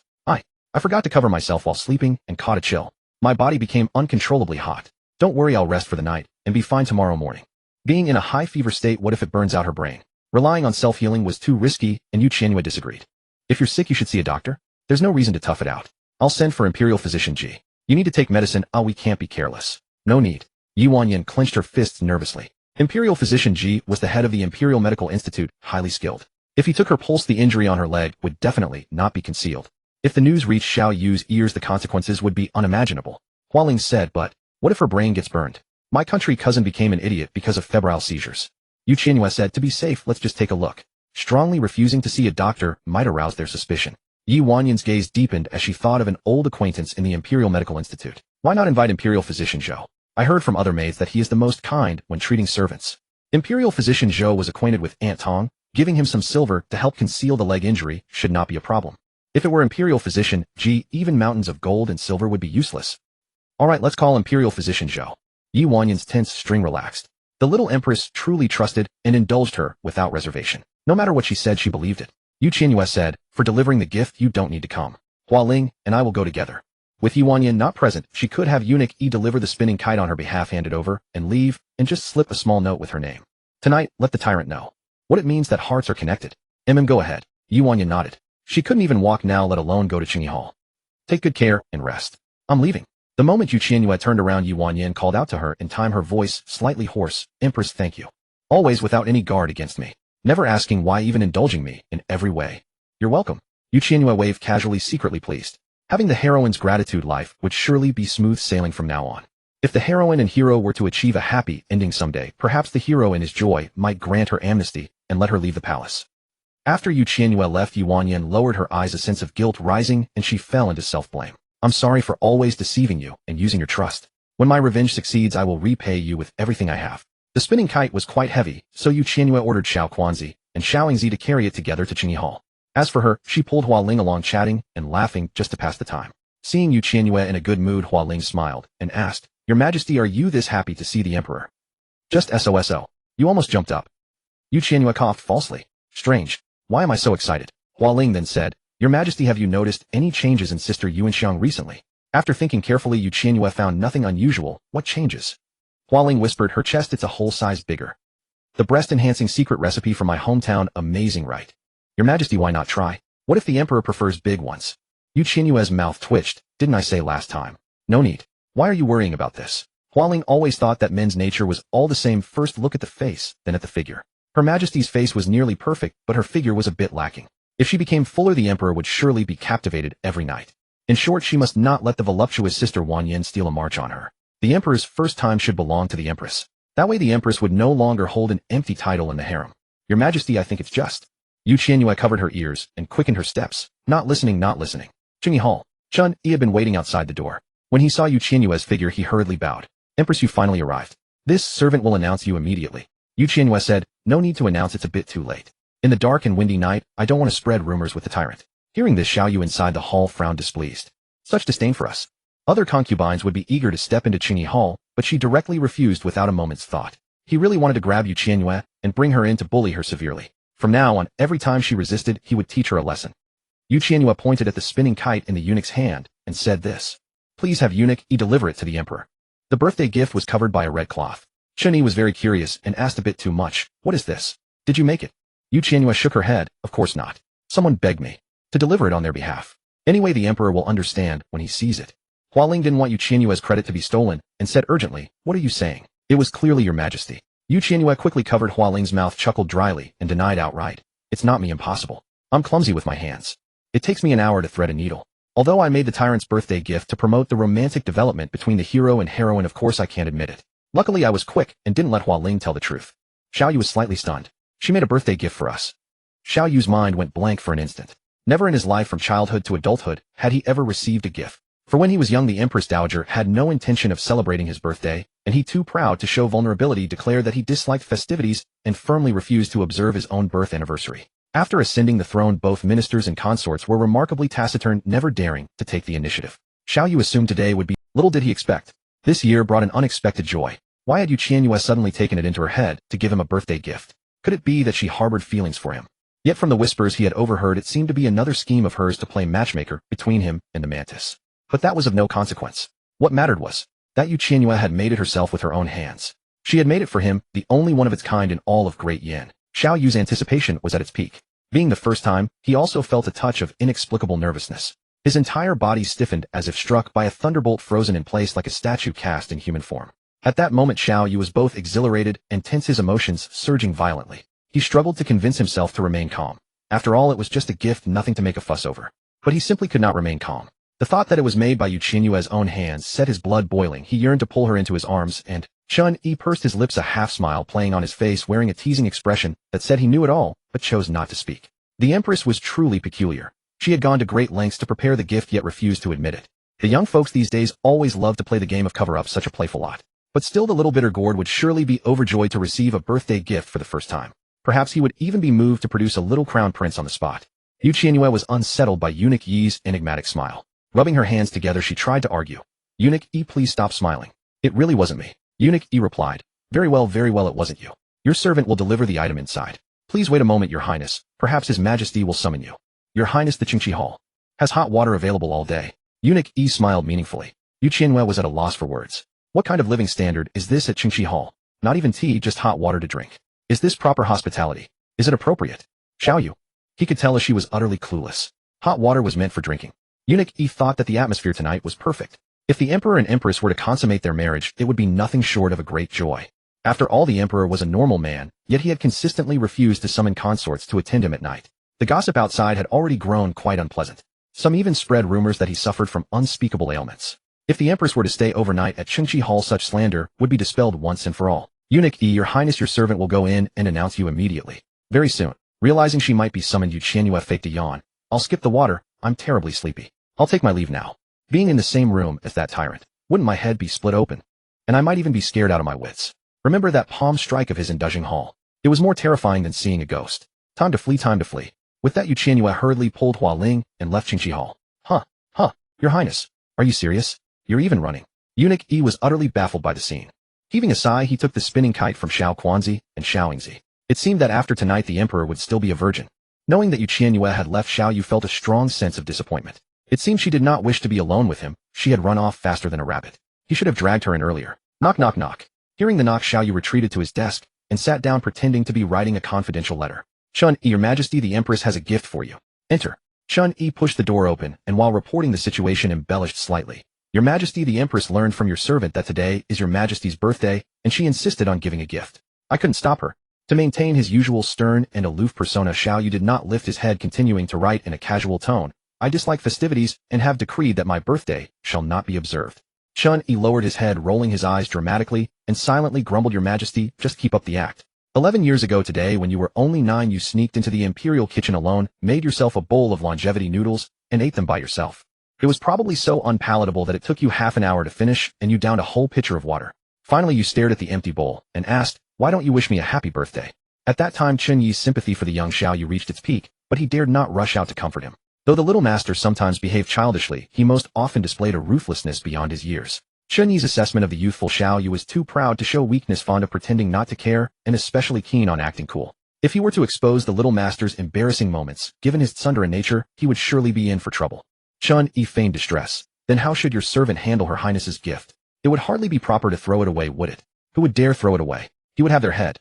Xiao Yu set down his brush heavily. Realizing he had lost his composure slightly, he pursed his lips and pretended to be calm, saying, It's nothing of importance. Just leave it on the table. You may withdraw. Yes, your servant obeys. Chun Yi carefully placed the spinning kite on the desk, not daring to be careless. No joke. If it were broken, his life would be forfeit. The emperor said, just leave it. What a stubborn mouth. Before leaving, Chun Yi added, Your Majesty, for some reason the Empress refuses to admit that she made the gift herself. I know, Xiao Yu replied. The fool was secretly trying to play matchmaker again. When he thought of the mantis, his eyes darkened. The scouts report that Yi Wanyan has left the palace for Yanluo workshop. Turning to serious matters, Chun Yi's expression grew grave. Yes, the imperial guards deliberately relaxed their vigilance, allowing her to slip out.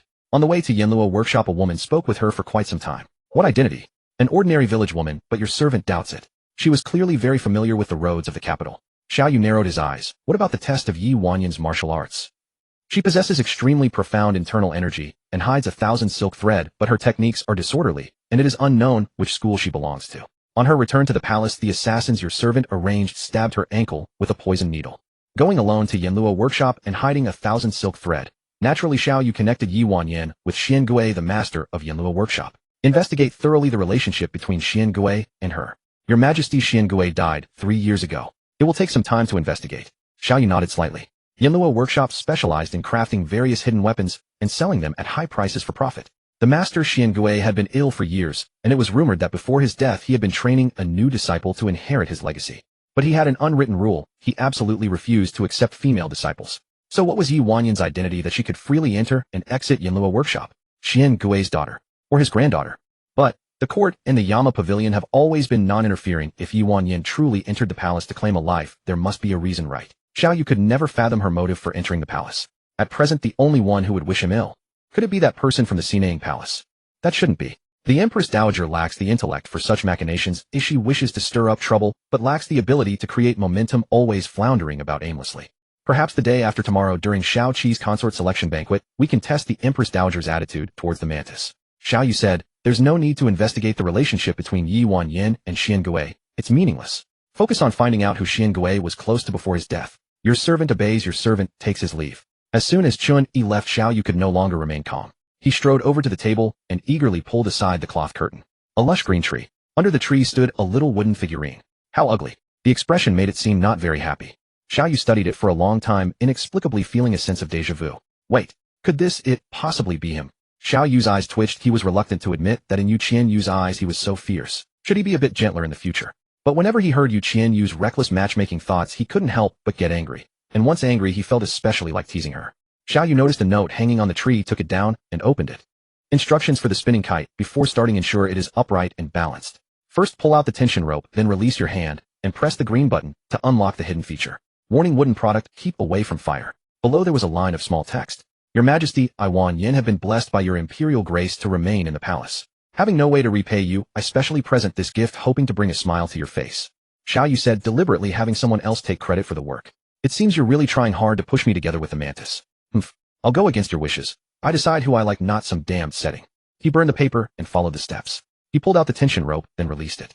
The next moment the kite in the wooden figurine's hand slowly rose, its legs swung back and forth, and the disc at the bottom began to rotate, thus creating the illusion of the wooden figurine flying a kite. Seeing this, a clear smile appeared on Qianyue's face, and gradually, he was willing to accept that the ugly wooden figurine was him. Yet how could it run so stiffly? It seemed its legs were not very nimble. The clumsy, silly air of the little wooden figurine was exactly like that of a certain little carpenter. The image of Qianyue's pretty face appeared in Qianyue's mind, and he let out a soft laugh. Made by her, it naturally took after her. After circling the tree trunk a few times, the tension rope returned to its original position, the wooden figurine stopped swinging, its legs, the kite retracted, and the disc also ceased spinning. Qianyue was in a state of curiosity. He couldn't wait a moment longer. He pulled the rope again, and this time, he also pressed the green button, wanting to see what the hidden feature was. When the mechanism was triggered, many wooden animals rose from the bottom disc. Kittens, puppies, rabbits, cicadere, and so on. They clustered around the wooden figurine, all rotating clockwise around the big tree. This time he was no longer flying a kite alone, a group of little companions surrounded him. Looking around, it was lively, and not lonely at all. Qianyue also noticed that on top of each animal's head was a long placard which read, "Happy Birthday, Qianyue." Qianyue's pupils slightly trembled, and his heart suddenly raced. So today in the Imperial Garden, Qianyue had seen him staring blankly at the kite, and thus specially made the spinning kite disc for him in a hurry. It was simply perfectly what he wanted. An ordinary object once imbued with meaning becomes more precious than rare treasures. Such a unique gift. I will treasure it for a lifetime. Qianyue's heart pounded wildly, and his gaze became extremely tender. My little Empress, so thoughtful and skillful. Next year, I must hear you say to me with your own mouth, "Happy birthday." Not just next year, but every year. The next morning, Qianyue had played with the spinning kite all night, only dozing off when the sky was barely light, causing him to be late for the morning court session. Qianyue was puzzled. The emperor, who had been diligent day after day, without any slacking, had actually overslept for the first time. He seemed to be in a very good mood, with a faint smile always on his face, at least not as stern as before. It seemed the empress's birthday gift had pleased the emperor immensely. Could it be that he was so excited that he couldn't sleep all night? At this moment Qianyue approached Qianyue, scratched his head, and asked in confusion, "Godfather, did the emperor find money?" "Speak normally." "Got it." Qianyue asked with a straight face, "Where have you been running off to lately? You're always missing it. Don't you need to be on duty in the imperial presence?" "A while ago I was reckless, so you told me to stay out of the emperor's sight, didn't you? Come back. Soon someone will be looking for you, so prepare yourself mentally." "Who is looking for me? Male or female?" "You'll know when they come." Qianyue pouted. "You might as well have said nothing." At the hour of 7 to 9 a.m., Qianyue and Qianyue got up early and arrived at Qianyue Pavilion, the place Qianyue had to pass on his way back to the palace after court. Having delivered the spinning kite on behalf of the female lead last night, she must create a chance encounter this morning to deepen the impression. Qianyue planned. The female lead would be flying a kite, and then run into the male lead returning from court. With last night's birthday gift as a foundation, the encounter would surely be filled with romance. Luckily this place was spacious, so running was no problem. Most importantly, the kite in Qianyue's hand was the same model as the one held by the wooden figurine. With the female lead making such an active gesture of goodwill, the male lead could not possibly remain unresponsive. The back and forth would surely stir waves in Qianyue's heart. Just wait, the female lead would drive him crazy. Qianyue sat in the pavilion and directed Qianyue run a bit faster to create a graceful, fluttering beauty. Okay. Qianyue agreed, enduring the pain. Last night Imperial physician Zhou had treated the injury on her ankle. Because the toxin was severe, she should have rested for several days before getting out of bed. But as a maidservant, she could not avoid moving around. Her fever had subsided this morning, so she had no reason to stay hidden in her room. Besides, the little Empress was pulling her out to fly a kite. How could she refuse? She couldn't refuse at all. Qianyue endured the intense pain, trying her best to satisfy Qianyue. In this situation, she urgently needed to create a fake accident. Flying a kite would be a perfect opportunity. Meanwhile, Qianyue was hurrying to Qianyue Pavilion. She had a severe case of morning grumpiness. Along the way, she kept her eyes tightly shut and pouted. Occasionally, she complained to her maidservant Xiao Shuang. "Father is really something. Every few days he urges me to hover around the emperor. What's the use of fawning over the emperor? He hasn't even acknowledged me once. Since that's the case, why can't he let me sleep a little longer?" Qianyue was drowsy and full of complaints all the way. Xiao Shuang listened with a troubled expression. "Your Majesty, wait until after you see the emperor, then return to the palace to sleep. I'm already sleepy in the morning, tossing and turning until I'm awake. Now I have to get up early to dress up, just to stage some lousy chance encounter. How annoying. Why can't the court session time be set at noon?" Qianyue almost shouted it out. A few passing palace maids were startled and automatically quickened their pace to stay away from the powder keg-like consort Qian. Her ladyship was throwing a tantrum wherever she went. Xiao Shuang glanced around nervously and whispered gently, "Your Majesty, at least think about your image. Let's save it for when we get back to the warm jade pavilion, okay? I know, shouting in the street really does damage one's reputation." Shi Rushuan lowered her head, feeling helpless. She had a premonition that moments from now he would inevitably ignore her, as he always did. Then she would shamelessly invite him to share breakfast. And if nothing unexpected occurred, she would face his merciless rejection. In the end, she would slink back to the warm jade pavilion. Shi Rushuan knew the routine so well because she had lived it repeatedly. In truth, she hadn't come to Qianyue Pavilion to bump into Qianyue for quite some time now. But General Shi had subtly hinted in his family letters that she was being negligent, unwilling to invest effort in winning the emperor's favor. He kept quoting that persistent dripping wears away stone. Shi Rushuan hung her head in misery, unable to voice her grievances. What persistence? Absolute nonsense. She simply wanted to sleep properly first before going through all this trouble. Lack of sleep sours the mood and drains one's vitality until beauty fades. How could she expect the ice-face emperor to notice her looking so haggard? The drowsiness finally overpowered her. Shi Rushuan yawned repeatedly and stumbled slightly, sparking the thought of giving up on this whole endeavor. At noon, I'll find another chance to cross paths with the emperor. For now, I'm returning to the warm jade pavilion for a second sleep. Xiao Shuang's expression shifted suddenly, and she hurriedly grasped Shi Rushuan's arm. Your Majesty, I understand how exhausted you are, but please stay awake. Once the emperor finishes court, breakfast will be served soon. When you see him, seize every opportunity to share the meal. Hope seemed distant as Shi Rushuan exhaled deeply. Could it be? Sharing breakfast alone would make the emperor develop feelings for me. Xiao Shuang hesitated. Well, it might help a little. Sigh. I know perfectly well the emperor doesn't care for me at all. No matter how much I try to get close, it's futile. I feel like there's still a vast distance to cover before I can succeed in winning his favor. Xiao Shuang offered gentle reassurance. Your Majesty, the emperor isn't simply displeased with you. He doesn't show affection toward anyone. If you're more proactive, your efforts will eventually bear fruit. I hope so. Seeing Shi Rushuan still in such despondency, Xiao Shuang continued. Your Majesty, General Shi commands military authority and lives in constant anxiety. He hopes you'll gain the emperor's favor sooner rather than later, so he can better gauge how his Majesty views the Shi family. If one's heart is upright, there's no need to fear crooked shadows. A pure soul remains pure regardless. As long as father conducts himself properly, why should we fear the emperor's suspicions? Xiao Shuang, born into service at the Shi residence, never forgot General Shi's words. Villains are difficult to guard against. Since ancient times, slanderous words cut sharper than blades. Your Majesty, winning the emperor's favor would unquestionably benefit the Shi family. After a brief pause, Xiao Shuang added, the empress comes from humble origins. Her downfall is only a matter of time. Should you seize this moment to bear an imperial heir, the position of empress would naturally become yours. Shi Rushuan's brows furrowed deeply, her expression bleak. Even if I became empress, so what? It would still be as tedious either way. No matter her status, she would spend her life wasting away within these palace walls. Yet thankfully, with consort Su as a close companion, the days wouldn't be unbearable. Xiao Shuang was astonished. You glare at the empress every day and occasionally send Lady Bai to cause trouble. I thought you wanted to replace her. It's true I'm displeased, but replacing her is a stretch. In the past, I considered the empress a country orphan girl, utterly unworthy of the central palace. She was spineless all day long, making one furious just watching her. How could we ever genuinely respect her? Facing someone so weak, disrespect was inevitable. However, since the empress went mad and transformed completely, becoming bold in her actions and eloquent in her speech, I find I don't dislike her as much as before. Besides, regarding the lily sweet soup incident, she was the one who intervened. Xiao Shuang pondered for a moment before asking, Your Majesty, could it be you've been convinced by the empress's scolding? Not at all. It's simply a matter of facts. The troubles of being empress must be far greater. I have little interest in the position. Currently, the emperor refuses to favor any concubine, making the empress the first target of ridicule. If she were to succeed, Qianyue as the next empress, given the emperor's cold nature, intimate encounters would be impossible. Heh, that's a pipe dream. Let's forget it. It's better for Qianyue to remain empress. She'll continue to be the most disgraced in the rear palace. Enduring an emperor indifferent to women was truly tragic. Shi Rushuan sighed repeatedly. Oh, how vexing. The emperor will surely ignore me, and father will again reproach me for being inept. Your Majesty hasn't even seen the emperor yet. Don't discourage yourself. Upon arriving at Qianyue Pavilion, Shi Rushuan spotted a familiar, graceful figure and instantly felt alert, gathering her strength as she quickened her pace.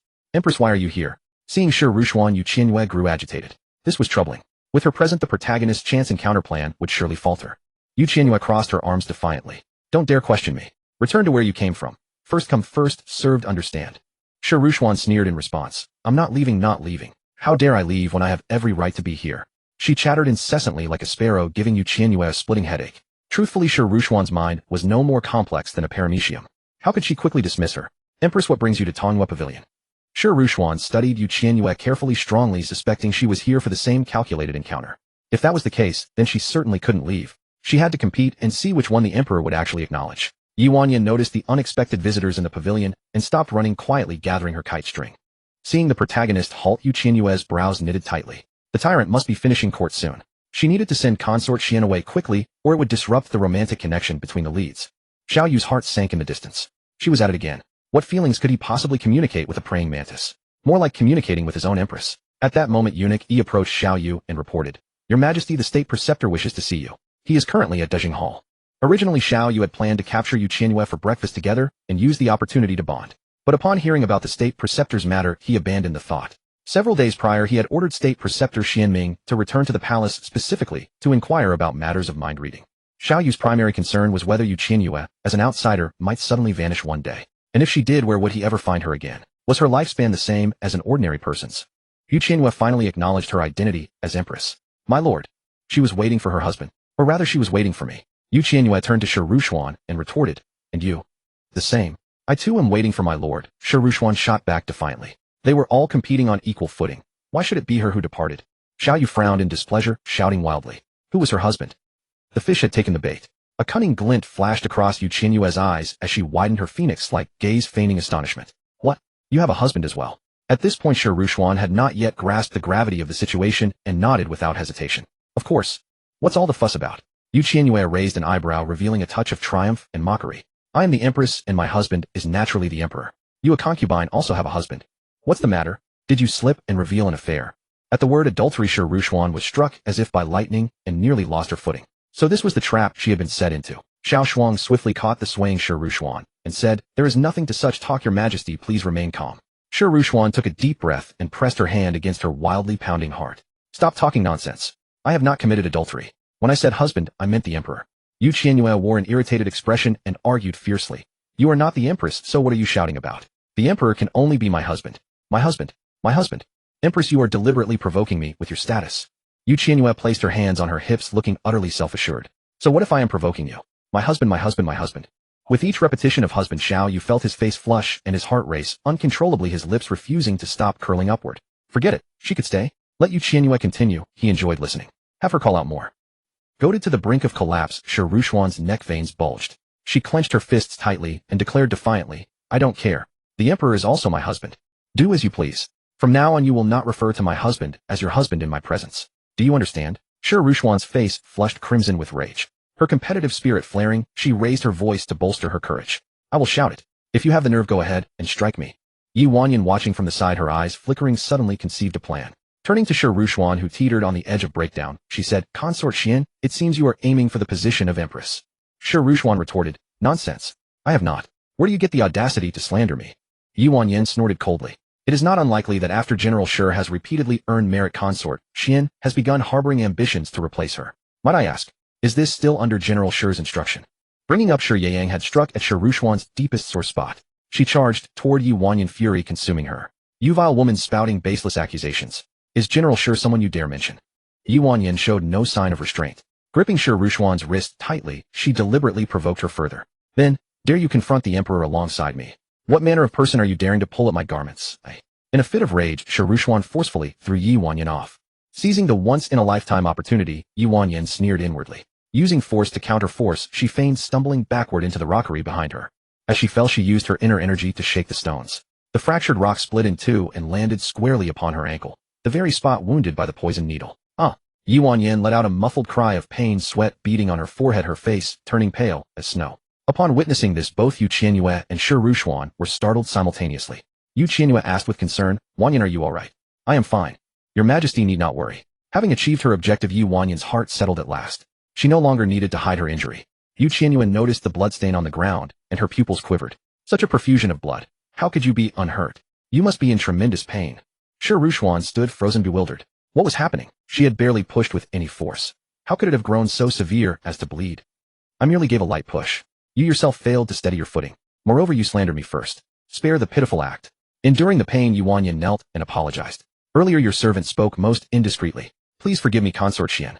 Having spoken, Qianyue bowed deeply, deliberately aggravating her wound until it split wider. Blood flowed incessantly, staining her snow-white hem crimson. Qianyue's breath hitched.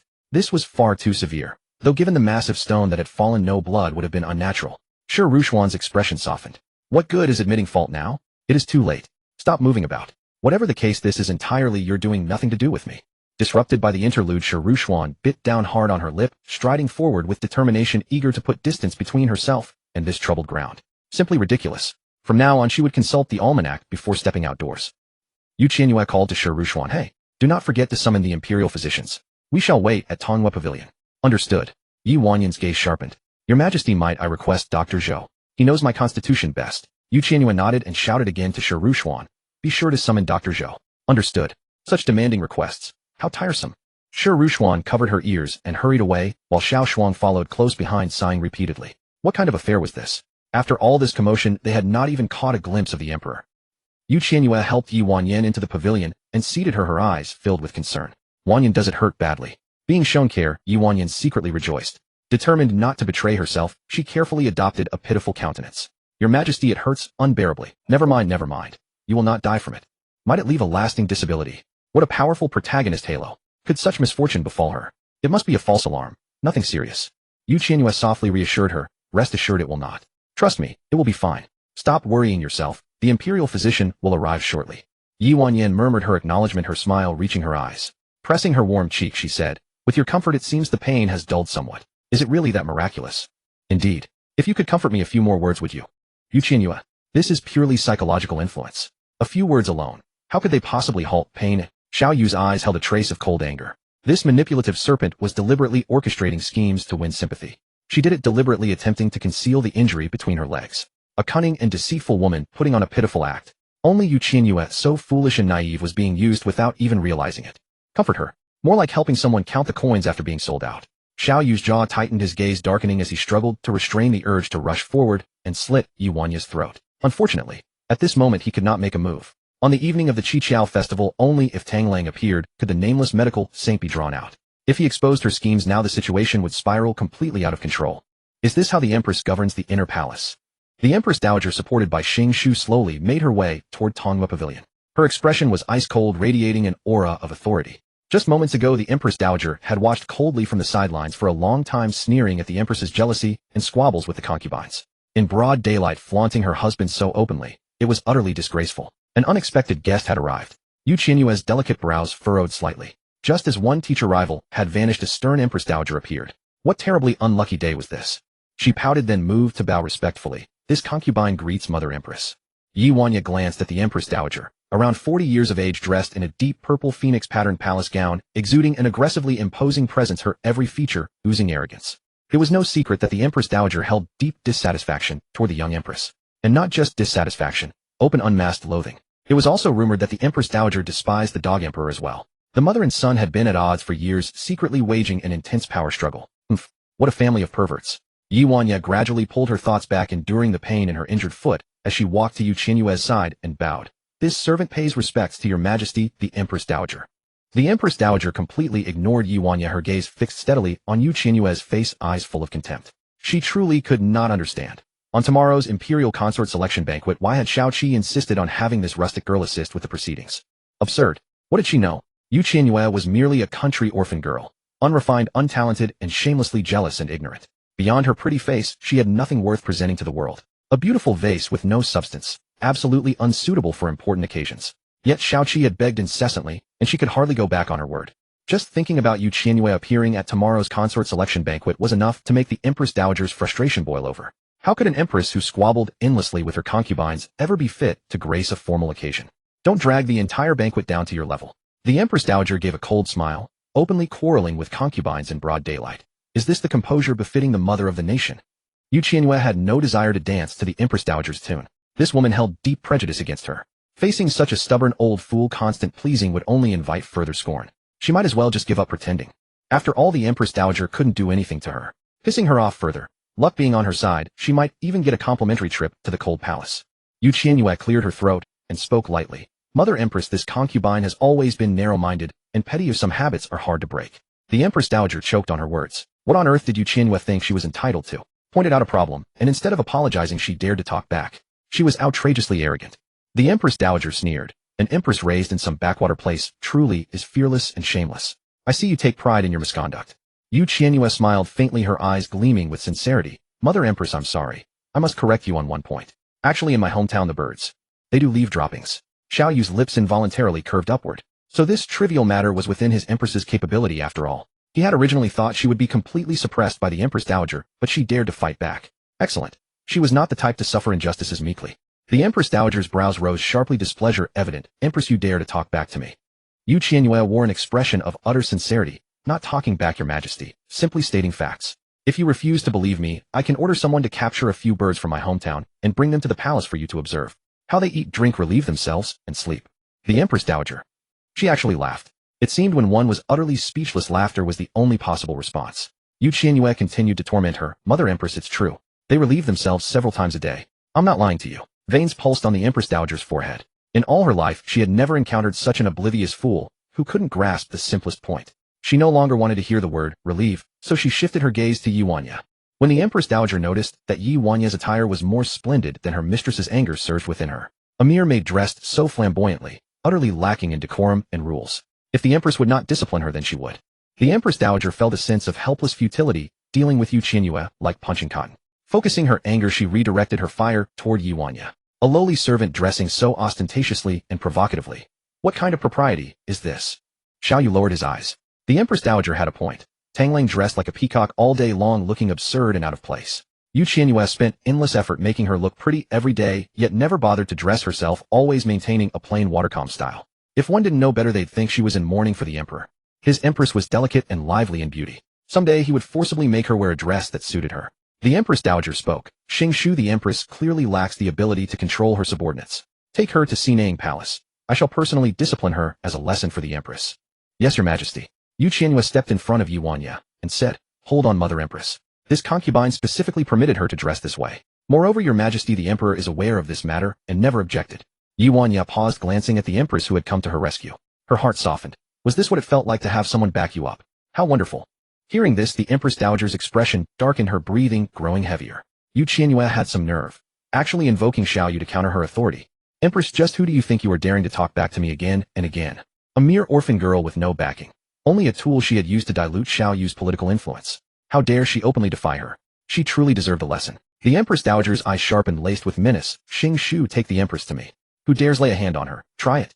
The situation was slipping slightly out of control. Qianyue worried Qianyue might suffer, cut in with a cold voice. In the next instant, Qianyue stepped in front of Qianyue, his gaze chillingly cold, radiating pure wrath. Anyone who bullied his Empress was practically declaring war on him. Qianyue. The Empress Dowager faced Qianyue directly, unyielding. Your Majesty, the Emperor, your Empress lacks proper manners, and you indulged her negligence. Surely you cannot forbid me from disciplining her on your behalf.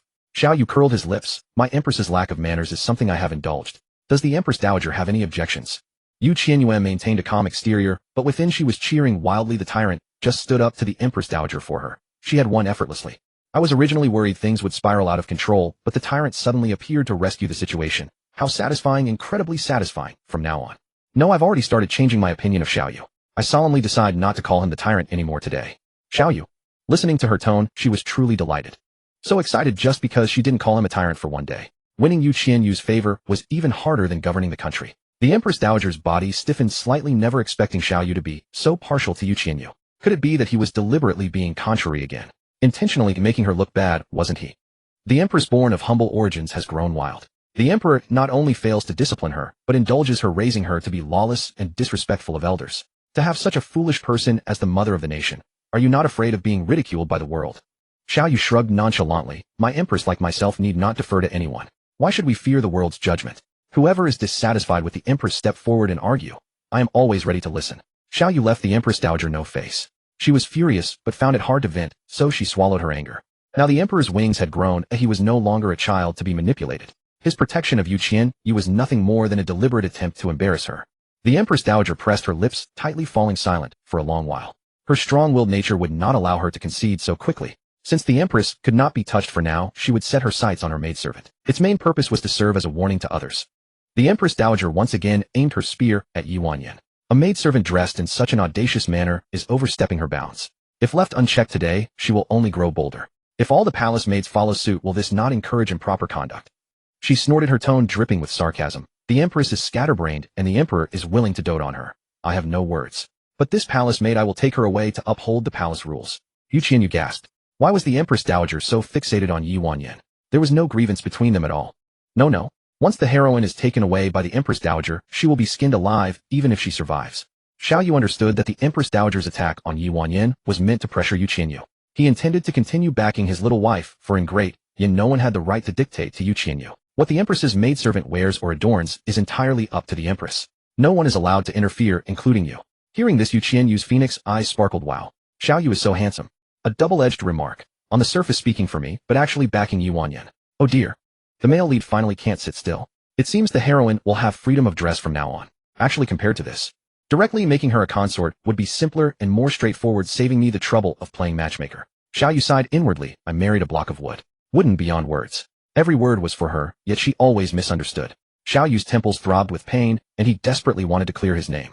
But given Qianyue's way of thinking, relying on verbal expression alone, she would likely never grasp his feelings in this lifetime. Qianyue decided then and there that when the time was ripe, he would use concrete actions to show his stance. For example, try embracing, kissing, or doing something more intimate. In this way, Qianyue should understand that he had ulterior motives and was completely uninterested in the so-called heroine. The Empress Dowager's face was naturally displeased after being repeatedly rebuffed. Lately, Qianyue had been showing her less and less respect. His indifferent gaze and tone of voice were exactly like the late emperor, arrogant and insufferable. The Empress Dowager recalled the past, her palms damp with sweat. She glared at Qianyue, her heart a tangle of emotions. She must quickly pull the rebellious son from his pedestal, crush his arrogance, and suppress his overbearing spirit. The emperor's wings have grown, and his temper has swelled. Today I might as well teach you a lesson. Those who stand aloof and proud are most susceptible to backlash. Qianyue curled his lips coldly, his gaze dripping with contempt. I will wait and see. Qianyue escort the Empress Dowager back to Sinang Palace. As Qianyue stepped forward, the Empress Dowager gritted her teeth. Get lost. I have hands and feet. I don't need your concern. With that, the Empress Dowager lifted her chin slightly and stormed off, with Xing following at her side, her face full of worry. Her ladyship, the Empress Dowager, there will be plenty of days ahead. Don't let this ruin your health. Of course, I have long had plans. Tomorrow she would definitely select a consort for Xiaoqi from a family of matching status. First conserve strength, then proceed step by step, slowly devouring the great Yin Empire. Push the arrogant, unfilial son off the throne. Let him never be arrogant again. Make him taste the bitterness of destitution and helplessness. Once the Empress Dowager left, Qianyue's face lit up with a smile. It seemed that last night's spinning kite had pleased Qianyue deeply, as he had finally openly supported the heroine. This was undoubtedly a huge step forward. Hearing her nonsensical chatter again, Qianyue's heart sank. He turned, grabbed Qianyue's chin, and a flicker of displeasure passed through his eyes. His gaze locked onto her lips, his atoms apple bobbing. Her lips were full of vibrant red and looked soft and kissable. Qianyue felt a surge of restlessness, his eyes growing darker. Would she be angry if he directly pried open her teeth with his tongue? Was it too fast? Could she handle it? Meeting Qianyue's aggressive deep gaze, Qianyue panicked, her heart racing. Such a terrifying look, like a hungry tiger in the zoo that suddenly spots fresh meat, unable to wait to bare its fangs and tear it apart, then swallow it whole. Qianyue. Tearing apart. Not likely. He wasn't that ferocious. With Qianyue's frail frame, she clearly couldn't withstand much. But hungry he certainly was. Qianyue noticed that Xiaoyu's gaze was becoming more and more audacious. She felt as if she was being seen through completely, and as panic set in, her body began to tremble. Help! Why is Xiaoyu so fierce? I don't think I provoked him. Aye. Is it too late to beg for mercy and admit my mistake? Qianyue screamed, inwardly. Wait. What did I do wrong? What am I even apologizing for? Yin saw this, clenched her fists, her knuckles cracking, and her anger surged uncontrollably. Bastard. Scaring the little empress again. Look at her trembling. She's about to cry. The dog emperor doesn't know how to cherish the fair sex at all. If it were her, she would never let the little empress suffer such fear. After a long while, Qianyue felt her jaw was about to dislocate. She forcefully slapped away Xiaoyu's grip. Because of his burning gaze, she felt utterly uncomfortable, as if thousands of ants were crawling back and forth in her heart. It left her disoriented, her mouth dry, and her mind muddled. Qianyue's cheeks flushed under his stare, her breath uneven. Your Majesty, if you have something to say, say it. If you truly find me disagreeable, you can banish me to the cold palace.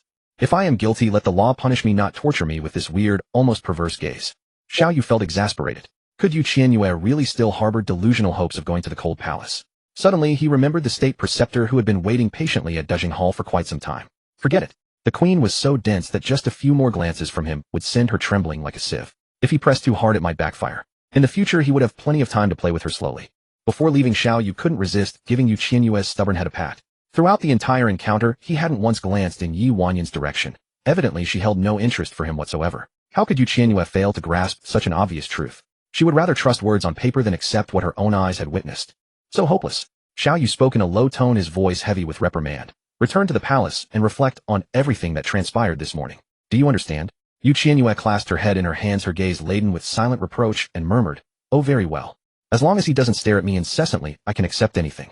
Reflect. It seemed Qianyue genuinely believed she had wronged the Empress Dowager and required meditation for her transgressions. Today's reprieve stemmed only from her proximity to the female lead, proving that cultivating such alliances indeed carried its advantages. Qianyue sighed, realizing Qianyue not only lacked understanding, but also spouted endless fallacious reasoning. Fortunately, Crown Prince Xiao Qi's selection of concubines was imminent tomorrow, and given his obsession with the Mantis Girl, he likely wished to marry her off immediately. Qianyue's opportunities to interact with the Mantis Girl would dwindle significantly from tomorrow onward. When Yuanyin no longer stood between them, Qianyue felt considerable satisfaction. Without that irritating presence, he would enjoy far more private moments with the queen. A faint smile lingered on his face as he reached out to pinch Qianyue's left cheek, finding the texture pleasing, somewhat reminiscent of soft glutinous rice dumplings that didn't stick to his fingers.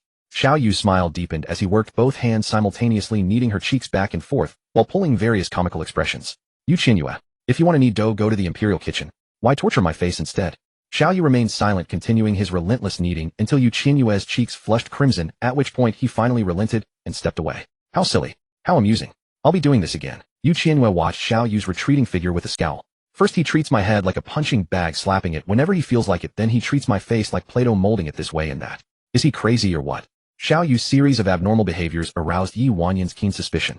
Her palms grew damp as unease surged through her. That dog emperor. Could he be developing feelings for the young queen? While pinching her chin might have meant nothing, the way he had kneaded her cheeks revealed unmistakable enjoyment.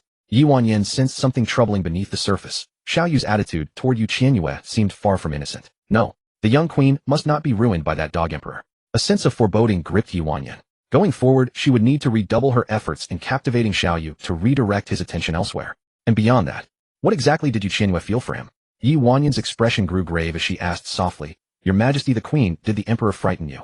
A little. Xiaoyu has no sense of gentleness. My face must be red by now.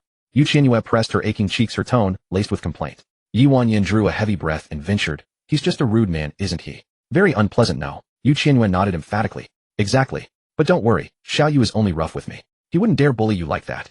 Hearing such a response from Qianyue, the knot of anxiety in Yuanyin's chest finally loosened. Fortunately, the young queen had never considered any romantic undertones between them. This made it clear she felt nothing for Xiaoyu at present. As long as the dog emperor hadn't stirred any affection in her, everything would work out. Once the assassination succeeded, the young queen wouldn't hold any resentment toward her. The mention of assassination sent a wave of irritation through Yuanyin. She had been in the palace for some time now, with absolutely no progress, and on top of that she was severely injured, her foot specifically, which left her immobile and unable to go anywhere. Seeing the sorrowful expression on Yuanyin's face along with her constant sighs, Qianyue cleared her throat and offered words of comfort. Yuanyin, don't be disheartened. Today wasn't entirely without reward. Xiaoyu stood up for you right in front of the Empress Dowager. From now on you'll have the freedom to dress as you please openly and without restraint from anyone. She smiled gently and added, It seems the spinning kite I gave last night was the right choice after all. Yuanyin managed a faint smile, her envy rising as she thought of Qianyue personally crafting a birthday gift for Xiaoyu. She asked softly, Could you make one for me in the future? You enjoy flying kites too. Yuanyin shook her head, her gaze settling on Qianyue's face with an unreadable meaning as she replied, I prefer watching the moon. Also, you like watching the moon. That's somewhat challenging. I'll craft one for you when inspiration strikes, but not anytime soon. I'm still recovering from the strain of making the spinning kite. My hands are utterly exhausted.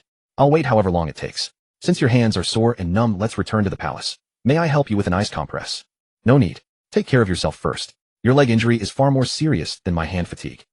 Just then Imperial Physician Zhou arrived and hazed his medicine chest, slung over his shoulder. This humble servant greets your Majesty the Queen. Rise. Did Consort Xian explain your condition? She did. Then tend to her immediately. Since Qianyue was present, Imperial Physician Zhou found it difficult to proceed with treatment. Yuanyin's foot injury was primarily caused by poisoning, and exposing the wound would undoubtedly reveal the truth. Imperial Physician Zhou hesitated, casting a worried glance at Yuanyin. Miss, you are still unmarried. Removing your shoes and stockings in public is most improper.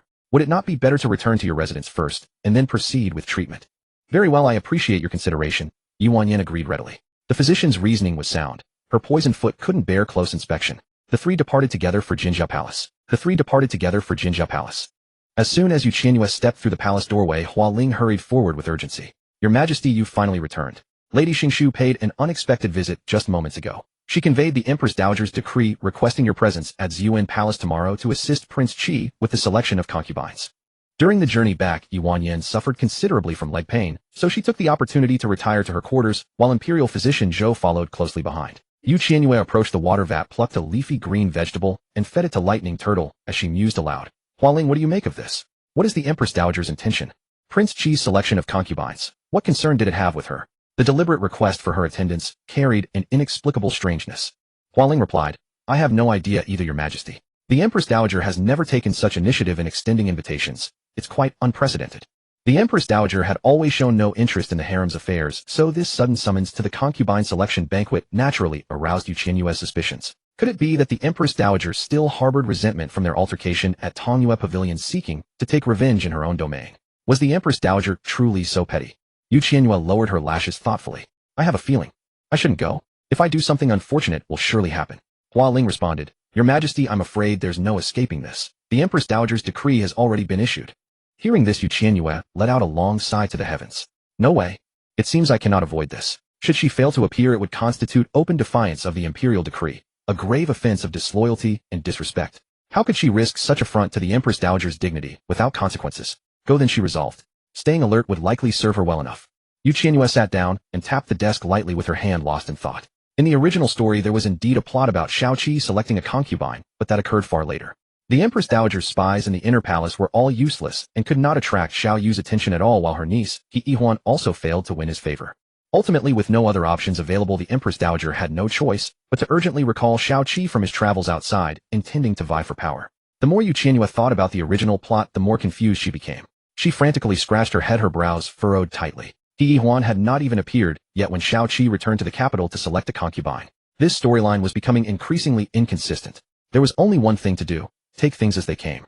According to the original text, Xiao Qi refused to marry into any prominent noble family. No matter how the Empress Dowager tried to pressure or persuade him, his resolve never wavered. At the selection banquet, Xiao Qi was deliberately uncooperative and caused trouble. Midway through the event, the Empress Dowager was so furious she fainted, bringing the gathering to an abrupt end. This meant tomorrow would not be dull at all. At the very least, the arrogant Empress Dowager would provide a monumental joke, enough to make her laugh for half a month. Qianyue burst out laughing. Flower Spirit was puzzled. Your Majesty, what is so funny? Are you really going? Empress Dowager, he came from a prestigious family and looked down on everyone, always carrying herself with arrogant pride. The fact that Xiao Qi could actually make her faint was quite comical. Qianyue's smile widened. Of course I am going. The Empress Dowager has already issued her decree, and since there is no escaping it, I will simply accept reality. There will be entertainment to watch, so why not go? Your Majesty, your sense of humor is so strange. If you are going, just go. What is so funny about it? The Empress Dowager was arrogant and domineering, and the Empress Consort certainly would not have it easy alongside her. Throughout history, the clashes between mothers-in-law and daughters-in-law were always deadly. How can Your Majesty still be laughing? Qianyue pinched Flower Spirit's chubby cheeks and said, Little Flower Spirit, tomorrow you can just go with Wanyan. Xiao Qi would be selecting his consort, and Xiao Yu would be present. Bringing Wanyan along would allow the male and female leads to meet more often, which would help nurture their relationship. Flower Spirit nodded. Very well, then be careful in all things. The Empress Dowager is no easy person to deal with, so please be extremely cautious. Do not worry, I will definitely not die. Flower Spirit paused for a moment, then took out a protective amulet from her bosom and handed it to Qianyue. Your Majesty, I obtained this from the Lingbao Pavilion. They say it brings endless good fortune and can protect you from harm. Does this actually work? Qianyue took it and examined it closely. Had not the Lingbao Pavilion been abandoned for years? How could one still obtain a protective amulet there? Was it dropped from the sky? Of course it works. I was fortunate enough to receive one. Flower Spirit was still quite proud of herself. A few days ago, Imperial Preceptor Xianming had returned to the palace and beneath the sacred tree in the Lingbao Pavilion's backyard prayed for 3 protective amulets that were given away free of charge. When the Imperial Preceptor gave away amulets, he did not consider status or wealth. Whoever received one depended entirely on luck and fate. Tomorrow's concubine selection banquet would surely bring nitpicking from the domineering and strict Empress Dowager. Flower Spirit had given Qianyue the amulet, hoping it would help her turn misfortune into fortune. Little Flower Spirit, thank you. Qianyue happily tied the amulet to her waist. The ultimate goal of science is metaphysics, and with this amulet her luck would surely be extraordinary. The next day, the Empress Dowager had Xingshu take Qianyue to Sinang Palace early in the morning while she leisurely washed and had her breakfast. She deliberately kept the hungry Qianyue waiting outside the door. Around the SI hour, Qianyue and Yi Wanyan followed behind the Empress Dowager to Ziyuan Hall. The noble ladies had already entered the hall. After performing their respectful bows, they returned to their places, all displaying impeccable grace and dignity. Qianyue could not help but sigh. A man-worshipping, woman-despising system so deeply entrenched that women suppressed their true nature, treated as commodities to be selected by the royal family. Gurgle, gurgle. Qianyue grew light-headed from hunger, her belly crying out in protest. The Empress Dowager, seated in the main position, heard the noise and felt satisfied. having lost face before Qianyue the day before she was determined to reclaim her dignity today. The Empress Dowager glanced smugly at Qianyue beside her and commanded, Queen, I am feeling overheated. You will fan me. Understood, I will fan. Qingshu handed her a peach-shaped bamboo fan, and Qianyue grasped the ivory handle, moving it up and down. Due to the incident at Tongyue Pavilion, the Empress Dowager was quite displeased with Qianyue. Today she did not even prepare a chair or table for her. Right from the start she was ordering her about, making her serve as a lowly maid, fanning her. After an incense stick's length of time, Qianyue was starving, her chest pressed against her back. What a miscalculation. She should have eaten something this morning before going to Sinaying Palace to pay respects. What a wicked mother-in-law, using her position for personal vengeance, deliberately starving me. Just wait, I will make you faint too. Standing beside Qianyue was Yi Wanyan, who ached with sympathy, seeing her so hungry, yet still fanning. What a cruel old woman. The Empress Dowager dared not confront Xiaoyu, so she directed her anger toward the young empress. Only worthless women would scheme against other women. The Grand Empress Dowager of Dayan possessed only such limited tolerance and capability. Qingshu noticed the stiff atmosphere and smiled, saying, Your Majesty, look at them. They are all graceful and dignified. Especially the daughter of the Duke of Zhan, whose beauty truly stands out. She would be quite suitable for Prince Qi. The Empress Dowager picked up her teacup and took a small sip to moisten her throat. Qi'er is restless and always wants to wander outside. Once a man starts a family, he should be able to settle down, I suppose. Of course, Your Majesty need not worry. There is a vast difference between a married man and one who is not. The Empress Dowager smiled with satisfaction and instinctively searched for Xiao Qi. Why had she not seen the young master yet? What was he busy with? Why had he not appeared? Qingshu replied, Prince Qi went to Dajing Palace early this morning. He said he will arrive shortly with Your Majesty the Emperor. Upon hearing that Xiaoyu was coming, the Empress Dowager's expression immediately darkened. What business does the Emperor have at Qi'er's concubine selection banquet? Naturally, he is curious about which noble lady Prince Qi will choose as his consort. The Empress Dowager snorted coldly. He is here to cause trouble. That is unlikely. The Emperor has an odd temperament and refuses to favor any concubines. Must everyone be as ascetic as he is? With Qianyue present, Qingshu dared not speak too confidently. Your Majesty, actually the relationship between Prince Qi and the Emperor is quite decent. That is because he is foolish, being played like a fiddle by the Emperor. Qingshu choked on her words. The Empress Dowager truly spoke without restraint, daring to say anything in front of outsiders. Anyway, today, I must help Qi'er choose the finest capable wife. Save your breath. Xiao Qi only has eyes for Yi Wanyan. By the way, why has she not let me stop yet? My arm is numb from fanning. There are plenty of maids around, why pick me?